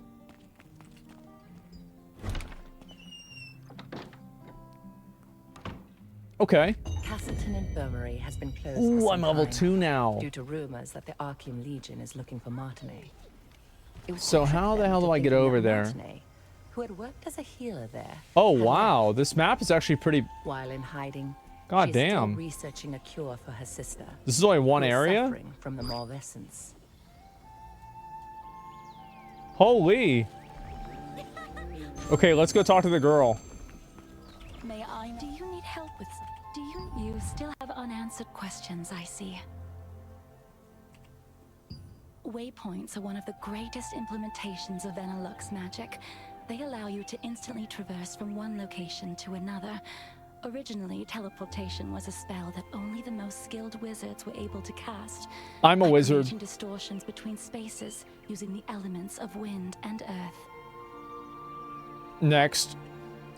It was the wizard Clay who completed the schema to make waypoints, so that teleportation could be accessible to everyone. Anyone can use a waypoint without any special training. Try placing your hand on the waypoints in the plaza and at the Golden Rye pastures. Afterwards, talk to the Resistance officer Ashton. He'll explain the rest.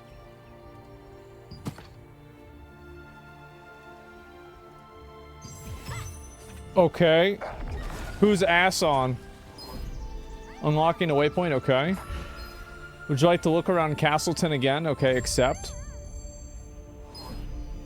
Lord Hobbs of Laslan resisted Revolupius, Hobbs? who had usurped the throne, but his dominion was taken by the Archeum Legion. However, Laslan was freed again by the Founders Order, led by Captain Da Vinci. I've heard this before. Oh my, it's the flying dog. Wait, can I see him from here? Oh shit, I can. Oh man, look at that. That's cool. Wow. That must be the guy that spent $10,000 already. I'm just gonna walk over there just so I can explore and kind of look around in the world, you know?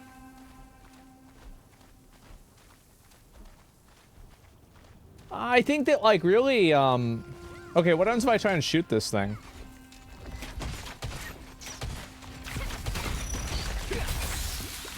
Alright, that's dead.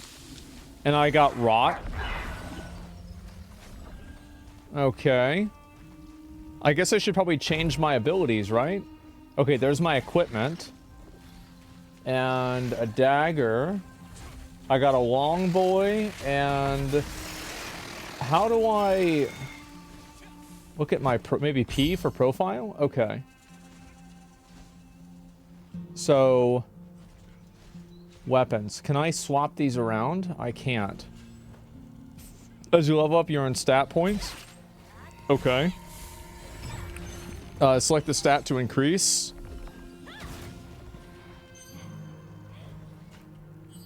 Okay. Spicy get red. Kirshi, oh shit, thanks for the raid. What's up, boys? How y'all doing? Hi. Dexterity. I think we're gonna go... We're gonna go with dexterity. Yeah, we're gonna do that. Thank you very much. I appreciate it. Because I'm doing I'm doing a next. Okay, next apply stats. Okay, good. Okay, so I've got dexterity and crossbow. And how do I swap this around? Can I do that? Okay, there we go. Okay, so I've got a crossbow and a bow. Let's see how this works.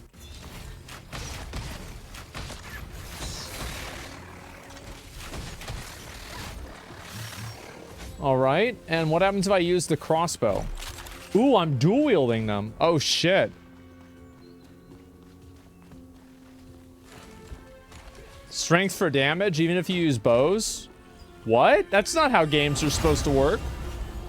No, strength is for physical damage. Dexterity is for range damage. That's how the game is. That's how every game should be. What are they trying to convince? Are they trying to confuse me? They trying to confuse me again? Solve the problem by employing the power of free wizards, but the free wizards' clumsy magic only made things worse. The free wizard. Okay, so free wizards are bad. Okay, cool. The Einar priestess Grace Let's go. introduced waypoints as a great integration of Vanillux's magic.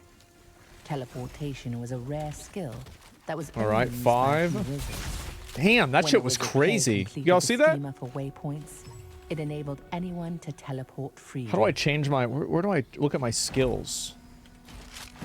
Profile. Bars, maybe? How do I... Lock? Unlock.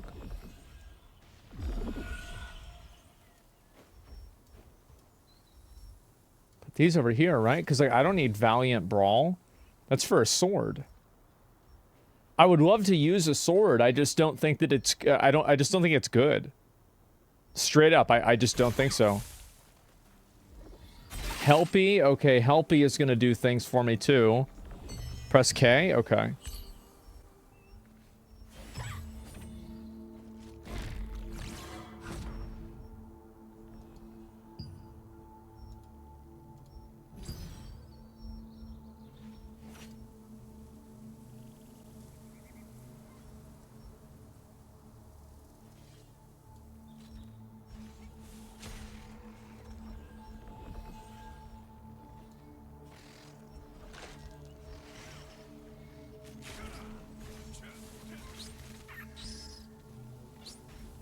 I'm just trying to learn here.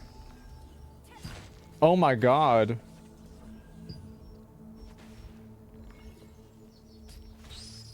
There's a lot to know.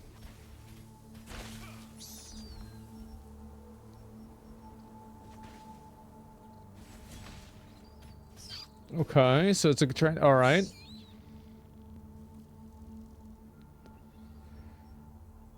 And this is active skills longbow. So what about the crossbow?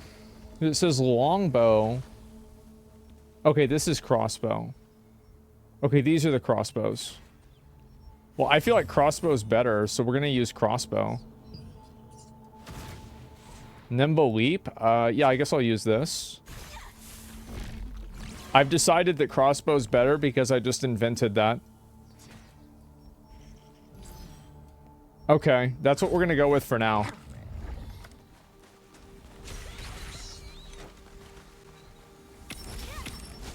What's in the box? Oh shit, I set it on fire. Okay.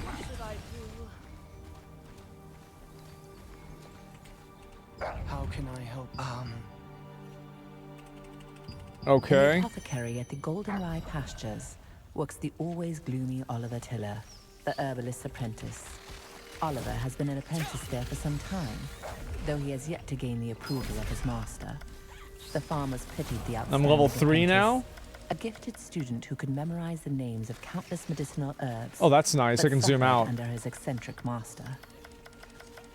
Can't attack other players while under protection. Oh, I was trying to hit a player. Oops. Okay. Well, who's this guy? He dead. That's who he is. All right. Combat feels sluggish. Yeah, no, I think it is. I want to try to play it and like get an idea what's going on before I say anything. The main ingredients for rancid powder can be acquired from harvesters and insects in the Goldenrye pastures. Yeah, I'm trying to The just... proposed heart of a harvester, which It's a controls beta? magical power. It's a localization beta. Controls magical The game's already been out in Korea. contaminated scarab horn. Like, the game's fully released in Korea. These ingredients It's a known entity. It's not like this is some kind of, like, unknown game. These are, like, my first impressions with the game so far that I just played it. I feel like the combat's really rough. It's not very good. The world building kind of sucks. The graphics are amazing. And I think the concepts in the game are kind of interesting, but overall, like, accept, reject. Okay, Tilly, I guess I'll join your group. I guess I don't know what's going on.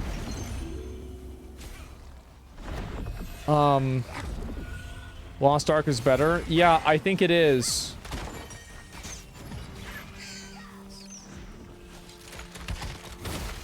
But I'm trying to be, I'm trying to be open-minded, okay? I want to be open-minded. That's why I don't want to express too much of my opinion so far.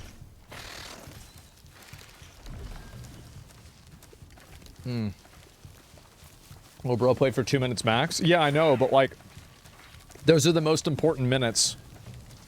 Because that's the time that, like, if somebody isn't enjoying the game, they're not gonna play anymore if it's bad at that point. You know what I mean? Like, I certainly wouldn't. Damn, that's a big dick attack. This combat does start very slow. Then I wait for people to need to improve it. Yeah, yeah.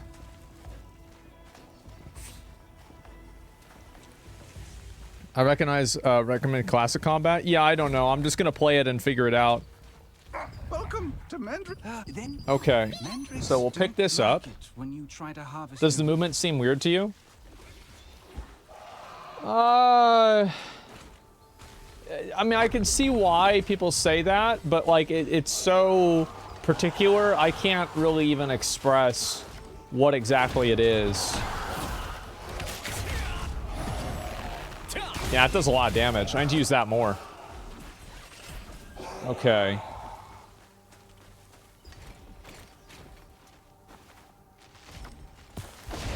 Oh, it's this cocksucker again. Alrighty. And I'll loot out of that. Okay, all this is done. And then I have to go all the way back. Let me just run back just to explore the game a little bit. And is this... Yeah, it is. Okay, let's go down this way.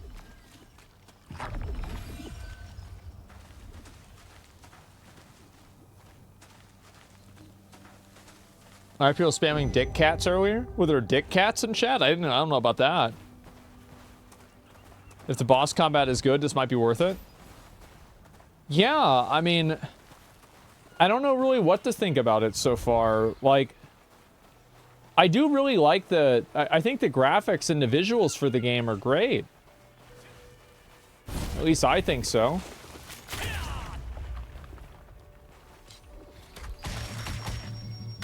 I'm too far away. What do you mean I'm too far away?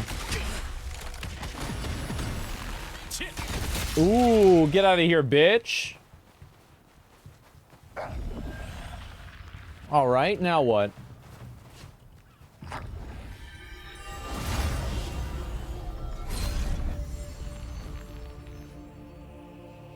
While you search for treasures hidden in ships wrecked by storms and chests that have been drifting, you will encounter the masters of the coastline. Who are they? Is it the seagulls? Are they the masters? They look like normal crustaceans, but when you get up close, you'll find they pose a greater threat than you anticipated. Oh no.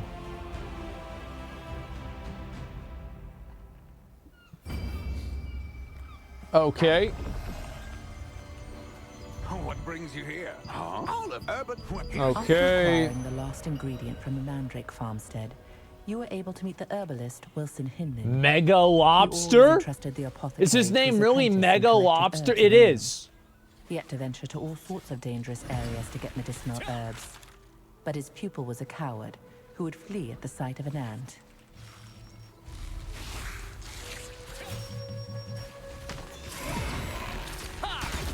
Gotcha, bitch.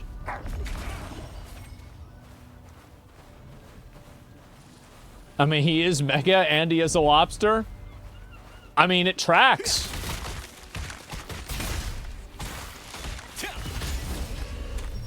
Get out of here, bitch.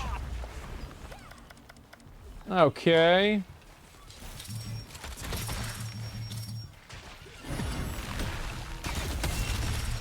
That one attack does a lot of damage. I feel like the longbow does the most damage, honestly. Crossbow's kind of like, eh. You get a little bit more movement, but you don't need to move with the longbow because you just kill them before they even get over to you.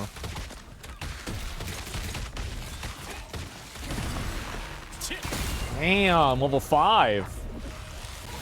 Okay. Let's go this way then. Why don't you add the rest of the bow skills to 7 and 9? Because I'm not going to be clicking on those buttons. They're too far away. I'll keybind them to something else. I just want to practice the spells, man. This looks like Guild Wars. Nah, Guild Wars looks like shit compared to this. This looks way better than Guild Wars, like fidelity-wise. Style, maybe Guild Wars could be better, but I personally don't think so. I've never really been a fan of Guild Wars, never liked it. Can I go up on this? Kind of, yeah. Okay. Ooh.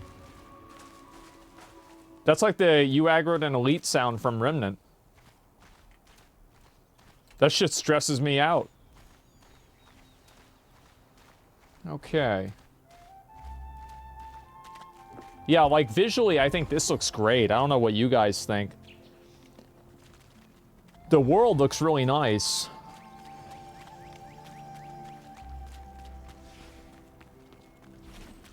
W game, yeah. Dog shit combat. I think the combat's the worst thing about. I actually think that also. Like I felt the same way about Lost Ark. Let me think of a game that I think has like a really good story. That's like a fantasy game. Dark Souls. Final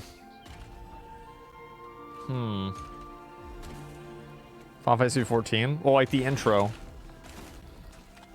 I don't know. I have to really think about it. Let me go inside here.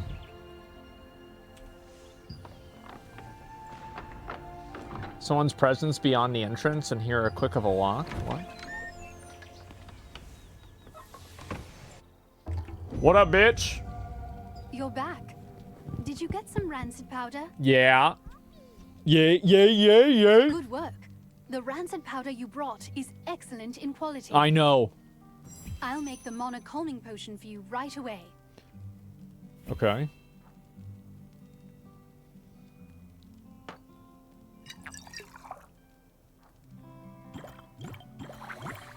Very human dialogue. All right, here you are. Why don't you try it and see how it works?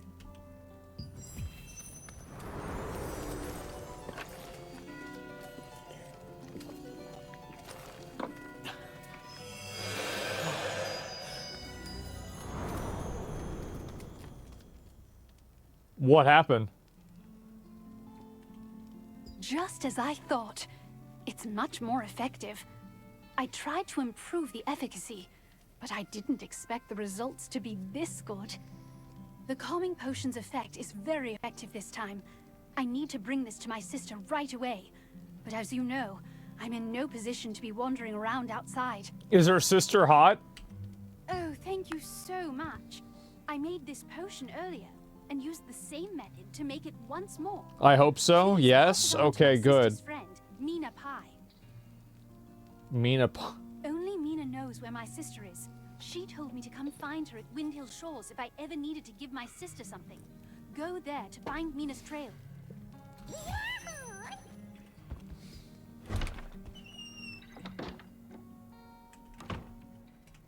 The effect of the mana calming potion that Martinet made was incredible. We're gonna go over there. Soon after you drank the potion, you could feel your magic begin to settle down. Martinet, who had been researching a way to relieve her older sister Adriana's pain for so long, finally succeeded in creating a potion more effective than her other attempts. Oh, this does more damage.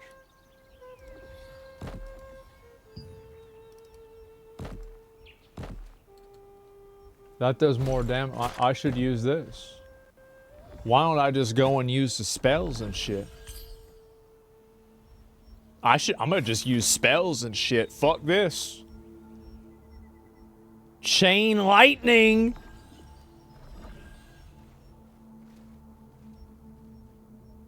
Frost smokescreen? Who cares about that? Fireball.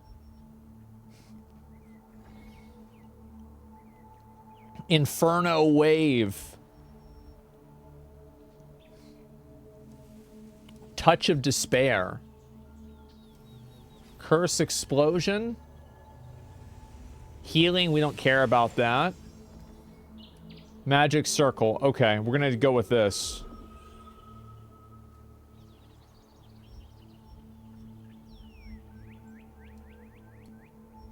And then I'm gonna use Mystic Shield.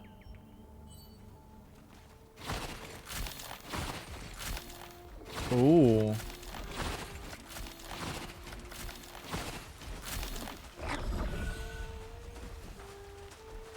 Yeah, I don't know which abilities work well together or not. I feel like melee was like the range for it felt like really scuffed. That's why I stopped playing range. Or stopped playing melee.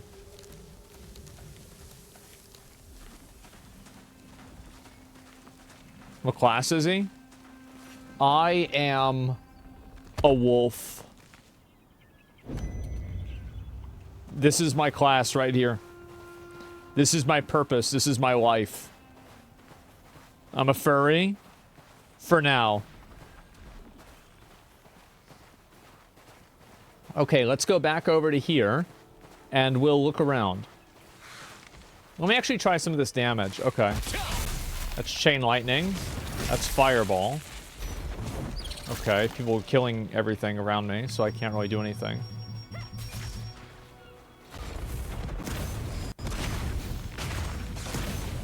So it shoots 3 of those. I don't know if I like this magic shit at all.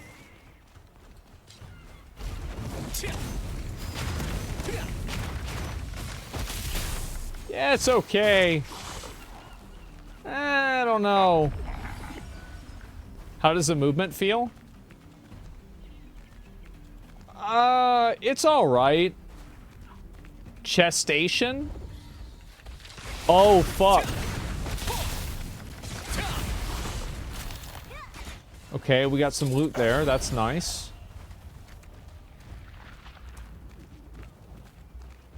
It's underwhelming. It's okay.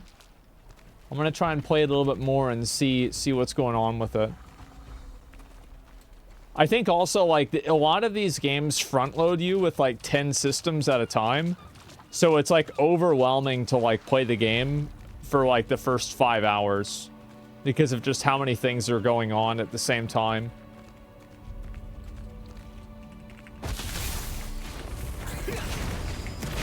Dude, I'm gonna be honest. I actually think Mage sucks.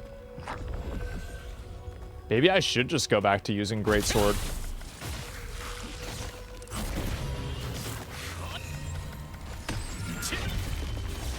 I don't know. Greatsword's Biss? Yeah, maybe you're right.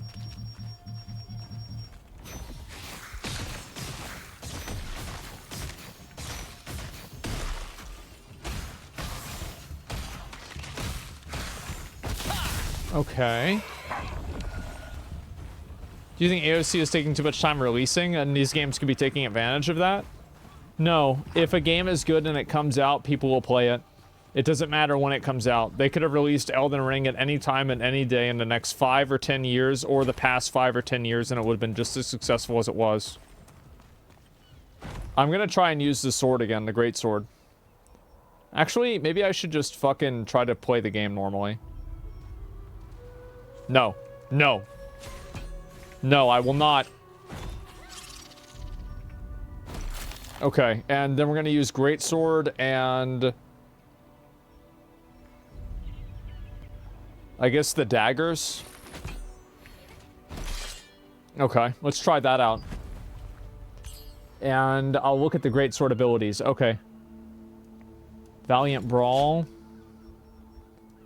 Dash. Okay, charge should be my number 1 because that's what I'm used to. Stunning Blow. Death Blow. That's a good one. I like Death Blow. That sounds good. Because the death part. Predatory Strike. That seems good.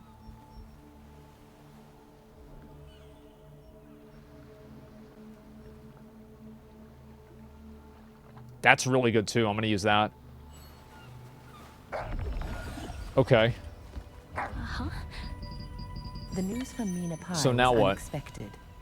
Adriana had ventured far away Let's go to up here. avoid the Archeum Legion, who had discovered her hideout. She said that no matter how effective her potions were, they never lasted long enough. Adriana set out to find a way to completely soothe the tempestuous mana.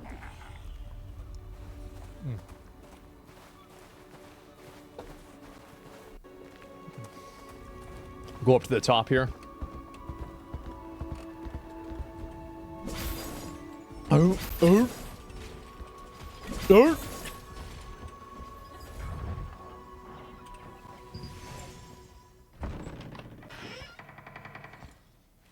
Ooh. Uh-oh. Unfortunately, we're a bit late. Oh, shit. That one must have taken Adriana away. You have a star fragment just like that girl. I won't be going home empty-handed after all.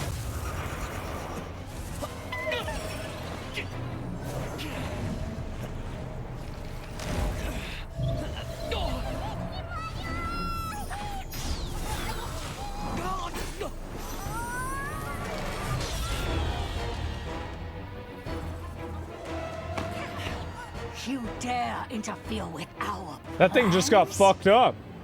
I'll kill you! Oh, shit. Okay.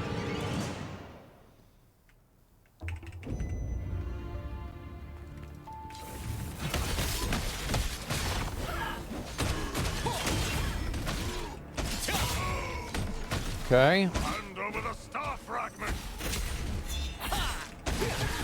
All right. Moving out of that. Star fragment, even if I have to pry it from your core!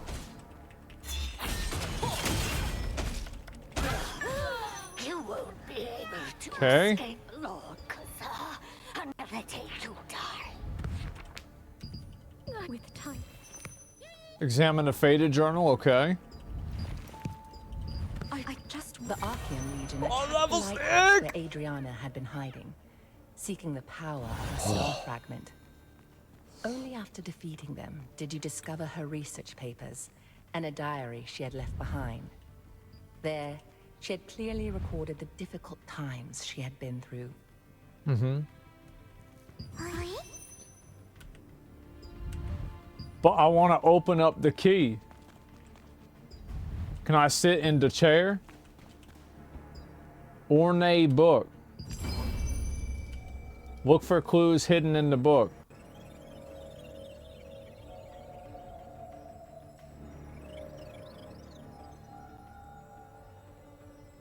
What about it? Touch the golden flower? I'm clicking on it, nothing happened.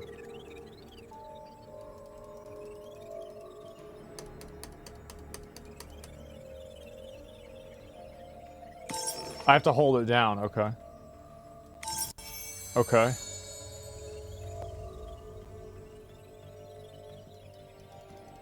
Okay.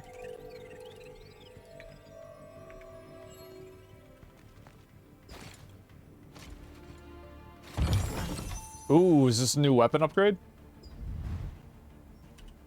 Just who was she ended up? You found a piece of parchment that looked like a letter. Uh-huh.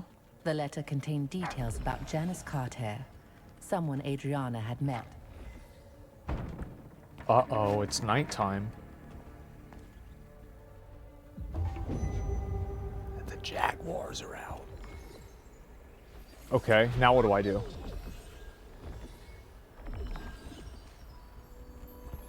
Wait, was I supposed to do something? I missed the loot? Yeah, I feel like I missed something, didn't I? Yeah, because like the quest line ended. And I feel like the main story quest probably didn't just end at level 5.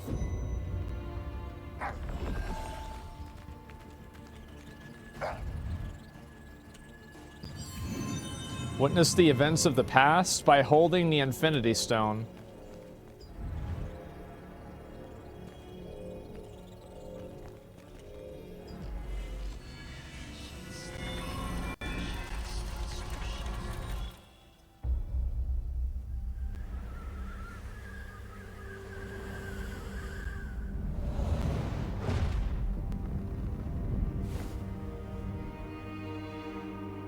Archeum forces captured Martinet, the younger of two twin sisters. Uh-oh. By keeping her hostage, they forced the shaman Adriana, who wielded the power of a star fragment, to call forth the rains. As the ritual began, rain cascaded from the sky, accompanied by crashes of thunder. But the Archeum forces had altered the ritual. Their tampering caused a cursed rain to fall on Laslan. Uh-oh, that's the mega lobsters. Wherever the rain fell, creatures transformed into violent monsters that attacked people. This is a and cool devastated sequence. the This is, farmland. yeah, I like this. Adriana was shocked to witness what she had done. When the Archeum forces turned on the sisters, meaning to kill them now that they had served their purpose.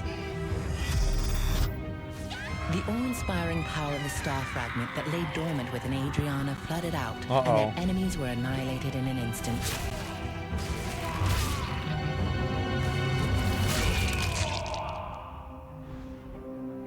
In the aftermath, Adriana was beset by unspeakable disfigurations, swallowed by guilt over her role in causing the cursed rain. Uh-oh.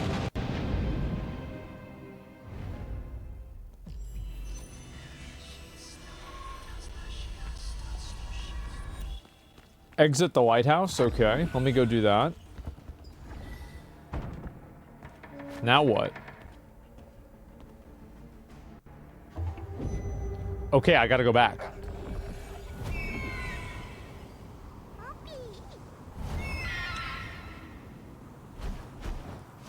Can you turn into a bird? Yes, I'm a bird. What happens when I run out of stamina while I'm birding?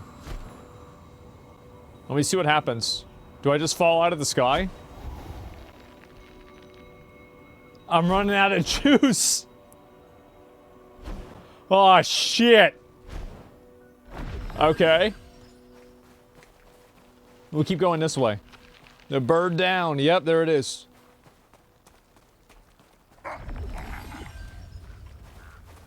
All right.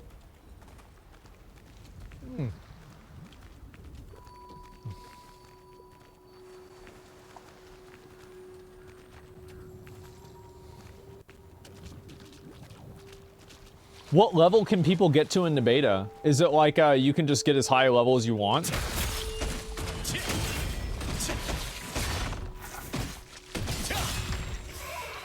Yeah, I think melee, maybe melee is better.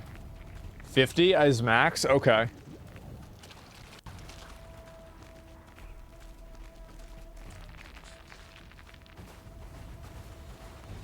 You can change to fox from another animal under morph menu. Yeah, they haven't showed me that yet. So, I mean, like, there's probably a million systems in the game I'm not familiar with yet, because, like, it hasn't shown me what to do.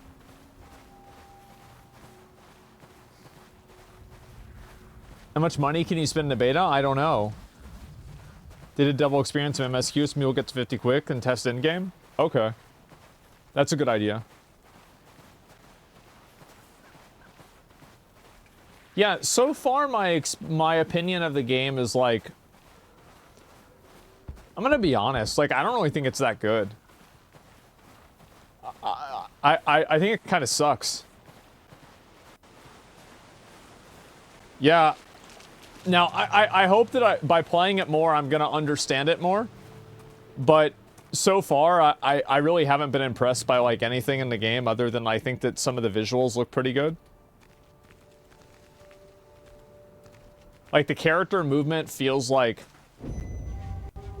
It feels like BDO, and, like, that's not a good thing. I don't like the way character movement feels in BDO. Okay, let's go over here. We're gonna turn this in. Hit V and just use normal movement. Well, I'm just saying, like, how the character turns and moves and, like, reacts to things. Like, you can't really climb onto stuff. It's kind of weird.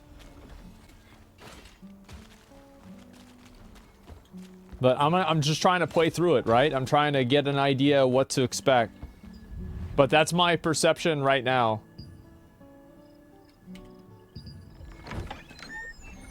Play too much WoW? No, I don't really think that's the... Oh, what's the girl here for? Where's she at? Have to get into treatment, okay. Alright, well, I guess we're gonna have to go find her.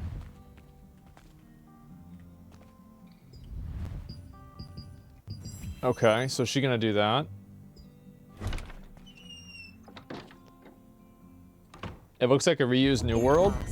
Adriana had unleashed the To be honest with you, I think New World looked... Like, the New World new player experience was really good. Have you be whenever I wish you don't actually thank you. Like, This way. Come over here for a second. I thought it was, like, great. Like, one of the best things about New World was, like, the new player experience. Okay, let's go that way. That's where the MSQ is. Rose-tinted glasses? Nah, bro. Like, nah. The first 20 levels of New World were amazing. Bro, like, even the first, like, 30 or 40 levels were amazing. After that, it was like...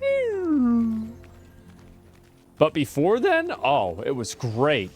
The entry, like, new player experience for that game was incredible. It's just the end game and the mid game was problematic. That's my opinion, at least. Okay, so we'll look around here. Where the hell do I need to go? That's a guild merchant. Ooh.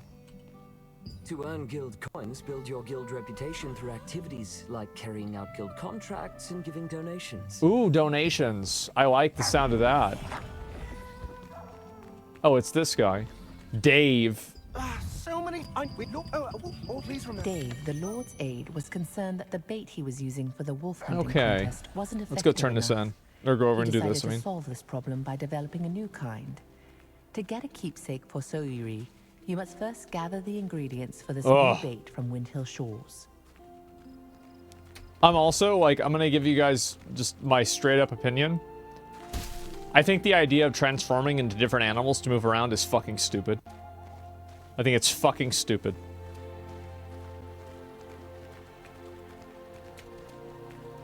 It's my opinion. I think it's ridiculous.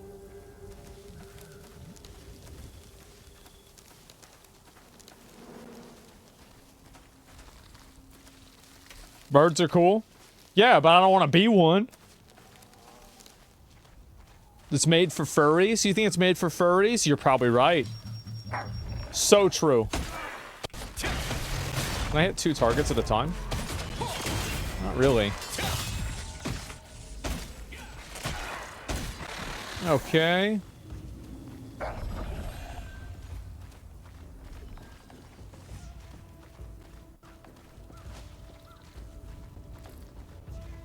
You saying that only because you're addicted to mounts? No, I think that flying is also equally ridiculous that you turn into a bald eagle. Sorry, I guess I just hate fun. That must be it. Yep, I hate fun.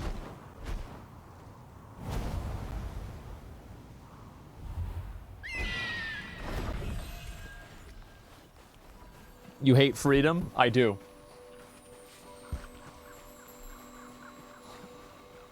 Now you like mounts? I do like mounts. I think they're a better solution. Oh, I guess this must be probably like the first like open dungeon or something like that. Maybe, I don't know.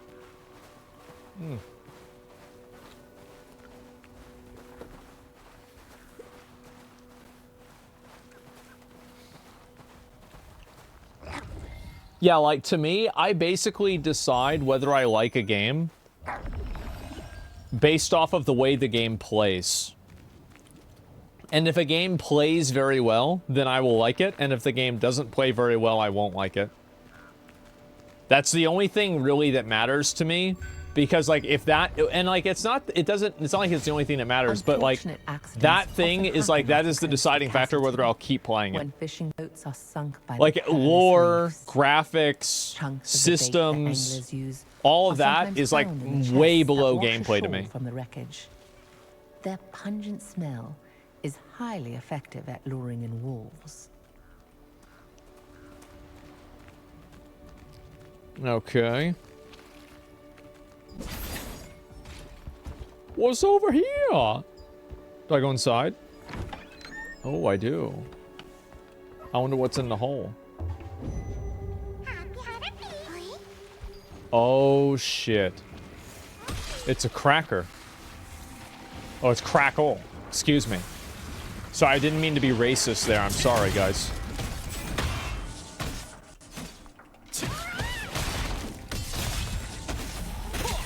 That does a lot of damage. Washed up chest. Okay, well, let's get the other one too. UK is burning right now. Why? Is it 70 degrees over there?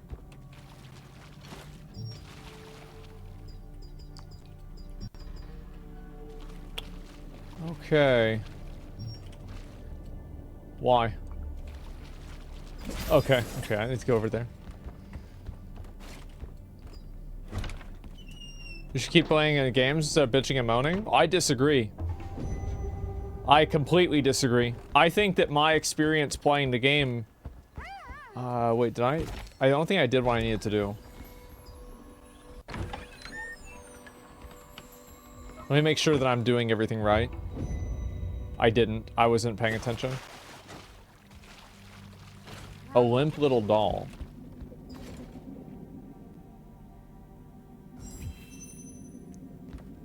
Yeah, I understand people might be invested into the game so they don't want to hear anything bad about it. But, you know, I'm just giving my opinion. This is just what I think. I'm not saying this is the truth. It's just the way I think. Called crackles are often found in the wrecks near Crackles. shores. Crackles are as ferocious as they look and have a pungent smell. It's said that a hunter once won the wolf hunting contest by secretly using crackle meat as bait. Gotcha, bitch. Get out of my life. A constructive criticism? I mean, like, I don't know if I can really give constructive criticism. Like, my opinion really is, like, I think the combat sucks. I think the movement and the combat feels weird and it's kind of sucky. That's really what it is. That's just, yeah, it's my opinion. It's unfortunate, yeah.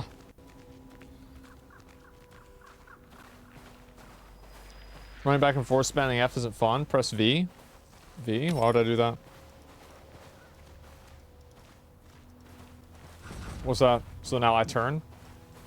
Okay.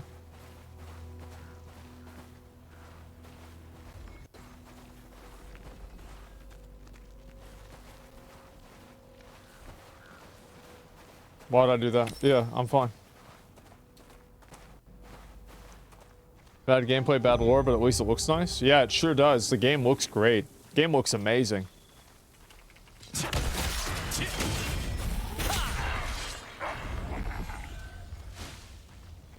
But yeah, there's just some things about it I just really can't get into.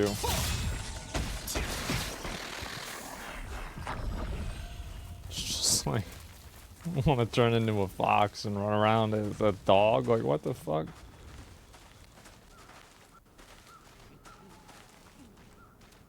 No enemy aggro? Yeah, there's a lot of games that are like that. I'd rather cut off my tiny penis. Oh, why did I read that? Oh god, why would I read that? I don't know. I don't know why I would read something like that. You can play it with a controller? That's, I mean, okay. That doesn't really affect anything, any of my, like, doesn't mean anything to me.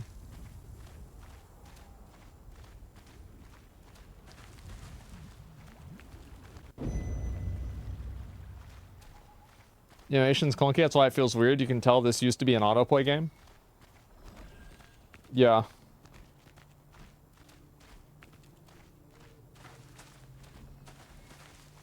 It's an MMO for furries? No.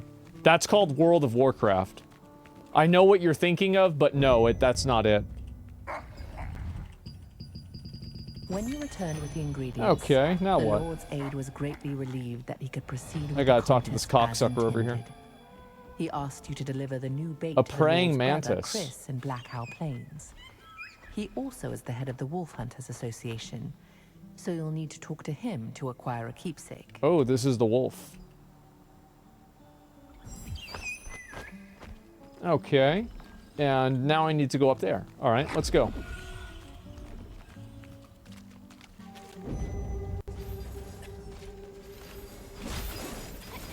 All Alrighty.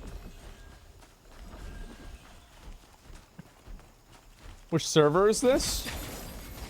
I don't remember. I think it's one of the West servers. I forgot which server I was even playing. Yeah, I have no... World 30? I guess so, yeah. West 30. Does it say it somewhere? Yeah, damn. You guys all remember that. I totally forgot.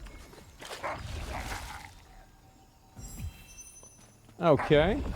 Click to claim rewards. Alright, well what happens if I click this? Ooh, select one.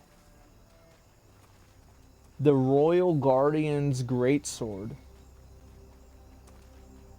I'm gonna go with that.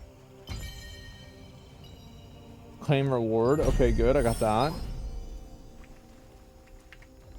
Alright, and so do I equip this? Oh, shit. Nice. Alright, now what? Where do I go? I go down that way? Let's go. Use teleport? Well, I want to just explore. I feel like going around in the world is probably the best content in the game so far. Like, the quests are... The story's stupid. Like, at least I get to do this. This is cool.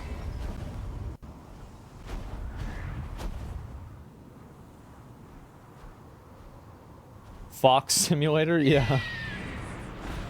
Okay, let's pick this up here. We got another waypoint. Ooh. This vast plain was once a cherished village landmark before the packs of giant wolves appeared. Now, even seasoned hunters avoid it. Those who trespass into the realm of savage beasts must prepare to face death.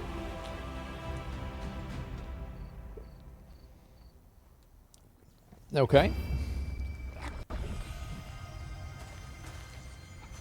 Ooh, what about Mr. Dog here?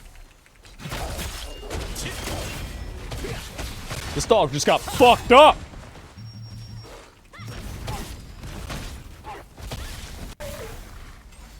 Ooh, is that big dog? Yeah, no, that's one of our dogs. That dog's on our side. Generic looking zones? Yeah, there's nothing that's like super unique about them. You're right about that. Chris! What's up, Chris? Yep. Kill wolves and get their fangs. Alright, let's do it. Get the fuck out of here, bitch.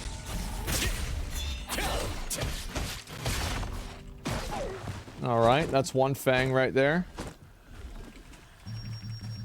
Why can't I charge? There it is. Yeah. This combat sucks. It sucks. Sorry, guys. It sucks. I'm just being real. Watch the charge.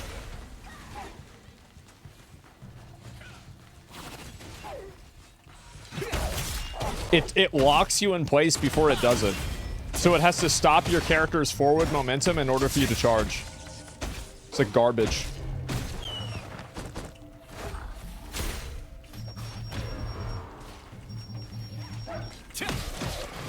You know, combat's still bad. No. No. It's not, that's not the truth.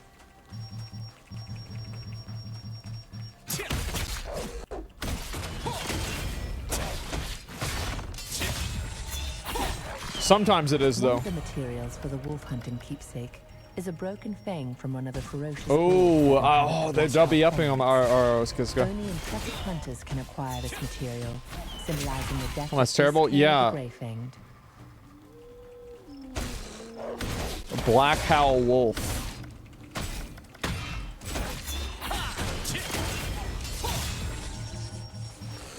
Yeah, I feel like combat soldier's iron helmet. Where would a helmet be?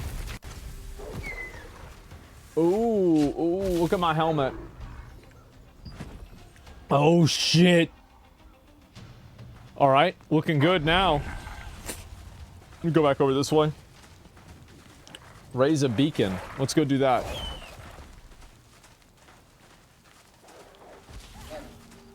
Jumping and charging in WoW felt awesome. It did. It doesn't feel awesome in this game. That one was kind of okay. To be completely fair. Okay.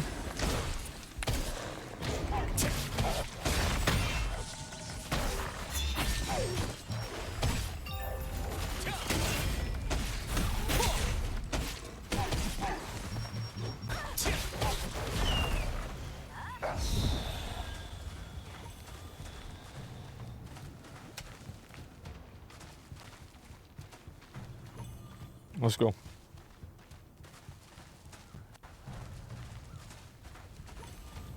Use Q again when perfect? Okay.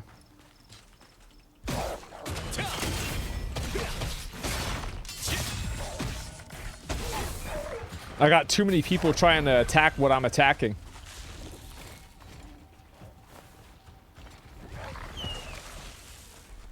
I got Safari on. It's a blue item. I guess probably the thing to light up is on the top, right? It's gotta be, right? Why is there a wolf up here?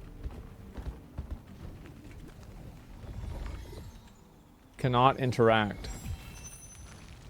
Ooh.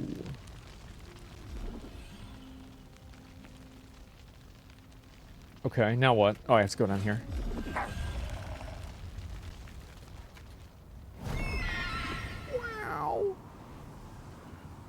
And a good way of explaining how why I get tedious is that every enemy just feels like a different health bar instead of a different enemy.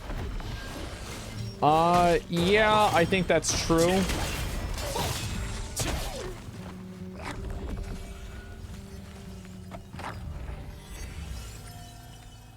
Come on, dirt, dirt. Okay, we're good.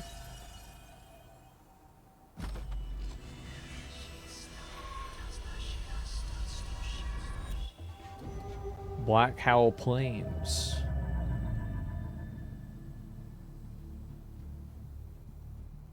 Another item required for the wolf hunting keepsake is one of the antlers laid atop the tomb of Hamel, Iskale's archenemy. The antlers of the deer who sought their final rest there gleam and glow brightly with Hamel's mysterious powers. Okay.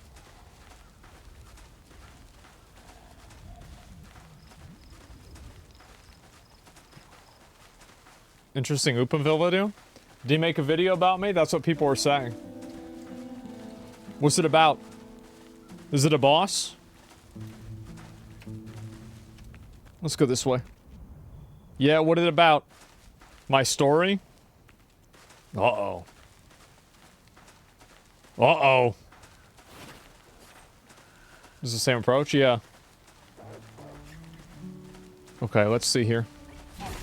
The Asmongold Iceberg. Oh, uh-oh. It's a horror genre? Yeah, exactly.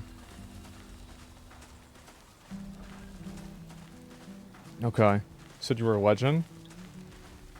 Are you gonna watch it? Probably, yeah. Yeah. Very, very likely. Let's see here. Ooh, what's this?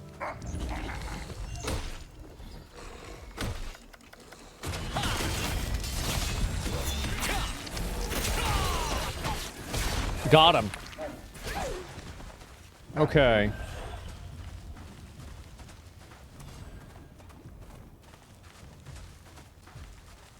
Hmm.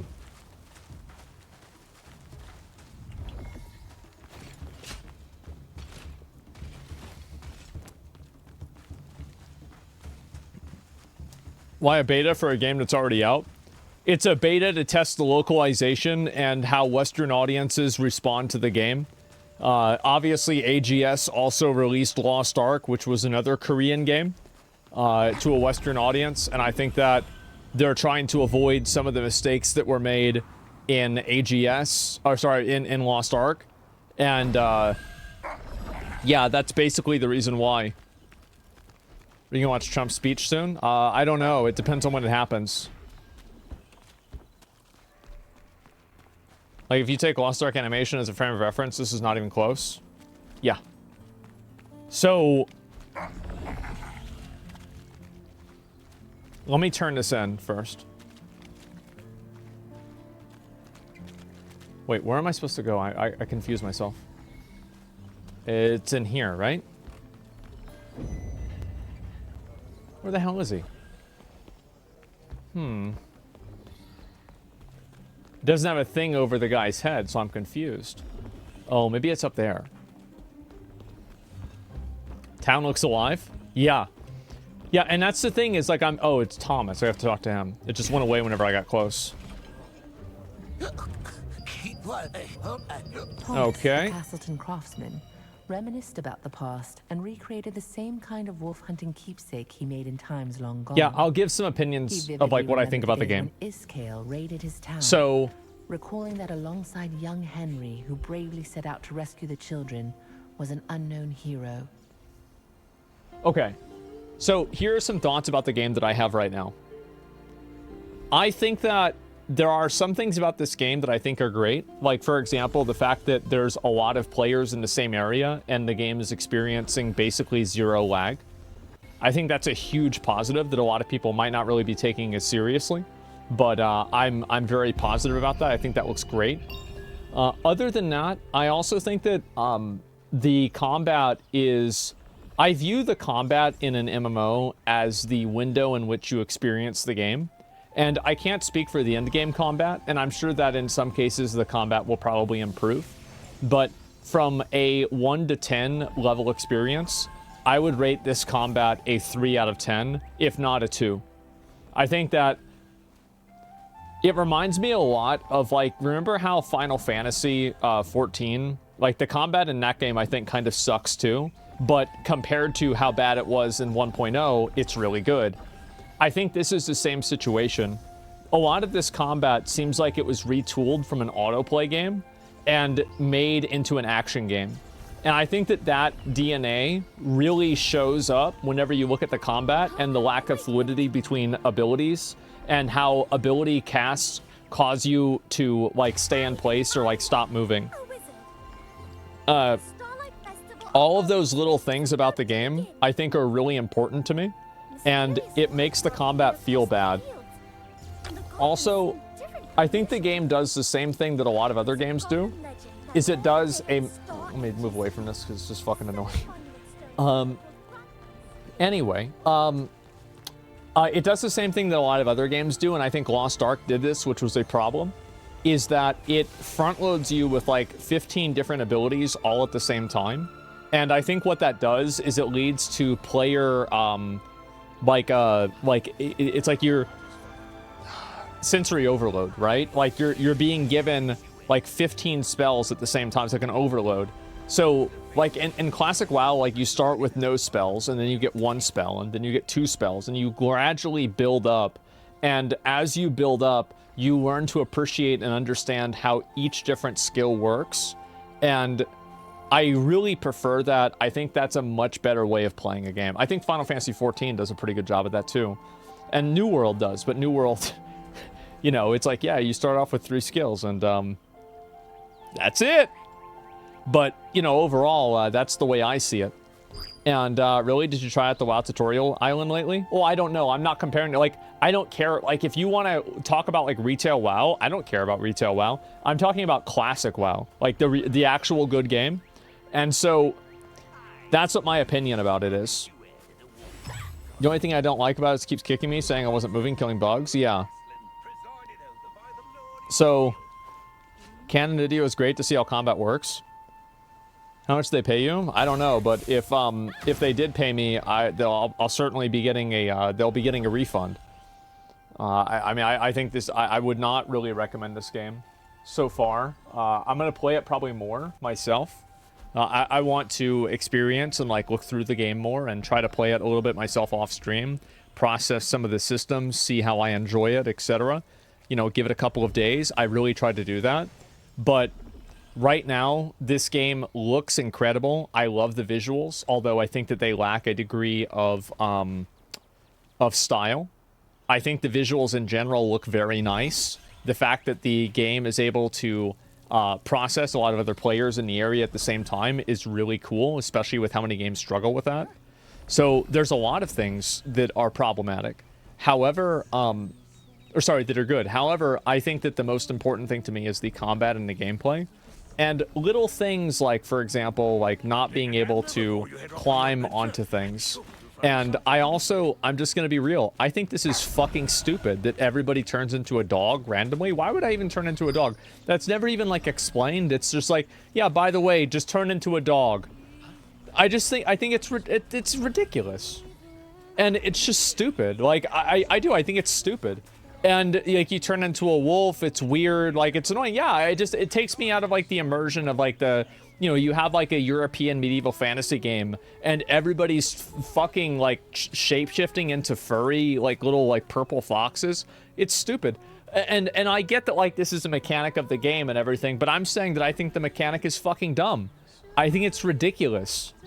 And I go and I compare this to Lost Ark, and Lost Ark's combat is just like infinitely fucking better than this. It's not even remotely close.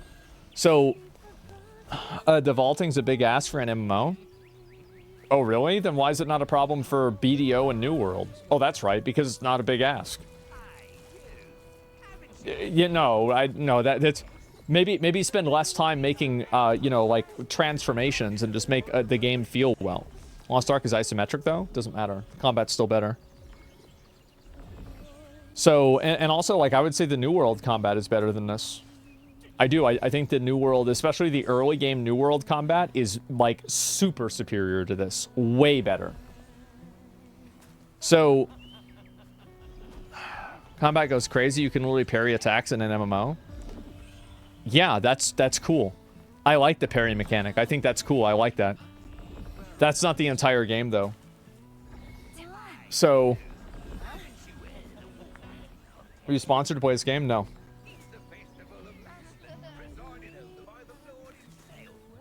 The game has Helpy, which is annoying. Icons everywhere and furry transform. Yeah, I do think that it's a bit of a UI overload. I agree with you there. I think New World did a better job at that. So, again, I don't really want to shit on the game. And here's the truth, right? Is that this is a free game. If you want to try this game out, you can download the beta and play it for yourself. So who gives a fuck what my opinion is? If you play this game and you think to yourself, you know what? This actually looks pretty good. I like the way this plays. Asmon's wrong. Good for you, man. There, now you've got a game to play. But for me, I compare this action combat to basically every other game that I played, and I think it's a downgrade. I do. And combat is what I'm going to be spending the majority of my time doing in this game. It's how I'm going to feel fulfillment of playing the game, and especially after I just got done playing the first Descendant, which has incredible combat, great fluidity, and amazing freedom of motion. To go and play this, it just doesn't feel good. And it's the same with even Once Human. Level 10? Absolutely. Like, no, and I don't want anybody to think that, like, this is an all-encompassing review. But what this review is coming from is, like, this is my first impressions of the game. This is not a review of the game. It's my first impressions. How did I feel for the first hour to 2 hours that I played the game? That's the way that I felt. So, that's the way I see it. First 3 hours are dog shit? Well, then that's a huge problem. And I think that my feedback is extremely relevant. Because if you have the first 3 hours be dog shit, people are going to quit the game and think that the rest of the game is going to be the same thing. So... White men can't grasp simple Korean concepts. The white man just can't figure it out. Is that the way it is? I don't know, man. I wish you were right, man. I do. I wish you were right. I wish it was that simple. Check player count. What's this about the player count here? Let me read it real quick. I still think everybody enjoys it. It dropped by 30% activity. Let me see.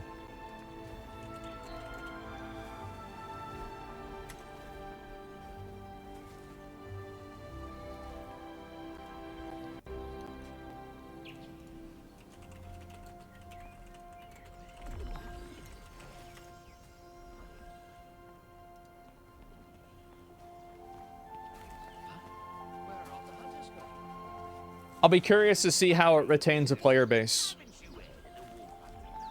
The game is very good at in-game. No, you can't. Game cannot be like that. If a game is not good on level 5 or level 3, then it's a bad game.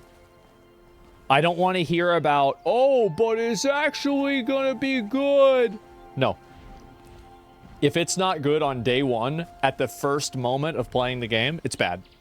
Bad game. Bad game immediately. People immediately judge a book by its cover. Don't expect somebody to eat through a pile of shit just to get to the chocolate. Just give them the chocolate. Get the shit off the plate.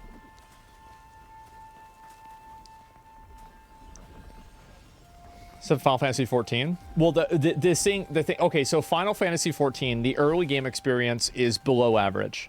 However, the story is at least interesting. This is neither.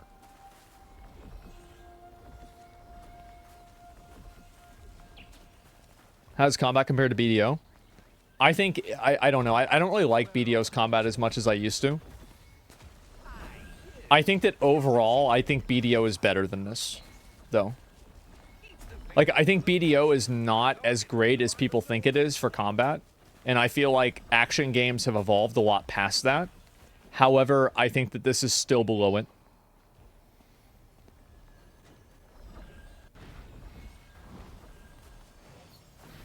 Even in Korea, it isn't doing very good. Yeah.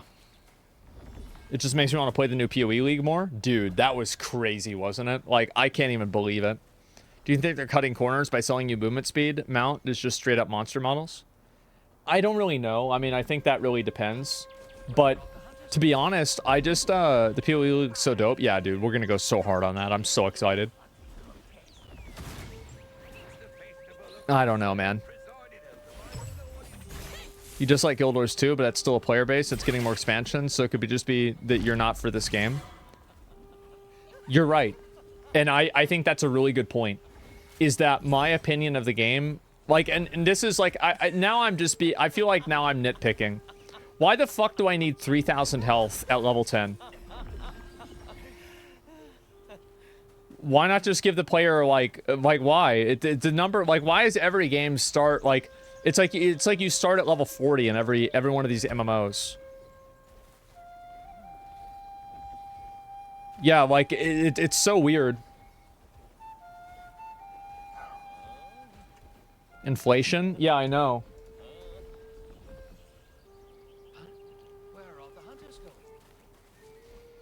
The bigger number equals better? Yeah, I know. People like big numbers? No, they don't. People appreciate big numbers if there are small numbers to keep them in context. And also, people like... I like big numbers in Lost Ark because, bro, if you hit a 50 million, you know, back whenever I was playing, it's like, boom, right there. It's like, yes, it's really big, yellow letters, right? And it feels good. The numbers look good. But, like, in this game, it just... it's not popping off like Lost Ark is.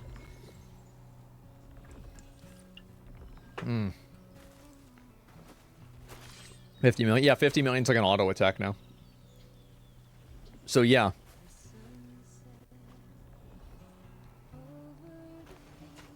Hitting 50 million does not feel good. It feels retarded. No, yeah, but like, no, it doesn't in Lost Ark because you started off hitting for like 70 or like 15 and you get all the way up to 50 million. It's like you fight through all this stuff. There's like a lot of progress in the game. And like if you go through the whole game, it feels like you got to that point, right? You earned that. If you actually play through the whole game and the story if you want to. But like with this, it's like it's not really the same thing. But I see what you're saying. I mean, you're not totally wrong. Do you think you're not enjoying the game as much because you ignored all the tutorials? What part of the tutorial has to do with me? Like what tutorial would I have to read in order for me to like the way that the mount system works? Why would, like, what tutorial did I ignore? Like, there's not a mechanic in the game that I don't understand that I'm saying is bad. I'm just saying I think the combat doesn't feel good. Zeal's ambition for 1.3 million now? It's pretty insane. Yeah, no doubt. I don't think any MMO combat could compete with games like Souls, FPS, or Doom Eternal. I don't think that it has to compete with that, but I think it should at least try to. And WoW can? Yeah, like classic WoW has better combat than this game.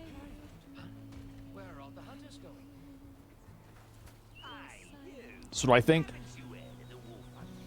Hell yeah, it does. Yeah, exactly.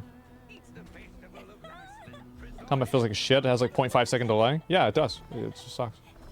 Like, just another generic game released for 2 months of Copium. Well, here's the thing. When this game actually releases, I will play through it, and I'll probably get to like max level and do all the content. Because like it's just a game, and like I want to play like MMOs, open world MMO games with like everybody around you. Like this is a really cool thing. Like I love games like that, but it's just like you have the Zenless Sun Zero's end game. Well, yeah, I played it a little bit last night. You show the emotes, not right now.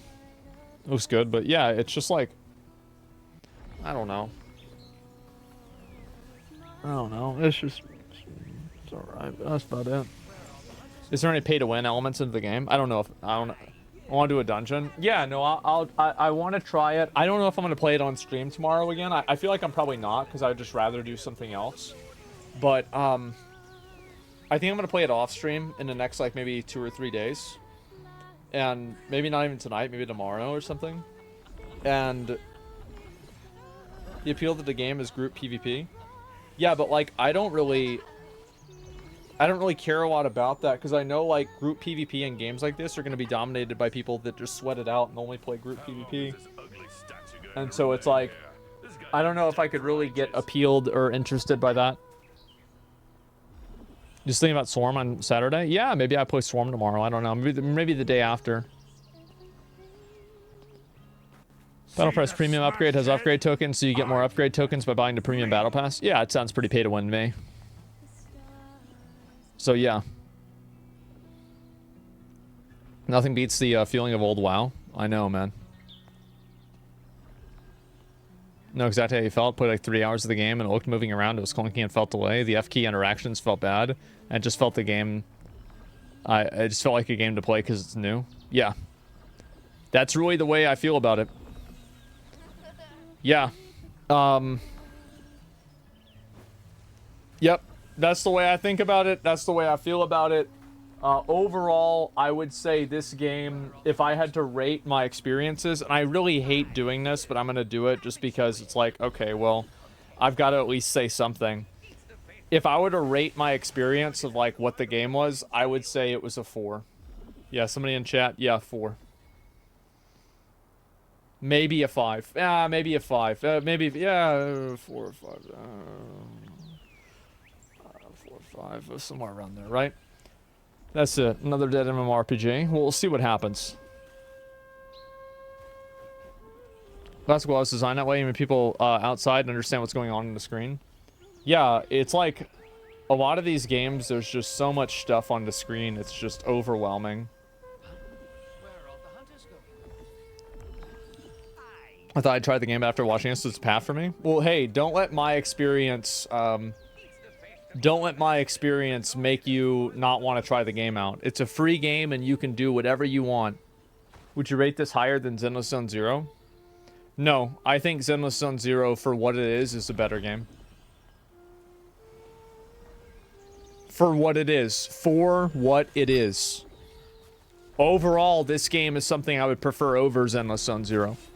But I think that for the content in Zenless Sun Zero, it's higher quality. And it's better than this. Y'all are level 10 and quick to judge a game? Absolutely. 100%. Because if they can't make a level 10 experience good, what the fuck is going to make you think they can figure out an end game? What's the logic here? So like, oh yeah, they're going to really figure out how to make the game good. Yeah, like, what do you mean? No, if you can't figure out level 1 to 10, there's no way you're going to be able to figure out an end game. Think about that.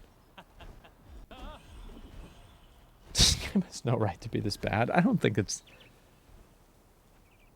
I don't know. That's just what I think about it. Yeah. Form shift to Biden? I can't. Anyway, yeah, I'm gonna go and probably eat. It's been like... yeah, I didn't notice. I've been on for 8.5 hours. I've been on for a bit today. I feel like I've only been on for like 4 hours. Starting early has really been good for me. It really has been. I've been able to stream and wake up, and hopefully I just keep doing that. So yeah, that's the plan. It'll play off stream. It will, and I'm gonna play it off stream and make a decision there. So yeah, that's about it, guys. And anyway, guys, thank you all very much for watching. I really appreciate it. I'm gonna be back on tomorrow, probably earlier in the morning. And we're gonna just keep going, right? That's it. Just keep going, keep playing, doing what we need to do. Yeah. Hulk Hogan is speaking next in RNC. Well, I mean, I'm sure I'll probably cover some of that stuff tomorrow, right? I'm sure you guys want to watch it. I'm sure Hassan will be watching it. So yeah. I'll be back tomorrow, and I'll look at all that stuff then too. Yep, don't worry about it. So yeah, anyway, guys, thank you all very much for watching. I really appreciate it. And again, you know, my opinions of the game were less than favorable. However, you should try it out yourself. It's a free game. And so if you disagree, that's totally fine. That's just what I think. Anyway, guys, I'll be back on tomorrow. I'll see you then. Peace. Yep.